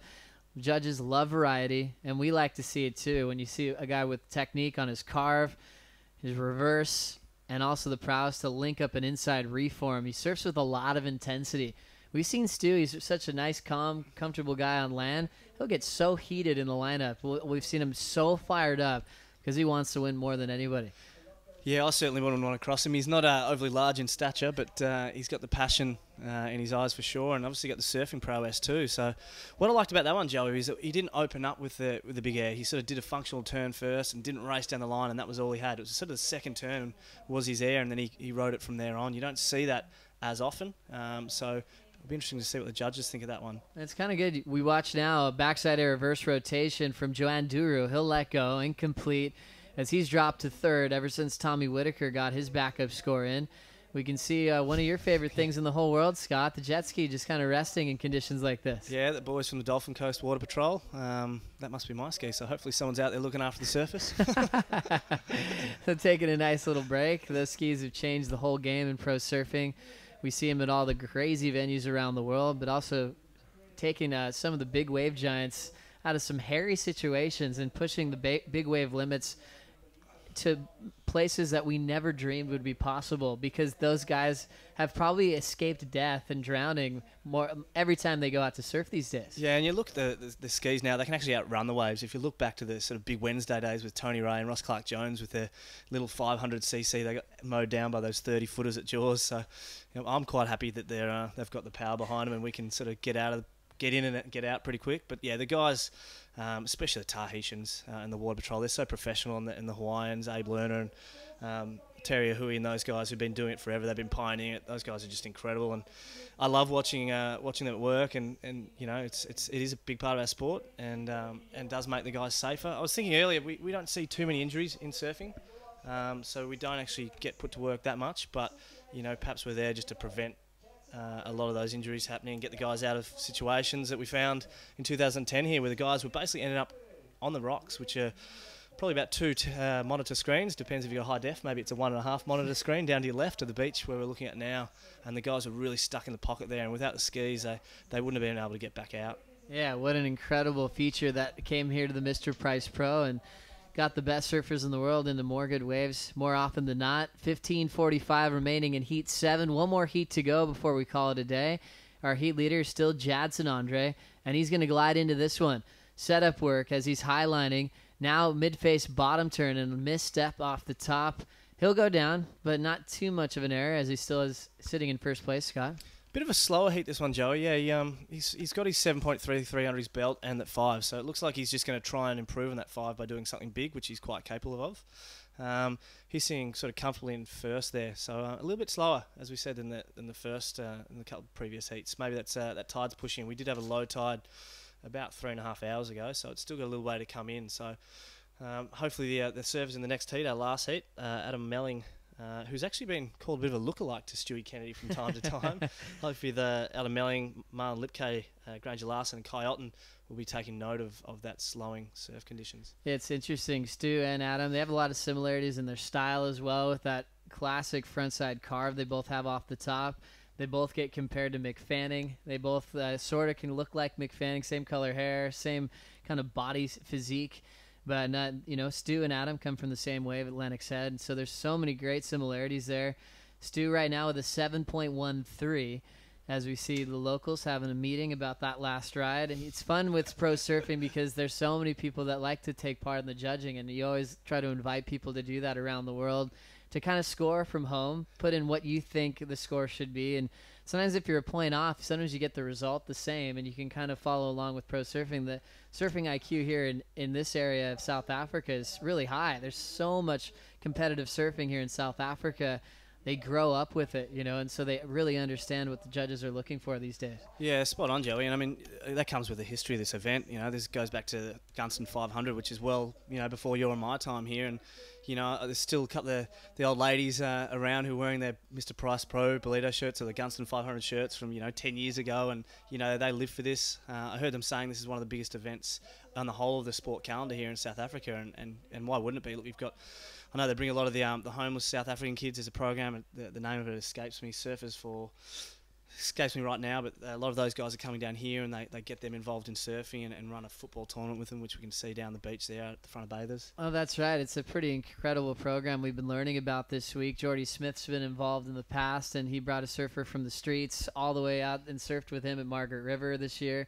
A lot of them got brand new Firewires yesterday, so Firewire stepped up big time. Marc Price was down here to hand off these special boards, and he wants to give more away to the youth, to get them off the streets and give them more opportunities, especially with the amount of waves that you have on this incredible coastline.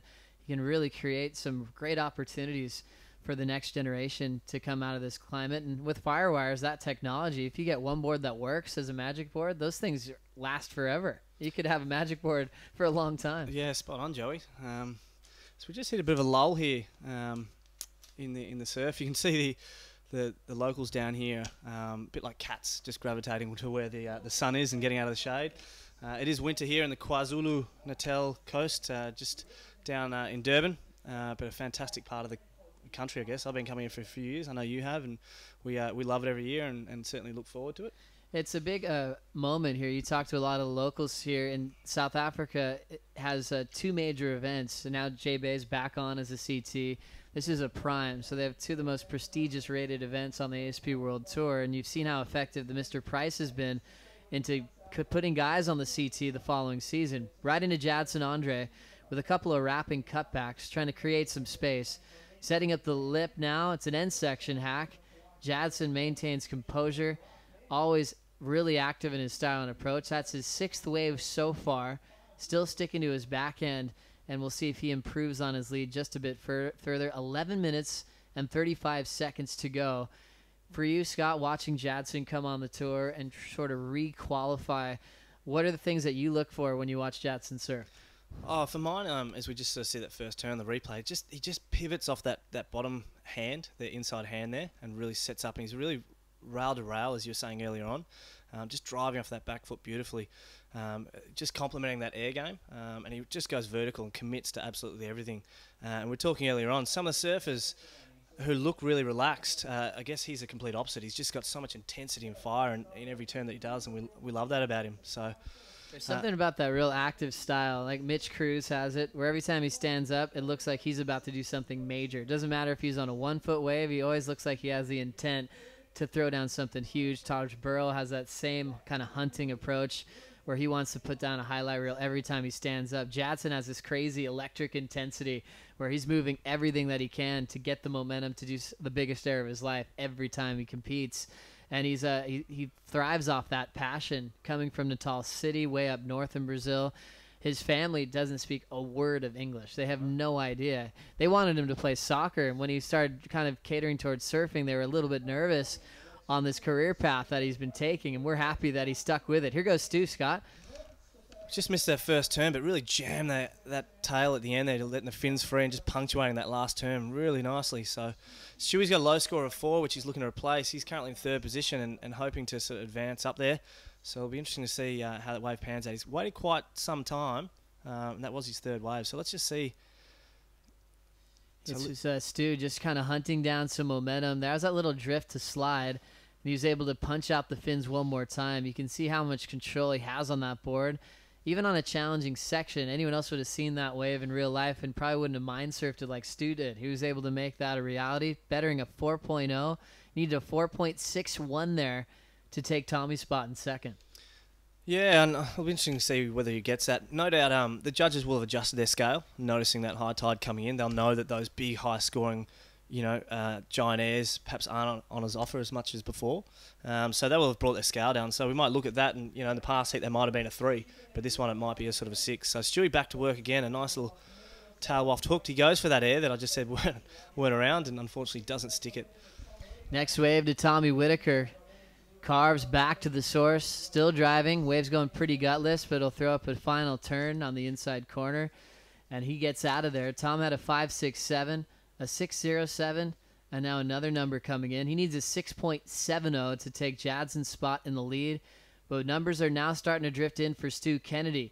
He needed a 4.61, and looks like he's going to get it as we go to the replay again. Tommy vertically on his, just throwing that tail. That was a beautiful first tone. Unfortunately, the wave flattens out, but he still manages to get a little hook in here, looking for a last sort of section, and just jams that one. So that's a good little wave for Tommy Whitaker with 3 turns there, looking to replace a 5.67 since Stewie Kennedy's last wave has pushed him back into 3rd. So Stewie in 2nd, and Tommy Whitaker is back in 3rd, looking for a 6.04, with Joanne Daru looking for a 5.94 with 8 minutes on the clock.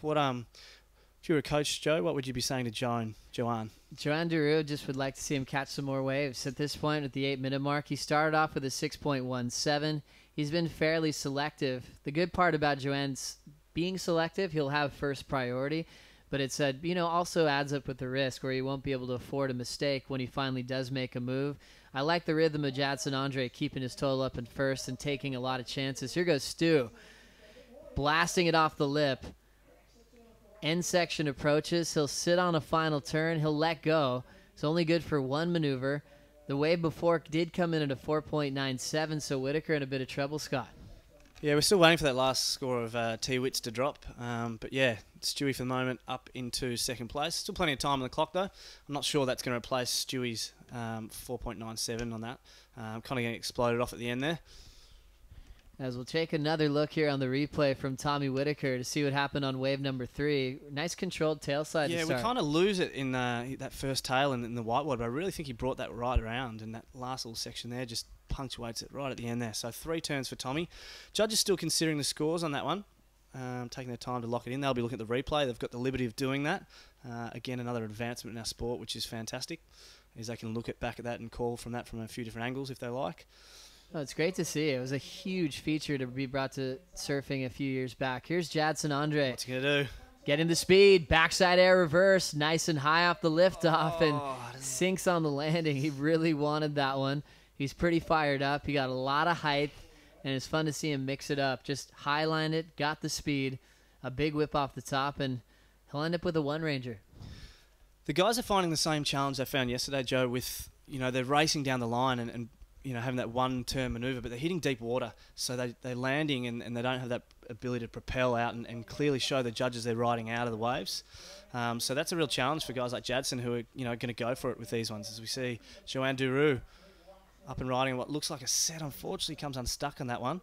As we see the scores for Tommy Whitaker's comes back in, so a bit of an arm wrestle between him and Stewie Kennedy. He got a 6.17, what the score is after, pushing him back up into that 2nd position, relegating Stu back into 3rd, requiring a 5.11. So a great effort for Tommy Whitaker to keep his head in the game. He's often the most selective surfer in heats, just like this one. Just 3 waves so far as we go back to the replay from the air attempt from Jadson Andre. Nice tail-high approach, great form, and not much on the landing. He sinks for a while, tries to pick himself back up, but just a little bit too late. We've had a lot of big airs so far today. Do you have a personal favorite, Scott, of maybe one of the best performers above the lip on day 2? I think on days like this, Joey, I couldn't even tell you at the end of the day what happened. They're just all blending into one, and I've just lost my mind 1,000 times. So I couldn't tell you. Philippe Toledo's full rotation was out of control. I sort of lost it, and it seems every time something goes on, I look around for someone to high five and clarify that I just saw what I saw, and no one's ever around me. So, and it's really classic to watch. So I agree with you. There's been so many highlight reels, and hard to pick them all out. We've had so many 9-point rides, including a perfect 10 from Toledo on the full route you're talking about. Here goes Joanne Deroux. Critical time, passing the 5-minute warning, trying to get a 6.08. The inside end section appeared a bit sluggish, but he still swung a couple of hacks in it. And we'll take another look to see how dynamic his start was. Dewar leaving it down to the wire. He's a guy that's been in contention to qualify in the past. He's been able to get the call up to the CT upgrade. Let's see how the takeoff was. Yeah, we only caught the end of it. Oh, that first turn was beautiful. Straight off the top, really vert. Kind of loses himself a bit there. Just gets himself back to the sweet spot. Here it's a little bit mushy for him. Not overly critical on that turn. And he just finishes off with a couple of foam banks there. So he's looking for a 6.08 with under 4 minutes remaining there. We'll see how the judges see that one there. It was almost cruel of the wave to get so weird on that midsection because he started off with such a solid backside snap and it was able to finish up, but it just made it a little more challenging just to guarantee him the spot into the top 2. I bet the judges will still love that commitment on the opening turn. As you see the games continue here on the beach here at Willard, also called Surfers out in the lineup here. We've seen some great highlight videos from a lot of the great South African surfers that live around here. Guys like Beric de Vries, who lives down in Umhlanga, one of the true locals here close to the Mr. Price Pro venue, but also around the corner. Dane Reynolds used to put together some clips over at Sunrise back in the day, back in his movie First Chapter that came out years ago. So it's been kind of around the surfing spotlight for a while, but now Mr. Price calling it home for the last few seasons. As Scott, scores are in. It's not enough for Duru, a 5.7. Yeah, just a little bit under. So most of that score I would have suggested, Joe, came from that first turn. Really critical, as you said. Real commitment straight up and down.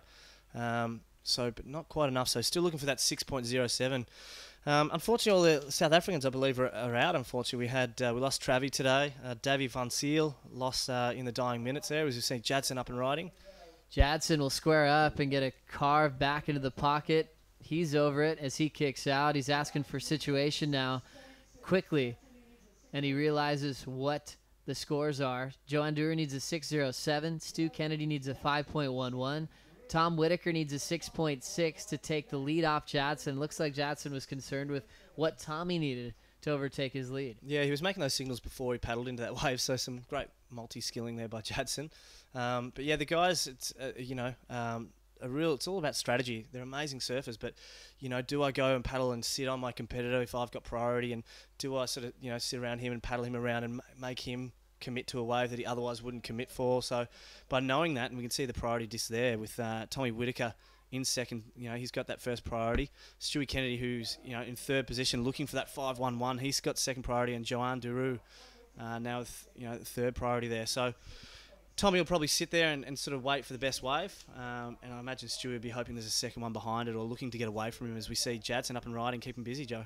Jadson setting this one up, backhand top turn, back to the source, looking casual. He might just be looking for a ramp. Now steps on the gas, air section changes on him, and so he'll just throw a little fin out and step off onto the beach.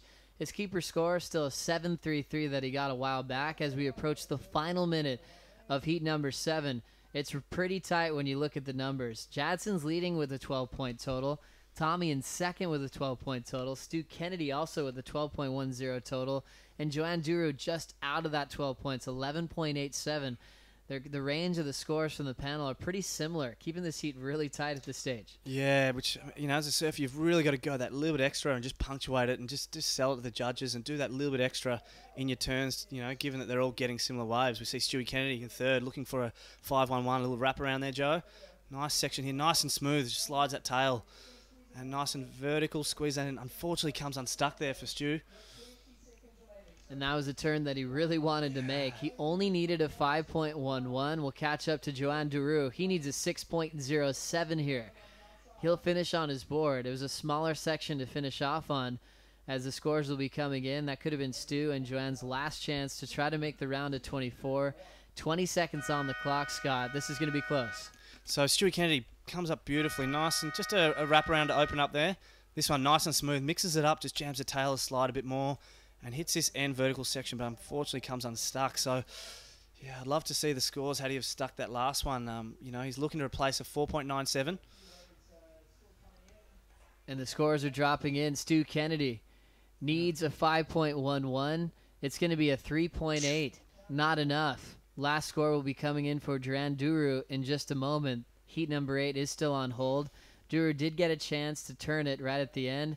He'll probably be thinking about his finish on his wave before, though, because he came pretty close on his last effort at turning the heat. Yeah, and look at the spread of those scores, Joe. We've got less than a point separating all 4 surfers. So days like this, I'm glad I'm not a judge. But you know, some really, you know, the conditions becoming challenging for the surfers. Still a fantastic day on the beach, but challenging conditions for the surfers. So well done to Tommy Witts and Jadson Andre, the veterans, taking it out there. Unfortunately, Stewie Kennedy, he'll take home, you know, a second round out there, which no doubt he won't be happy with. And Joan Duru is also left packing, unfortunately, for them boys. So crazy as we wait for one more score from Duru. A 6.07 would make the difference. The judges do have the advantage of taking one look at the replay if they want to really make sure they have their scores right. They always write down the number first. They never want to lose that gut feeling. And most of the time they're just double checking, and they'll make an adjustment if they need to on a second look. But they usually just still go by what they saw front end. Here's another replay from Joanne's last effort. Smaller wave though, Scott. Yeah, 2 turns. I don't know if it's going to be enough, Joe. The first one was great, but unfortunately the wave didn't let him finish that off. And 6.07, I'm not sure that'll come in for the Frenchman there. Unfortunately, you can see Stewie looking a little dejected there, and he is riding one of those variant boards you and Wok were talking about there. What is that? That's a 5.8 maybe, 5.6. Yeah, I think you're right on the money. It's a Firewire, and he's been working with Daniel Thompson for the last few years. And he was using that one with the blunt nose. He really liked it, but they just kind of used that same model and kind of disguised the nose because they just wanted to make a board he can compete on that looked a little bit more conventional, but had that cool-looking tail on the back. Scores are officially in. Stu Kennedy, 3rd. Joanne Duru in 4th. Doesn't get the score. Tommy Whitaker moves on in 2nd. And Jadson Andre takes the win, including a 7.33, as we hear the horn sound for the final heat of the day, Scott. Yeah, 5.53 Joanne Duru got in the last one, so fell just a little bit short. And again, the story keeps playing out the same. The Brazilians are just relishing in these conditions. So as we look to the next heat, Joe, we've got Adam Melling from Australia, Marlon Lipke from Germania, I believe. That's right, yeah, kind of growing up in Portugal, so kind of representing Portugal in this event now.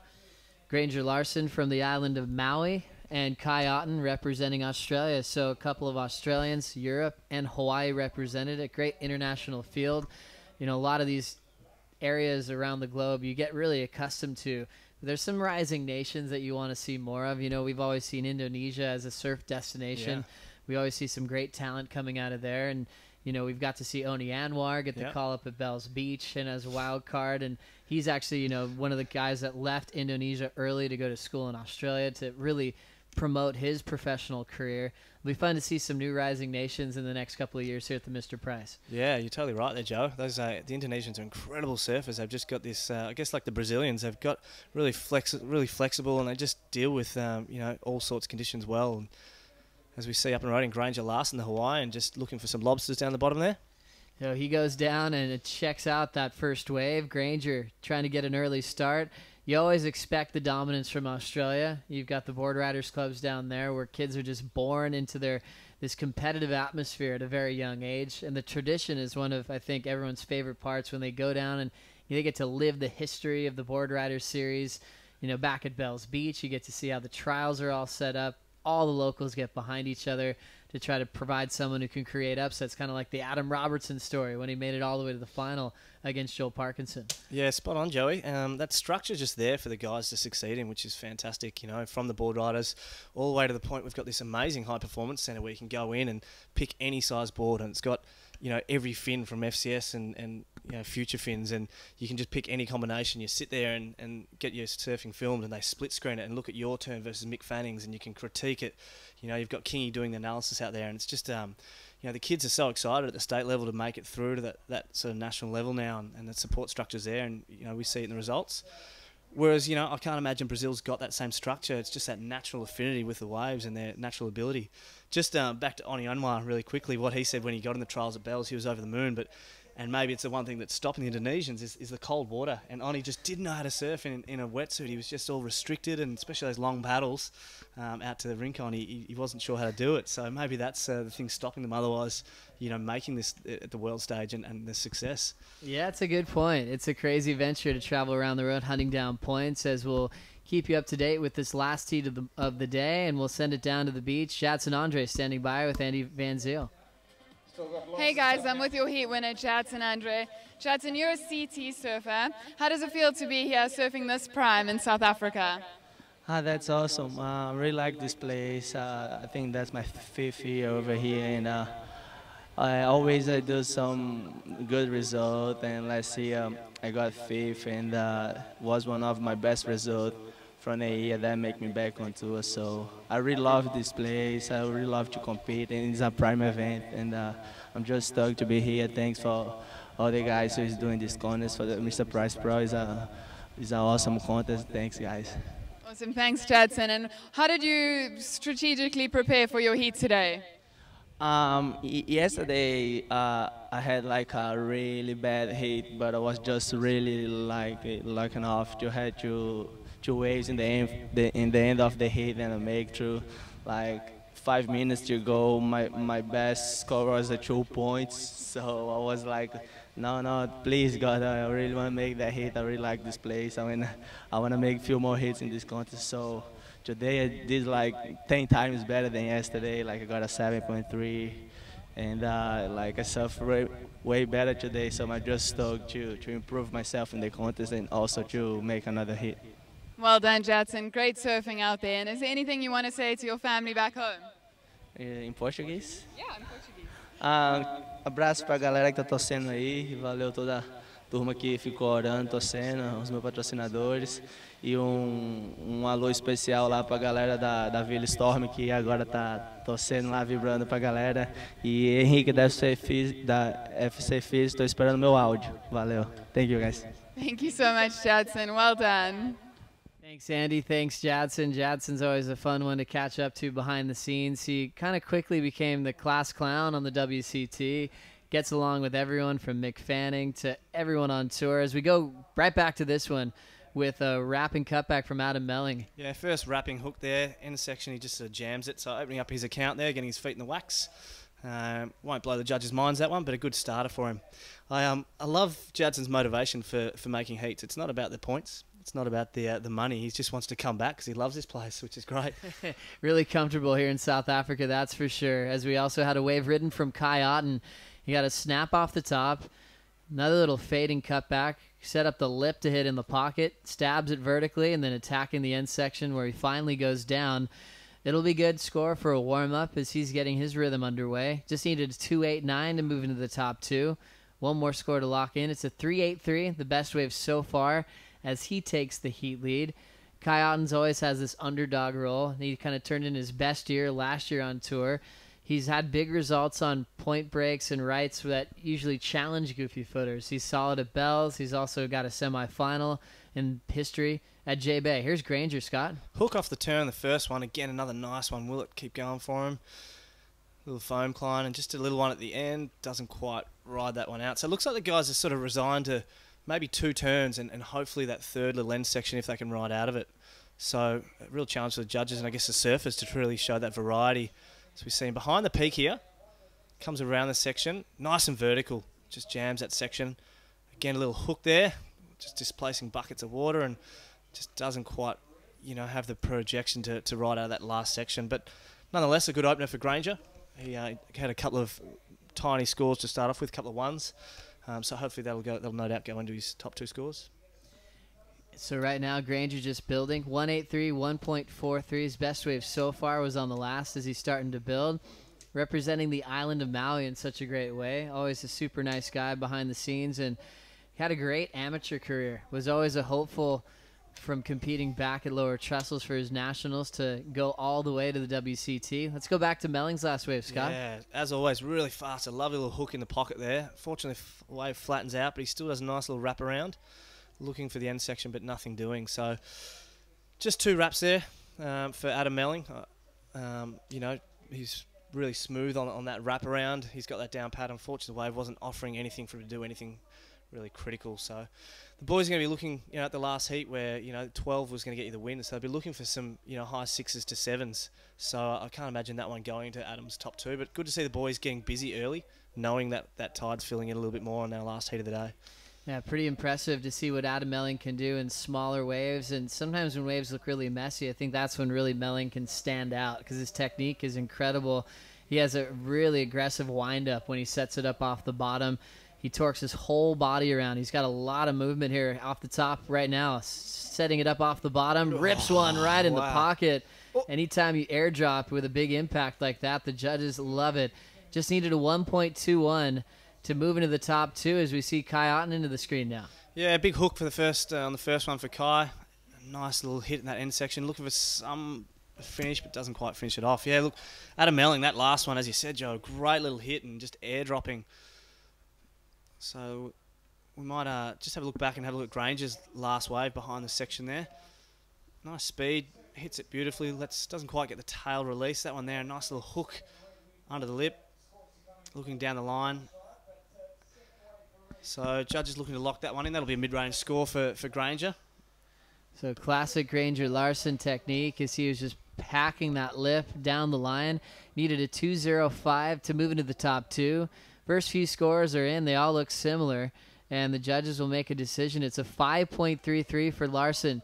Takes the lead. Kai Otten down to second. But remember, we still have another wave to come through for Adam Melling. That could change things up big time. Marlon Lipke, the only guy out there looking for a major score, needs a 4.2 to go right into the top 2. We'll check out Melling's wave one more time. Yeah, so Melling, so much speed, just jams that one off the lip, makes a mill of it. And this one here, look at that, under the lip, just jams it. I thought he got exploded off, but he kept going. So the judges will like that, I'd imagine. Really critical as we go live to Granger Larson. Oh, beautiful little jam. Unfortunately, he cops that front rail there. So, yeah, back to Adams. I'm sure the judges are really going to like that, how critical he went there. And that comes in at an 8.5 for Adam Melling. So, 5.77.85. He's our early leader with a 14.27 at the 20-minute mark. So, Adam Melling set up really well. Interestingly enough, Marlon Lipke sitting at the back. I wonder if he's just waiting for the bigger waves. He's taking a different tactic. So, no waves under his belt as yet. As we just saw Kyle Abelli hanging out with the local crew and Alessa Quizan cheering him on throughout this event. It's cool to see Alessa so cruisy behind the scenes. She's had some fun surfs right out front, enjoying her time here in Ballito for her first time ever. She doesn't have a contest. The girls used to surf here back in the day, but she's off until her next event at the U.S. Open, where the WCT continues for the ASP Women's World Championship Tour. She's been a pretty major threat in that Rookie of the Year race. It's a tough one, though, for the women this year, Scott, because they have Nikki Van Dyke. You also have Dimity Stoyle, who's been on a roll, and Joanne DeFay did a great job in Fiji. Here goes Marlon. Marlon's first wave, so he hooks under the pocket in his first. Again, a nice critical one on his second turn. Just loses his footing a bit there and just gets that last wave and finishes it off nicely. So not a bad little opener for Marlon Lipke. 2 vertical turns and just managed to complete his finish. As we're just waiting for those last scores of Kai Otten's to come in. So we'll have a look at the Kai Otten's again. So nice little hook in the pocket for Kai there. Projecting down the line. Nice and vertical. Not quite as steep as Adams, but still a good one nonetheless. And he finished off with the third hit. So a 4.93 for Kai Otten for that one. That puts him into second position, relegating Granger into third with 18 minutes remaining there. So big-time heat underway. Marlon Lipke finally getting himself on the screen with his first wave ridden. Melling has an 8.5 and a 5.77. A big score for Melling, former finalist at Jeffreys Bay a couple of years back in 2010, back when we had the mid-season rotation on the ASP World Tour, where they'd have to come up strong in the first 5 events, and you'd get cut if you weren't in the top 22 in the world. You'd have to reset on the prime rankings. We had that old One World format, and Adam was able to survive that a couple times as we go back to the replay. So Marlon, nice and solid in that first turn. A bit more critical on the second, where he's taking the lip out with him. As I said, loses his footing a little bit here and manages to just finish off nicely with that third one. So good opener for Marlon, but he's got his work cut out for him at the moment with Adam Melling holding down 8.5 and a 5.77. So a little bit of work to do. Yeah, plenty of time for Marlon, though, to kind of pick up that pace. It was really cool when Marlon qualified for the WCT. And back like you were mentioning, he was the first surfer with German descent to represent on the top 34 in the world in pro surfing. You know, we also know like a lot of them who grow up or are born in Germany move to Portugal where there's tons of waves. There's so many great options to surf in Portugal, and that's really where he was surfing at the top of his game. Marlon starts with a 5.9, puts him in a great position to take second off Kai Otten, just needs a 2.86 to make the big difference. Another really close heat. We only have one major number, the 8.5, not like some of the heats we had in this round today, Scott, but it's going to be pretty tight for advancement. Granger has a lot on the line. He wants to qualify for the tour. Kai Otten's sort of backing himself up on the CT since he hasn't had a big result yet so far this season. Yeah, he's spot on there, Joe. You know, you've got Kai, who is on the World Tour, Adam as well. Marlon's been there. So Granger Larson up against some more experienced veterans. He's perhaps got a little bit more on the line, too, for Granger Larson. I was mentioning earlier on to Wok that, you know, I was speaking to him yesterday. He doesn't have a major sponsor, so he's looking at, you know, backing himself for this event. He hasn't had a great deal of good results thus far, so he's really hoping to, you know, progress in this event and get some points under his belt, setting him up for the back half of the year where he'll go back to Hawaii in his homeland and, you know, use that experience and hopefully, you know, capitalise on his points and hopefully make it onto the World Tour. He's certainly got the ability. It's just a matter of if he can just make it through these challenging conditions here. That's right, and we all know that he's capable of. He's turning into kind of a great story on tour where everyone wants him to qualify. He's the people's favorite. Everyone wants to see Granger make the top 34. It's kind of the same feeling with Joel Parkinson. Everyone wanted to give him a world title before he won because he had that kind of ability. And the same thing goes for the QS warrior like Granger. They want to see him go the distance. At the moment, he needs a 3.43 to make that happen. Marlon just needs a 2.86. Here goes Kai. Kai driving off the bottom of this one. Whack on the first turn. Beautiful. Falls out of the lip. What's the next bit going to do? Again, under the lip.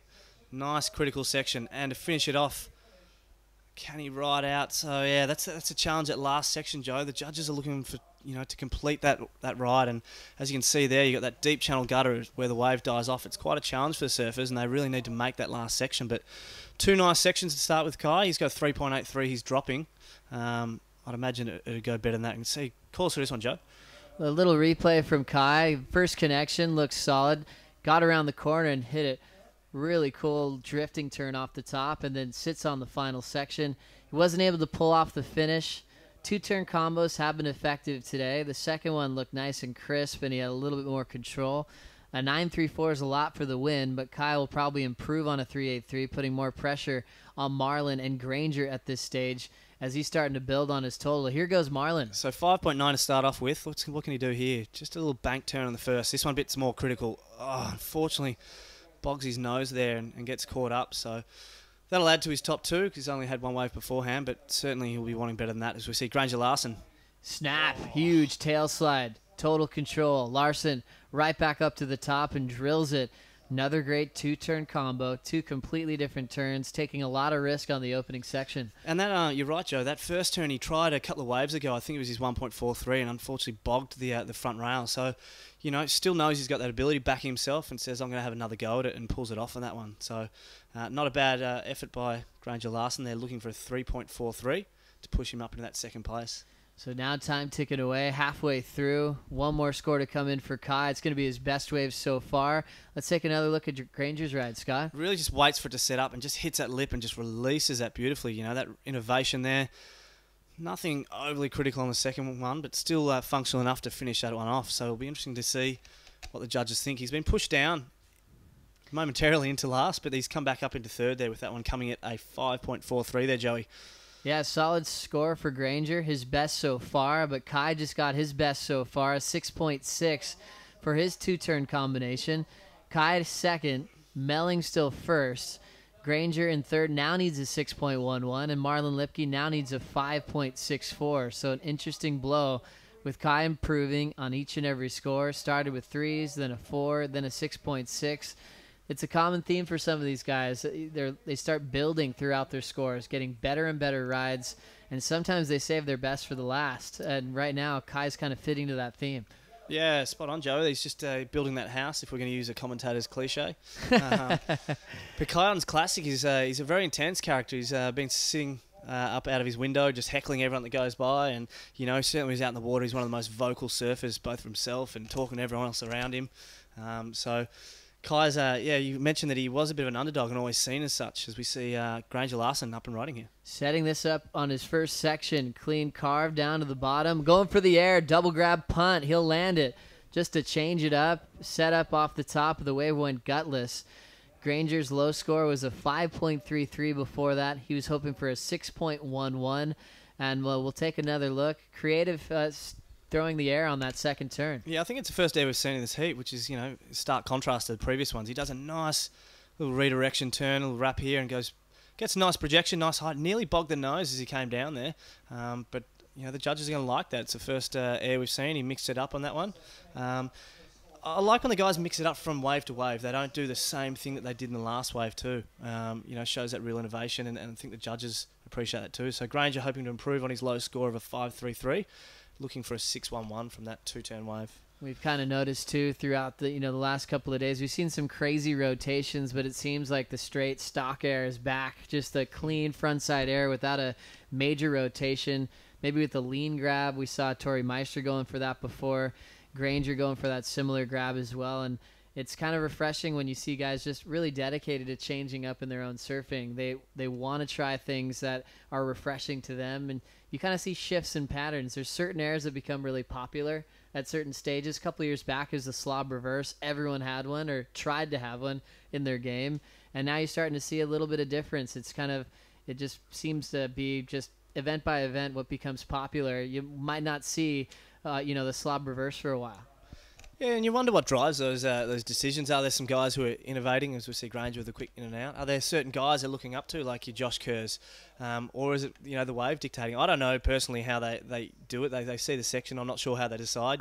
They're able to do such vast variety. I don't know how they decide which one to do, but obviously, they're able to do those. And, we saw Filipe Toledo just landing that full rotation today. It was just out of control. Yeah, it's incredible to see these guys able to throw variety on demand. It's kind of like Tory Meister earlier. He had a lot of attempts, didn't really stomp all of them, but every time he went for an air, it wasn't the same version. He was going for curl-ups, he was going for big frontside air reverses, going for stock airs, just clean, no rotation airs. So he's showing how much he was capable of, and it was just a matter of moments till he pulled something serious in that last heat. We're down to 10 minutes on the clock in the last heat of the day here at the Mr. Price Pro. It is Adam Melling out front with a 5.77 and an 8.5, and this is great signs for Adam. He wasn't in the Fiji Pro due to injury. Looks like he's back. Yeah, and he's obviously playing it cool here, just sitting out the back. He knows he's got that 8.5. He knows he's got to build on a 5.77. There's no point in paddling for something that's not going to give him that score, one of these mid-sized waves. So he's going to use that priority and just wait for the wave that's got that scoring potential. Meanwhile, Granger Larson's last wave came in at 6.0, so he improves on his position slightly, but still requiring a 5.54. So not enough from what he needed, but that'll be his best wave so far. Granger needs a 5.54. Lipke needs a 5.64. Very similar scores needed from both of these guys. We saw that in the heat before. It was so tight. All around 12-point totals, and that theme continues. Here goes Kai. Takes off behind the whitewater, comes flying on that section, just smashes that end bit there. Gets a little flat on him, but another beautiful hook. And he finishes this one off, which he hasn't been able to do in the last couple. So 3 turns on that one. Really similar to the first two, but executed really well in really critical sections. So it'll be interesting to see what the judges do. Looking to replace a 4.93 on that one. But he finished that one off, which is a difference with that last section there for Kai. So throwing a lot of flair on that inside corner for Kai Otten. And we'll take another look at it to see if he will definitely improve on his 4.93. Late takeoff. Had a lot of control to start. That was his first hook. Clean composure on the shoulder, maximizing the scoring potential. 2 big draws, and then showing all that control off the lip, ditching the fins, making it look so easy. 4.93 is not a major score. He could be improving easily there, Scott. Yeah, I imagine he will. There's real combination of turns there and real flow. As I said, not a great variety, but he's ticking the other repertoire there. It was critical up in the lip. He came from behind that section. It was a fairly good sized wave for the heat at the moment. And he had that real flow between the turns, which is, I think, what the judges are really looking for, in this competition. As we see the water patrol hanging out there, probably wondering where Scott Turnbull is at the moment. Thanks for coming into the booth once again today. We see the guys just relaxing. It's a long day out in the water on the ski, huh, Scott? Even when you're not taking people back out into position, being out there in the sun and dealing with the elements. Back to this one with Granger up. Granger looking for a 7-1-3 now. What's he going to do in this section? A nice little jam. Is the thing going to stand up for him? Again, just hits that end section. You can see from his body language, Joe, he knew that wasn't enough, and he was a bit disappointed the wave didn't offer him more. As we saw, Kai Otten, what did he get in that last one? A 6.53 on that last one. So Kai's solidifying that second position a little bit more and making it a little more challenging for Granger and Marlon. So a big part of the heat for Granger Larson to dig deep. He's back in the line for priority since he just took off on a wave. And he needs to get his best wave so far. It would be a 7-1-3 if he could move into the top two. He's had a 6 and a 5-4-3, so the judges want a little bit more. They're really enjoying Kai Otten's backhand approach, a 6-6 and then a 6.53 back-to-back. You can see really smart surfers like that, all the experience for Kai. He feels a good score. He knows what the judges are looking for, and he bagged him 2 waves in a row. Melling hasn't had to do much after his 8.5. This with the new 4-man priority system, when you have big scores early, you can hang on to a lead. You can put a heat to bed easily because you can hold first priority on the final exchange. Yeah, you're spot on there, Joe. He's been sitting there for somewhere in the region of 15 minutes now. So just sitting at the back, biding his time. We see Kite again coming vertical on that one. Again, a nice little section, nice little hook there. Free falls, and unfortunately, just falls in a bit of a hole there by the looks of it. Yeah, ends up sinking. He's down. Kai's still swinging for some big numbers. 6 minutes on the clock in this final heat. We'll have about 4 more heats to go in the round of 48. That'll be on deck first thing tomorrow morning. This morning we had a 7 o'clock call. Ended up starting things off at 7:30 in the morning local time here in Ballito. Round of 24 gets interesting because we have the no loser round where it's non-elimination. Once that one gets going, they're 3-man heats. So there'll be 1 less surfer in the lineup. First place gets to skip around and goes straight into the later rounds as we check out some more replays. 5:30 on the clock. Let's get caught up with this final heat here, Scott. Yeah, so we see Kai out in a bit of a bigger wave, drives beautifully off the bottom, nice and vertical. Doesn't really destroy the lip there, but on this one he certainly does. Really displaces that water and jams that back foot, but unfortunately comes unstuck, falling that little hole there. So ends up sinking, hitting the 5-minute warning. So like we were saying, round of 24, first place skips around into the round of 16. Second and third have to deal with another sudden death heat to try to get into that round of 16. Then everything starts turning into one-on-one heats, the man-on-man surfing that we're dreaming of back in the day, just to let the surfers pick their whole lineup apart. They get to be much more selective to pick off the better waves, and we always have one-on-one finals these days. We had the crazy one last year with Julian and Jordi. We'll have a brand new one this year as we're thinking about Scott Turnbull's picks for favorites coming into the final series. We have a lot of CT surfers in this event. There's a few underdogs that have been really making a big impression at this stage. If you had your fantasy surfing team going, Scott, who would you be going for? Yeah, thanks for that question without notice there, Joey. Look, I'm going to go a Brazilian. They're looking fantastic. It's not going to be Felipe Toledo. I'm going to go with a bit of an underdog. Who it is remains to be seen. I'll get back to you come the end of the day here. So, I like that fair reach. It's kind of like the idea of the question is to see who your favorites are going into the final day. Who's got the best rhythm? Rhythm of this one. Wow. Great hack off the top for Melling. He coiled up for that big roundhouse cutback. Had a quick transition so he could close it out with a final turn. It's amazing how much he could fit in such a small space. Yeah, so he waited quite a long time for that one. He's trying to beat a 5.77. So let's see how he approaches that. He paddles in. Just bides his time, waits for the wave to stand up, comes round, puts everything into that turn, just jams it, and just climbs back up nice and vertical, coming down and controlling that one. So, again, he's looking to improve on that 5.77, but he's sitting quite comfortably with that 8.5 as a backup there. He's always got such a spring in his step as he comes off the bottom. Our heat leader, Melling, looking to extend his total out in front with 3:22 to go. We have had a lot of guys on the move. Scott mentioning the Brazilian contingent because they made the biggest impression on the first 2 days. The highest numbers have gone their way. Caio Belli would be a guy that's probably going to keep his momentum going later on in this event. Also big things from Toledo. He had the super heat, 19.83 total that he had in the second heat of the round of 48. We'll be referencing for the rest of the season. We also had Heitor Alves blitzing it for the Brazilian contingent. Kai Otten up and out as we hit the 250 mark. Recently, Melling did improve. A 6.03 on that last wave. Waited with priority. Didn't budge till he saw a peak pop up that he liked, and the judges reward him for it. Yeah, you're spot on there, Joe. And what we don't often see from this, pulled back angle or the zoomed in one is that that might have been an opportunity for one of the other surfers to go for that wave. So that's why he sort of took the opportunity there and got a 6.03 for those 2 turns. Yeah, solid approach for Melling. Now he's in the back of the line for priority. Just a couple of minutes on the clock, so now it's up to Granger to try to turn this heat. He had a 6 and a 5.43. He hasn't been able to get out of that range. He's got a little bit of room. Marlon Lipke's also thinking about a big score. He had a 5.9. He only took off on 2 waves in the first 28 minutes of this heat. Yeah, so an interesting strategy by Marlon. We sort of said earlier that it was going to feel a little bit more and was going to become a little bit slower, and those bigger, higher scoring waves were going to not be as available for the guys. So, it's not beyond him, 7.23. 3 big turns and he could be back in the game. We saw Jordi Smith with a Hail Mary right at the end of the heat, but unfortunately coming a little bit short there.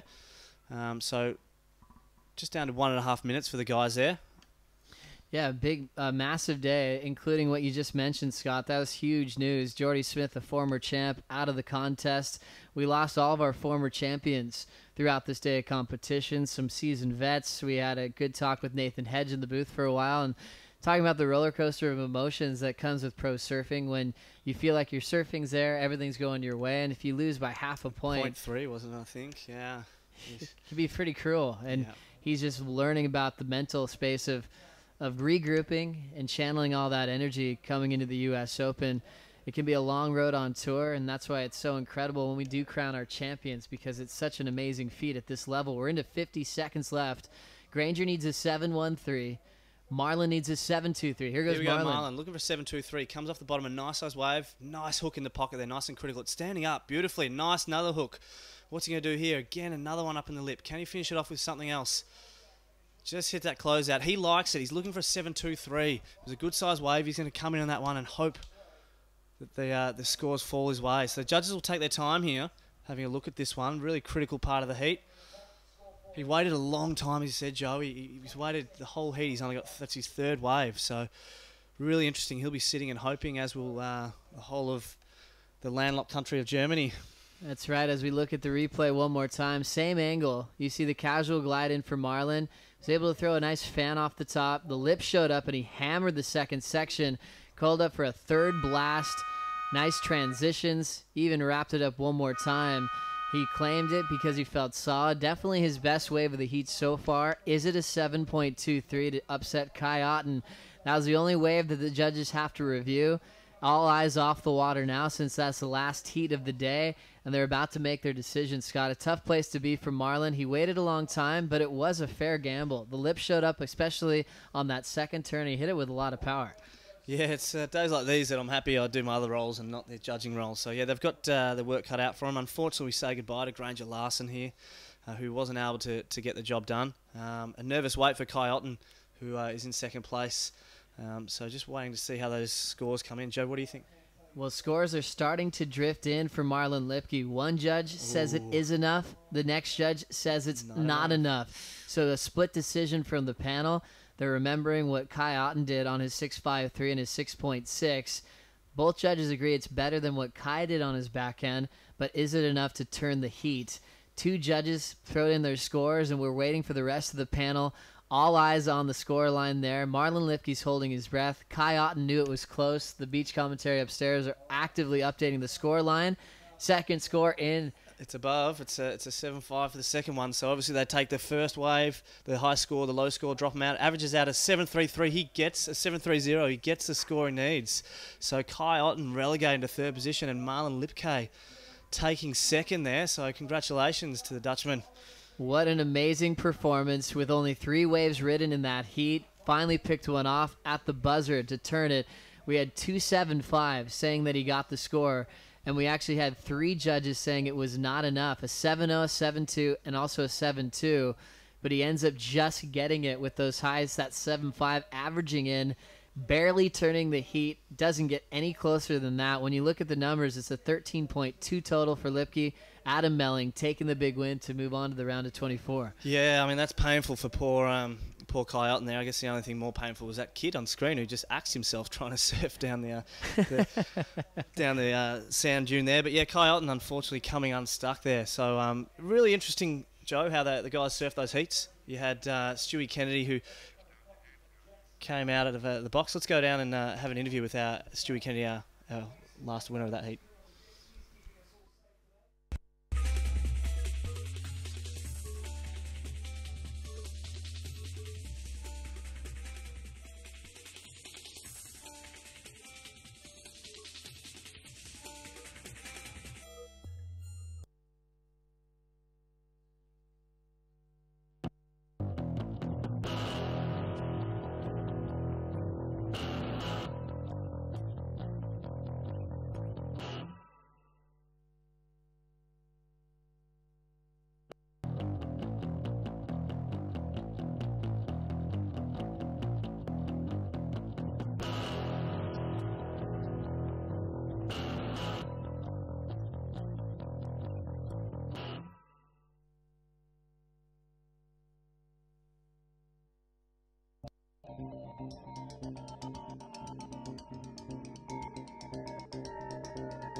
Thanks for being with us here on the Mr. Price Pro. Day 2 of action, lived up to the expectations and really exceeded what we thought was going to be happening on a massive day. We had amazing surfing going down, including the last heat on the lineup, 8.5 and a 6.03 for Adam Melling, and Melling standing by with Andy Van Ziel.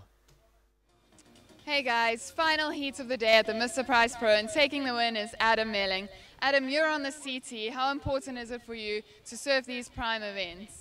I don't know. It's pretty important. I've been out of the water for, a couple of months with injury, so it's good to get over here and get one in before Jabour starts. And are you enjoying South Africa and Ballito?